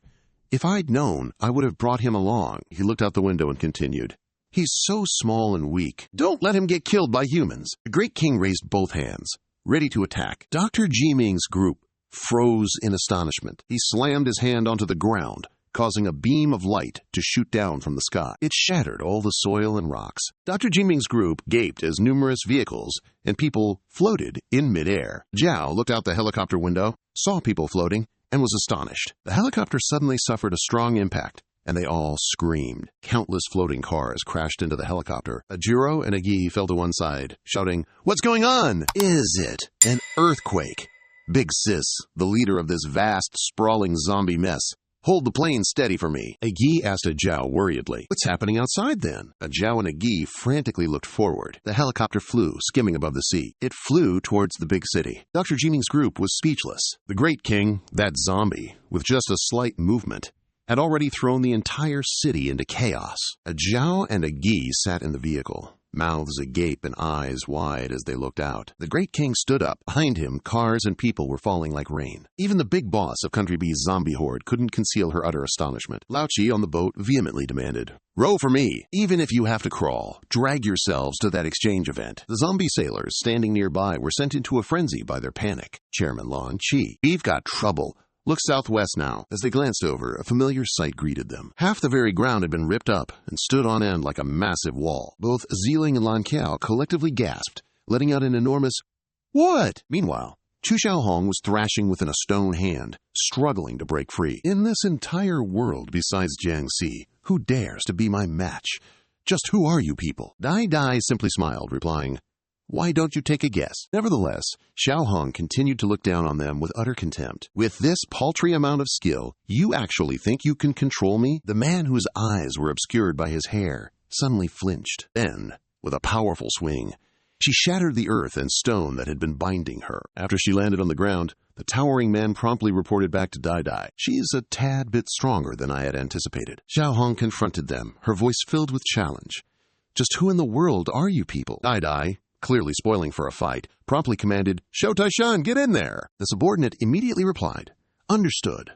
However, Yi Ai interjected, That's enough. Now is not the time to compare whose subordinates are more formidable. She said, quite amiably, We have no ill intentions. We just wish to ask where your master is. We want to speak with her. Xiaohong immediately frowned. What are you talking about? I don't understand a single word. Deep chuckled loudly, amused. You truly don't know a thing, do you? You wouldn't actually believe there's such a creature as a vampire on this earth, would you? Could it be that you're a leftover from those days? Xiao Taishan, from the side, immediately explained to his master, based on their temporal estimations. She should have vanished ages ago. Even if her master used some sort of life-sustaining cultivation, she couldn't possibly possess such immense power. Xiaohong was growing quite impatient. The leader over there speaks as if you understand me so well. However, on their side, Xiao Taishan was still carefully analyzing. Much to deep surprise, some kind of genetic factor within her body could grant her eternal life. Yi Ai herself replied, We are an even more ancient human civilization. Our purpose in coming here it's because of Jiang Zi's true strength. That's why you've lived on Earth for so long. Could you tell us where your creator is now? However, those words only angered the Demon King further. He just kept babbling on and on. I couldn't understand a single thing he said. Besides, I detest humans. She glared at Dai Dai, who was the leader of the opposing side. You've successfully ignited my competitive spirit. She also flinched in surprise. What? Xiao Taishan quickly stepped forth to protect his master. Be careful, she's serious now. Suddenly, all four of them jumped, hearing a loud sound. What's happening? From the ship, they could see a giant chunk of land. It was flipping upside down in the sky. Xiaohong gaped in disbelief, and Dai Dai wasn't faring any better. Mi Ai completely lost her composure. What What is this? The helicopter high above was still enthusiastically reporting. Dear viewers, the exchange event is in full swing, heating up intensely. The reporter, mic in hand, kept speaking non-stop. Competition between the two sides has reached its most thrilling moment. Suddenly, he cried out in alarm at the strange sight before him. Guadalcanal Island. The entire island itself emerged right before the eyes of those nearby. Director General Gang Dai, backpack in hand, stammered and yelled, Minister! Minister, sir. Even the two people clinging to the float couldn't help but be astonished. Xinhua, who was still holding another guy's head underwater, was also utterly terrified. That great king lifted a leg to walk, making the surroundings tremble as if an earthquake had struck. From the ground, a very fast flying device shot up. This aircraft tried to fly straight ahead. Then it was clamped by the two sides of the island, both sides of which had risen up, left and right. It was so close to the clamping surfaces, sending the people inside into utter panic. Increase the aircraft's altitude now. A Zhao and a Gi shouted again. Quick, look! It's that same creature from before! A strange object suddenly flew straight up high. The Great King's silhouette clearly appeared before their eyes. Jiao gaped at it as the Great King's head slowly turned towards them. Then, with a bang, its body suddenly exploded. Its face, dark around the eye sockets, turned stark white around its nostrils. A red flash gleamed, and its fangs spread wide. The Great King then evolved into its second form. In just a blink of an eye, Jia and Agi hugged, screaming, Big Sis, what is this? The zombies. Big Sis leaned against the doorframe, sweating profusely. That Great King charged directly at them, just as something else crashed straight into the city, causing the ground to shatter into fragments. Neither the zombies nor the humans on the plane could have predicted it. What?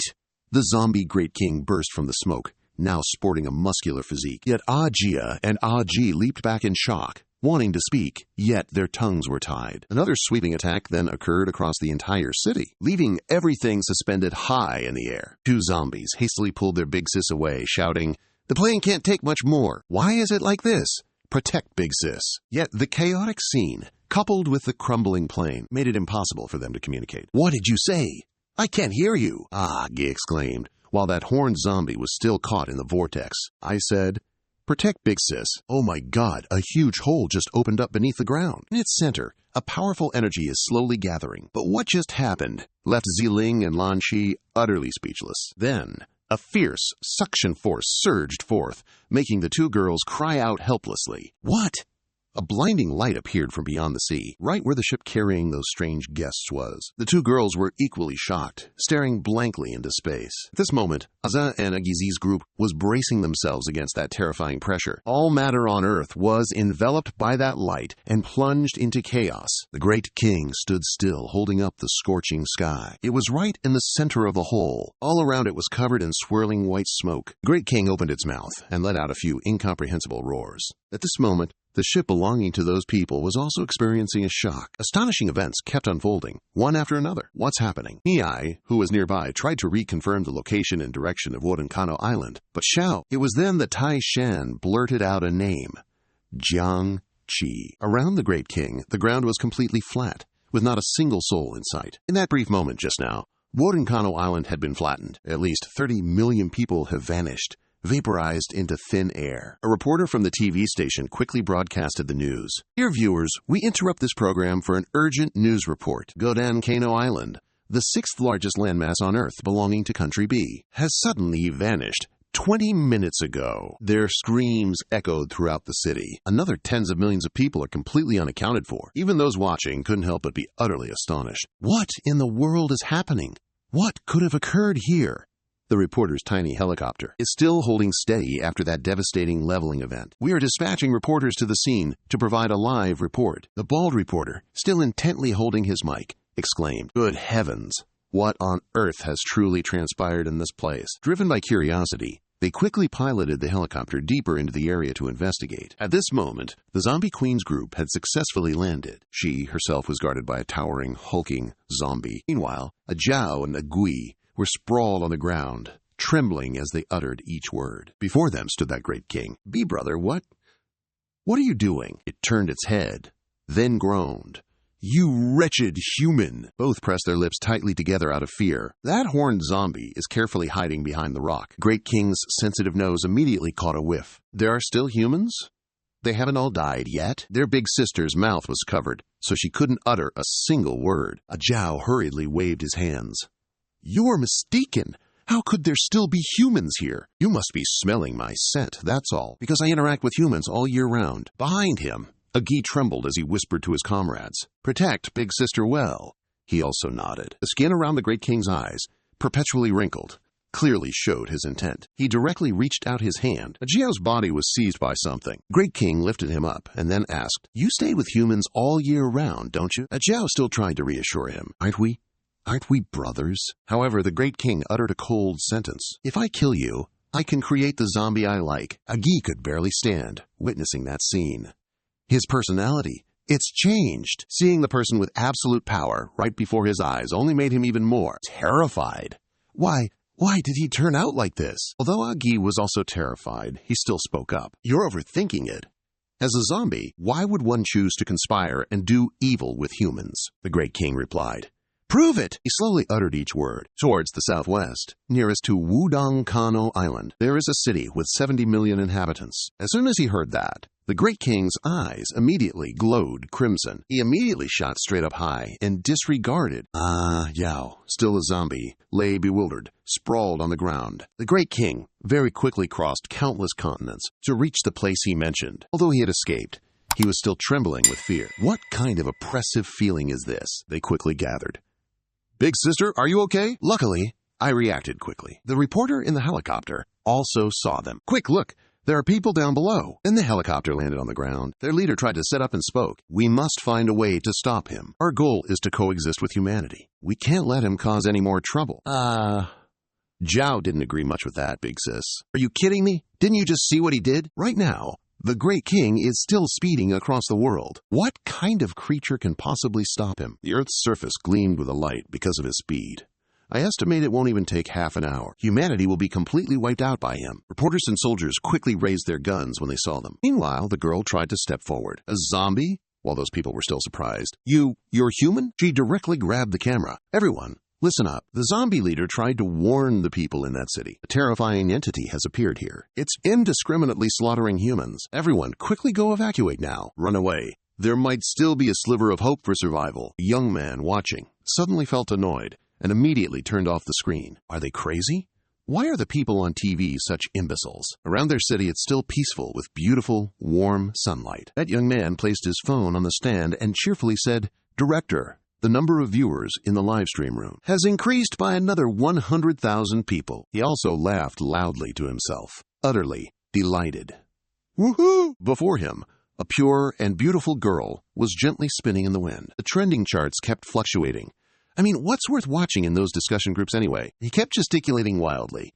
Watching beautiful girls live stream, that's the true path. It seems there are still a few people who share my magnificent vision. All right. Let's seize this chance to snatch popularity from those discussion groups. Now then, he held a bottle of cosmetics and began his advertisement. "Everyone, this is a special product from our City NB, Country B, our amazing skin whitening cream. Today you won't need 998, nor even 298. As he spoke, he directed the camera toward the beautiful girl. "Today, for just 98, you can take it home. Everyone, do you want yourselves or your wives to become as beautiful as this little fairy maiden?" However, their ultimate disaster had just arrived. None other than the Great King himself. That director, taken aback, turned around.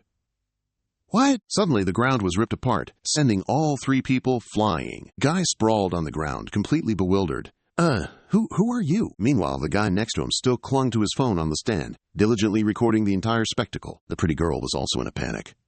Who are you? What are you planning to do?" A sharp, pointed hand stretched out before her eyes, and the Great King gave a gentle push. Suddenly, half of the girl's body vanished into thin air. Blood splattered all around, making the sound engineer shriek in pure shock. The director, finally realizing the danger, screamed at the top of his lungs. The cameraman frantically tried to burrow into the ground, but a second later, he too vanished.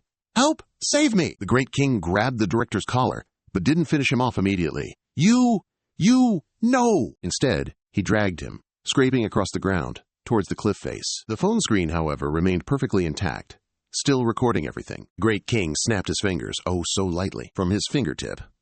A tiny energy orb materialized. Yet, it was more than enough to completely shock that poor soul. The zombie Great King held the director with one hand and the energy orb with the other. The phone, cleverly placed behind the spotlight, continued to record every single minute. At this moment, Agu and Xiaohei, in their office, also realized it. That's his power. Agu voiced his speculation.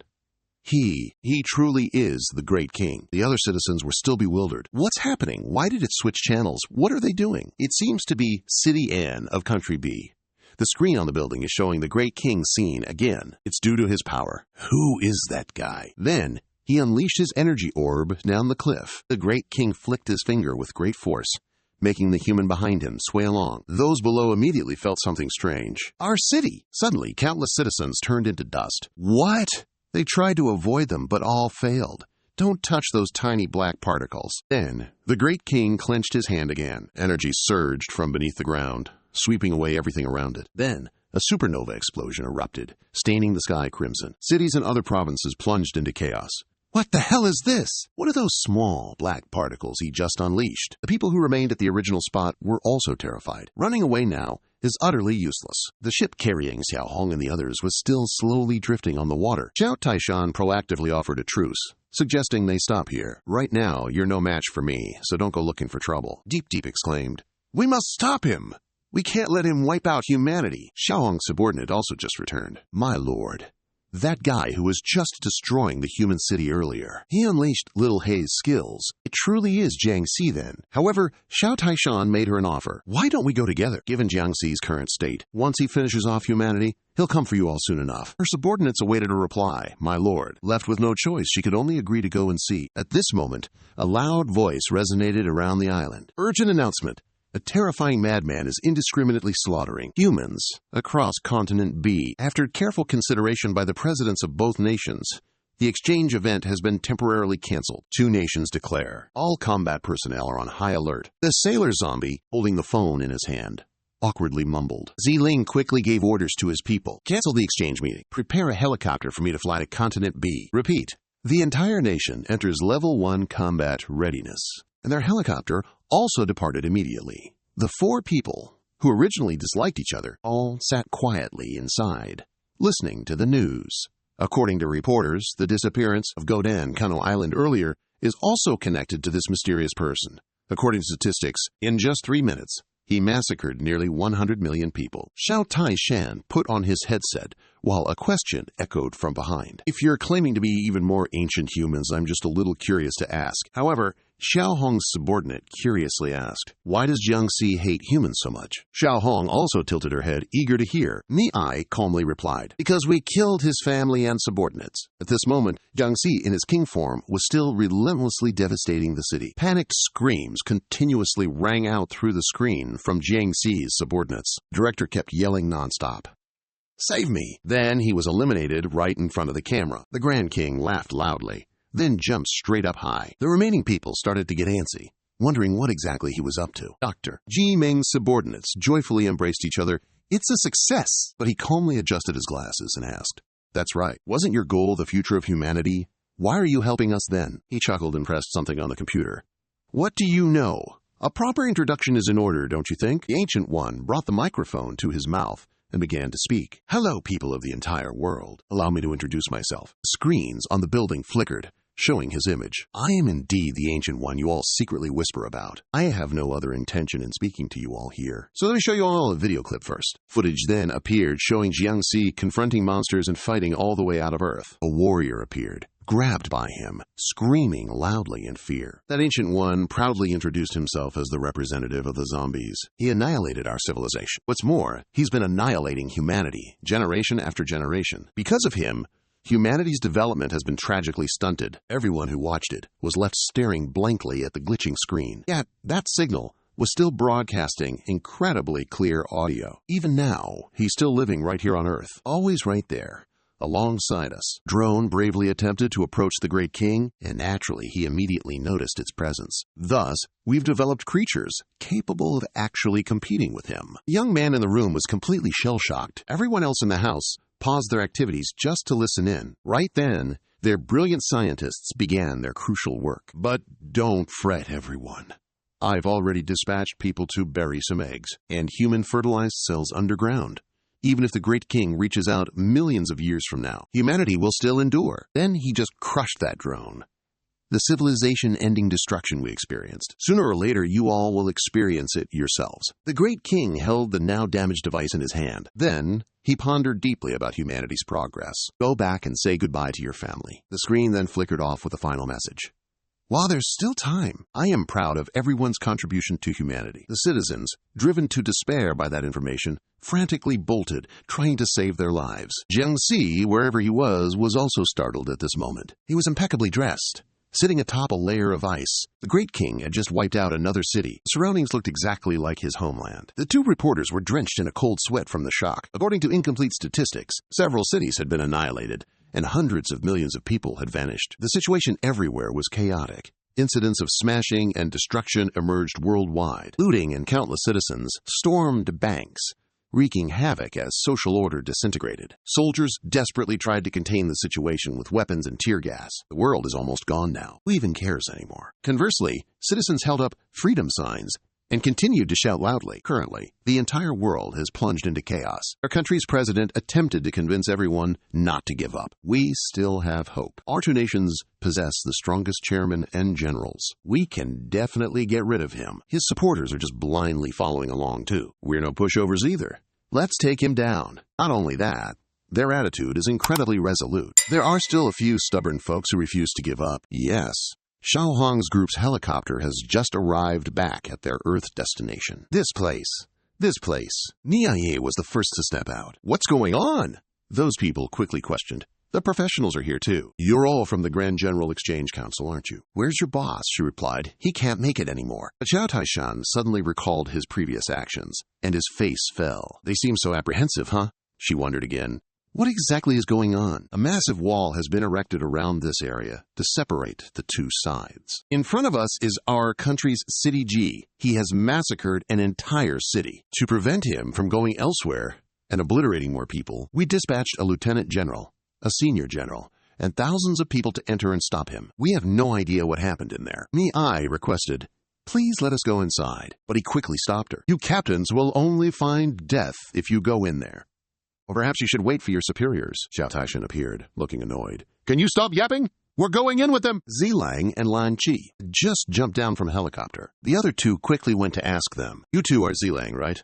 And the other one introduced themselves. We are the second fleet of Country A. Since we were nearby, we came here. Hearing that, they seemed to perk up. That's fantastic! That's Country A's president. He's on the same rank level as our general. Following orders, the soldiers began to operate the wall and open the perimeter barrier. Zilang saw Xiaohong and was immediately surprised. Why are you here? She coldly replied. Can a girl just be passing by? Talk about timing. I was just about to ask you something myself. Why is your boss acting so insane? But Zilang just feigned ignorance. Dai looked over, curious. Oh, you two know each other? Xiaohong explained. We've had a disagreement once. I went inside, but still wondered about the guy in the hat. How did you reporters manage to get in too? He chuckled. With so many generals and chairmen here. Of course, there's nothing to fear. She asked again. How many of you have already gone inside? That reporter clenched his fist, brimming with confidence. Over 100 high generals, nearly 1,000 middle generals, and so many masters. We can definitely take down that madman. Ziling raised an eyebrow and mused. Over 100 chairmen. Nearly 1,000 vice-chairmen, huh? Country B. Truly a big country with big ambitions. Lan Qi. She was the first to witness the horrifying scene. Stop talking, everyone. Look, before them lay a mountain of people.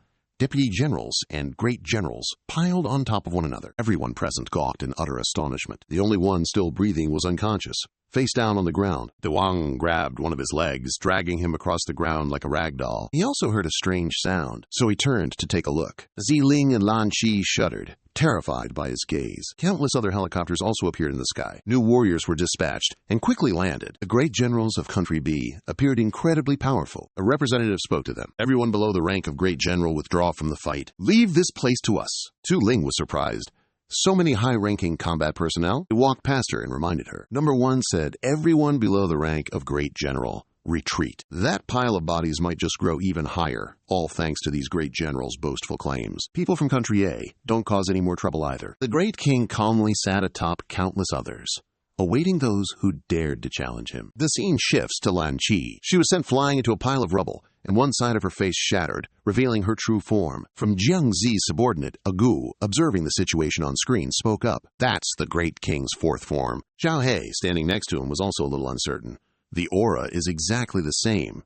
It really is the Great King, isn't it? He wholeheartedly wished to follow his guidance. Xiao He, the Great King isn't here. You're in charge. We have to go stop him? You're making the call. Xiao He, sweating a little under pressure, said, if he's truly the Great King, I'll abide by his every decision. After all, boss, it's not like you haven't done this kind of thing before. Now, Agan, standing next to him, had no objections.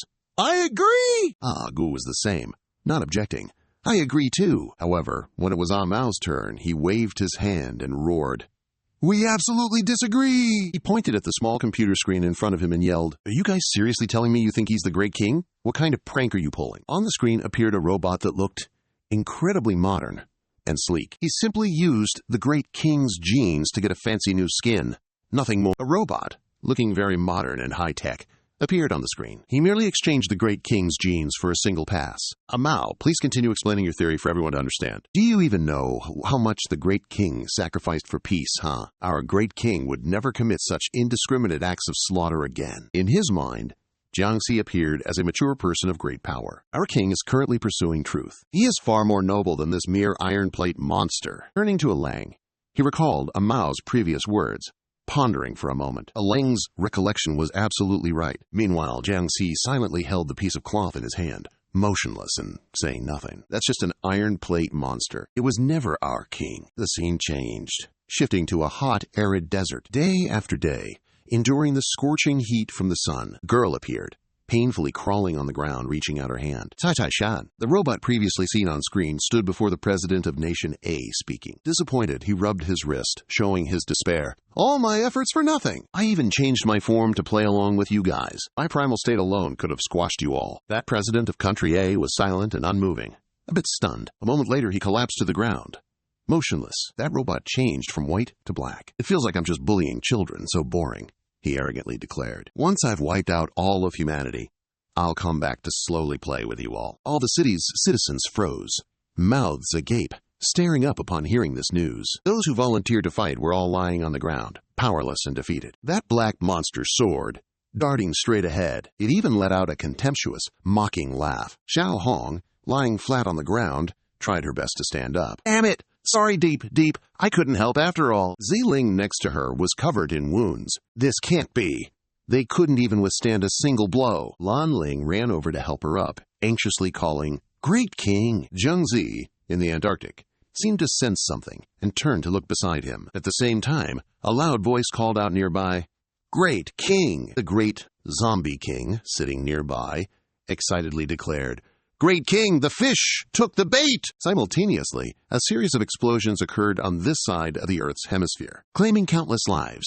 Announcement sounds continuously echoed. To all our viewers worldwide, we are facing a crisis, the likes of which has never been seen before. Half an hour has passed already. Thousands of cities have been annihilated. This is the relentless, insane act of that mysterious person. His next target is a new city located at 30 degrees north latitude. Agu looked, assessing it to be our city. Agu moved to the incredibly spacious and breezy outskirts of City H. The black-robed monster gazed intently downwards. Seeing this, Agu roared, Do you truly wish to see his lordship's city destroyed? He resolutely declared, If you're not going, then we are. Agu turned to Little Hay. Little Hay spoke thoughtfully. They're still too young. Then he shifted his gaze to Alang. Alang was in his gigantic form, standing above the city. The radio broadcast blared. People of the world, today is destined to be a day of sorrow. The scene shifted to a refugee camp, where people of all ages were densely crowded together. Over half of humanity has already been slaughtered. Two young couples fearfully clung to each other. The newborn baby, full of anxiety and fright, shrieked, This is the most serious catastrophe we humans have ever faced. That monster gazed at the area, a flicker of amusement in its eyes. Humans and zombies cohabiting once more? How absolutely riveting. How utterly delightful. Quickly, transform and pop up with the special forces, giving our Great King a little nudge. Great King, have you perhaps forgotten us? This is Asterisk your city after all. That monster coolly replied, Who might you be? I haven't the slightest clue who you are. The president's voice continued to resonate nearby as Zilang struggled to get back on his feet. I am the president of Country A, representing the humans here, and I announce to all of humanity. The president's voice continued, Inspiring hope and courage in everyone. As long as our hearts remain steadfast towards the light, we shall certainly not go extinct. Suddenly, those people appeared on the refugee camp screen. "Quick, look!" a Mao exclaimed in sheer astonishment. "What?" He immediately charged. How utterly infuriating. That monster, face contorted in rage, bellowed, "Scram!" Its thunderous roar sent a Mao tumbling backward, bouncing upon impact. He was thrown onto the roof, creating a massive tremor. The president's voice rang out. Jiangzi appeared incredibly cool, accompanied by swirling smoke and dust. He headed towards the light. The mist dispersed, and the scene shifted to a rooftop somewhere. A voice announced across the city, "This time, it's more serious and intense. Faced with disaster, all people are equal. We don't have time to mourn for the dead." Everyone was stunned. What we need to do now is not lose faith in life. All citizens were astonished and bewildered, paying attention to that announcement. They looked in the direction where the sound originated. The president looked a little flustered. The TV was showing precisely the scene of a Mao and his defeated bodyguards being knocked far away. Suddenly, someone appeared beside a Mao and touched him. He was suddenly astonished, spinning quickly to the side to see who it was. Giant Elang, ever since he changed form, started firing rays and launching swift attacks. After that, he was hit in the face by something thrown with great force. He lost his balance and crashed down with a thud. That black monster stood on a Lang, laughing with delighted enthusiasm. On a Mao side, Jiangzi suddenly appeared out of nowhere. The great king grim-facedly stared straight ahead without saying a word. Jiangzi ordered a Mao to evacuate the people in the city. "Retreat! I will handle this place." He didn't hesitate, immediately accepted the order, and flew off. That monster saw this, stood watching, and chuckled. "And there's this, Xiaohei." "You're still here? Why not just kill everyone?" Xiaohei, upon hearing his name called, awkwardly swayed back and forth, muttering, "Here, here." A Gu stood beside him, trustingly placing all his faith in him. "Xiaohei, our little lives are all in your hands." Jiangzi, with a darkened face, spoke clearly, word by word, ordering Xiaohei, "Evacuate the masses." He frowned in confusion as he accepted the order. Xiaohei led the group flying out of the monitored area, shouting loudly, "Go!" but again hesitated, seeing his boss, Xiaohei, everywhere. "Who should we listen to in the end?" he exclaimed. "Evacuate the masses." That monster saw this and laughed perfunctorily with a disdainful tone. The press department was still diligently working on standby at the scene of the incident. "Dear viewers, we chased that robot all the way to the border of this city. I don't know why the great chairman of this city A has such an interest in this." Then suddenly, a Lang burst into laughter, and beams shot out from his eyes. It flew straight up into the sky. It rushed straight to where the monster was standing. However, it seemed he dodged this attack with incredible ease. Everyone in the rescue zone who saw it panicked. Everyone closed their eyes to avoid the dust and smoke. That black monster advanced and struck hard at some base. This sent dirt and rocks flying everywhere. Zeeling stared forward, completely stunned. Everyone panicked in fear, lowering their faces, not daring to look. Then, the girl holding the baby slowly opened her eyes, peeking out cautiously. Jiangzi appeared valiantly, effortlessly deflecting the monster's attack. The entire group was astonished by the sight. That monster looked a little bewildered. The monster couldn't even look cool for 3 seconds before Jiangxi grabbed it by the face. He tossed it, and it slammed headfirst into the ground, shattering the surrounding bricks and stones. Jiangxi hurled it far away. It went in a straight line, crashing hard into a high-rise building. The monster, with its terrifying flying speed, shattered a section of the company's wall. It couldn't even stop, continuing to roll further inside. Not long after, a white shadow darted past from that building. Everyone in the refugee camp was sweating nervously, eagerly wondering, who is that person? That monster had just prepared to enter the battle, and it's already getting owned again. It confidently charged forward, heedless of anything. The very moment that monster fell, Jiangzi arrived, flying in. As one side plunged down, the other soared up, confronting each other. Jiangzi clenched his hand, raising his fist. He laughed heartily with amusement, then decisively punched that monster. Everyone who witnessed this scene was shocked, shouting loudly in amazement. Jiangzi happily smiled, feeling utterly satisfied. That monster crashed violently onto Earth at breakneck speed. He laughed with a cunning, mischievous glee, his hand raised, preparing for another hit. Jiangzi took a firm,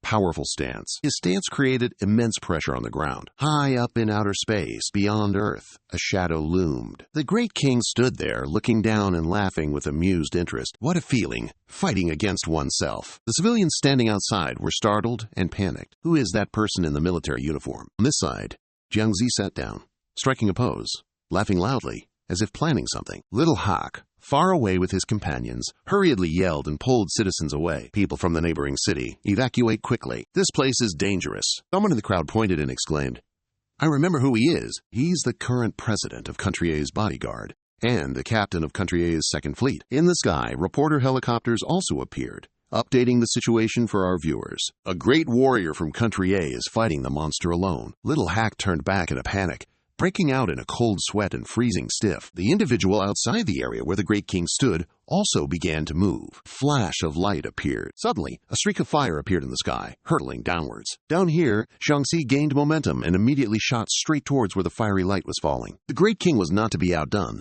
The two of them competed fiercely. That fiery light continued to blaze furiously as it hurtled down. The two of them met face to face, and the space around them seemed to fall silent. All the witnesses gaped in astonishment. The Great King took a deep breath. Jiangxi exhaled sharply, and simultaneously, both landed punches on each other's faces. He was sent flying downwards by the other. Jiangxi was also knocked back, leaving the few citizens witnessing it on the edge of their seats, watching, sweating nervously. The Great King clenched his fist, ready to strike. Jiangxi had also taken his stance, aiming straight for the target. Both raised their fists, punching forcefully at each other simultaneously. A tremendous crash. An explosion erupted from the ground. However, its impact was far wider, reverberating across an entire major city. Buildings crumbled, collapsing one after another. Nothing could escape that utterly terrifying might. The sound of crying suddenly rang out from somewhere. A Jew was flying through the wind. Along with the collapsing building behind him, he wept endlessly, bewildered and disoriented, babbling incoherently. Even the citizens watching from safe zones were dumbfounded by that power, exclaiming in shock. Speaking up, Team Leader Zhang's eyes were wide with surprise.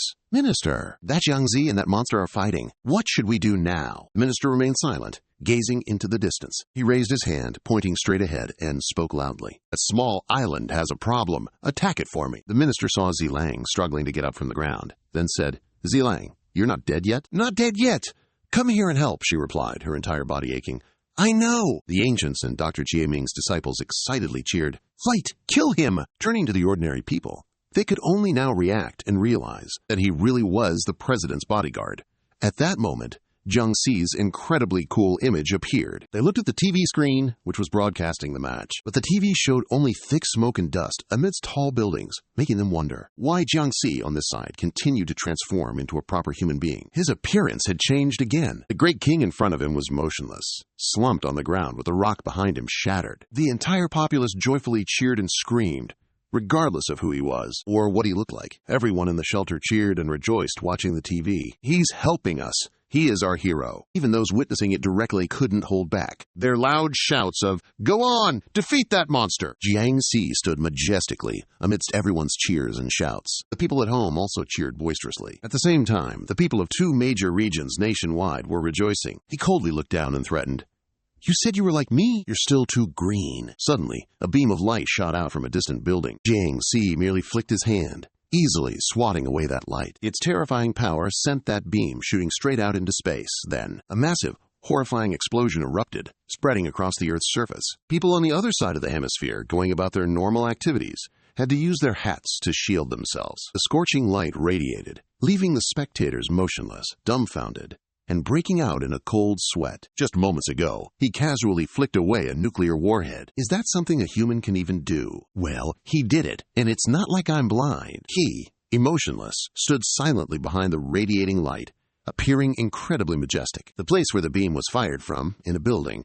was pierced through, and there, someone's fingers appeared. A large rock there showed a slight movement. The Great King, in his new form, slowly stepped out of that rubble and bricks. The people were startled and surprised, watching him transform again. Then, from the building, a figure shot out. Jiangxi easily landed a punch right on his face. Not to be outdone, the Great King immediately returned the favor, punching him back in the face. They both moved so fast that they created after-images. Jiangxi threw a punch, but he parried it lightly with just one finger. He was a bit surprised and glanced up at him. From that finger, the Great King gathered power, making his hand glow. Jiangxi stared down the fading figure, bathed in the blinding light. From a distance, everyone's faces fell in a panic as they scrambled backward. He leaned back, planting his feet firmly to keep his balance.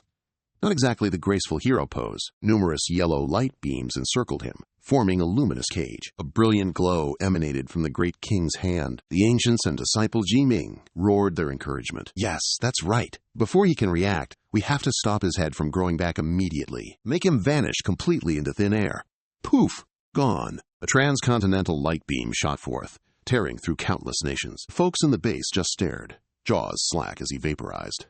Not even a speck of dust was left. Meanwhile, the group of ancients and their subordinates erupted in cheers, embracing each other to celebrate their victory. Well, so much for his grand display, huh? He didn't even get to pull off his cool new form, did he? Now, let's zoom in 1,000-fold on the fierce aerial battle. Several minuscule green particles are seen drifting aimlessly. Everyone who witnessed this collapsed in despair, weeping uncontrollably. We're doomed! Utterly doomed! Meanwhile, far out in cosmic space, tiny particles suddenly appeared throughout the entire galaxy. 10 million tiny fiery particles are found on this planet. Here, they still float aimlessly and are slowly forming. A vibrant gene strand appeared, then seamlessly linked up. The two people, happily celebrating, suddenly froze, staring blankly. Look!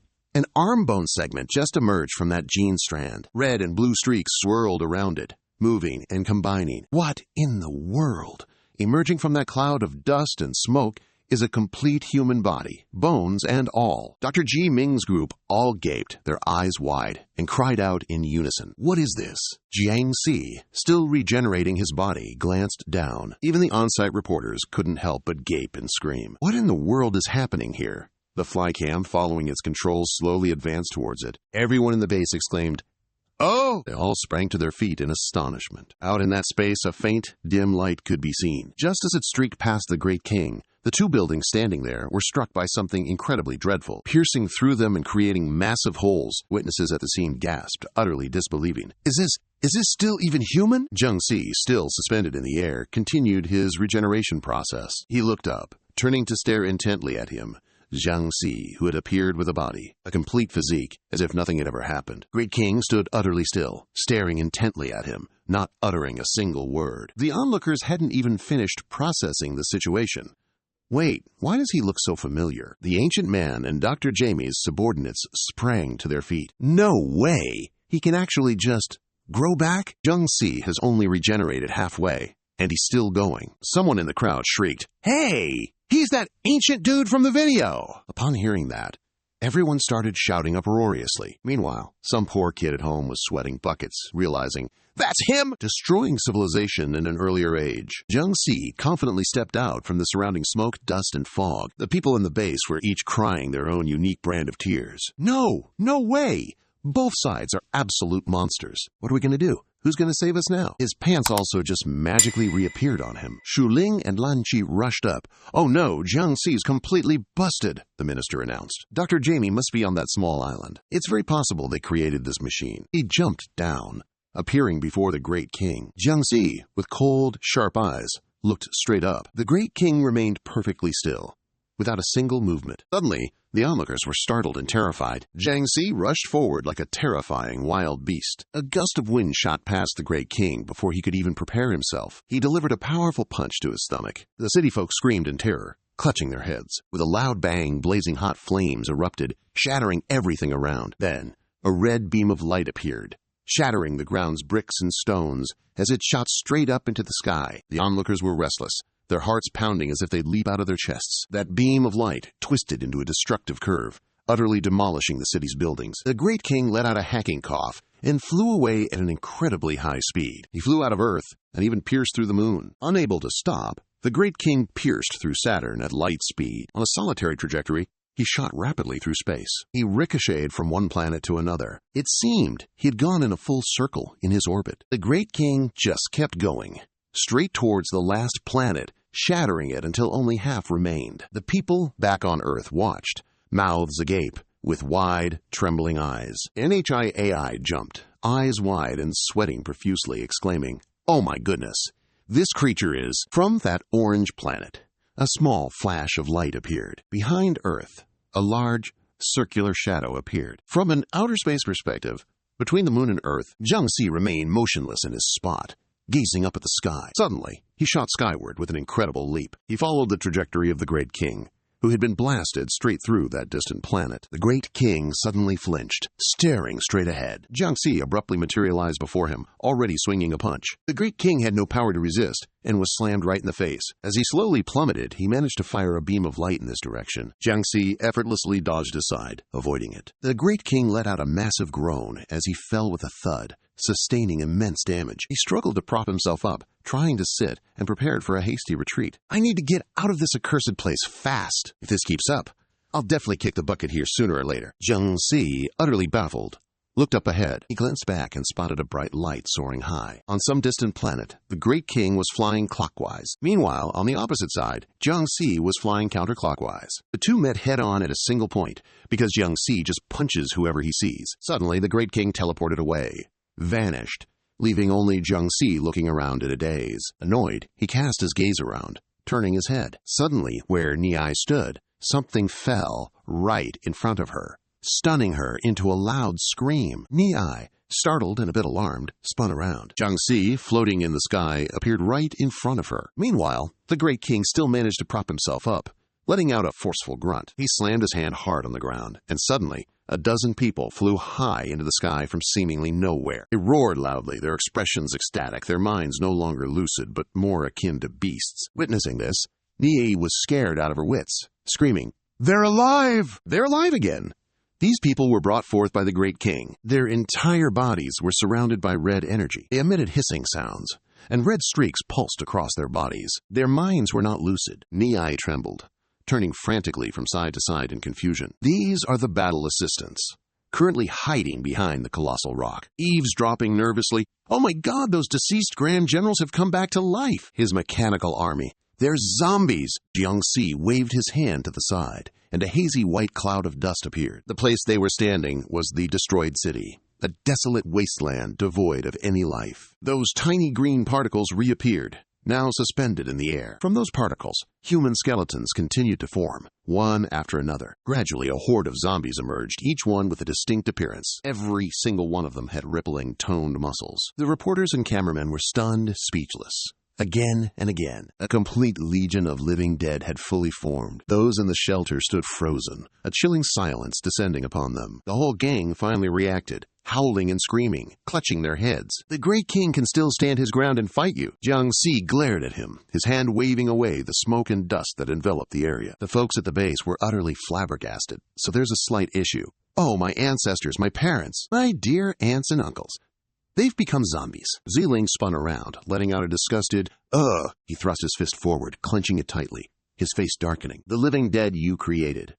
They seem to be changing form again. Each one is emitting a white mist from its face. They're now transforming back into grinning white skeletons, looking absolutely bone-chilling." Lan Qi and Ziling, seeing this, screamed out in alarm. They've now evolved to a new level, boldly marching forward. Lan Qi and Ziling exclaimed in astonished unison, They have this ability. This is exactly like us." Transformation state number 2. Jiang Si pointed forward, issuing a command. From high above, beyond the very cosmos, a barrage of white rays shot down onto the battle between you and the Great King. On the Great King's side, his subordinates also began to charge into battle. Jiang Si's subordinates continuously punched the faces and kicked the bellies of the zombies on the Great King's side. Those zombies didn't resist, taking the blows and shattering into bloody pieces. Each of Jiang Si's monsters had a different fighting style. This one punched them in the face. That one ripped its opponent apart, laughing with wicked delight. Some delivered a knockout blow with their hands, others raised their knees and kicked those zombies. Some monsters liked to toy around, teasingly delivering light taps to the head. Some even used their elbows for a headshot. It was mostly a one-sided match. There was no resistance whatsoever. The Great King stood below, watching with annoyance, letting out a frustrated HMPH. Seeing his underlings were utterly useless, he swiftly charged himself toward where Jiang Si stood. Both of them launched themselves, parrying each other's attacks. They were equally matched in skill and strength. Neither would yield to the other. "How interesting!" the Great King shouted, clearly delighted. They continued to create massive explosions and earthquakes, spreading chaos everywhere. Ziling and Lan Qi, standing near the battle, tried to shield themselves, exclaiming, "Oh my goodness!" The shockwave reached all the way here. Far from that small island where the battle was raging, a series of small aircraft appeared. Observing from afar, a voice broke the silence. "They still haven't determined a winner. We and this whole world will vanish together. Earth is no longer suitable for these two to live. We must quickly reach that small island." Dr. Ji Ming's group and his subordinates. "Why are they all screaming their heads off in the plane?" "Kill him! I'll deal with those damn guys myself." The human army has landed on the island. Do they want to go to jail? The ancient frantically turned around to look at Dr. Ji-Ming. What? He angrily roared. Why aren't you retreating already? Meanwhile, group leader Gang Dai was in battle, eliminating several enemies. As for Dr. Ji-Ming's group, they were frantically burning all the research documents they couldn't take with them. A plane descended from above, landing on that island. The ancient saw it arrive. Clutching the few remaining papers, he rushed to the plane, exclaiming, "The plane's here! Darn it! Aren't these humans supposed to stop the Jiangxi machine?" Inside, Dr. Ji-Ming shouted loudly, ordering the pilot. "Fly up," he urged, shouting rapidly. "What are you doing? I told you to fly up." Everyone looked outside and saw Lan Chi gripping the airplane's landing gear tightly, holding it back. She seemed to have gotten stronger. Her eyes were red, and several white marks appeared on her face. Grinding her teeth, she glared at them. Everyone was utterly terrified and shocked to their core. "Weren't you all supposed to be at the front lines? And you flew all the way here?" With a graceful movement, she tossed the airplane, causing it to explode and take a whole bunch of troublemakers with it. A long time passed. The sun was still shining brightly down below. The doctor's group, Ji-Ming and his accomplices, were captured and tied up, looking at the torn papers falling in front of them. Zilang grabbed the ancient man by the collar, demanding, "You're that ancient guy who saw the mech before, right? I even thought you were some noble, dignified figure. So you're just a bald old man, huh?" She relentlessly pressed him for answers, putting extreme pressure on the old man. "You did all of this. Tell me now, how do we resolve this battle?" He trembled in fear, denying it. "Whoa!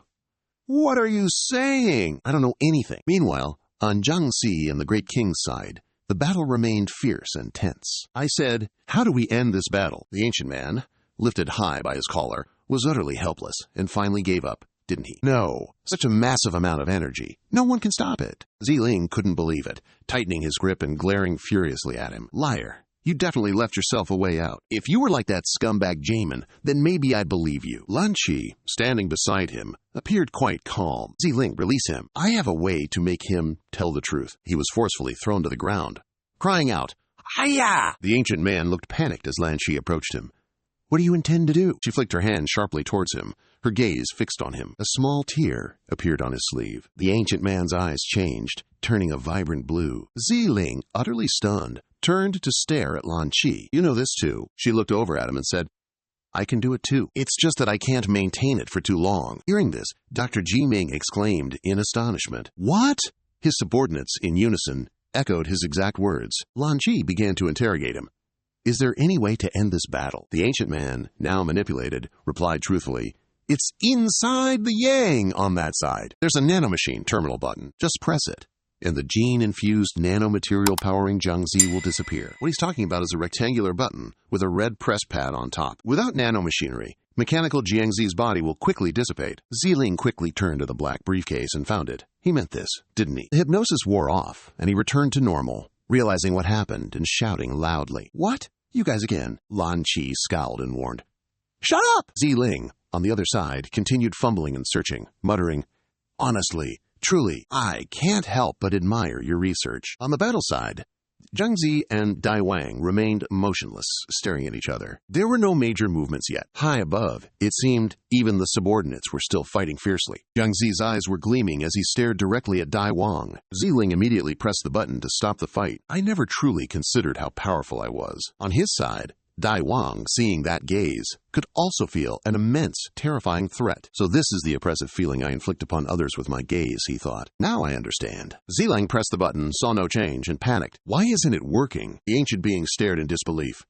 "What? Impossible! Without a physical body as a vessel. He shouldn't be alive." Meanwhile, the Great King was preparing to unleash another attack, said grimly, "So they even invited outside spectators." Ziling and the ancient being looked at the screen, startled and panicked. This is impossible." He pressed the buttons repeatedly. "My nanomachines are all top-tier designs." The Great King seemed to undergo a change, preparing for an assault. His body began to transform. His form was fluctuating. A surge of lightning bolts shot forth, heading straight for Jiangxi. Outside, Ziling gaped, asking, "Didn't you say it doesn't have a physical body, and that machines couldn't live?" That blue gene appeared, continuing its transformation. It seemed to lengthen and kept moving. Niai and the commentator standing nearby were hit by enormous wind force. Jiangxi remained still, completely unaffected, watching silently. Her eyes widened in astonishment. The people in the shelter watching the screen also became still with astonishment. Rippling six-pack muscles appear. The surrounding dust and smoke slowly dissipate, revealing a figure. Ziling and the Ancient One watch with wide eyes and open mouths. The Great King grins broadly, his form having evolved into something mechanical. Jiangxi transforms into his fifth form. My apologies to the audience watching from afar. Ni and the cameraman gape, completely stunned. They've only just reacted, screaming their lungs out. The Great King smiles confidently. Even without a vessel, I can still live. Ziling's group also jumps up, shouting in astonishment. He turns back, looking somewhat amused. Seeing this, Ni trembles and cries for help. Oh dear, oh my, what on earth did our ancestors have to face? The Great King's fifth form stands fully revealed as the dust and smoke completely disperse, facing power that transcends human comprehension. Where are the people of this world to go now? Ziling stares, dumbfounded and disbelieving. This is just too much. Even Jiangxi's subordinates have something to say, grumbling amongst themselves. The Great King smirked, looking utterly delighted as he deliberately provoked Jiangxi. My real body? HMPH. Why don't you come over here too? Ni gaped at the scene, nearly jumping out of her skin.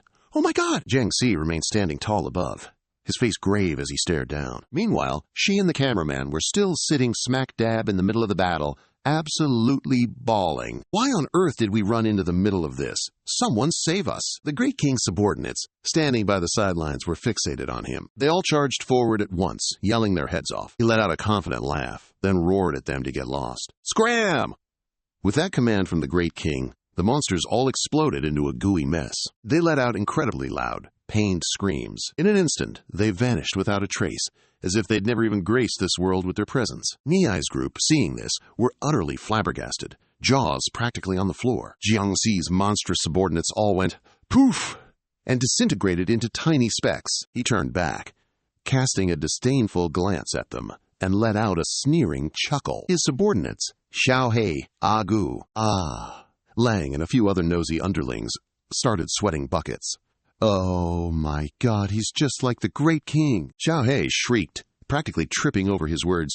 Great King, please don't hit anyone else. If you keep going, there won't be any humans left alive. Jiangxi merely lifted his hand, ever so slightly. He slowly placed his foot on the stone, moving with a subtle grace. Jiangxi stared directly at the Great King, slowly raising his hand. The bewildered townsfolk watched, trying desperately to mentally prepare themselves. He raised his hand to cover his face. Then he grimly looked up at the sky, his movements incredibly slow and deliberate. Zilang gasped in shock, finally understanding it. His hair, now pushed back, revealed striking red streaks on his incredibly handsome and absolutely fierce face. Zilang and Lan Qi gaped in utter astonishment, gasping in admiration. Jiangxi's face was somber, marked with a single red streak on one side. He looked incredibly dashing, undeniably powerful as well. Squad leader Gang Dai and Minister Chu Ren looked up. Look! In the sky, a swirling crimson vortex appeared, encompassing the entire vast expanse above. Suddenly, a red beam of light shot down. It shone down directly onto where Jiangxi stood. He slowly ascended, following that beam of light. The people at the base, witnessing this, screamed loudly. One pole of the earth was affected. It was then covered by a blood-red substance flowing down from space. It flowed until it completely enveloped the entire earth, turning it from blue to crimson. Blood from high in the sky, a red torrent, also flowed downwards, submerging several people in the crimson tide. This was blood in space, where Earth and the sun had drawn incredibly close. A crimson current spills forth from Earth. It's making a beeline straight for the sun. The onlookers at the scene gaped skyward, their screams piercing the air. Even the sun, orbiting that planet our Great King shattered, is shifting, and there's a mysterious thread connecting it to Earth. Gradually, every single planet in space is turning red, linked together by that very same crimson current. The Ancient Ones and their flunkies gawked, eyes wide as saucers. Goodness, even Earth itself is completely drenched in crimson now. Meanwhile, the minister and the team leader remain frozen, mere spectators. The Great King, on the other hand, was utterly thrilled, beaming as he surveyed this sight. Ziling and Lan Qi exchanged a stunned glance,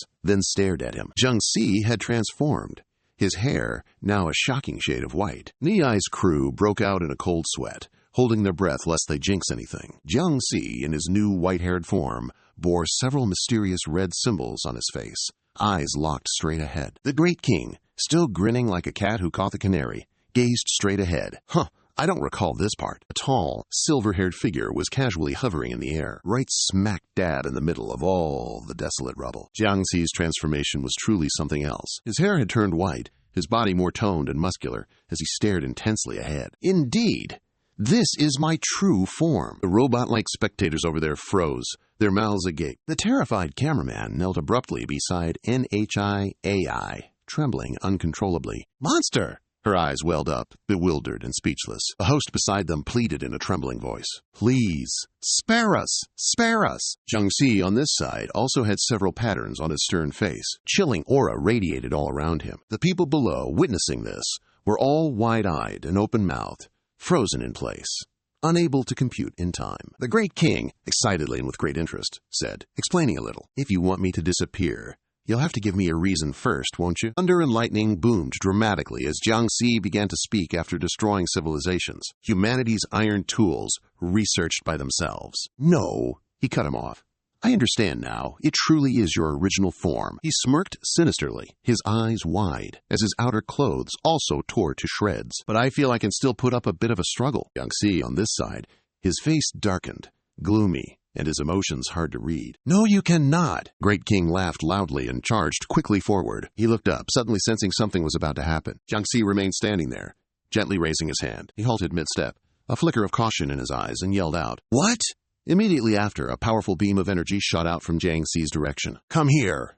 The Great King remained unmoving, smiling with great amusement. Suddenly, he shrank, becoming smaller and smaller, while the surroundings seemed to magnify. I could see the entire Earth, in its complete spherical form. Unexpectedly, his red power appeared, heading towards this Earth. Ziling and Lan Qi panicked, mouths agape, yelping loudly. Jiang Zi was holding a tiny earth in his hand. All the people now looked dazed and bewildered. They were witnessing an overwhelmingly mighty power. What on earth is that? Save us! Jiang Zi was holding that small, round thing in his hand. Immediately after, he didn't hesitate, gripping tightly and crushing that tiny earth. The people below screamed in astonishment, mouths agape, as the Great King's face went utterly dark, his eyes wide with shock. Suddenly, the sky, which had been a gloomy red, now returned to a gentle, peaceful blue. The people who had just witnessed that scene all broke out in a sweat and collapsed to the ground. What in the world just happened? My head's spinning and my eyes are going blurry.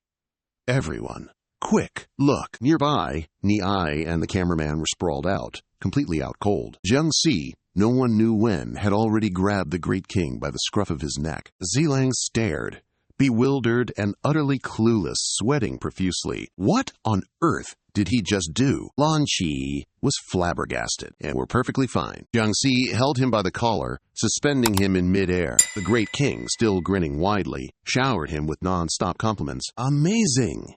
Jiang Zi hovered in the air, gripping the Great King by his upper body. The reporters and Ni-ai had wisely adopted a play-dead position, safely face down, eagerly awaiting the next development. Zilang couldn't believe his eyes, thinking he must be hallucinating. He asked again, did he seriously just warp space? Lan Qi dramatically clutched his heart, absolutely flabbergasted, the feeling of being utterly squeezed. And yet, the Great King was still smiling. Actually, I can feel it. Deep down, you still have a bit of a grudge against humanity, don't you? He glared, narrowing his eyes at him. You did that intentionally. He was slightly annoyed and irritated. Exactly. I was perfectly happy minding my own business inside your body. Why did you go and give me away to someone else? Zilang and Lan Qi heard the shocking news. The Great King, feeling a bit wronged, said, I was perfectly fine, inside your body, and never even considered running away. Xiao Zhao was also left speechless with surprise after hearing that. He continued, but you handed me over to Xiao Xiao and her gang, so you should have anticipated what would happen today. The Great King reminisced about her powerful moments, wielding a machine gun and mowing down enemies. Through your authorization, I helped those useless humans achieve unparalleled power. He then recounted how he possessed and amplified Zilang's strength. All along this path, starting with Zilang, as well as helping Lan Qi gain invincible power. What did I ever do without your permission? The Great King, slowly fading away, looked at him with a bright smile. You know full well that with human nature, they'd absolutely fight tooth and nail, spilling blood over this power. Recalling the Ancient Ones, and Jie Ming's subordinates cheering excitedly. This is his genius. He laughed out loud, thrilled.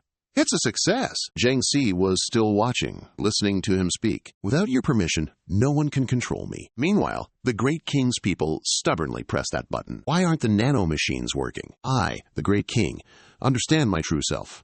I am merely a gene in your body. At that time, it was born from your blood. Its mission already predetermined. When I gained my freedom, the first thing I did was fulfill my mission. When the battle reached its end, the cities were all ruined, without a trace of vegetation. No animals remained. No buildings were intact, only desolation. Do you think I did this? Look at this desolate, barren world. The great king opened his mouth and laughed loudly, wanting to destroy this world's civilization. Jiang Si silently gazed at him, then spoke defiantly. You, deep down, deep in your heart, still hold a bit of resentment towards humanity. He tightened his grip on his neck, and the great king seemed unconcerned, merely chuckling softly. I'm just doing what's prescribed, he said. Ziling and Lan Qi, their expressions and positions unchanged, looked toward him. Upon hearing this, the few citizens present were stunned, feeling a pang of sorrow. Oh my goodness! Someone's actually talking to their own gene. Jiang Si, losing all patience, asked, Are you done talking? The great king firmly replied, Not yet. He continued speaking, completely disregarding the increasing force of the grip on his neck. Currently, Earth, when viewed from outer space, appears somewhat tranquil and silent, true to its blue hue. I massacred billions of people. Over half of humanity vanished. The great king continued, You've wasted so much effort, toiling to save this world like this. Do you think you can just charm them? Do you truly believe they'll remember your kindness? They will fear you, then continue to scheme against you behind your back. Since you've already started, why not go all the way and just wipe them all out? Jiang Si's face darkened, and he flatly refused. He questioned, a teasing lilt in his voice. So, besides turning the dead into zombies, what else can you do? His face darkened, radiating a terrifying aura. I can bring them back to life. Upon hearing this, the great king's eyes lit up with thrilled excitement, a delighted grin spreading across his face. Jiang Si was a man of his word. Immediately slashing a long cut across his chest, he powerfully plunged his hand into his own body. He grabbed his own heart and pulled it out, without a single qualm. From below, at the deathly sight, all who witnessed it recoiled in panic. Jiang Si resolutely held the heart, tearing the connections to his body. That heart in his hand suddenly began to glow. Jiang Si raised it high, soaring into the sky simultaneously. He squeezed the heart fiercely in his hand, and streams of light shot down from it in all directions. That light radiated throughout space, sweeping across the entire planet. It flew to every corner of the earth. Wherever someone had died, they were restored to their original form without a single scratch. The resurrected people gasped in astonishment. Before them, others were appearing, slowly resurrecting just like themselves. Below them were human legs, while their upper body was still a white skeleton. The crowd quickly grabbed their cameras to capture the moment, staring in bewildered wonder. That person was slowly regenerating their body. A girl with green hair appeared. She was completely normal again, looking around blankly. Ziling, Lan Qi, and their entire group jolted in surprise. It was unbelievable.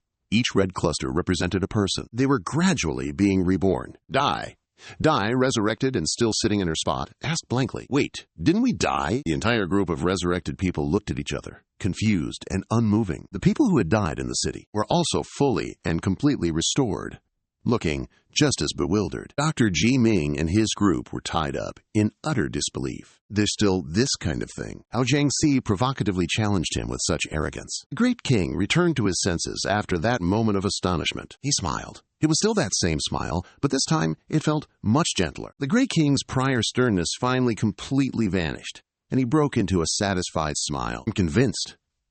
But Ziling had been dazed this whole time. Everything had happened too quickly and suddenly. Jiang Si held the great king's core in his hand, thinking, This time, you can finally rest easy. He finally disappeared completely. The battle concluded perfectly. Unexpectedly, on Ziling's side, the minister and team leader Gang Dai appeared. Ziling, have you managed to subdue Dr. Jie Ming's group? She hurriedly gave the button to the team leader. You watch over them. We'll go to the front lines to see what's happening. Both of them immediately shot off, rushing away. Meanwhile, on Jiang Si's side, he was looking at the core in his hand, his expression pensive, thinking, just like this? He clenched his hand tightly, having originally thought that the Jiang Si android was a conspiracy by Dr. Jie Ming and the ancients, created to deal with his true self. But in reality, it was a part of the human hatred within his own heart. It was Jiang Si himself who gave birth to the copy. Jiang Si remembered his smile in those words.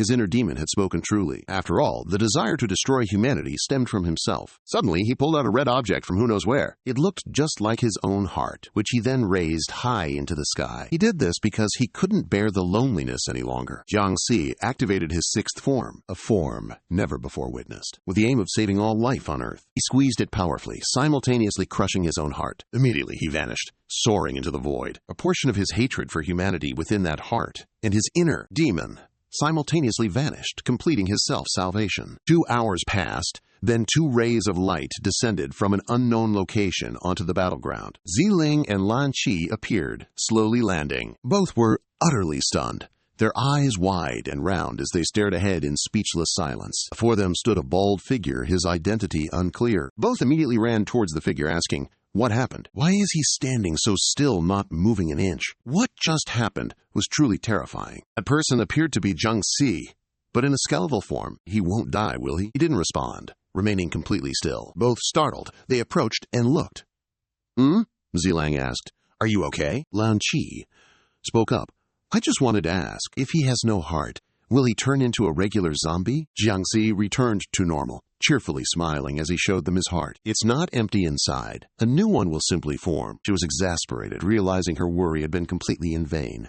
"I truly want to wring his neck." She wanted to as well, but alas, she couldn't win in a fight against him. Both angrily yelled, "Can you finish the battle in 1 second? Then how can our president defend you?" Little Jiangxi huddled in a corner, quietly murmuring, "Oops, I forgot." He suddenly noticed his hand.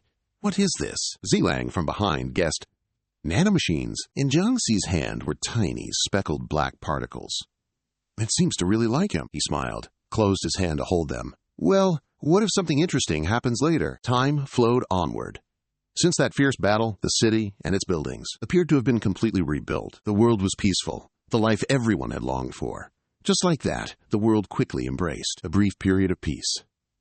As for Jiangxi, whose identity had been revealed, where in the world are people supposed to go now? A group of Jiangxi's people appear, carrying something heavy together, with a rhythmic Haijo. Haijo sets the rhythm. They advance, planting the staff they were carrying into the ground. A Jew suddenly appears, weeping profusely, suspended between 2 poles. On the rooftop of a tall building, a Jew is still suspended, quite unable to escape. The scene shifts to the president of country A, who is currently on a plane. Zilang stands before Lan Qi, asking, "Mr. President, did you summon us?" He is reading an article about Jiangxi. He sits facing them, then asks, "Where is Jiangxi now?" She replies, "I don't know his whereabouts, I really don't." After that incident, he never showed up for work. The president places the newspaper aside, commenting, "So the situation has escalated like this. Society is facing a huge problem now." The plane continues to move through the sky, and the atmosphere inside is rather grim. It's also quite dangerous. The scene shifts to Dr. Ji Ming and his crew. They have been arrested and are now en route to the detention center. The president secretly thought society was on the verge of splitting apart. The scene shifts to the front of a tall building. The door confining Dr. Ji Ming's scientists opened.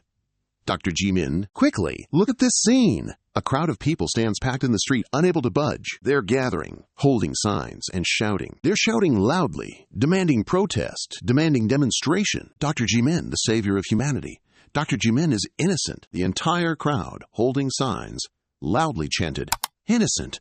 Release the hope of humanity." Ji Ming's subordinate looked out, thinking to himself, "Good people turn bad, and bad people turn good?" Ji Ming sat in his car, saw this scene, and smiled brightly, hearing that person say, "Dr. Ji Min, you've become humanity's belief." The scene then shifts again to an underground pipeline, as per Robot Jiangxi's words. A small knife and a map appeared. Although Jiangxi's true self saved the entire world, humanity didn't appreciate him at all. Instead, they feared him. Several monks and devotees knelt in unison, chanting Buddha's name and lighting incense. A dark fear gradually emerged throughout human society. Even those who seldom engaged in worship joined hands in prayer, chanting Buddha's name, daring to be angry yet afraid to speak. On the other hand, a group of people even erected statues of Jiangxi, worshipping and admiring him. And there are those crazy people who worship Jiangxi's power. They believe it's the ultimate direction of human evolution. This is a god. This truly is the ultimate direction of human evolution. The scene shifts to a dark underground pipe, at a time when good people worship bad people, and bad people worship good people. Such a contradictory society will undoubtedly lead to widespread chaos. Outside, the chaos is irresolvable. Yet on the other side, Jiangxi appears, casually sporting his pajamas. He's sprawled on the floor, chilling and playing a game in his own home. On the TV screen, a competitive entertainment game is displayed. Net database. Jiangxi delightedly adjusts his game controller, still sprawled on the floor. Xiaohei walks in from outside, reporting the situation. Great King. Human society right now is a little strange. He's bewildered, sweat dripping, stunned, letting out a soft "oh." He turns around smiling and says, "Xiaohei, you're here. What's up?" Xiaohei points outside. "Two bastards want to see you, sir." The scene shifts to just outside the living room. The two bastards Xiaohei mentioned are two Jiangxi, A Zhao and Gui, from Nation B. They sat waiting nervously, sipping on their water. After changing, Jiangxi slowly stepped out and asked, "Who's looking for me?" They flinched, looking at him. He immediately recognized them as acquaintances. "Oh, it's you guys? What can I do for you?" Gui and Ah Jiao exchanged glances, deep in thought. They knelt, shouting, "Great King, please protect us!" In space, a transparent white object appeared, looking like a spaceship, accompanied by a breaking news report from Country A. At 2:20 p.m., the coalition government of Country AB passed a bill regarding Jiangxi's management. According to government information, based on the bill, the entire moon will be reformed into a metallic structure, a nanometal structure to be used as a prison. A team of astronauts is currently on the moon, assembling and constructing the equipment. It is announced that an extremely powerful extremist individual, Jiang Zi, will be imprisoned here for life to protect the safety of human civilization and ensure its continued exist. Tense. A triangular symbol featuring a volcano and small text, with SAB printed on it, appeared on a red object. On the moon, a small orb appeared, floating in the air, which will be overseen by the SAB Enforcement Bureau. This special bill, created by the communities of both A and B nations, is now under their charge. The scene shifts back to Earth, revealing a vast and peaceful cityscape. Suddenly, a series of planes streak across the sky. Someone is quickly getting into a tank. A majestic convoy of tanks follows in perfect formation, while planes fill the sky. On the ground, tanks continuously advance, looking incredibly imposing. Gui stands high above, looking down with binoculars. The encircling army has grown even larger. Are they deploying all of the world's high-level combat power? A Zhao, with fire ready in her hands, is furious at humanity's fear and rejection. A large number of conscious zombies from across the world are swarming the city. Thankfully, at that time, we wisely chose to rely on the Great King. Suddenly, a skewer of meat appears from nowhere, and they just borrow his fire to grill it immediately. The boys sitting nearby happen to be eating grilled skewers on the same rooftop where the two of them stood. The space falls silent. A profound stillness envelops the area. Athap is hanging laundry in the back. Zhao is absolutely right. Otherwise, with the current housing prices in H City, we wouldn't even be able to afford a rooftop, let alone if Big Sister was forced into a situation, sleeping in some sewer like those vampires. That would be utterly humiliating. Right next to them, the Big Sister of the zombies is relaxing in a hammock, sipping a Coca-Cola. She shakes her Coca-Cola can and remarks, "Humans tremble in fear, Jiang Zi's power, yet they dare not lay a hand on him. They can only repel common ghouls. We might as well choose our own path then." Suddenly a Gui saw something and yelled, "Big sis!" Situation isn't looking good. Through the scope, he saw a group of people standing tall, glaring furiously. He thought to himself, "Damn it, the humans have started their attack." They roared with determination. The bill has taken effect. Today, we must bring Jiang Zi to justice. Big Sis's face darkened in surprise. Are they really here? Are these people idiots? Do they really want human civilization to be completely annihilated? On a certain rooftop, Ziling appeared, seemingly poised to charge forward. She instantly shifted, her shadow barely visible. Ziling rapidly flew up the rooftop in a zigzag pattern. Down below, the two ministers gave the order, "Begin!" Her purple eyes, filled with confident determination, shone brightly. A streak of light shot forth, darting straight into the sky. A Mao, the Yao twin sisters, and group leader Jiang Da appeared. A Lang leaped down from above. Ziling darted through the city, following her aerial path. She widened her eyes in surprise, realizing suddenly something flew towards her, and Ziling nimbly dodged to the side. Xiao Zhao appeared, wielding a flamethrower, followed by a massive explosion behind her. Her eyes glowed red, and she laughed loudly, adjusting her main ammo belt. Xiao Xiao unleashed a barrage of continuous shots, flying towards. Ziling, standing her ground, quickly darted to avoid those bullets. "President Ziling, you brought quite a crowd with you. With all this excitement, how about we just fight?" She spun her head around a glance, only just realizing who her attacker was. Behind Xiao Xiao, a series of massive explosions erupted, one after another. Ziling skillfully dodged.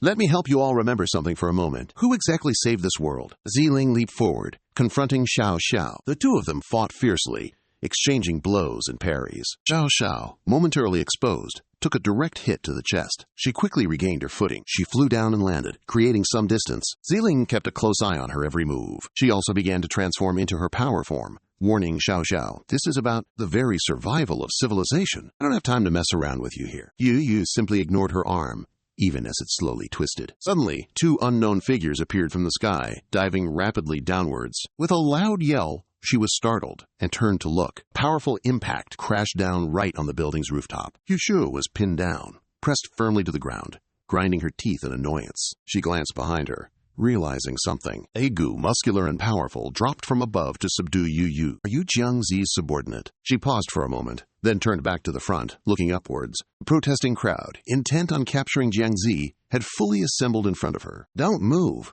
We don't want any unnecessary casualties. On the building's rooftop, where Agu had landed. Now, everyone had dispersed, with only a scattered few remaining. On the rooftop, Agen held the tightly bound Amao with the Yao sisters standing nearby. They were reporting the situation. Report complete.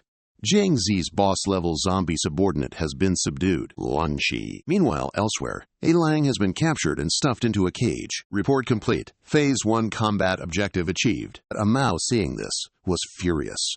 You all betrayed the great king! Xiao He also appeared here, adjusting his tie, and said, currently, this world is experiencing border wars breaking out every single day. He stands alongside those humans and group leader Gang Dai, enforcing the new bill. That is the only way to realize the great king's ideals. The scene shifts elsewhere. A TV screen displays the message. Defeat reported. Jiang Zi watched, lamenting his predicament. He was still lying around completely at ease, eating chips, drinking coca, and playing games. How did things even get to this point? Perhaps I should just erase everything and reset it? Let's rewind to a few months earlier, when Jiang Zi's underlings and Ziling and Xiao Xiao had a meeting to discuss something. The bill to manage Jiang Zi, months before its execution. Everyone remembers clearly, right? I'll explain it one more time. Ziling, presiding, reiterated the arrangements. When I storm into the large building in the city center, a Ling will appear on my left, and a Mao will appear on my right. Xiao Xiao, holding a script with dialogue, seriously looked at Ziling. When I'm about to reach the large building, Xiao Xiao went out to stop me, then was restrained by Little A's group. And the lines?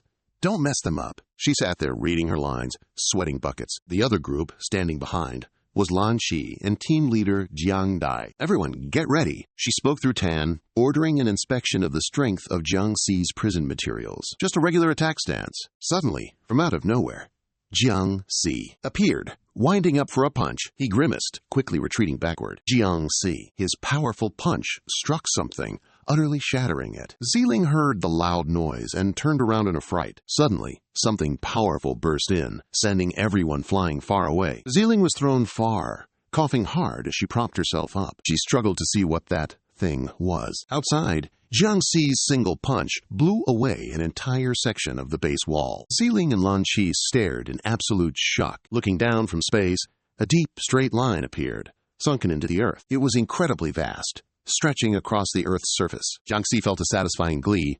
My punches are still quite potent. It seems you've all completely mastered the ancient nanometal technology. He enthusiastically and confidently gazed at the piles of stones neatly arranged on the sea. He declared, using such sturdy materials to bind me will definitely erase humanity's fear of me. The minister and Cao Xiao saw this scene and were so utterly exasperated they just gave up talking. Ziling furiously slammed her hand down and yelled loudly, You liar! No matter how you look at it, there's no way that'll bind him. The minister, standing nearby, remarked, Forget about erasing fear in people's hearts. If that previous video gets out, it will only lead to an even greater crisis. Jiang Zi saw no problem with it and confidently declared, leaving Ziling utterly speechless, No problem at all. We just need to use such material and build it 1,000 km thick, that's all. The moon's surface area happens to be perfectly suitable. She ignored whatever he was saying, diverting her attention to something else. Concurrently, my subordinates will coordinate their actions with you all. This will change humanity's perception of zombies. Jiang Zi's subordinates had, at some unknown point, perfectly posed themselves into a neat, six-pointed star. The scene shifts to the enforcement day. For the Jiangxi Management Act, Ziling acts as the live reporter, updating the situation. From the Special Bill Bureau, all operations are proceeding smoothly. The containment device, brought by an aircraft, is now hovering high above. Everyone at home is watching the news on TV, and they're all absolutely flabbergasted. This time, Jiangxi's containment device is a special A-grade Jiangxi containment unit, a technological marvel from two civilizations. Both humans and ancient beings are already waiting in the city's sky. Meanwhile, one person is blankly watching the live broadcast on TV. Xiaohei and a Gu are holding phones, taking pictures with a tied-up a Mao and a Lang, apprehending the minority dissidents. The containment equipment, tested in real-world application, proved indestructible. Enforcing the act is the first step for humans and zombies to coexist. Jiangxi is currently at home, listening to the news, and watching his minions take selfies on the TV. He finds it rather amusing. Who knew those Xiaohei guys had quite a knack for performing? This feeling of ambushing my comrades doesn't seem like acting at all. On the floor, Jiangxi found several books. Jiangxi, The Traffic Economy, for humanity to not perish. He can only debut and become an idol. He turned around and opened the black box, rummaging for items. Once he's successfully arrested, his image transformation plan can finally launch the next part of the series. Jiangxi slammed the black box shut. Everything was perfect. He had already prepared everything. He even tidied himself up, looking quite presentable and cheerful. Carrying 2 suitcases, he cheerfully went out to gather daily necessities. Then he could prepare for jail. The human heroes on the plane scornfully laughed at the cowardly people of Country A. Cowards!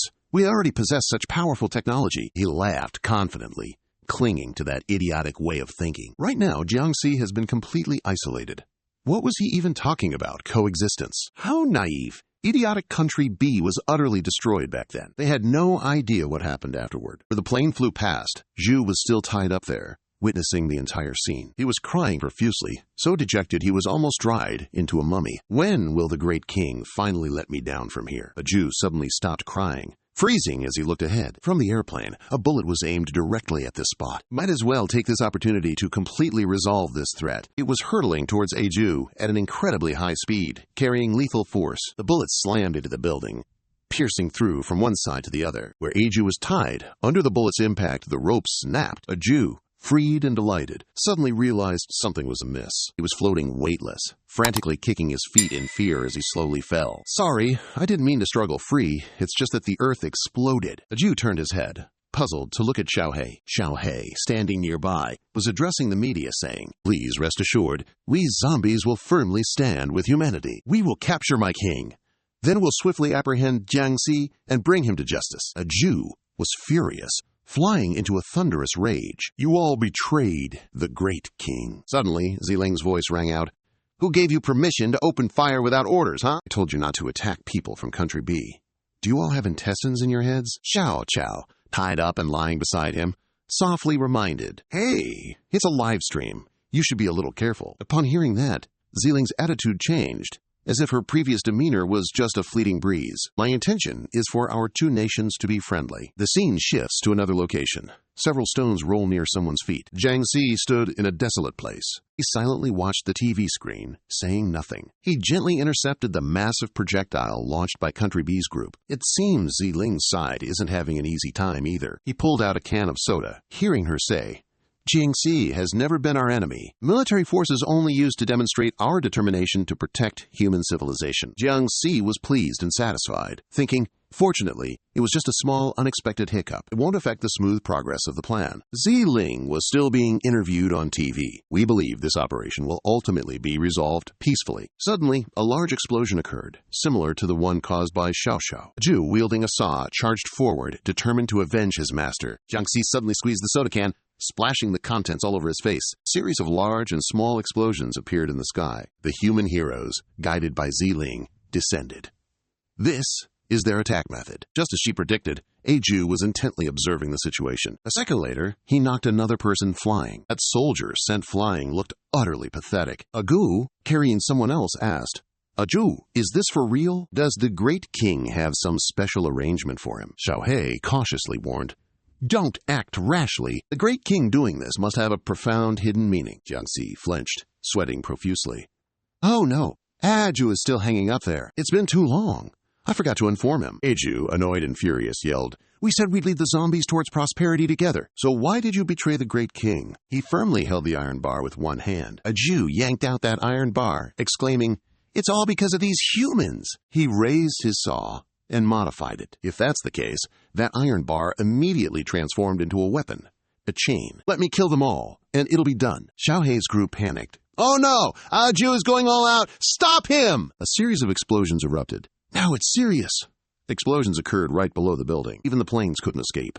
Explosions kept occurring in the air. Wherever there were people, a huge explosion would follow. Planes in the sky also couldn't avoid being caught in the explosions. The pilots panicked and screamed loudly. The aircraft barely held up the plummeting Kongda prison. One poor pilot, in an even graver predicament, peeked his head out the door. Jiangxi, swift and agile, darted forward, powerfully supporting that prison. The terrifying ghostly man, with glowing red eyes, turned and gave a sinister smile. A Kuei, who was minding his own business, suddenly got a surprise bonk on the head. A deafening explosion erupted. It swept away everything around it. Tanks, guards, absolutely everything. Lan Qi raised a hand, bracing herself defensively. Ziling glanced over, astonished. Jiangxi, he stood unyielding amidst the explosion's desolate wreckage. He had reverted to his second evolution form. The trembling soldiers pointed their guns at Jiangxi. He smirked provocatively. "What are you all gawking for?" Jiangxi's face darkened with a sneer.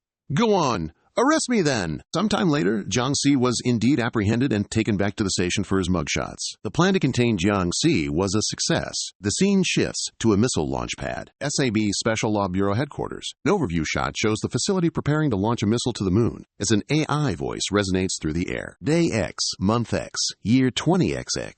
10:10 a.m. above the launch pad. Today is the day that will be recorded in human history. A crowd of reporters stood outside, eagerly jostling to hunt for hot news. "Excuse me, we'd like to ask, can Jiangxi truly abide by the law?" When Xiaohei stood high up, he declared loudly with an outstretched arm, "We firmly stand on the side of humanity. The law will become a cage, binding Jiangxi. And the right to supervision belongs to every living being in the entire world. Peace and stability is the common wish of zombies and humans." After he finished speaking, he turned and went inside.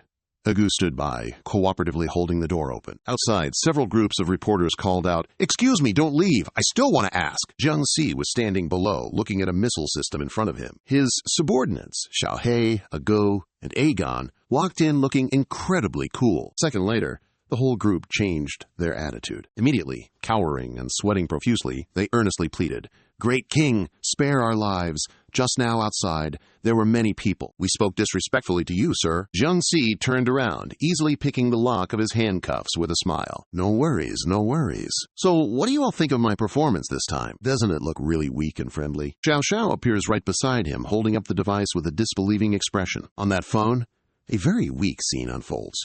Thick smoke and dust. Total desolation and ruins all around. There's an enormous crack right down the middle. As the smoke slowly dissipates, several rocks appear, neatly piled on top of each other. A stunned voice asks, "What in the world is that?" "Get to it!" Jiangxi, stage 2, smirks menacingly, giving Aju a good kick. Are you all struck speechless? Ziling and the guards, seeing this scene, panic and try to quickly get out of the way. Xiao Xiao, with a deadpan expression, holds up the video in front of him. "You truly are too friendly, aren't you? We're just lucky you didn't simply wipe us all out on the spot. Do you honestly think anyone seeing that tense slave will believe you were captured?" Jiangxi, sweat pouring down his face, manages a wry laugh. "Ah, how awkward. Just a tiny, unforeseen hiccup. It's probably not a big deal, right?" Ziling slowly approaches and speaks seriously. "We all know just how powerful you are. The oppressive aura you project is honestly overwhelming for people. This charade was meant to help people regain their will to live.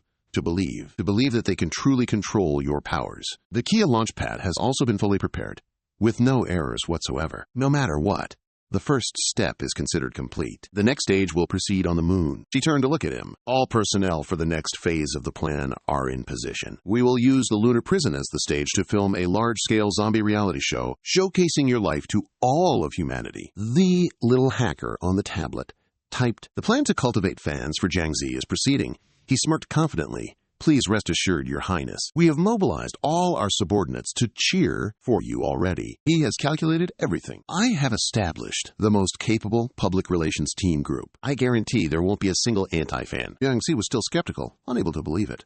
"No way! Human society nowadays, it's impossible not to have anti-fans." Little hacker confidently stated, "You don't need to worry about this matter. I have my ways." On the other side, some citizens who were anti-fans were actively slandering him. "Someone is lurking in the shadows, observing every dangerous move. My team is professional." Turning back, Agu grumbled from behind, "Xiaohei, put away that murderous expression of yours." Ziling, on this side, playfully tucked her hair back.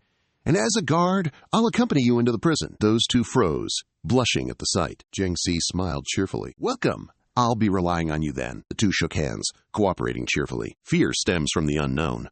Just understand him. People will understand that he and we are the same. Suddenly, a strange prickle ran through her. Her head swam, cutting short her sentence about life. He coolly scooped her up, then crouched down to grab the suitcase. Jiangxi remained silent, his face grim as he shot forward. Immediately, something glowing shot skyward from that missile launch pad. That beam of light swiftly soared out into space. Unimpeded, Ziling finally finished her normal sentence. Suddenly, loud sound echoed on the surface of the moon. Something had just plunged down. Ziling's jaw dropped in fear and panic. She plummeted, head first, straight into the ground. Meanwhile, Jiangxi calmly brought all his personal belongings, landing safely and arriving without a hitch. He comfortably observed the aftermath of the great civilization's demise. It's been ages since I've seen such a marvel.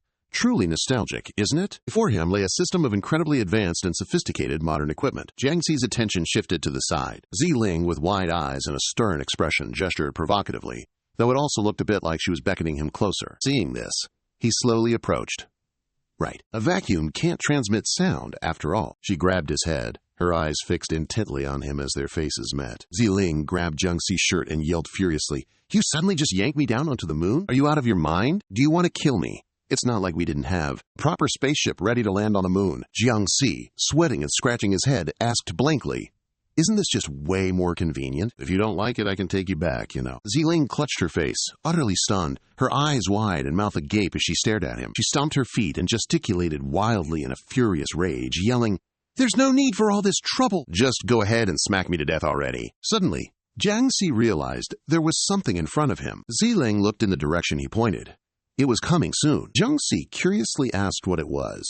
Ziling calmly replied, "Your roommate. That thing rocketing towards us is a missile, along with a plane rapidly approaching. Don't you worry your roommates. Inside that plane, everything's hermetically sealed. Not a single gap showing. Super friendly. As for the guys in the rocket, every single one of them has a stone-cold face, glaring. They're fully armed, and each one's a true talent. Very easy to chat with." Inside the spaceship, an announcement echoed. Jiangxi has entered the moon prison, activating all prison defense systems. Imprisonment complete. Repeating, imprisonment of Jiangxi complete. Suddenly, the president of country A and the prime minister of country B entered. From a cage-like device, laughter erupted. The ancient one, trapped within, was sneering derisively. "You all don't seriously think that just because you learned my nanometal technology, you can truly imprison him, do you? Have your brains been drinking too much water?" The president of country A stopped, standing silently and watching him. The ancient one, still fearless, boasted a few words. "A 1,000 km nanometal barrier can only hold him back for a short while. This is my calculation, based on his power when he destroyed a civilization, an ancient one. And he's only gotten stronger now." The president finally spoke. "We don't plan to control Jiangxi." He glanced at the ancient one, revealing their true intentions. The moon prison project was proposed by him himself. The ancient one froze, his expression shifting as he fell silent. The president turned his back and continued, "We're merely taking advantage of this plan to verify that we've mastered ancient technology. The truth proves that now, whether it's aerospace or planetary terraforming, nothing is too difficult for us." The prime minister of country B handed something to the twin sisters of the family. Ye Qin spoke up. "What if Jiangxi loses control? This moon prison will buy us enough time to get to our spacecraft." He burst out laughing, slammed the table, and yelled, "Anyway, I never want to see that blasted king's face again in this lifetime." The prime minister gazed at Jiangxi's flower-like smile on the large screen. "We'll carry humanity's flame and soar into the sea of stars," bidding a complete farewell to that monster. Hearing this, the ancient one burst into joyful laughter. "So, they just want to run away, huh? Why didn't you even think of it? We possess interstellar migration technology. Why didn't we just flee instead of waiting for extinction?" The two Yao sisters shot him an annoyed glance. The ancient one solemnly recalled, when he was a child, he once asked his mother a question. "Mom, what are those grown-ups doing?" That time, his mother picked him up and explained with a smile, "We'll find a new home very soon. We'll soon be able to leave this wretched place." Back on the vessels, the announcement voice echoed once more. "The fleet has departed the solar system, traversed the galactic boundary, and is now far from the Milky Way. Entering the cosmic highway journey, the scientists were overjoyed. They happily embraced, crying loudly with emotion, 'This is wonderful! Finally, we can leave that terrifying place. We don't have to see that monster anymore.'" Suddenly, an explosion erupted from the third fleet. It collided with an unknown force field, and the escape vessels were quickly destroyed. Its structural plating slowly peeled off piece by piece. Seeing this, their faces changed in fright. "What is this? What just happened? Someone come explain. Before their eyes, something appeared, resembling a new planet slowly taking shape. From square and rectangular blocks, "Captain, look quickly. What in the world is this?" The sound of warships exploding en masse echoed deafeningly. Transmission across the entire space reported, "Third Fleet, completely annihilated." The people inside panicked, unable to comprehend. What exactly are these crystal things? Their force field had enveloped the entire solar system. No matter how you look at it, this doesn't seem to have formed naturally. The warships just kept exploding, one after another, colliding with an unknown force field. Even rapid escape vessels were destroyed. Third Fleet, completely annihilated. The explosions grew larger and spread wider. Even ships not directly hit, but later, were also affected and exploded along with them. The warships that hadn't exploded yet tried to fly through the exploding debris clouds. Confirmed. The Fourth Fleet will take over navigation duties. The people inside couldn't escape either, being burnt to ashes, screaming loudly. Just ignore all this. We must persevere. We can definitely break through. The very last battleship has completely exploded. There are none left. By then, we will detonate Earth itself. We'll completely wipe out Jiangxi and avenge those who sacrificed. Report! Anomalies detected in the stellar region ahead. The scene shifts to a long-haired man, looking quite respectable in his shirt. Those research doctors were absolutely flabbergasted, jaws practically hitting the floor. "It's him!" Confirming the exact identity of that person who just appeared, floating there. It's him! Dressed entirely in black, he's barely visible from this distance. Just a shadowy figure. He's standing right in front of a newly formed planet. Yao looked on, utterly surprised. Even the ancient ones were startled, eyes wide, as they analyzed the situation. All in a mere blink of an eye. "We've lost our entire fleet," the one stationed at the ground command post. And then we heard one last sound. It was, once again, from that creature. We only heard him say he had completed his patrol around Tianyu. The change happening right before Jiangxi's eyes had nothing to do with a breakthrough. Suddenly, from who knows where, several white wiggling tendrils appeared. I've successfully wiped out the resulting contamination. The people on the warships, though still alive, looked like something had drained all the color right out of them. The scene cuts to a city. Simultaneously, a massive explosion erupted atop a building. Rocks and pebbles scattered everywhere, raining down onto the ground. Ni and Dai respectfully bowed their heads, greeting the divine emissary, Your Excellency. Someone sat there with their feet propped up on a chair, looking utterly arrogant and carefree, and Varro appeared, smiling brightly and staring straight ahead. Ni, sweating profusely, reported the situation. "We unexpectedly discovered a compatriot still remaining here. She has lived with Jiangxi for thousands of years. She understands Jiangxi's current state best." Deep Dai, standing nearby, called out to Tai Shan Chen. He raised his hand, stepped forward, and replied, "Understood." The scene shifted to Gi Wang, who was struggling with some kind of technique. She gritted her teeth in annoyance. "Who's a compatriot with you bunch of lunatics?" "I don't have time to go crazy with you lot." Gi Wang forcefully blasted away those large rocks. No longer restrained, she struggled to stand up, muttering, "Inferior kind." Gi Wang noticed something puzzling, looking down at her feet. On the ground right where she stood, a pool of blood and human bones appeared. Varro, seated afar, commented, "Perhaps you truly have been away from civilization for too long. There are a few things I need to help you recall." He smiled brightly, resting his hand on his forehead briefly. Varro sat comfortably, exuding authority in the room. Meanwhile, Gi Wang stood opposite him. At a considerable distance, she grimaced, spitting out a large mouthful of blood. Gi Wang struggled to brace herself and get back up. Varro, without her knowing, stepped forward and stood before her. Her actions were those of a weakling. He used his power to create a large mist, enveloping both of them. "Submit to the one who represents the god of civilization of my era." The scene shifts to the campus of the Abnormal Human Academy. Something flashed across the sky. Varro and the Demon King are gradually descending. As they arrived, a voice rang out. "Lord! Divine Envoy!" Ahead is the Abnormal Human Academy. Dai stood behind them, introducing. "This is the place." The Demon King, whose hands were tied behind his back, was suddenly made to float in the air by him. "Aren't you looking for information about Jiangxi?" she said with exasperation. "The information is right before your eyes. Go get it." The Demon King looked up. "They are very strong. They possess the highest combat power of modern civilization.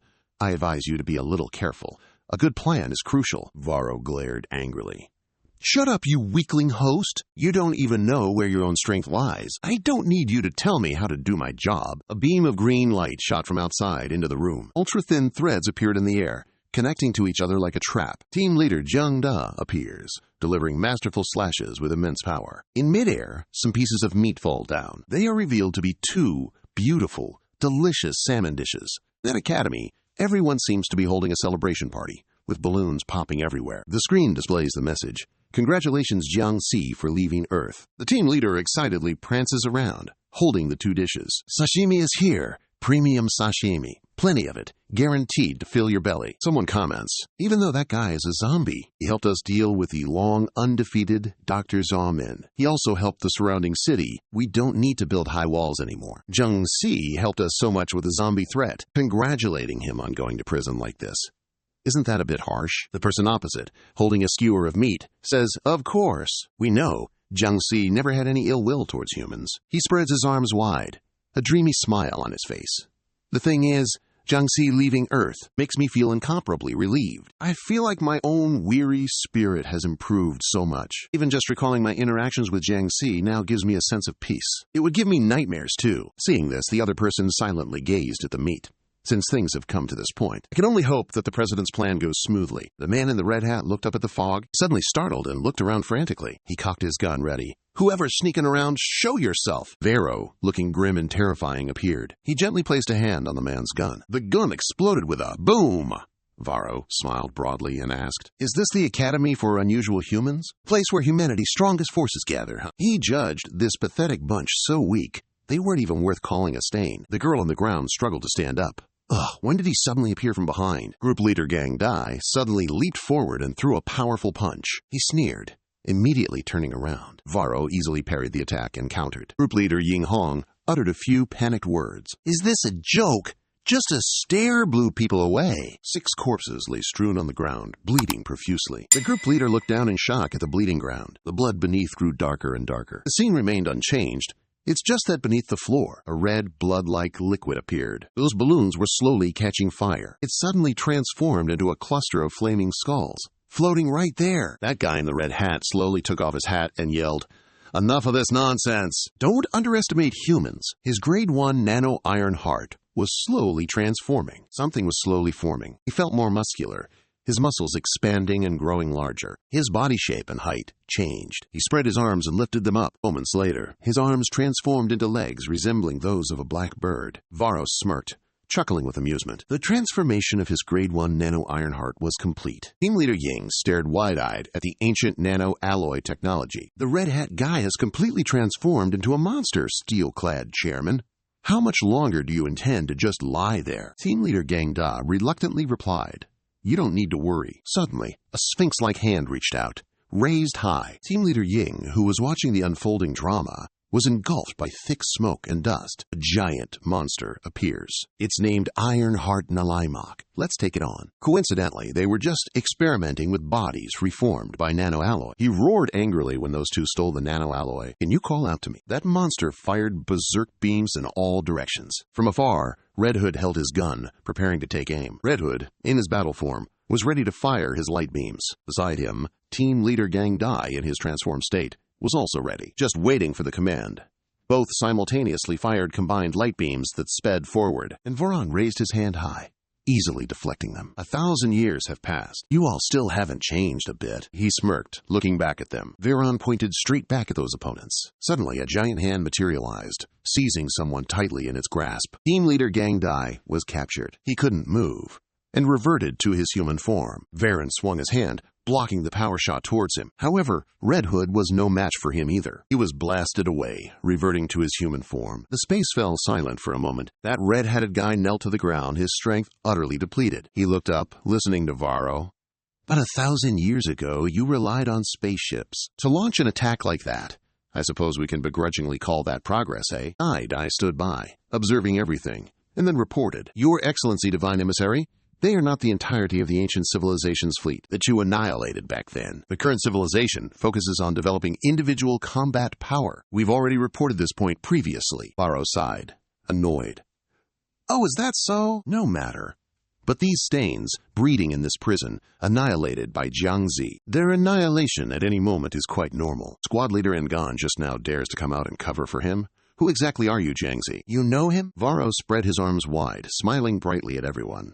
"Know him? Well, you could reluctantly say that. He's the very one I exiled and sealed away. And now I've returned from the Starseed to completely finish off this demon and conveniently wipe out you lot, who are just like stains. Dai, startled, pointed a finger at Lord Varro. The guy behind us ran away. Varon's eyes widened in astonishment. Something's not quite right here. I don't see the guy in the red hat. Someone from that group ran off to report. I need to quickly report the situation here. Varon raised his hand, declaring, "It's all in vain, though." Suddenly, a voice from somewhere emerged.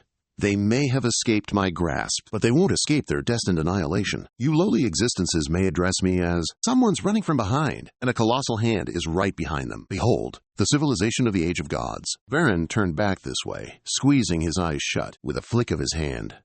Boom! Another person exploded. Something horrific powdered down below, a massive amount. On the floor, the blood began to slowly diminish, then vanished completely. Varon approached the low-level Demon King. "Isn't that right? You said this academy holds intelligence related to Jiangxi?" "Yes. If we find it, I won't pursue the intent behind your proposal to attack the academy. A warning to humanity, I tell you." She fumed silently. I knew this lot was useless, but I never imagined they'd be this useless. Squad Leader A is lying unconscious on the floor. I was even planning to make a run for it amidst all this chaos. This useless lot can't even last one more round. And as for Squad Leader Jiang Da, he's not moving a muscle anymore. Looks like I'll have to cook up a long-term plan. Da cheered, a bright smile on her face. "We found it. We found Jiangxi's intel." The Demon King heard this and smirked. "See? I told you this was dangerous." Varro received several stacks of papers from Da. "What's this?"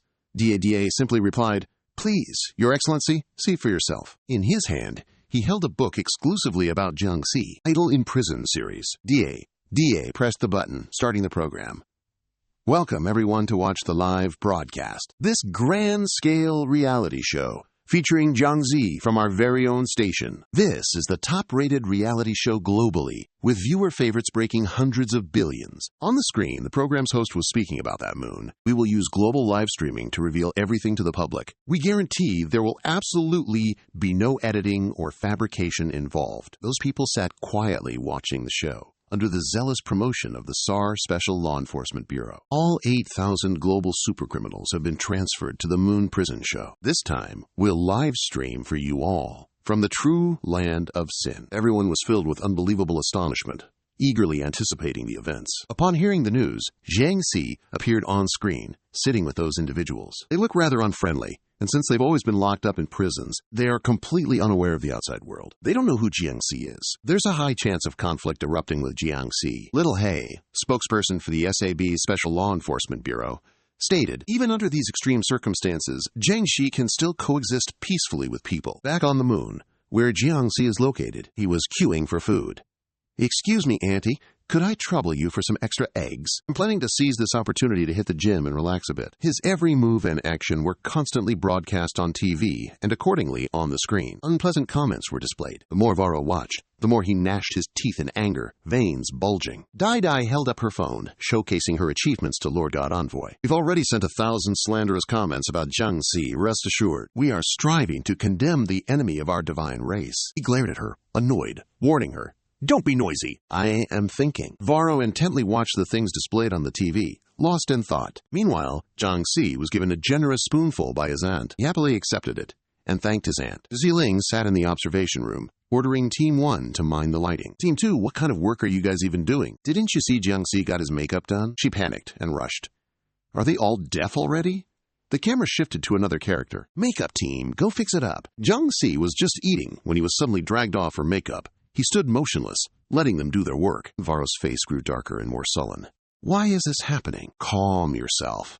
Such a good thing can't possibly exist." He recalled Jiangxi's demeanor, killing without a second thought. That demon, who could casually destroy worlds. Jiangxi's cunning expression from his fifth form appeared. How could he care about humanity's thoughts? Someone like him would wish for nothing more than to wipe out every person on every corner of the earth. Varro pondered and surmised. Could it be that 1,000 years of solitary confinement has driven him insane? He stopped dead, suddenly realizing. Varro joyfully jumped up, having found a suitable reason. "I understand now. Jiangxi definitely wants to probe the mystery within human souls. He's using these lowly stains upon them to unravel our authority, the origin of the power of our divine era's civilization. Indeed, his ultimate goal is still to break through the barrier we built. He won't hesitate to destroy a civilization that took us 1,000 years to meticulously arrange. He calmed down, sat down, and sighed. How terrifying and cunning. Jiangzi, you truly live up to being my old nemesis. Varro smiled sinisterly. If I've already discovered it, how can I possibly let you get your way so easily? He slammed his hand down on the armrest. Let's say hello first. Outside Earth, in the vast and endless space, satellites are still operating, hovering somewhere. On what looks like a ship, images of Earth are being projected. A burly, blonde-haired man walked by, gritting his teeth. He held his food and went to choose a seat. Jiangzi happily ate, followed by an impressive film crew. He suddenly slammed his food tray down in front of him. Ziling cast a watchful glance. He slowly sat down in that spot. He was covered in wounds, blood trickling from the corner of his eye. Yet he smiled and greeted them. It truly has been a while. The scene shifts to the outside of the moon base. The moon base. A group of reporters are outside, covering the entire base. This is your special reporter from our station, reporting live from the scene. It's already the third day. Everything here has remained as peaceful as ever. Xiao He and his subordinates are intently watching the television. They're holding beers, celebrating and toasting together. The whole group is joyfully excited, throwing a party that's practically blowing off the roof. The public live stream has been going on for 3 days already. No one has had any conflict with the Great King, and the discussion trends on Earth are also very good. The plan is going much smoother than we thought. Returning to the moon base, it's a complete contrast to the cheerful, celebratory atmosphere. At the base, a group of people are sprawled out, unconscious and foaming at the mouth. Ziling turned away coldly, annoyed. Oh, these prisoners? They've already received my special education. As long as they don't actively look for trouble. With Jiang Xi's personality, how could he possibly get into a conflict with anyone? Suddenly, a guard burst through the door, yelling, "Commander Ziling, it's an emergency!" Meanwhile, back with Jiang Xi, Varro, possessing one of the men, appeared before Jiang Xi with a maniacal grin. "Jiang Xi, do you still remember us?" Jiang Xi, looking completely oblivious and unconcerned, continued eating his meal. "What's wrong with you?" Varro, on the other hand, was utterly baffled by that expression. He laughed in disbelief. "Stop pretending, let me see." Unexpectedly, he made the possessed man raise a powerful punch and lunge forward. The possessed man's biceps bulged as he pulled his arm back for momentum. "Just how weak are you now?" He put all his strength into launching a punch right where Jiang Xi stood. Jiang Xi, still with the same expression, didn't move an inch. He stood still and easily caught and controlled the man's arm. Jiang Xi merely blocked it gently with a pair of chopsticks, rendering the man utterly immobile and trembling. Suddenly, a red alarm blared. Special warning! Special warning. Machine gun armaments were immediately activated, searching for targets.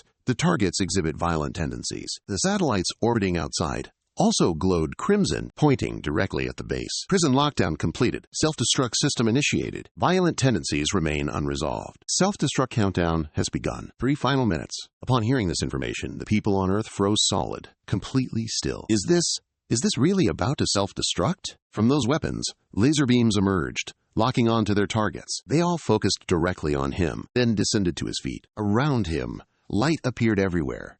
Not a single spot was left as a blind zone. It illuminated him from all angles. Jiang Xi had only lightly parried that punch. Yet he was already being threatened by multiple firearms. And Varro, now certain of his suspicions, let out a delighted booming laugh. Jiang Xi didn't go on a rampage after all. How intriguing. The crowd, packed tightly, was sweating profusely, trying to mediate and make peace. "Two big bosses, let's just drop it. Harmony brings wealth. Harmony brings wealth, okay?" And Varro, from within that person's body, laughed loudly and spoke. "Jiang Xi, is this the result of you living peacefully with humans?" He was somewhat excited. "Brother, no matter how much you pretend, these weak little worms will always be afraid of you. This kind of fear will make them endlessly repeat the downfall of that mechanical civilization. Your history of destruction, humanity's civilization, will endlessly repeat itself." He clapped his hands excitedly. "Oh, I see, so that's how it is. Is this what you call a prison brawl?" He pondered for a moment, then suddenly remembered, "I've got it now. They once told me how I should handle this." Back then, Ziling had also taught him a few ways to handle this kind of situation. Jiang Xi pondered, recalling the foolish method, the violent method, the calm method, the sneaky method, and the don't deal with it method. "I get it now." He changed his form to state 3, then turned to look at him. The minions, who were just celebrating, are now utterly terrified. "Oh no, the great king is about to make a move. I'm going to release the Asuras. Prepare to declare war on humanity." Jiang Xi silently stood, staring intently at the person opposite him. Ziling shouted loudly, giving orders to everyone. "Quickly shut down that inefficient self-destruct system for me." He's slowly but surely advancing towards the enemy. The target's threat level is ridiculously high. As per agreement, the intelligence system is automatically initiating. And that, Varro? Still utterly fearless, apparently. That human controller laughed mockingly. Ah, still just a demon who only knows destruction, aren't we? All right, how about this puppet I'm controlling fights you? Come on, come smash this pathetic thing. Let humanity witness your truly terrifying true self. He froze, speechless, his eyes suddenly widening as he stared forward. His expression shifted, and he instantly broke out in a cold sweat, looking on in utter panic. Jiangxi's aura practically exploded as he cast his gaze downwards, slowly bringing his hand closer to him. Varro was drenched in sweat, utterly overcome by an unavoidable panic. I can't move! This body's will is fighting me! Stop! He just lightly placed his hand on his shoulder. An energy current formed around Varro's soul, and whatever was controlling him vanished with it. He regained his senses, his body rigid. "Are you calm now?" the protagonist gently asked. Silence hung in the air. No voice dared to break it. Jiangxi then cast a glance. That person got so scared they almost lost their pants and bolted, shoes flying, yelling, "Mommy, save me!" Varro stared up at the screen, utterly surprised and incredulous. Wait, there's really such a thing?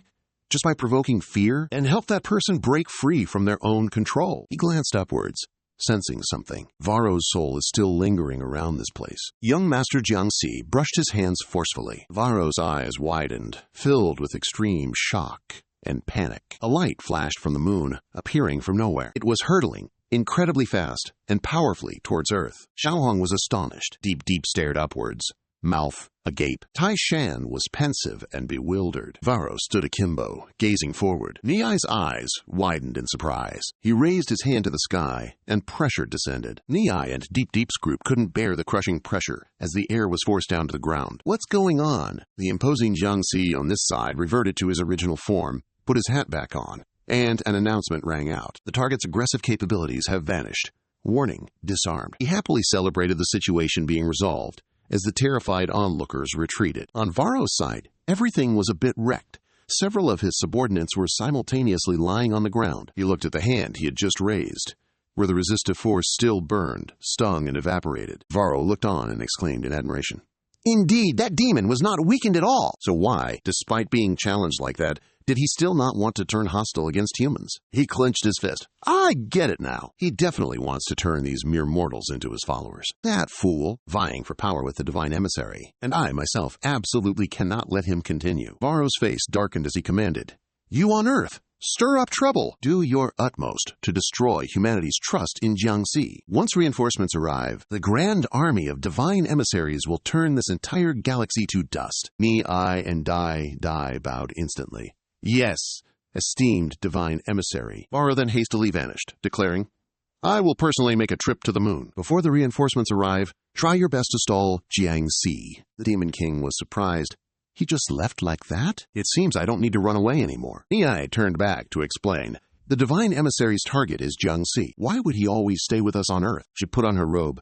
"You all attack the non-human academy over there. Humans will discover it soon enough." She thought, those subordinates of Jiangxi. Moreover, all humans who have been powered up by ancient formidable AI technology are not easy foes. The confidently cool Demon King declared, "Or will you all just submit to me? This king guarantees you all a path to survival." She recalled Varro's face. "That madman will definitely be wiped out by Jiangxi. What a coincidence, I'm short a few subordinates. How about I seize this opportunity to recruit them right away?" Ni warns that humans won't be able to detect it. If you don't believe me, you can go to the place where the battle just concluded. Look, the Demon King, not understanding or caring much, simply gazed outside. She slowly opened the door and stepped out. That broken, shattered wall was gradually healing. The wall had already returned to its original state. The people from the academy who had disappeared were also gradually restored to their original state. Whether it was damage caused by battle or people who were killed, everything could be restored, simply by imagination. The Demon King walked over, examining the manifestation of imagination becoming reality. "This is the authority of our Divine Age civilization's power, leader." That sturdy one without a single scratch had simply fainted on the ground. Therefore, until this civilization is destroyed, they will not realize they have been attacked. The powerful leader was perfectly revived. The entire group emerged unscathed, as if they hadn't endured a single frightening moment. Their harrowing memories vanished into oblivion, a benevolent gift from Lord Envoy. Group leader Gang Dai abruptly awoke, his eyes snapping open. Deep in Mount Tai God materialized, and we too harnessed divine powers, the gods residing within our imaginative minds to wage our battles. For instance, Little Mount Tai is precisely the divine spirit that belongs to me. She curled her lip into a smirk and spoke. "Weren't you born similarly? You, vampire?" The Demon King questioned. Are you implying I'm just one of those dim-witted beings you lot cooked up in your heads? Niai stepped forward to interject. Whether you believe it or not is entirely up to you. However, if Lord Envoy deduces that you intend to secretly relay information to humans, she will unleash her thunderous power and make her move. In that case, we simply cannot allow you to leave today. The scene shifts to the tranquil outskirts of the city, utterly peaceful. A certain group of individuals emerged beside a colossal pit. A green-haired girl was clambering onto their car, striking poses for photos. Yes, this pose is excellent. One more shot. That photographer, standing some distance away, adjusted his angle for the perfect shot. Just a few more angles. Jiangxi truly saved our hides. He's ecstatic.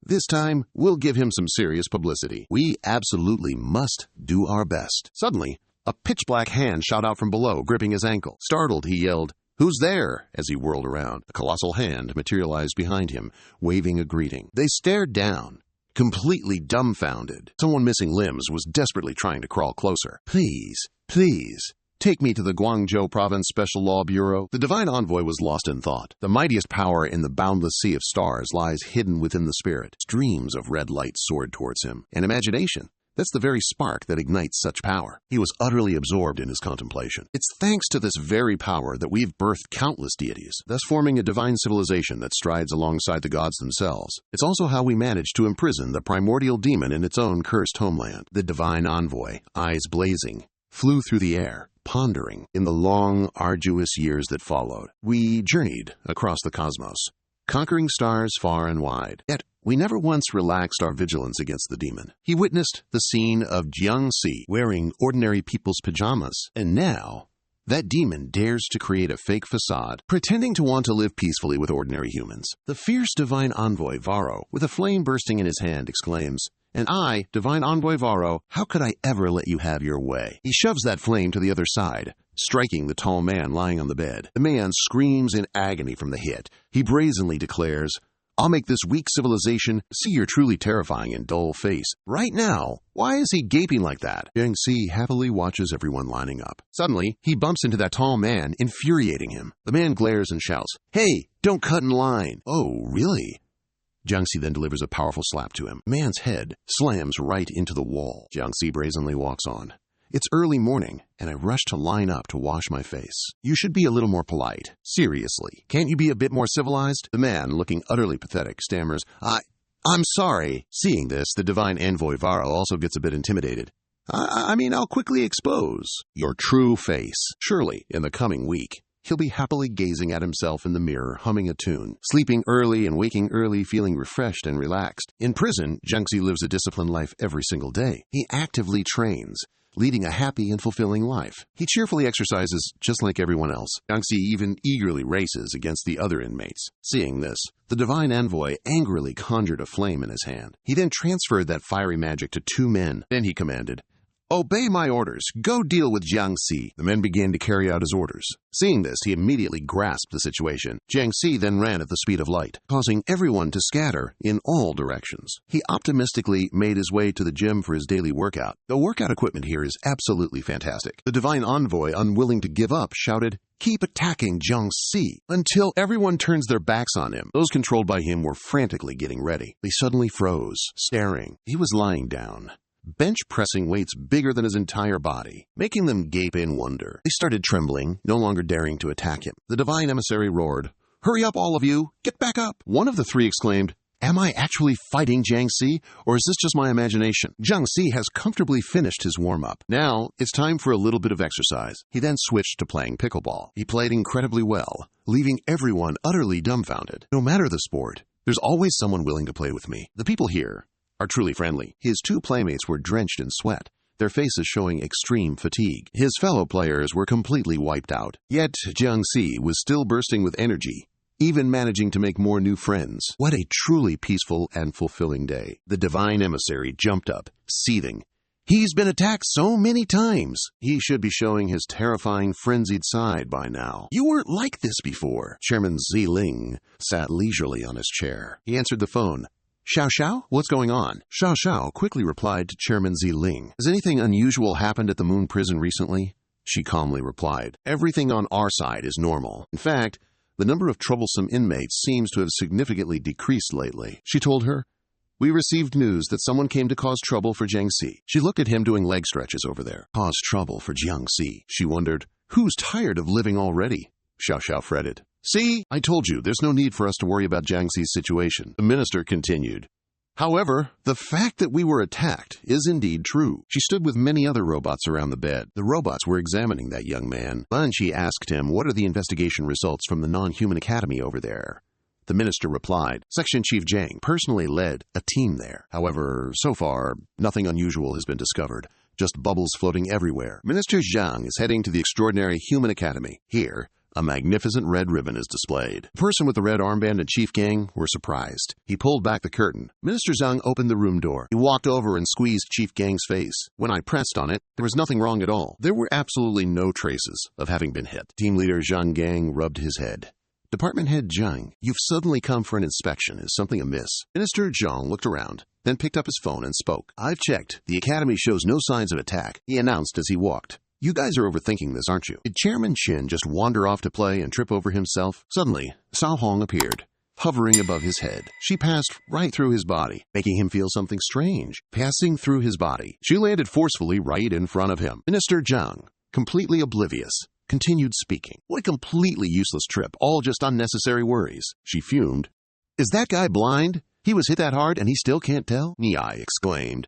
It's no use. I've already used my psychic powers to ensnare you in my illusion. Niai, dressed very alluringly, declared boldly, no matter what you do, the people outside, they won't find out. Even if you killed him, it would still be the same. Dai's face darkened. I don't understand why you insist on opposing us. Even if your master's an AI, you should still be one of us. Xiao Hong retorted in annoyance. Nonsense. I am the queen of the blood tribe. I am certainly not some figment of an AI's imagination, and I absolutely do not have a master. Taishan immediately explained. This delusional one has a mind of her own, completely ignoring everything you say. Release me so I can break her bones. That way, she won't ruin our plans anymore. She tried to smile, maintaining composure. That big guy last time was only caught by you due to his carelessness. This time, Xiao Hong's eyes blazed with a terrifying expression. Watch me crush you to ashes. The character walking beside him, who was supporting him, spoke up. Chief, let's retreat. Suddenly, a sound echoed. Taishan went on the offensive, attacking Xiao Hong. She counterattacked, kicking him. He flew straight down at a speed imperceptible to the naked eye. The spot he aimed for was precisely where she stood. They unleashed a massive explosion, which was incredibly jarring. We've wasted too much time. My illusion can't hold up much longer. I've upgraded the illusion to its highest level to protect you, so Tai Sun can fully deal with her. Tai Sun threw a punch at Xiao Hong. She dodged his attack. Tai Sun raised his arms to defend against Xiao Hong's attacks. She punched him, sending him flying. His back slammed hard against the wall. Xiao Hong smirked triumphantly, boasting shamelessly. Deep raised her tattooed arm. This guy is completely unreasonable. Her angry expression caused those tattoos to fly out around her hand. There's no other choice. Let's remind you of the true form of a madman. Go! Stone fragments began to cling to Taisan's body. Deep said, I visualize the heavens and earth tilting, mountains echoing, lava solidifying, and peaks shattering the sky. His entire hand was being completely enveloped by stone fragments. The stone fragments gradually crept down to his feet. The stones gathered more and more. Bit by bit, all of it gathered into Taishan. She used a spell to draw all those rock fragments into him. My divine god has descended. From that, a colossal foot appeared. Xiao Hong gazed at the scene in astonishment. Dai had turned Taishan into a rock giant. 100 times taller than her, she proudly declared, his name is the Grand Ancestor, echoing through 10,000 ancient mountains. God Taishan stood right before Xiao Hong. Dai floated above, fueled by the power of the divine spirit. It stems from the imagination of the god's representative.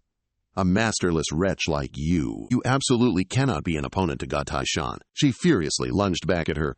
You speak so many useless words. Frightened, Dai ordered, God Taishan, smash her to pieces. He immediately used his massive hand to deliver a punch down onto her. She didn't hesitate, meeting his attack hand to hand. Xiao Hong seemed unable to hold out for long. She was somewhat outmatched by God Taishan. The combined power of the two caused an explosion. Xiao Hong, nearly drained of strength, cried out with difficulty. Taishan, still unharmed, swiftly threw another punch. She extended her wondrous hand to recover. However, Xiao Hong managed to to quickly dodge his punch. She used her two hands as a pivot, spinning her body on his large hand. Everyone could clearly see she was at a greater disadvantage, groaning a few times from the effort. Taishan's eyes glowed brightly, and some red rays surged into his hands. Dai screamed, "Earth's core shockwave release!" He slammed his hand onto the ground with great force, affecting everything around them. Behind Taishan, those things were both sharp and massive. Xiaohong was having a very hard time as those sharp spikes attacked her. Sharp spikes stabbed into her hip,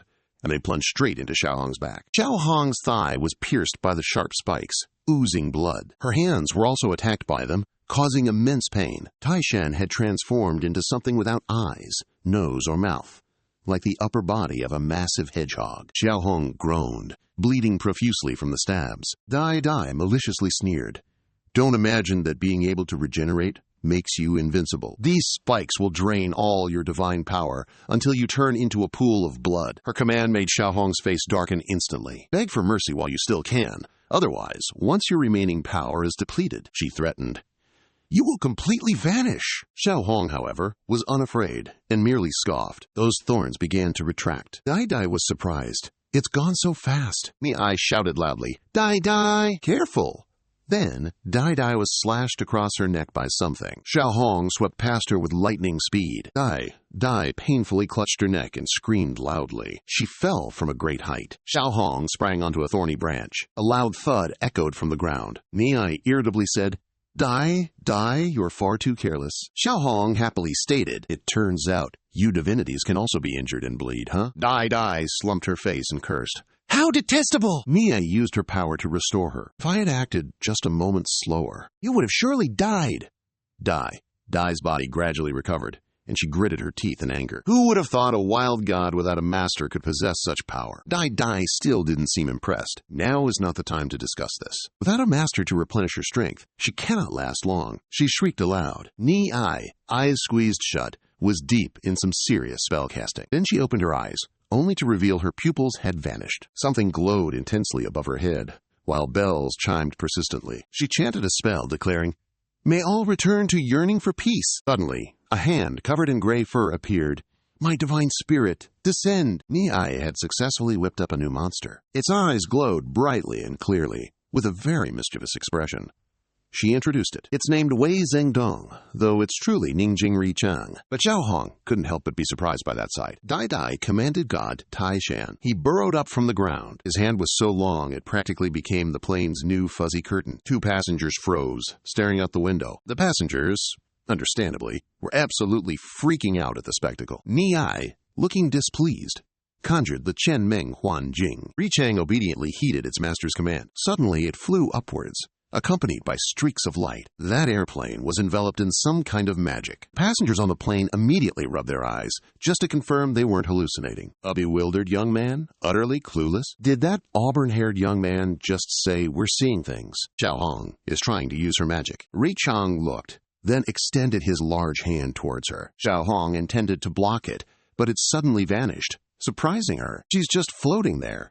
Why did even that musclehead vanish into thin air? Taishan suddenly attacked her, too fast for her to react in time, making her scream. His hand punched Xiaohong hard. Her face slammed into Taishan. Something jumped at the speed of light. It turned out to be Dai, Ni, and Ri Chang, chasing to climb Taishan. Dai angrily exclaimed, "She's a spirit without a master!" Yet she's lasted this long.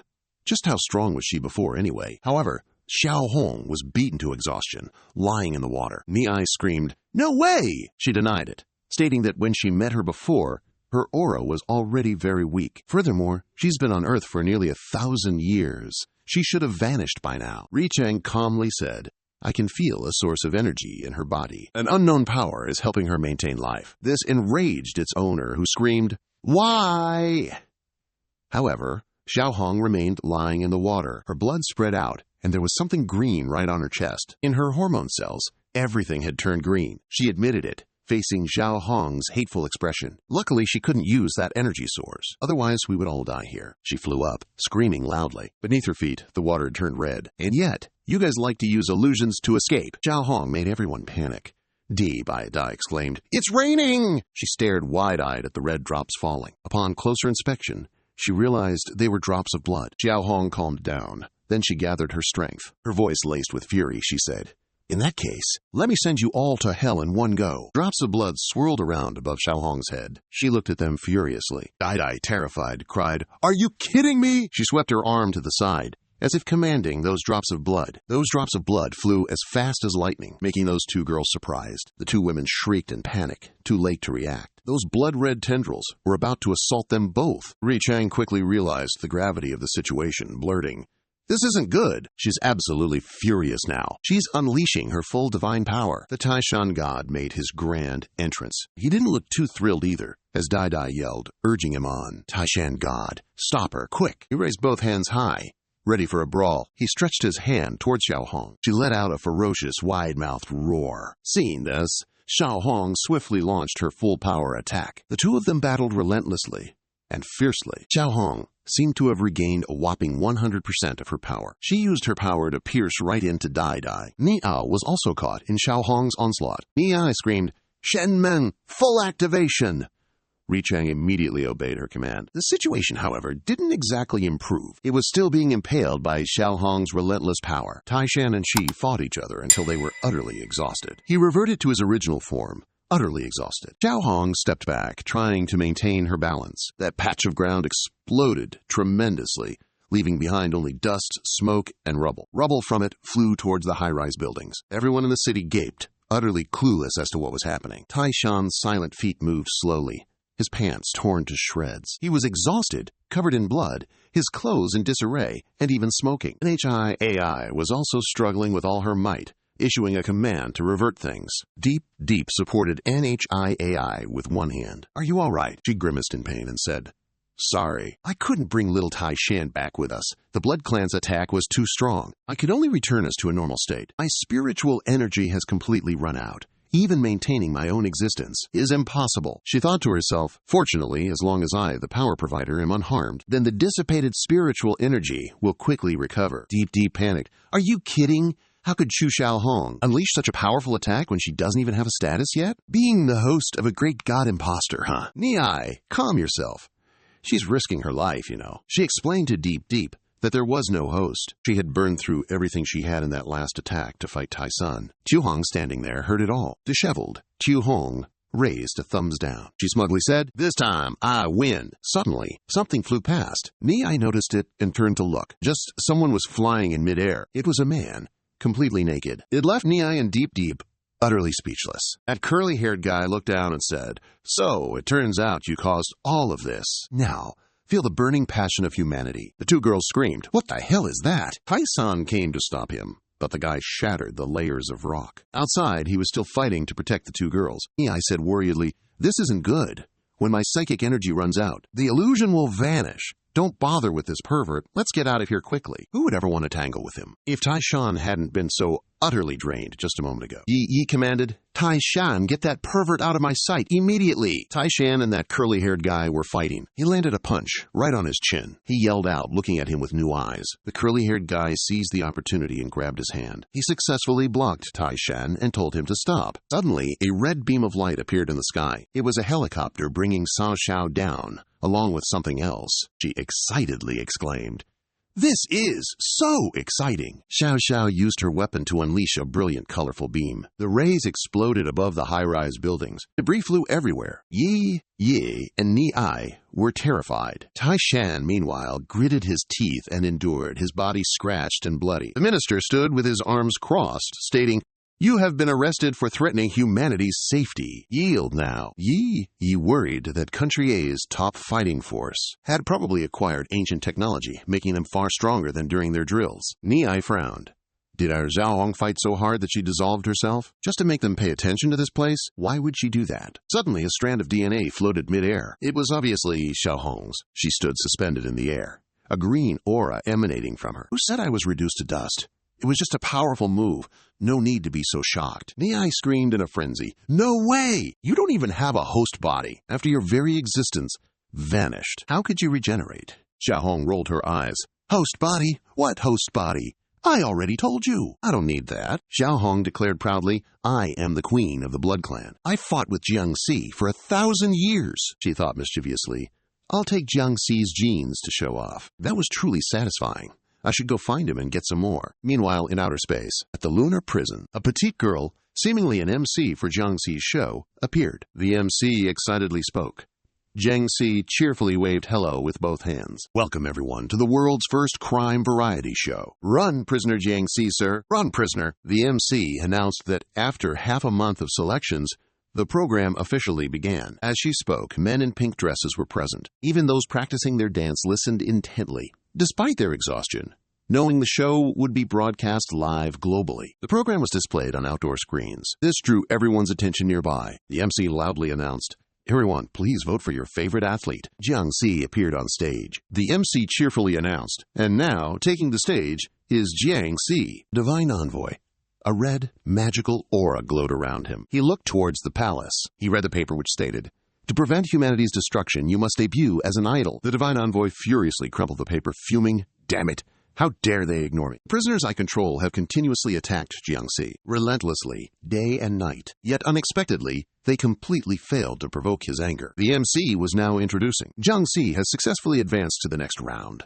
He's still jealous and resentful. What's he doing playing nice with everyone here anymore?" The Divine Envoy flashed a chilling smile. He prepared his magic in his hand. "Well then, I have no choice but to act myself." He began to use his magic, and red rays flew around him. Wiping sweat, Jiang Si asked Zilang, "How was my performance just now?" She replied absent-mindedly, "The audience's reaction was very good. Even if we ignore the votes, Xiao He and the others helped you get. You're still in a high position on the leaderboard." Zilang adjusted. "The most important thing is that humanity's general impression of you has greatly improved." He scratched his head and said happily, "All my long practice wasn't in vain.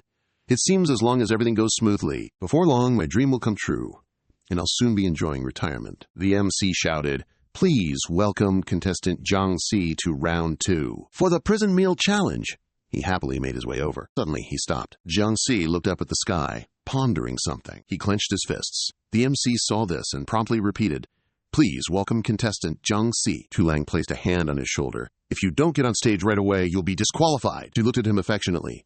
"Stop dawdling and manage your own work properly. Leave this side to me." The MC, growing impatient, called out, "Contestant Jiang Si." He quickly replied, "Coming." Tulang then put a hand to her chin, lost in thought. The Divine Emissary was raising his hand, controlling his magic. Within those magical rays, terrifying skulls emerged, advancing towards the moon. Tulang seemed to sense it. Immediately drawing her sword, she flew out from the moon and engaged them in battle. Tulang displayed her skills with remarkable finesse. She slashed at the crimson light beams with her sword. "No!" The Divine Emissary glared at her, clearly annoyed. She put her sword behind her back, and Tulang then asked him, "It seems Xiao Zhao's previous call was indeed about you, wasn't it?" He smirked disdainfully. "A mere mortal, ignorant of their own mortality, dares to wield a blade against a great divine?" Furious, Tulang immediately hurled her sword straight at him. The Divine Emissary quickly dodged to the side. The sword narrowly missed, slicing off a lock of his hair. She removed the protective layer from her face, her expression darkening as she declared, "I don't care who you are, even if you're a god. A demon it is." The left half of Ziling's face changed. Her eyes turned black and red. A white layer appeared on her cheek. "Absolutely no one is allowed to ruin this plan." She looked at him standing in the sunlight and mused, "For us to survive in this era." The Divine Emissary seemed to disagree with her, shouting, "Childish!" After a moment, the Divine Emissary let out a cunning chuckle. "Very well then." As he took off his glasses, he declared, "You're going to die anyway. Let me show you the fighting style of the divine civilization." Our Divine Emissary's eyes distorted. I imagined the blood moon as a mirror, reflecting the fear in people's hearts. Ziling looked on in horror. From his eyes upwards, he had transformed into a monstrous beast. It was utterly disgusting. Ziling's eyes widened, unable to believe what was happening. He had officially created a monster. Blood Moon Phantom, the mythical form of Varro. Inside the Special Law Enforcement Bureau, the SAB, many people stepped inside. Dai Deep was tied up, her face swollen and bruised. "Go ahead and kill me." The curly-haired man glared at her disdainfully. Xiao He asked if she was the one who attacked the Academy of Extraordinary Humans. The minister warned them not to underestimate her. "We had to deploy all our elites just to defeat the powerful brute she summoned and successfully capture her." He continued, "Another white-haired individual, severely injured, has escaped. Meanwhile, Lan Qi is coordinating with the Bloodline Queen to pursue Xiao Hong and another Lan Qi. Xiao Hong and that Lan Qi are currently fleeing together in a car." Xiao Hong resolutely stated, The blood essence is very close by. Let's search one more time. I absolutely must retrieve it. Xiao He raised a hand, trying to avoid alarming the humans. We, the living dead, cannot interfere during a fight. Amused. But regarding the interrogation, I can offer you some assistance. Dai overheard and immediately shouted, "Just come at me, no matter the humiliation or torture. I will not yield." Over on Xiao Hei's side, Yu was organizing some papers. She blankly handed them to Xiao Hei and said, "No need." She's quite cooperative. She revealed her identity, the number of her accomplices, and their combat methods all by herself. And the purpose of all these actions has already been thoroughly explained. Xiao Hei looked at her, utterly confused. Both looked at Deep. He then said, "So, you're defiant, rather die than submit attitude. Who exactly is that for?" Deep blurted out, "To gather information. We've read quite a few of your books, you know. Even after being captured, you still refuse to submit and prefer death. Accepting humiliation and torture from your enemies? Isn't this your usual ritual then?" Jusiu's face stiffened. "I'm truly, utterly curious. I really wonder what kind of books you've all been reading." She handed the stack of papers directly to Xiao Hei. "This is the information we've gathered. See for yourself." He looked at those papers. The Age of Gods. Using imagination to summon divine beings to fight and cleanse the world. Deep, looking utterly pathetic, cried out, "That's why we fundamentally don't need to hide anything from you. We're just being kind by letting you perish without knowing a thing." She quickly regained her composure. After all, mortals can't possibly resist the destruction the gods bestow. Yu scornfully crossed her arms and said, "The gods you're talking about, could they possibly be stronger than Jiangxi?" She sneered. "You mentioned Jiangxi? Lord Divine Emissary has personally gone to the moon to subdue him. Just point and look. You'll know." Everyone ignored Diep's words as Yu picked up the remote and turned on the TV. The TV turned on, broadcasting Jiangxi's program. "Welcome everyone to the Global Reality TV show. Run, Jiangxi!" The prisoners were watching as the MC introduced. "This is contestant Jiangxi's 7th egg dish. Let's eagerly await his next performance." Inside the SAB Special Law Bureau, Minister announced, "It has been confirmed that there are no abnormalities whatsoever in the prison on the moon. Even the broadcast program is proceeding normally." Yu asked curiously, "You mentioned the name Varro. Could it be that Jiangxi already dealt with him?" Deep shrieked, "Impossible!" Chuhak looked up and said, "That's not right. They've started fighting." The minister asked again, "Where do you see that?" Not a single surveillance camera detected any signs of a fight. He pointed upwards, and everyone raised their heads to look at the man. They saw something red, rapidly approaching. Ziling was fighting with all her might. Massive, long red rays attacked her. However, she reacted very quickly. That enormous monster stretched its body. Its body gradually expanded, and a divine entity rose from within it. He wore a satisfied, sinister expression. "Jiangxi, using your own virus to infect your subordinates, huh? It's passable, I suppose. It's merely suitable for your subordinates' combat prowess." Ziling watched it growing larger and larger. Her face was completely contorted as she asked him, "Who exactly is this guy? Even the latest nano-equipment couldn't cut through the monsters he summoned." She held her weapon, magic enveloping it. Xiao looked up and yelled, "Ziling, this is Xiao! Don't get entangled with that monster." The monster continued to attack her. She replied, "Easy for you to say. This giant tentacle is seriously such a pain. I can't shake it off at all." Understandingly worried, the satellite has located it. Now, you just need to maintain your distance from it. The moon prison's defense system will then be able to attack. She entered the satellite and gave an order. "Reverse the satellite, making it circle the moon once." She yelled to Ziling, "So get out of there quickly." "Just a few seconds." Ziling said while fighting, "There's no other way. I can only try this move." A green gene sequence appeared. Jiangxi's gene is complete. Ziling's face began to crack. "Forcing Jiangxi's gene to proliferate in my body will lead to my body collapsing. Stay calm. But if it's only for a few seconds, then perhaps." The divine messenger panicked. It's not the virus infecting her body. She has Jiangxi's gene. Her face had morphed into a different, far more terrifying form than before. Divine Messenger, enraged, began to unleash their magic. "Originally, I intended for you impure beings born from that prison to die a painful death. No pain at all. But once you've sunk to the depths of embracing that devil's envy, then everything is completely different." He conjured a menacing red sphere. He seemed to lose his composure, standing atop his monster, and declared, "I conjure, Blood Moon Reflector." Divine Envoy unleashed his ultimate technique, Iron Flame Legion, Moon's heavenly glow. He transferred power to his beast. Its entire body glowed brightly. It pinpointed the moon as its attack target. The monster created a magic circle. It then began to fly at light speed. That monster crashed into the moon, causing a horrifying explosion. Ziling quickly flew over, exclaiming, "I won't let this stage be destroyed." She tried her best to fly back to that spot as fast as she could. Her face was filled with fury. Clumps of earth and rocks began flying at her face. Ziling closed her eyes, muttering,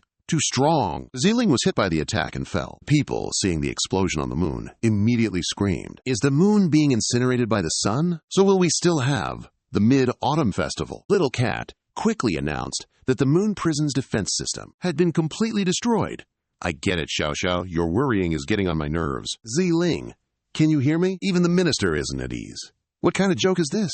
That guy actually used the sun as a weapon. Go ran over and asked Little Hay, "What's wrong?" "My display indicates that the surveillance cameras on the moon have been destroyed. Just now, there was an attack that pierced through 1,000 kilometers of nanomaterial, directly reaching the prison at the center of the moon." Little Hay calmly replied, "What's the panic? Everyone, look. The moon isn't completely destroyed." The explosion has spread to the Special Enforcement Bureau, surprising everyone. Outside the Special Enforcement Bureau, there was nothing but thick, swirling smoke. The prisoners cried out. Jiangxi had transformed into a different form and flew over to catch Ziling. Xiao Xiao tried to contact Ziling. "Leader, this is Xiao Xiao. If you hear me, please reply." She tried to open her eyes and saw him. She exclaimed, "It's him!" Jiangxi set her down and told her to rest first. He said seriously, "Hey, kiddo!" Jiangxi grabbed her shirt while looking up. Ziling was both scared and utterly surprised by his words, "Allow me to handle this." In this very universe, millennia ago, thanks to Jiangxi, we were forcibly evicted from our homeland, kicking off a period of endless wandering through the vast expanse of the Xinghai. During this epoch, cosmic machinery zipped about everywhere. Our magnificent divine civilization bore witness to countless wonders across the universe. Our perception solidified our imagination, while that imagination became our absolute power. The divine emissary standing before the dazzling sun embodied the might of today's sacred civilization. This power undeniably surpassed anything Jiangxi could ever comprehend. He then narrowed his eyes, glaring down at him. Jiangxi, his face twisted in pure detestation, stared right back. Divine emissary. Divine emissary raised a hand, commanding his beast, and declared to Jiangxi, "Didn't you fancy locking yourself away in this Nami prison?" The beast spread its wings. He then bellowed, "So let it burn to ashes inside." His beast promptly burst into searing flames. Back on Earth, humanity was busy circulating urgent alerts about the bizarre phenomena occurring on the moon. It has been confirmed as an attack on us by an extremely powerful alien civilization. The beast's power has destroyed nearly half of the moon. The people in the Special Law Bureau were panicked and fearful. The divine envoy raised a hand, commanding the moon beast. A beam of light shone forth. The beam of light pierced directly into the moon, causing its outer surface to explode. This time, the explosion was much bigger, and flames spread to the Special Law Bureau. Everyone inside ran in disarray. "It's too hot. We are definitely going to die. I'd rather be sentenced to death." The MC, Ziling, spoke loudly. "Activate all cameras and the surrounding satellites." She sounded exhausted. She struggled to speak. "The live broadcast must continue. This time, I absolutely must let many people see Jiangxi fighting to protect humanity." The female host had tears welling up, overwhelmed by the immense crisis. Jiangxi is alone, facing the powerful invaders. A bloody battle is about to begin. The divine envoy's beast attacked, emitting a rather large red beam. Jiangxi stood still. The beam missed him. That magical energy stream gradually became smaller, then vanished, leaving behind only swirling dust. Jiangxi rocketed up, reaching out, ready to counterattack. He flew with lightning speed. He unleashed a green ray, striking the monster directly. Seeing this, the divine envoy flinched, staring. Jiangxi's power pierced straight through him. This hit him hard, making the divine envoy groan in agony. He swiftly flew closer, an imposing aura surrounding him. Jiangxi had punched a hole right through the monster's middle. It was enormous.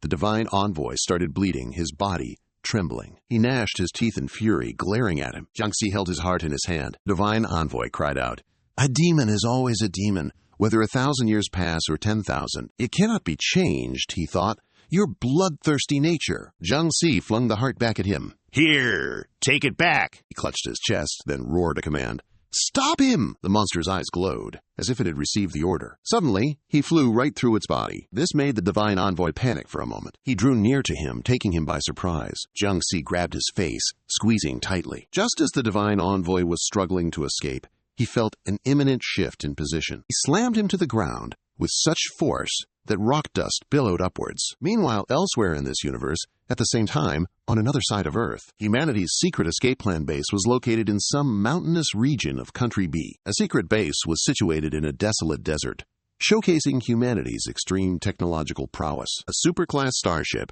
capable of housing 30,000 people was in space. On the screen, the Ancient One spoke scornfully.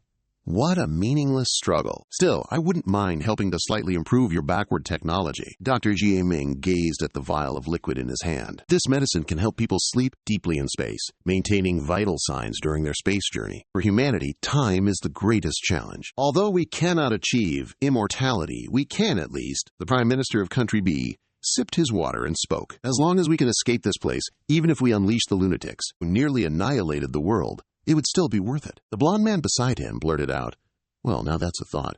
After all, at this point, we're not exactly on Jiangxi's bad side either. Humanity is utterly safe." He turned his back and walked away, calling back, "Jiangxi on the moon, honestly, there's absolutely nothing wrong. We have plenty of time to break through the prisons outside the solar system." The Yao twin sisters ran over, panting. "This isn't good. The Astronomical Observatory has just issued an alarm. They're reporting a flash of lightning observed as stars were annihilated. It was Jiangxi who did it with his bare hands." The Prime Minister of Country B remained silent. The elder Yao sister yelled, trying to stop him, and her younger sister also lent a hand. "Everyone, don't stop me. I'm leaving this galaxy right now. I can't stand to stay in this wretched place for another day." The two girls shouted, "Prime Minister! That beast is weakening. It's entirely surrounded by fire. Its tentacles are bleeding more and more." Jiangxi looked at the tattered divine envoy lying on the ground. He began to transform back to his original form. He pulled his hood up and said, "My apologies. I was a bit heavy-handed, as I had things to do." His eyes closed. He struggled to move.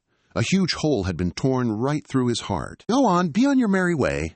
I'm still rushing to tidy things up here." He was exhausted. "Jiangxi, you heard me, so stop and answer. As the divine envoy, I have been immersed in the scriptures and legends of civilization. I have witnessed your power countless times." He struggled to say, "Over thousands of years, regarding your power, its form, its nature, and fighting style, I have ceaselessly researched." He coughed a few times, then tried to stand up. "But only in the moment of truly confronting you. Only then did I realize, Jiangxi, that you, compared to even the most exaggerated mythological records and the most extreme research data, are all far more terrifying." His heart had begun to reappear. It beat and grew larger. Jiangxi looked at him questioningly. "Hey, are you seriously not going to run away yet?" He looked up, bewildered. Suddenly, something like a vortex appeared above Jiangxi's head. Those vortex-like streaks of smoke entered his body. Monster looked up. The divine envoy vanished, yet his voice still carried. "I am divine envoy Wala. That monster has transformed into a different form within its body. From within that form, it spoke, stating its exact purpose, to hunt down people like you." That monster's face was truly disgusting, displayed stark white on the screen projecting scenes from Earth. Everyone looked. Yi Dai spoke up. After Ziling revealed news of the great false god's invasion, places all over the world plunged into crisis. She wore a smug expression. "God has ordered us to cause chaos. But look at this situation. I don't even need to lift a finger anymore. On Earth, the appearance of the gods will collapse civilization." "You're fragile one," humanity screamed. "The world is about to be destroyed by aliens. We're finished with work and everyone will die," a cheerful, curly, blonde-haired young man announced. He thought, "Time to steal precious items. All right, no need to go to work anymore." The news program was broadcast. Once again, an emergency announcement. Alien invasion. This world was just killed by Jiangxi with one punch. The battle lasted 2 minutes and 37 seconds. The world once again restored peace. How wonderful. The curly blonde-haired young man was let down. "Is that it?" That man waved his hand calmly, saying, "Disperse, disperse." The two men then discussed, "Let's go. Let's grill some meat together tonight." The guy with curly blonde hair called the boss. "All right, boss. I'll come back for some overtime." Deep angrily yelled, "Back to normal." "What's wrong with your civilization then?" Yu was satisfied. "With Jiangxi here, destroying heaven and earth is just another Tuesday anyway. What major catastrophe haven't we seen before?" That divine emissary wasn't actually killed in 1 second, was he? A Gu chimed in.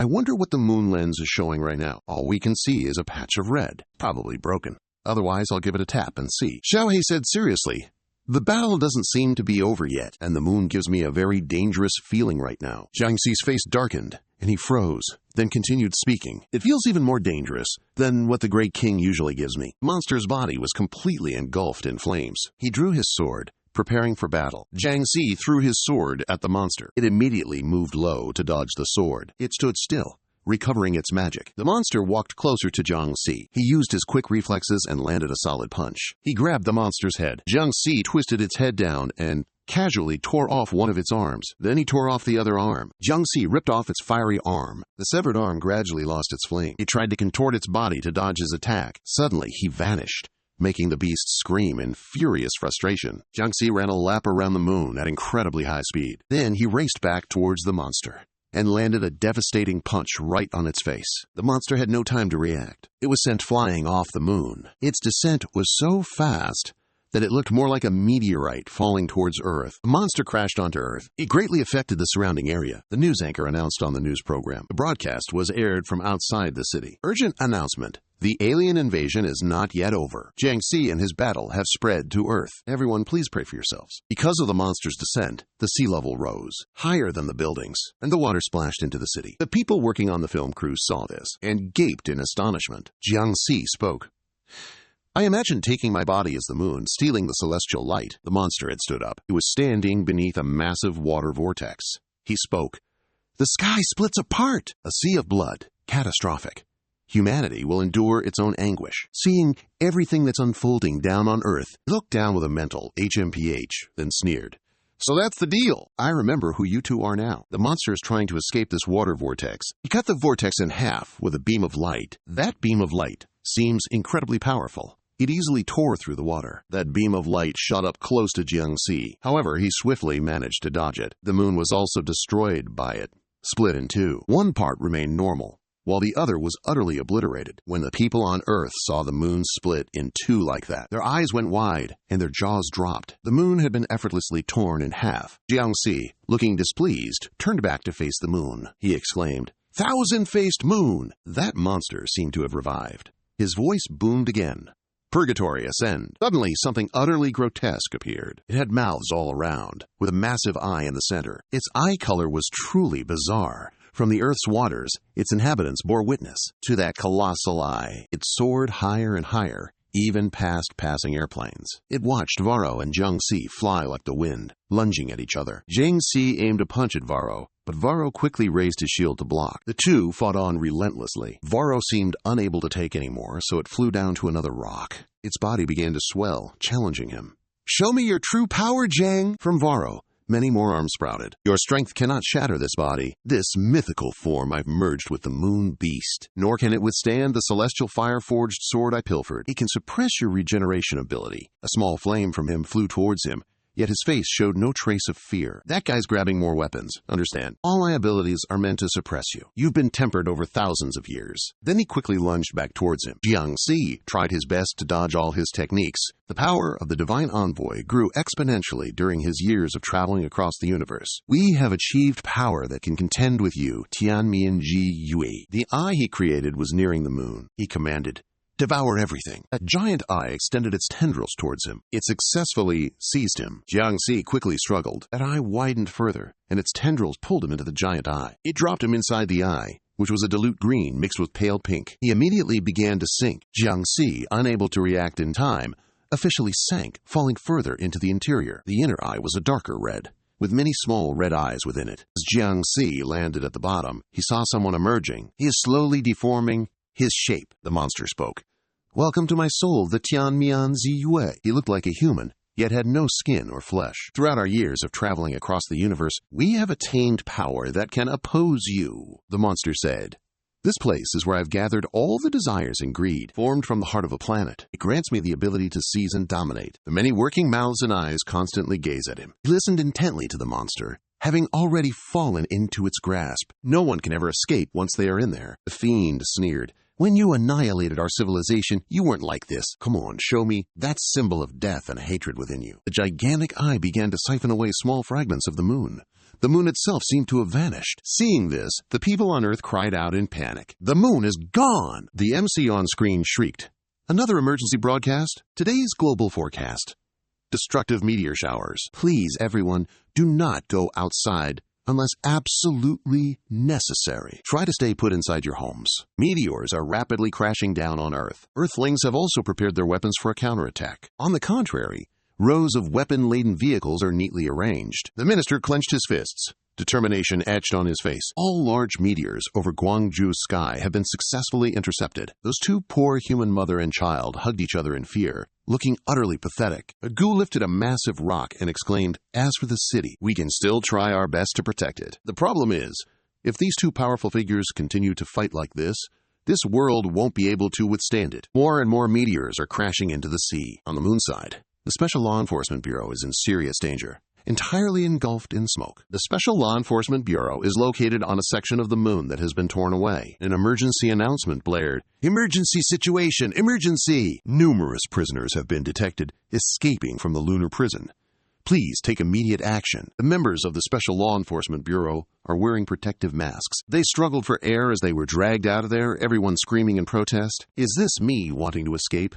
Lock me up quick! Where are the guards? Come save me, please." The anchorwoman, despite being caught in this predicament, still held her mic and declared, "Dear esteemed viewers, the moon has been completely destroyed. Although we are still alive, yet death isn't far away." Ziling desperately gripped her hand and ran. "Everyone, hang in there. Jiangxi will quickly deal with the enemy." She closed her eyes, having to use Jiangxi's genes once more. At least, she had to recover her ability to move. That gigantic eye approached the Special Enforcement Bureau, making everyone inside terrified relentlessly. Two young men still inside screamed in terror. "Does it really have to be this noisy? Save me." Everyone on Ziling's side was about to be sucked into the eye of that gigantic eye. Ziling seemed to be exhausted. She couldn't resist. Suddenly, there was a green beam of light.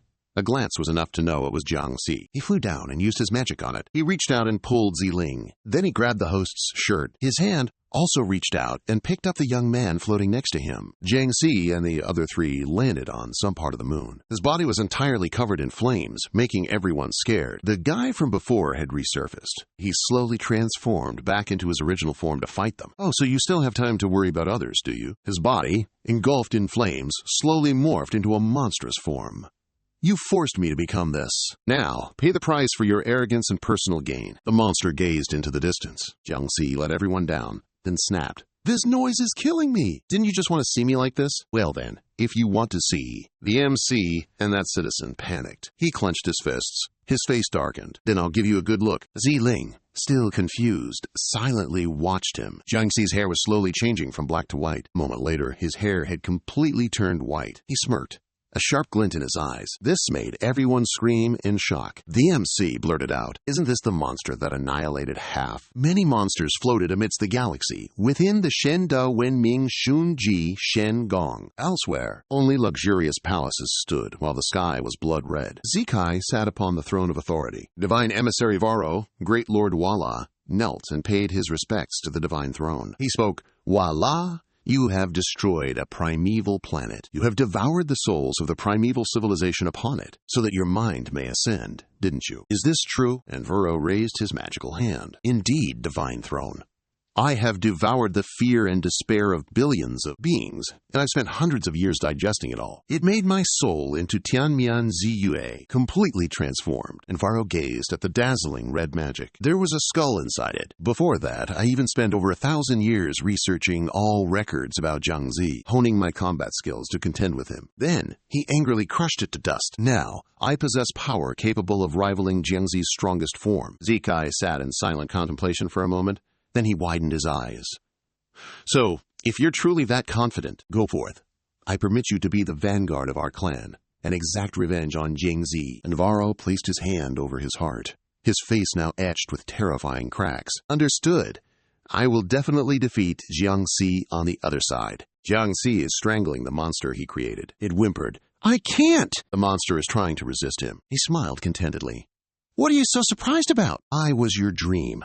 thousands of years ago. Have you forgotten who was the one acting like a dog, wagging its tail and fleeing from this world? The monster, as if provoked, screamed, "I am a genius among the great impostors. To defeat you, I have spent thousands of years, day and night, in grueling training. I still have many countering abilities. You haven't used them yet. I can't be easily defeated like this." Then it started to transform. Its body grew larger than before. Ziling noticed and exclaimed, "The sea of blood is starting to boil." She worriedly said, "This isn't good.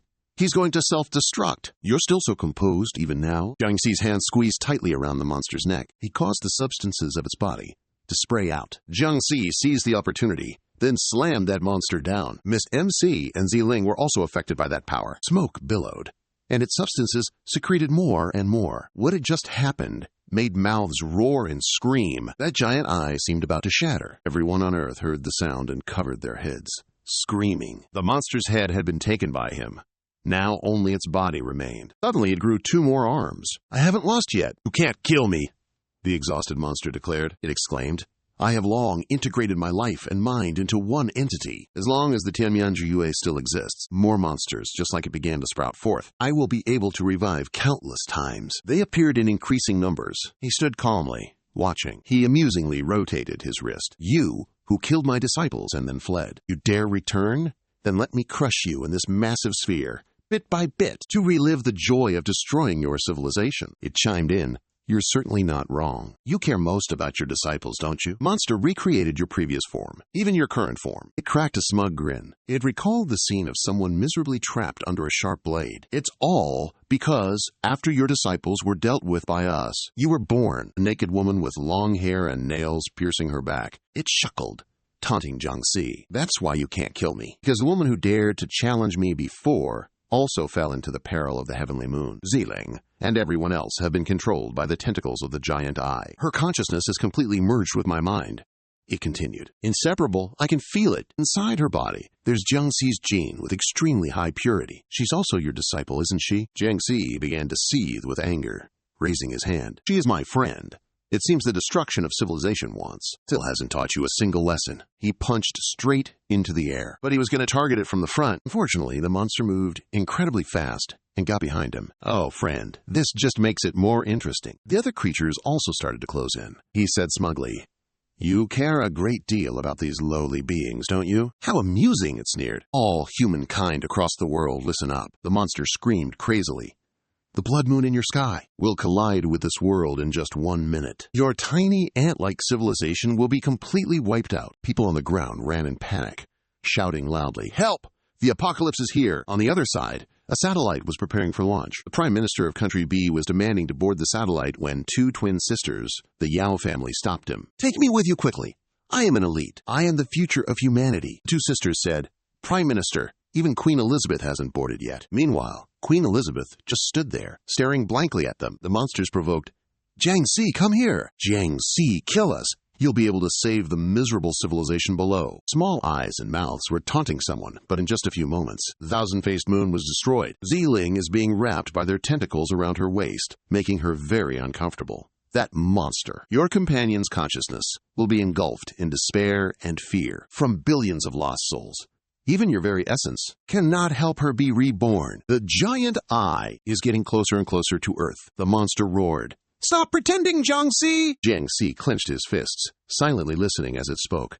"You are a demon, ready to obliterate our civilization just for a measly disciple? How could you genuinely care about humans?" Suddenly, he moved incredibly fast. He flew right out of that giant eye. Jiangxi grinned, preparing a punch. He aimed straight for its giant eye. Seeing this, the eye couldn't react in time. The small mouths and eyes, terrified, screamed in panic. The other monsters also shrieked loudly in fright. Ziling had managed to escape its tentacles. Jiangxi successfully punched the giant eye into countless tiny pieces, immediately realized their predicament, and flew far away from him. It seemed they were quite badly hurt. Jiangxi stood still, looking at them. That monster reverted to its previous form. It still cackled. "Jiangxi, your friend was killed by your own hand. What will you destroy for revenge this time?" He calmly replied, "The destruction form is solely for combat. It truly isn't suitable for this." It didn't understand what he was saying. Suddenly, its eyes widened, as if something he did had utterly surprised it. That's because he was preparing to transform into a different form.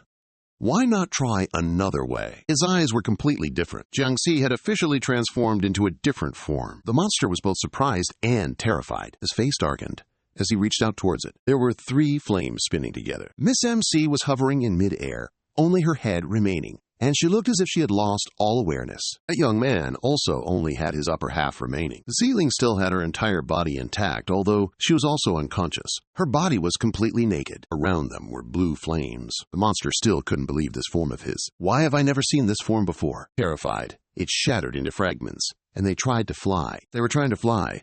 The moon had been shattered. After the war between Jiangxi and Walla concluded, the global catastrophe was quelled. Afterwards, the moon was restored by Jiangxi, Ziling was revived by Jiangxi, and even the moon in the sky was restored. Airplanes dropped flyers, crediting Jiangxi's achievements. Once again, he displayed his terrifying power before all of humanity. In this world, everyone was dealing with the lingering aftermath of the war. A few days later, they constructed large stone structures, but this time, it caused no commotion whatsoever. Everyone quickly returned to their lives. The regular program host was also safe and sound. Her voice rang out from the familiar screen. The Idol System Jail Time program, broadcast live every Wednesday, it concluded perfectly. Jiangxi achieved an overwhelming victory. He became the truly renowned idol of the entire populace. On the Special Law Enforcement Bureau's TV, it was also being broadcast. The people in the Special Law Enforcement Bureau celebrated their victory. They hung a red banner with a message. The Zombie Idol project was a complete and utter success. Everyone launched mini fireworks into the sky. A Gu, a Lang, a Gan, a Mao, and little Hay sang together proclaiming, "Long live the great king." Finally, humanity has accepted the great king. It must be the great king's heroic stance, fighting for all of humanity, that moved everyone so deeply. Miss Yu Yu responded nonchalantly. If it weren't for Walla, our plan wouldn't have been this effective. The robot brought cake to Miss Coco, and she thanked them. The robot also gave a cake to Deep Deep, but she replied, "No thanks. Don't talk to me. I want some peace and quiet." The minister was holding papers. Country B had just sent an official dispatch to Jiangxi via diplomatic channels. The news made everyone who heard it lose their enthusiasm and fall silent. He announced that because Country B's prime minister had led a group of elites who absconded with all the funds, consequently, the entire nation is currently in chaos. His personal bulletin unfurled. It was a yellow banner, affixed with the message, "If Jiangxi is on this planet, even the dogs won't stick around. Farewell, sir." Xiao He read the contents of the letter. Queen Elizabeth of Nation B wishes to invite your great king to the empire to become the new prime minister, he continued, looking rather awkward. But hasn't Nation B always been eliminating zombies? The curly-haired man, with his arm in a sling, came forward. Actually, our president just said that if your great king wishes to, he would immediately resign his own position and yield it to Jiangxi. Ah, Gu exclaimed. Whoa, wait a minute. Humanity is asterisk really accepting this wholeheartedly this time, huh? Last time, there were global riots and chaos everywhere. Layers of rock on the moon slowly gathered. Honestly, the power Jiangxi unleashed was just too immense. It was enough to quell any thoughts of confronting him. Jiangxi's face darkened as he raised a hand toward the moon to restore it. He declared he would use his magic to make the moon fully recover. Meanwhile, an indifferent mother casually strolled through the streets with her son. It seems humanity, across the entire world, has mentally checked out and just stopped caring. Cam pulled Agu and Xiaohei closer. Well, I guess this counts as peaceful coexistence with humanity, doesn't it? So the great king's wish has finally come true? Xiaohei shrugged. Let's just say it has. The minister crossed his arms. By the way, where did Jiangxi disappear to? So Ziling's revival by Jiangxi this time around came with a few as quirky side effects. Jiangxi's busy concocting a plan to treat her, of course. Suddenly, an explosion rocked the ocean's surface. Ziling burst forth from the blast. A few more small blasts followed, but she dodged them all with surprising grace. Jiangxi tried his magic again, just to be sure. During battle, you must fully empower your body to balance your spiritual force. Her consciousness? It's like harboring 10 billion individuals worth of power. The underwater explosions intensified, one after another. She stood upon the water, her sheer presence undeniable. She drew her sword, and her expression changed, a hint of something fierce. With a flick of her magic, water droplets shot skyward, and her hair followed suit, dancing in the air. Ziling remained perfectly still for a moment. Then, a crimson eye flared open on her forehead. Some unknown magic was now directly targeting Ziling. She immediately bolted, dashing across the water surface. Ziling advanced directly towards him. Jiangxi watched her, a slight frown forming. Still not enough. You must unlock the power within my training one more step to strengthen your physical body. Only then can you withstand the current spiritual power. Her face now bore more distinct cracks, a full manifestation of Jiangxi's unique power. She had transformed her face into a different appearance. Her eyes were pitch black. There were black spots on her cheeks. She gritted her teeth, causing veins to bulge on her face. He asked, "Have you still failed?" She suddenly arched her back and screamed, red magic swirling around her. Those red rays converged into a sword. Ziling picked up the sword, intending to strike him. She swung the sword down towards Jiangxi's shoulder. He stopped her and said, "Completely uncontrolled spiritual power will only strike randomly. Looks like we'll just have to end it here today." After that, he crushed the sword. He stood still for a moment, in his fourth form. Jiangxi tapped her on the head, saying, "Calm down a bit." There was another explosion at sea, over at the Special Enforcement Bureau. Sometime later, the minister and Xiao Xiao suddenly looked in that direction. Jiangxi, with Ziling in his arms, soaking wet and looking exhausted. He cheerfully greeted everyone.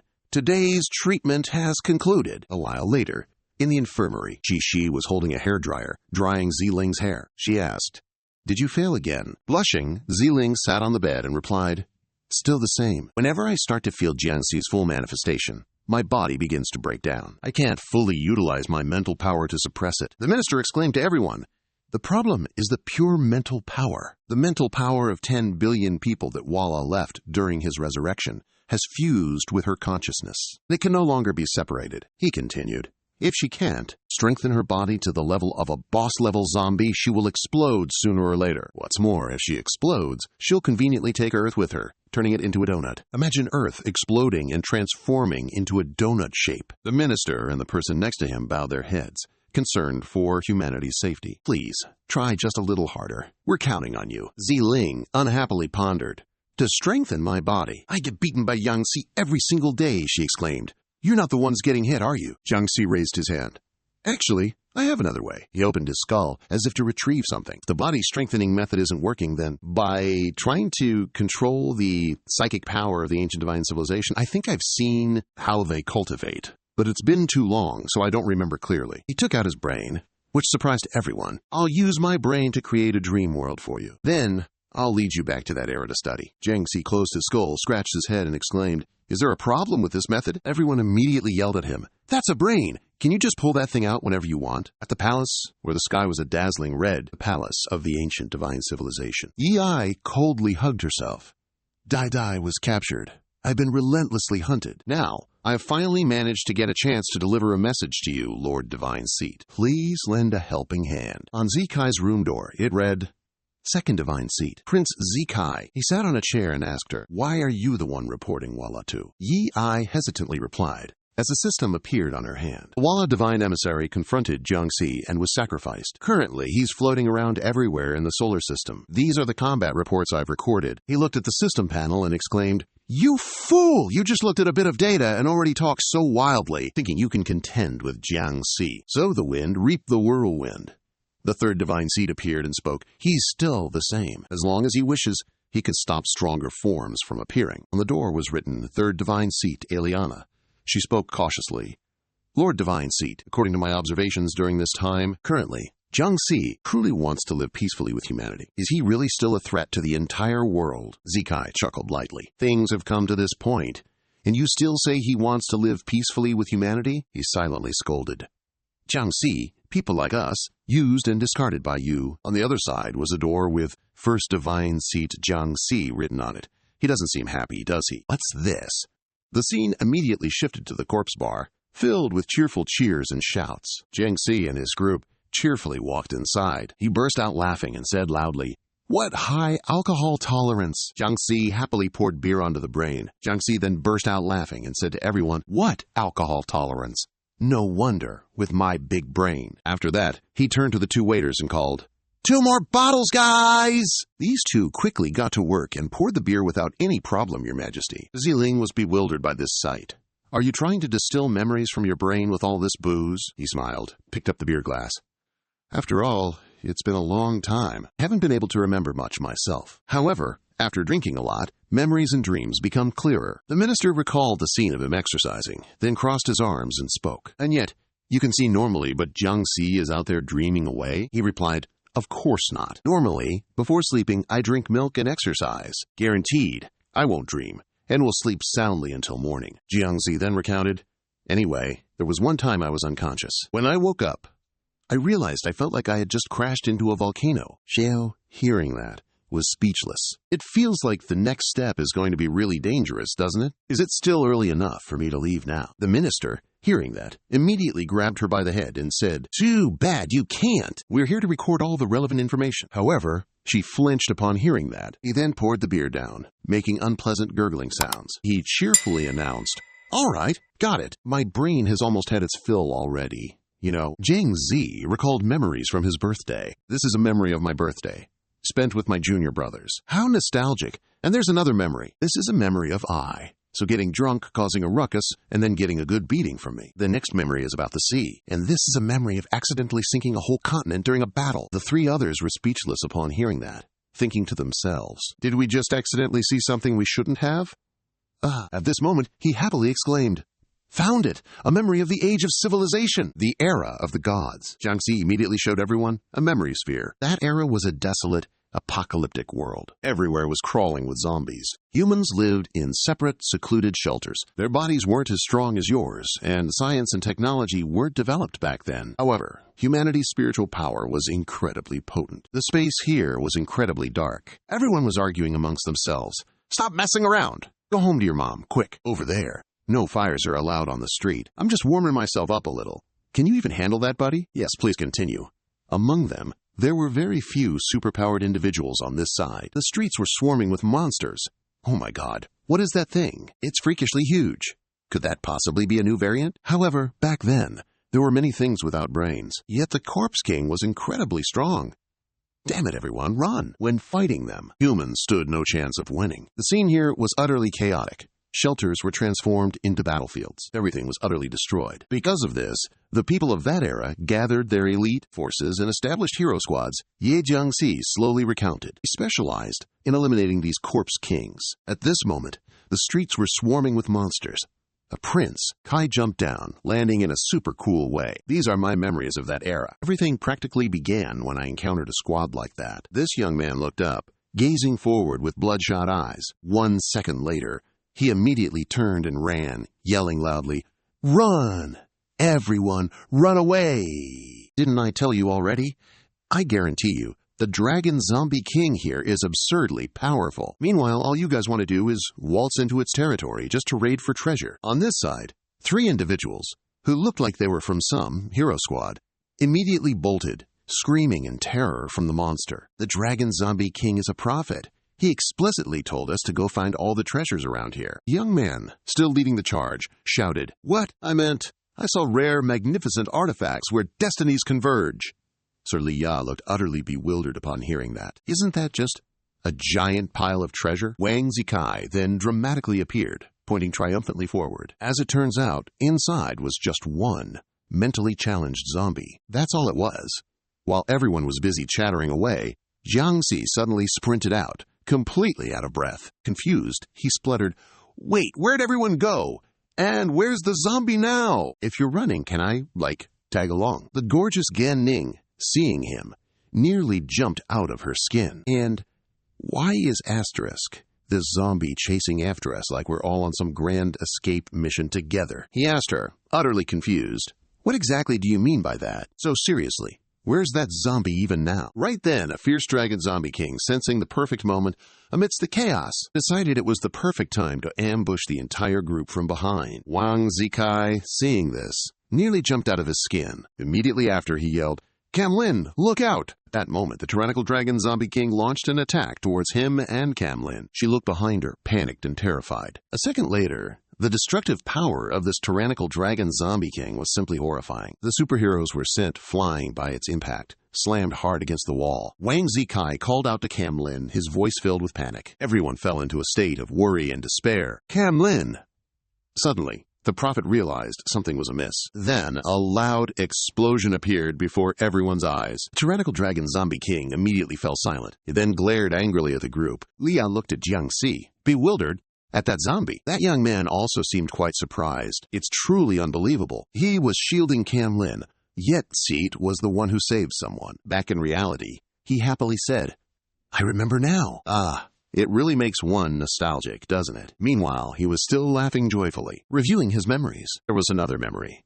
Jiang Si yelled, "It's too hot! My fingers are getting roasted!" Ziling looked at him, lost in thought. So it turns out, Jiang Si also has human friends from a different era. Is he sitting here, reminiscing about his old friends? He then pointed at another memory orb and continued, "Oh, that's right. I just remembered this guy too. This guy is incredibly formidable, you know." Jiang Si pointed at the tyrant dragon zombie king and recounted, "The zombies from that era were truly formidable. I was just an ordinary, insignificant character among hundreds of thousands of zombies there." The three listeners were left speechless, utterly dumbfounded. Hundreds of thousands of them stronger than Jiang Si? What kind of hell is this? It seems humans from that era had a really rough time, huh? He recounted with a cheerful smile. The time has already been set. The dream will almost certainly begin here. Xiu, surprised by this, asked, "Haven't you already projected it, though?" Hearing this, Jiang Si immediately pointed towards the orb, explaining, "Our goal is for Ziling to learn the methods of controlling spiritual power from the civilization of the divine era. So how can one learn this just by watching a video?"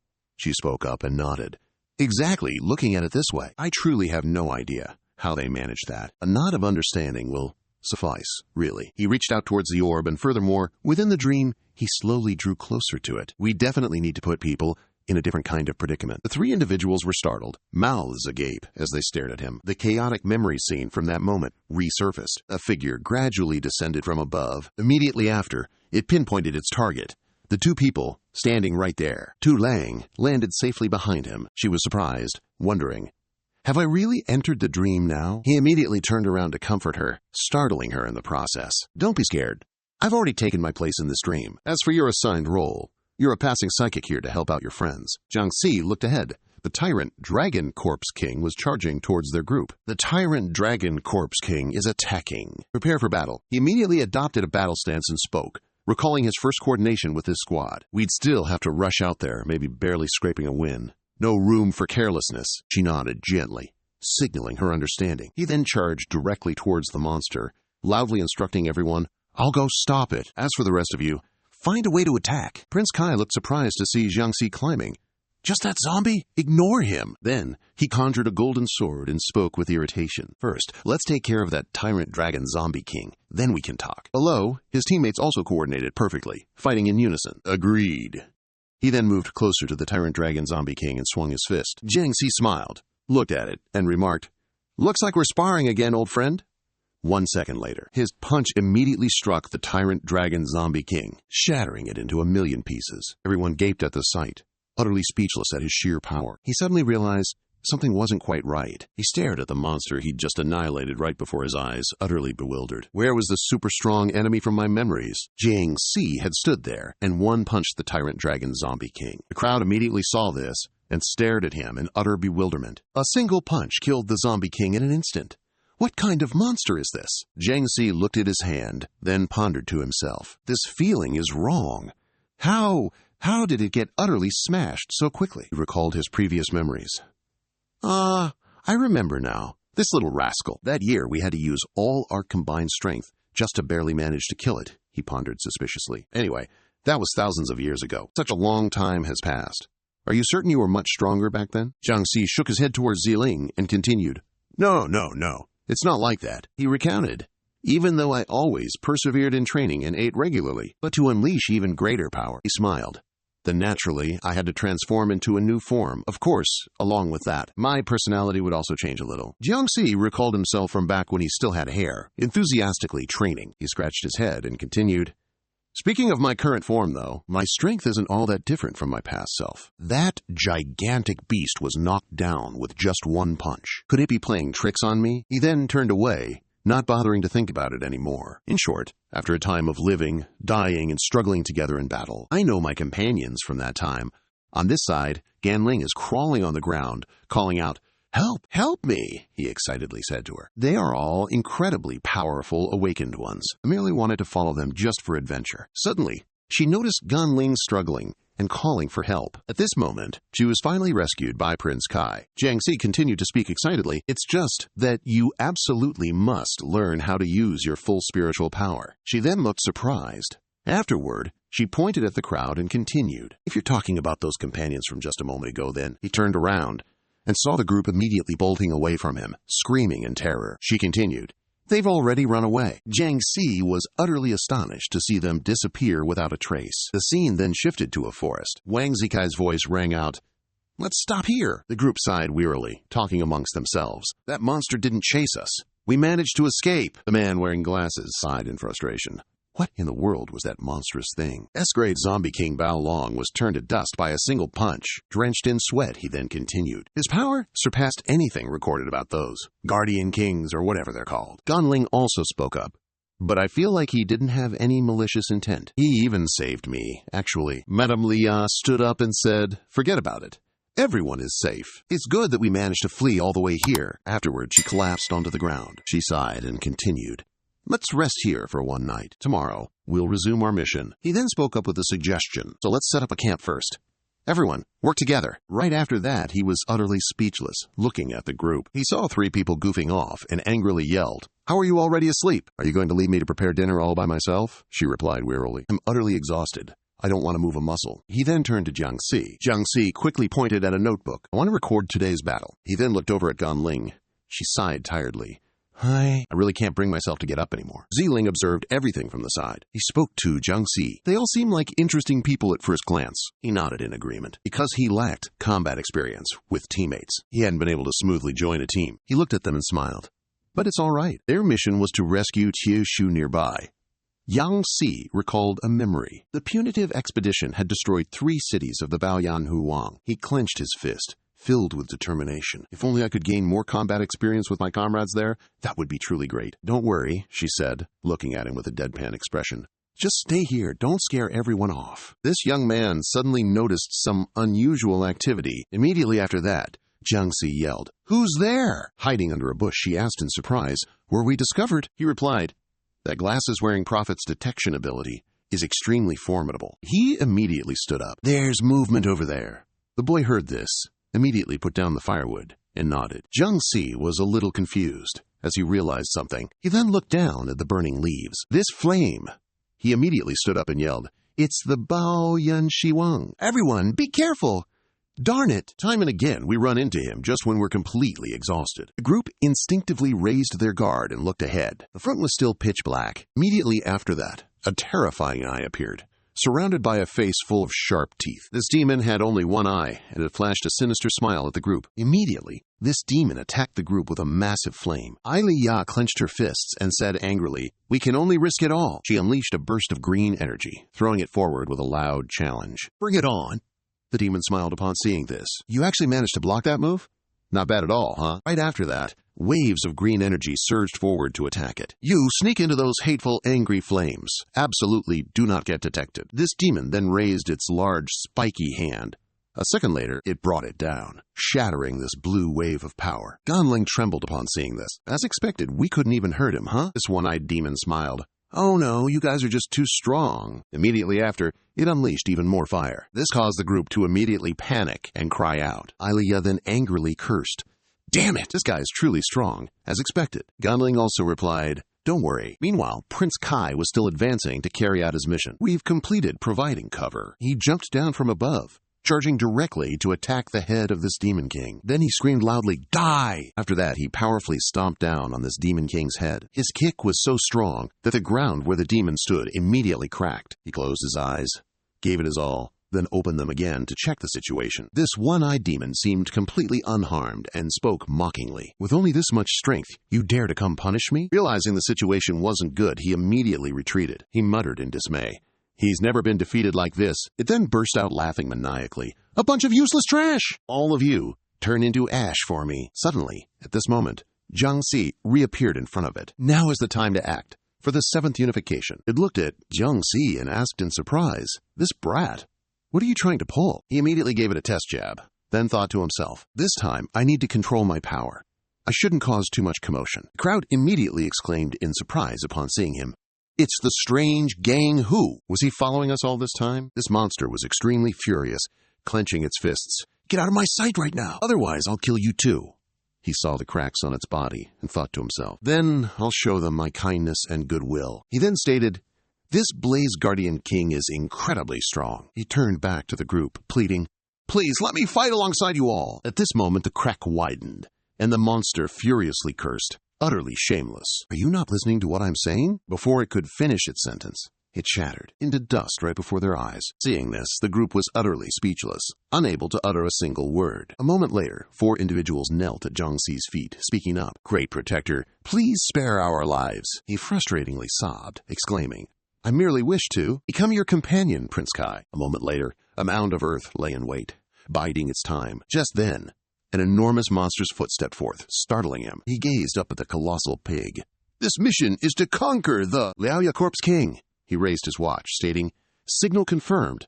Conquest target acquired. Immediately after, a figure leaped down from above, startling the monster. He swiftly signaled for action. Instantly, Tianzi and Ai Liya sprang out, attacking the monster. The two attacked the colossal pig with all their might. However, their combined attack seemed to have absolutely no effect. Suddenly, a source of energy formed into ropes, tightly seizing and binding its colossal legs. Seizing the opportunity while it was bound, the young man immediately grabbed his sword and charged forward. He slashed repeatedly with his sword, but it only grazed its body, and it remained completely unharmed. He landed safely and swiftly. Immediately after, he turned his head, staring at it with utter disbelief. The monster opened its mouth wide, tearing apart the binds that had been created. Its colossal foot then stomped heavily onto the ground, and just like that, it charged swiftly towards him, attacking. He urgently shouted, signaling that it was about to charge. Instantly, a foot stepped forward. Ling stood calmly in front of him and gently said, Leave this to me. She calmly watched the monster charging swiftly towards her. She immediately drew her sword, ready to block it, and then shouted a challenge. Come on. Her sword, frankly, looked comically small, especially compared to its enormous horn. A resounding crash then erupted at that spot. At this moment, she gritted her teeth, enduring, as her feet, due to its immense power, were being pushed back several steps. She anxiously held the sword in her hand, blocking it. She thought, this immense power is truly terrifying. Is this really the power of the Guardian King from the Middle Ages? It feels like each one is not weaker than Jiangxi's subordinates at all. Seizing this opportunity, he instantly flashed, intending to attack the beast from behind. He turned back and asked Ai Liya, Are you fully prepared? She nodded and replied, Is that even a question? Immediately after, both poured all their strength into attacking as he commanded. Go! Instantly, a fatal blow struck the head of this gigantic pig monster. The monster's eyes seemed to hold a trace of resentment. Yet, in the end, the group managed to make it log out. The two then jumped down and landed successfully. He asked breathlessly, Mission accomplished? It's finally resolved. Are you all right? Ai Liya then placed her hand on Zilang's shoulder and spoke. I truly didn't expect you could directly confront the Guardian King. Letting you join the squad was truly the most correct choice. She laughed upon hearing that.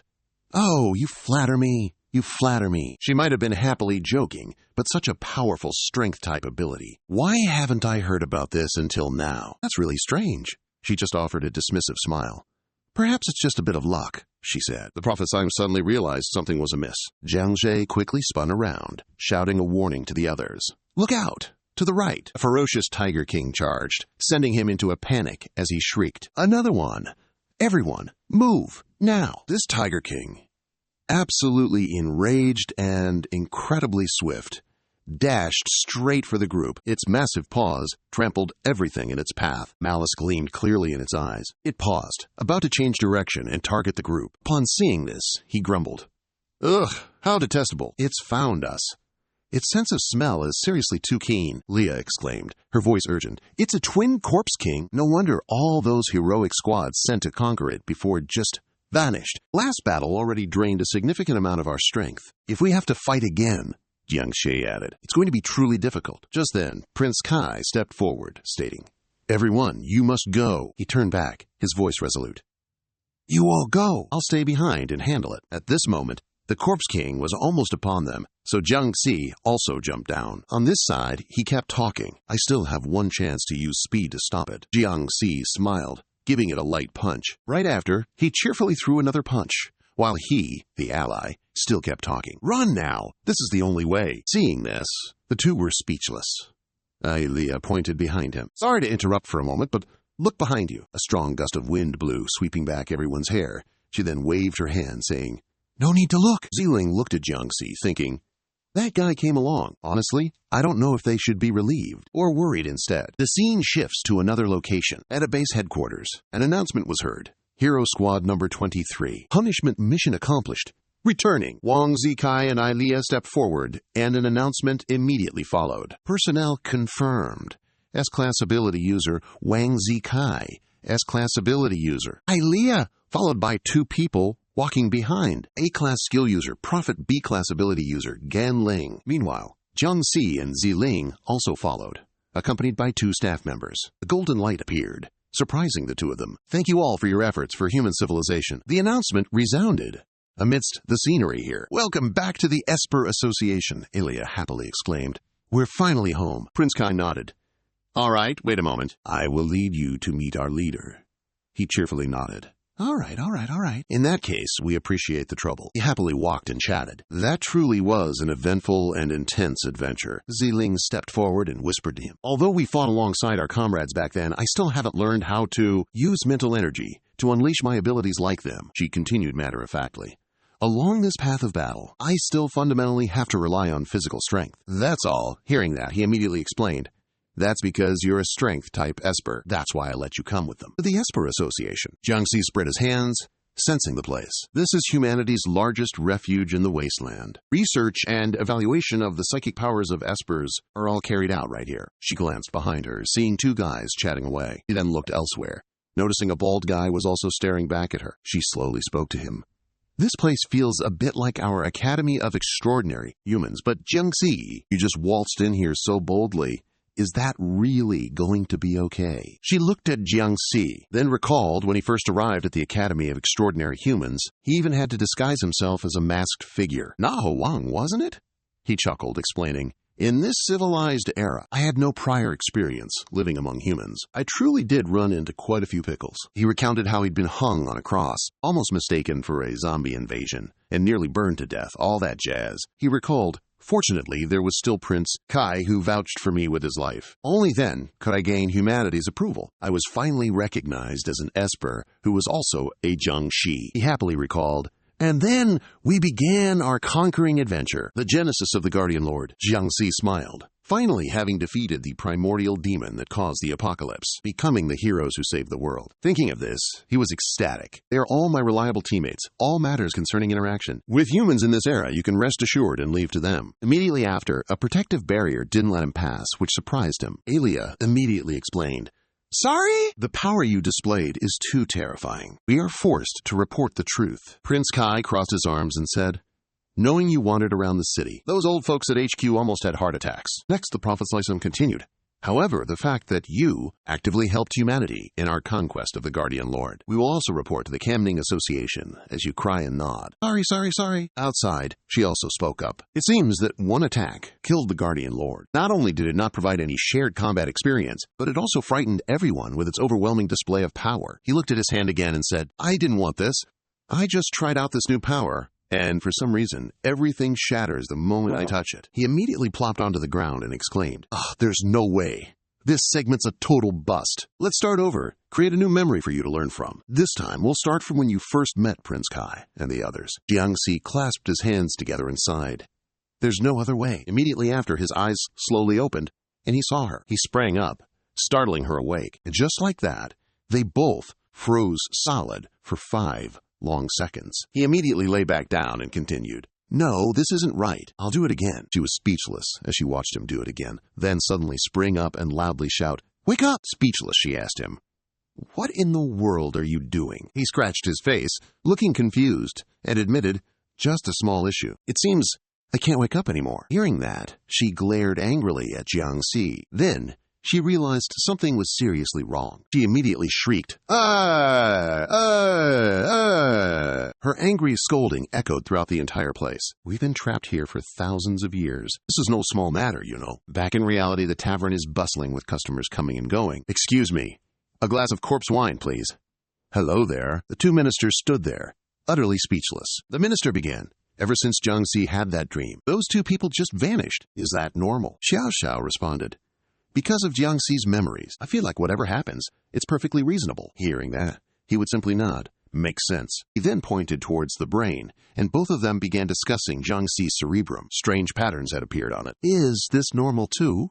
Perhaps the brain suddenly underwent some slight changes. This caused the two of them to instinctively step back. Right after that, a crack appeared in the sky above them. Bewildered citizens wondered aloud, "What on earth is happening now?" Immediately, two innocent citizens were abruptly sucked up into the sky. Everyone else nearby was also gradually being pulled in, screaming in terror. "We're being sucked in!" Meanwhile, the minister and Xiao Xiao were also slowly being pulled in. He exclaimed in surprise, "We're about to be sucked in too! Is this even normal?" She screamed for help.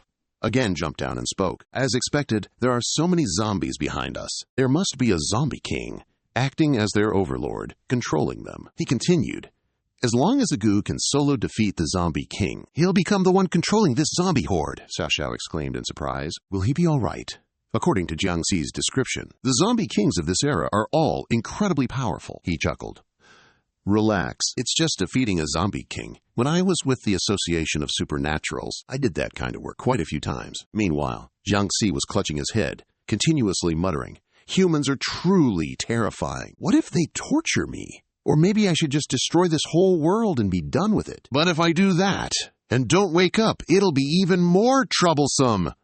Ziling spoke up. "I think it might not come to that." A footstep approached, and a voice spoke. "You're the peculiar zombie, with a friendly attitude towards humans mentioned in the report, aren't you?" Upon hearing that, he immediately clutched his head in worry. "It's over. I'm probably about to be tortured." The security staff, Greta, then spoke up. She walked over, arms crossed, and said coldly, "I am Security Officer Greta. I'm here to take charge of your interrogation." Jiangxi saw her and burst into joyful laughter. "Is it Ju of this era? That's wonderful. You're one of us." He joyfully shouted, "Agu! Come here. Quickly release me. I remember you used to be a high-ranking official in the association." He immediately started acting wild. "Wait a moment. First, please arrange a good place for me to stay and prepare some more food, okay?" Ziling looked at him, speechless, but he still kept talking. "Oh, and Ziling studies too. You'll have to help resolve that as well, okay?" At this moment, she had already stomped over. Furious, he still kept talking. Agu, can you hear me, Agu? Agu, if you hear me, answer me." She angrily slammed hard on the door, making Jiangxi jump. She immediately scolded him. "Who exactly are you? We just met, and you're already acting so familiar," he exclaimed, surprised. "Oh," she continued to scold. "Who gave you permission to call me by a nickname? Are you tired of living?" She looked at her, thinking to herself, "Agu?" She realized Agu was the person from before and was startled, feeling utterly bewildered. "You're saying this is Agu?" The scene shifted to a vast arena, where a joyous crowd was roaring. "Welcome all outstanding psychics who have gathered here today. If not for your diligent efforts, I'm afraid humanity would never have achieved the stable life we enjoy today." The chairman of the Psychic Association stood on the podium and declared loudly, "Today, I've summoned you all here because something crucial needs to be accomplished. I, Tuo Lai, the Supreme Chairman of the Psychic Association, hereby declare." The image shifted to a monster, currently bound, responsible for the destruction of 3 shelters. It caused damage to tens of thousands of civilians, forcing countless people to relocate. He continued, "That is the notorious Corpse Tyrant King, the fiend who brutally murdered 17 psychics." He pointed at the creature, tied up on the grandstand. "It has been successfully captured. Following this, he will be personally executed by my son, Yong. This will demonstrate the association's unwavering courage and our resolve to eradicate all zombies." Yong then stepped forward, a joyous grin on his face, and spoke, "Allow me to show everyone the immense power of a psychic." He then drew his sword. "Come forth, my psychic power! Condense!" He drew his sword in a remarkably flimsy manner. Immediately after, he leaped towards the giant and shouted loudly, "You wicked fiend! You'll pay for this!" The crowd in the stands immediately cheered with delight. "Amazing! Just hack him to death already." A second later, the crowd in the stands instantly fell silent. He struck the 6-eyed Corpse King numerous times, yet it remained completely unharmed. He was happily swinging his sword everywhere, as if just playing with a pet. Seeing no effect, he quickly tried to cover up. "Well, now, you've got quite a sturdy body, don't you? So, let's keep going, shall we?" In the stands, Prince Kai let out a dissatisfied HMPH. He angrily spoke up. "Seriously, these useless council members only know how to pull off such boring stunts?" Alia also chimed in. This time, half of the superpowered individuals who sacrificed themselves did so because they wanted to capture it alive. Ganling also spoke. "The association said it's to boost morale, so they absolutely had to do it this way." Prophet Sayasum was a bit speechless. "There's no other way. Our hero squad just needs to risk it. We just need to fight with our lives. It's Elder Zhan, with his hereditary title, who should be doing all the heavy thinking." Below the stands, he was still messing around. attacking the six-eyed Corpse King. How about that, huh? How about that? At this moment, the six-eyed Corpse King was absolutely furious and began to move its fingers. Immediately after, it roared, shattering everything that bound it. Seeing that, he turned pale with fear, his nose running. Immediately, it used its colossal hand. It prepared to strike at him. Suddenly, Greta jumped out to protect him. Mighty clang echoed through the air. A battle had begun. It swung its colossal fist at her, yet she remained perfectly calm. Right after that, she launched a flurry of different sword attacks at it. It clenched both hands, raising them high above. Immediately, it leaped towards her, intent on crushing her flat. She calmly stood her ground, merely rotating her sword. Suddenly, its leg was instantly engulfed by something. Then, its entire body was enveloped by this blue energy. Much to its surprise, instantly, her sword lunged straight at it. Her sword strike descended with incredible decisiveness. Just like that, her sword finished it off in a single strike. A fatal blow! She calmly retrieved her sword. She stood there, having utterly dismantled the six great Corpse Kings into 100 pieces. The crowd cheered joyfully, proclaiming, "The six great Corpse Kings have been executed." The spectators seated above, watching the battle, were absolutely overjoyed. Everyone cheered loudly together. "Hail, the 10,000 Victories Association." Behind them, Jiangxi and Ziling heard the crowd cheering, "Long live, long live, long live." She finally asked Jiangxi, "Such a beautiful girl." After turning into a zombie, she ended up looking like some mangy dog. "What on earth did you do to her?" He turned back and cheerfully explained, Gu decided to keep her current appearance after being executed by humans. She said it would look cuter that way. She was speechless. "Your aesthetics must be seriously flawed, you know." Just then, Zhuo angrily cursed, "You bunch of good-for-nothings.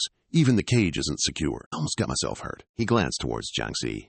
"Hey, you! Bring me another target for execution." He then pointed at Jiangxi. "It's that Jiangxi. On behalf of the Association of Supernaturals, I declare a death sentence." Jiangxi was to be executed immediately. Before he could even react in surprise, two guards immediately ran over to apprehend him. He asked in surprise, "Me?" Zhuo snapped back furiously. "Yes, you! Don't even think about running away!" Wang Zikai was startled by this. "Wait, we merely requested the association to look into Jiangxi's safety, that's all." Ganling also spoke up. "That's right. He helped us, yet now he's also being executed on the spot." Greta, standing beside him, spoke up. "That's right. I personally went and investigated.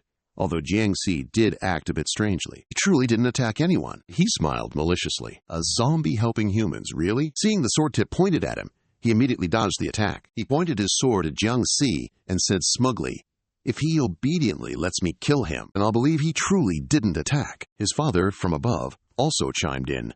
"That's right." He looked down with malicious eyes. "If Jiangxi dares to resist, then the security personnel will execute him immediately." Upon hearing that, she immediately looked up at him. Meanwhile, Prince Wang Zikai and his group angrily came down, cursing. How infuriating! To prove himself, Jiangxi can only unilaterally take a beating. "Jiangxi, let's file a complaint. You definitely have to try your best. They truly are a bunch of scumbags." He immediately swung his sword at him and laughed loudly. "Die! Perish under my magnificent attack." Right after, he gleefully declared, "Go die!" only to be instantly clobbered senseless by him. He lay there, crumpled, getting repeatedly slapped by him. Jiang Zikai was startled by this sight. "Oh, it's over now." He suddenly realized what he had done and exclaimed, startled, "I slapped him before I even had time to react. But this guy is still alive? How absurd." The Corpse King the first touched turned to dust, didn't it? Using his last ounce of strength, he pointed at him. Where, you guys? Hurry! Help me kill him." From the stands above, hundreds of thousands of people leapt down towards him, shouting loudly, "Kill him! Avenge young Master 8! Charge!" Seeing this, Jiangxi cried out in a panic, You guys! Don't you dare come over here." Outside this place, a little girl spoke to her mother. "Mom, someone's flying into the sky over there. Isn't that awesome, Mom?" Inside, he casually swatted a guy to the ground with his hand. He smiled, perplexed. He himself had transformed into a different form, he thought to himself. Indeed, it's true. In this world of memories, only zombies can be instantly obliterated by me. In such a baffling way, he still stood there, lost in thought. Meanwhile, the gifted one remained perfectly normal, not shattering upon contact. From behind him, the group immediately charged, preparing to ambush. "Everyone, grab your weapons. This person isn't easy to deal with, you know." He looked up at them with a delighted chuckle. "Well, that settles it. I'm totally at ease now. Then I can finally let loose and cause an earth-shattering commotion. Immediately after, Jiang Zikai's group jumped down. I hope, young master, that these foolish idiots will all be completely wiped out by Jiang Si. Just you wait and see, Greta yelled. Everyone, stop right now. She stood there exuding her authority. Are you still not going to listen to me? The group, affected by her overwhelming aura, painfully collapsed to the ground. Ouch, that hurts so much. You scared me to death. I really thought today would be the day I'd have to, she calmly stated. Even if Jiang Si is attacked, he won't kill anyone. That alone is proof enough of his friendly nature. The foolish one lay painfully on a stretcher, being carried away, all while angrily cursing. You guys, be a little gentler. A bunch of good-for-nothing wastes. She turned back and continued speaking. As the association's safety officer, I hope the chairman will reconsider the verdict against Jiang Si. These words echoed up to where he was standing. He slowly spoke. If there's already a security officer vouching for him, then let him temporarily join Wang Zikai's squad. Ziling heard that and smiled. That's great. Your words really had an effect, he said, clenching his fist happily. The hero squad's status has been reclaimed. The next step is to smoothly take her to the Ability Academy to find study materials. Before everyone could celebrate, he continued. Furthermore, I order Wang Zikai's squad to immediately head north to carry out the mission to suppress ZU. The crowd heard that and was bewildered. What kind of joke is this, sir? Are you sending us to our deaths? She asked in surprise. What is that place exactly? Then Jiang Si thoughtfully explained. The origin of the zombie wave in this world is precisely in the north. There are 12 powerful corpse kings, known as Lingju, guarding that place. That is a forbidden zone that humans cannot set foot in. I recall that a squad must undergo 2.5 years of training before they can begin this legendary mission. This time, however, it's much sooner. Meanwhile, Agu is dealing with this wicked monster. He grabs it, then forcefully throws it downwards, shouting, Die! Just like that, it's violently flung down through many layers of rock below. It stands there, angrily cursing him. Then, it seems startled, realizing something. A mountain is being thrown towards it, leaving it utterly bewildered. A mountain, placed squarely on top of it, has completely sealed it away. A cam, standing to the side, sees this scene and is surprised. Agu's fighting style is still as powerful as ever. He suddenly realizes something isn't right. Oh, more formidable foes are coming, huh? Just then, a voice from below speaks up towards Agu. You came here alone and successfully provoked the Territory Lord. Now, you are the new Territory Lord of this 4 domains region. Upon hearing that, Agu immediately turns around and scoffs. Immediately after, an incredibly terrifying eye appears in the sky. The story is recounted. Jiang Si and Ziling have joined the hero squad and were subsequently dispatched by the Esper Association at the fortress on the northern border. The scene immediately shifts to the Death Domain's border fortress. Further north lies the world of zombies. A zombie appears. It is a wasteland where humans have never been able to set foot. The Ability Association has organized countless punitive expeditions to the area. Each time, countless casualties returned defeated. Suddenly, a purple glow appeared around the zombie, surprising it. It still didn't understand what was happening when, in the sky above, Greta was standing, observing everything. She extended her hand towards these zombies. The zombies were immediately controlled by her, glaring at her furiously. She clenched her fist, glaring angrily towards them. Immediately, mountains crushed them, causing them immense pain. She then controlled an entire giant mountain, crushing all of them. She still coldly drew her sword. Meanwhile, the crowd joyfully exclaimed, So incredibly powerful! No wonder she's a security enforcer for the association. Prophet still said nothing, while the surrounding crowd continuously cheered. Ability Association, long live, long live. Long live, he thought to himself. The power of a single move is truly astonishing. Yet, it couldn't completely annihilate them. He glanced at the crushed zombie in this area. Even the most common Jiangshi in the death zone possess power that far surpasses any external force. He then added, Not to mention those corpse kings. Everyone, mentally prepare yourselves. The remaining 3 immediately hugged each other and burst into tears. It's obvious we're utterly doomed. My last will and testament is already prepared, he angrily scolded. That's not what you should be preparing for. She stepped forward, facing the group, and spoke. While you explore the death zone, I will be stationed at the border fortress. My ability has a range of 30 kilometers. She looked at the group, then added, So, within this range, I will support all of you with my full power. Wang Zikai and his companions were so touched, they burst into tears. Thank you, truly. You truly are such a wonderful person, she replied. Oh, it's nothing at all. This is simply what I ought to do.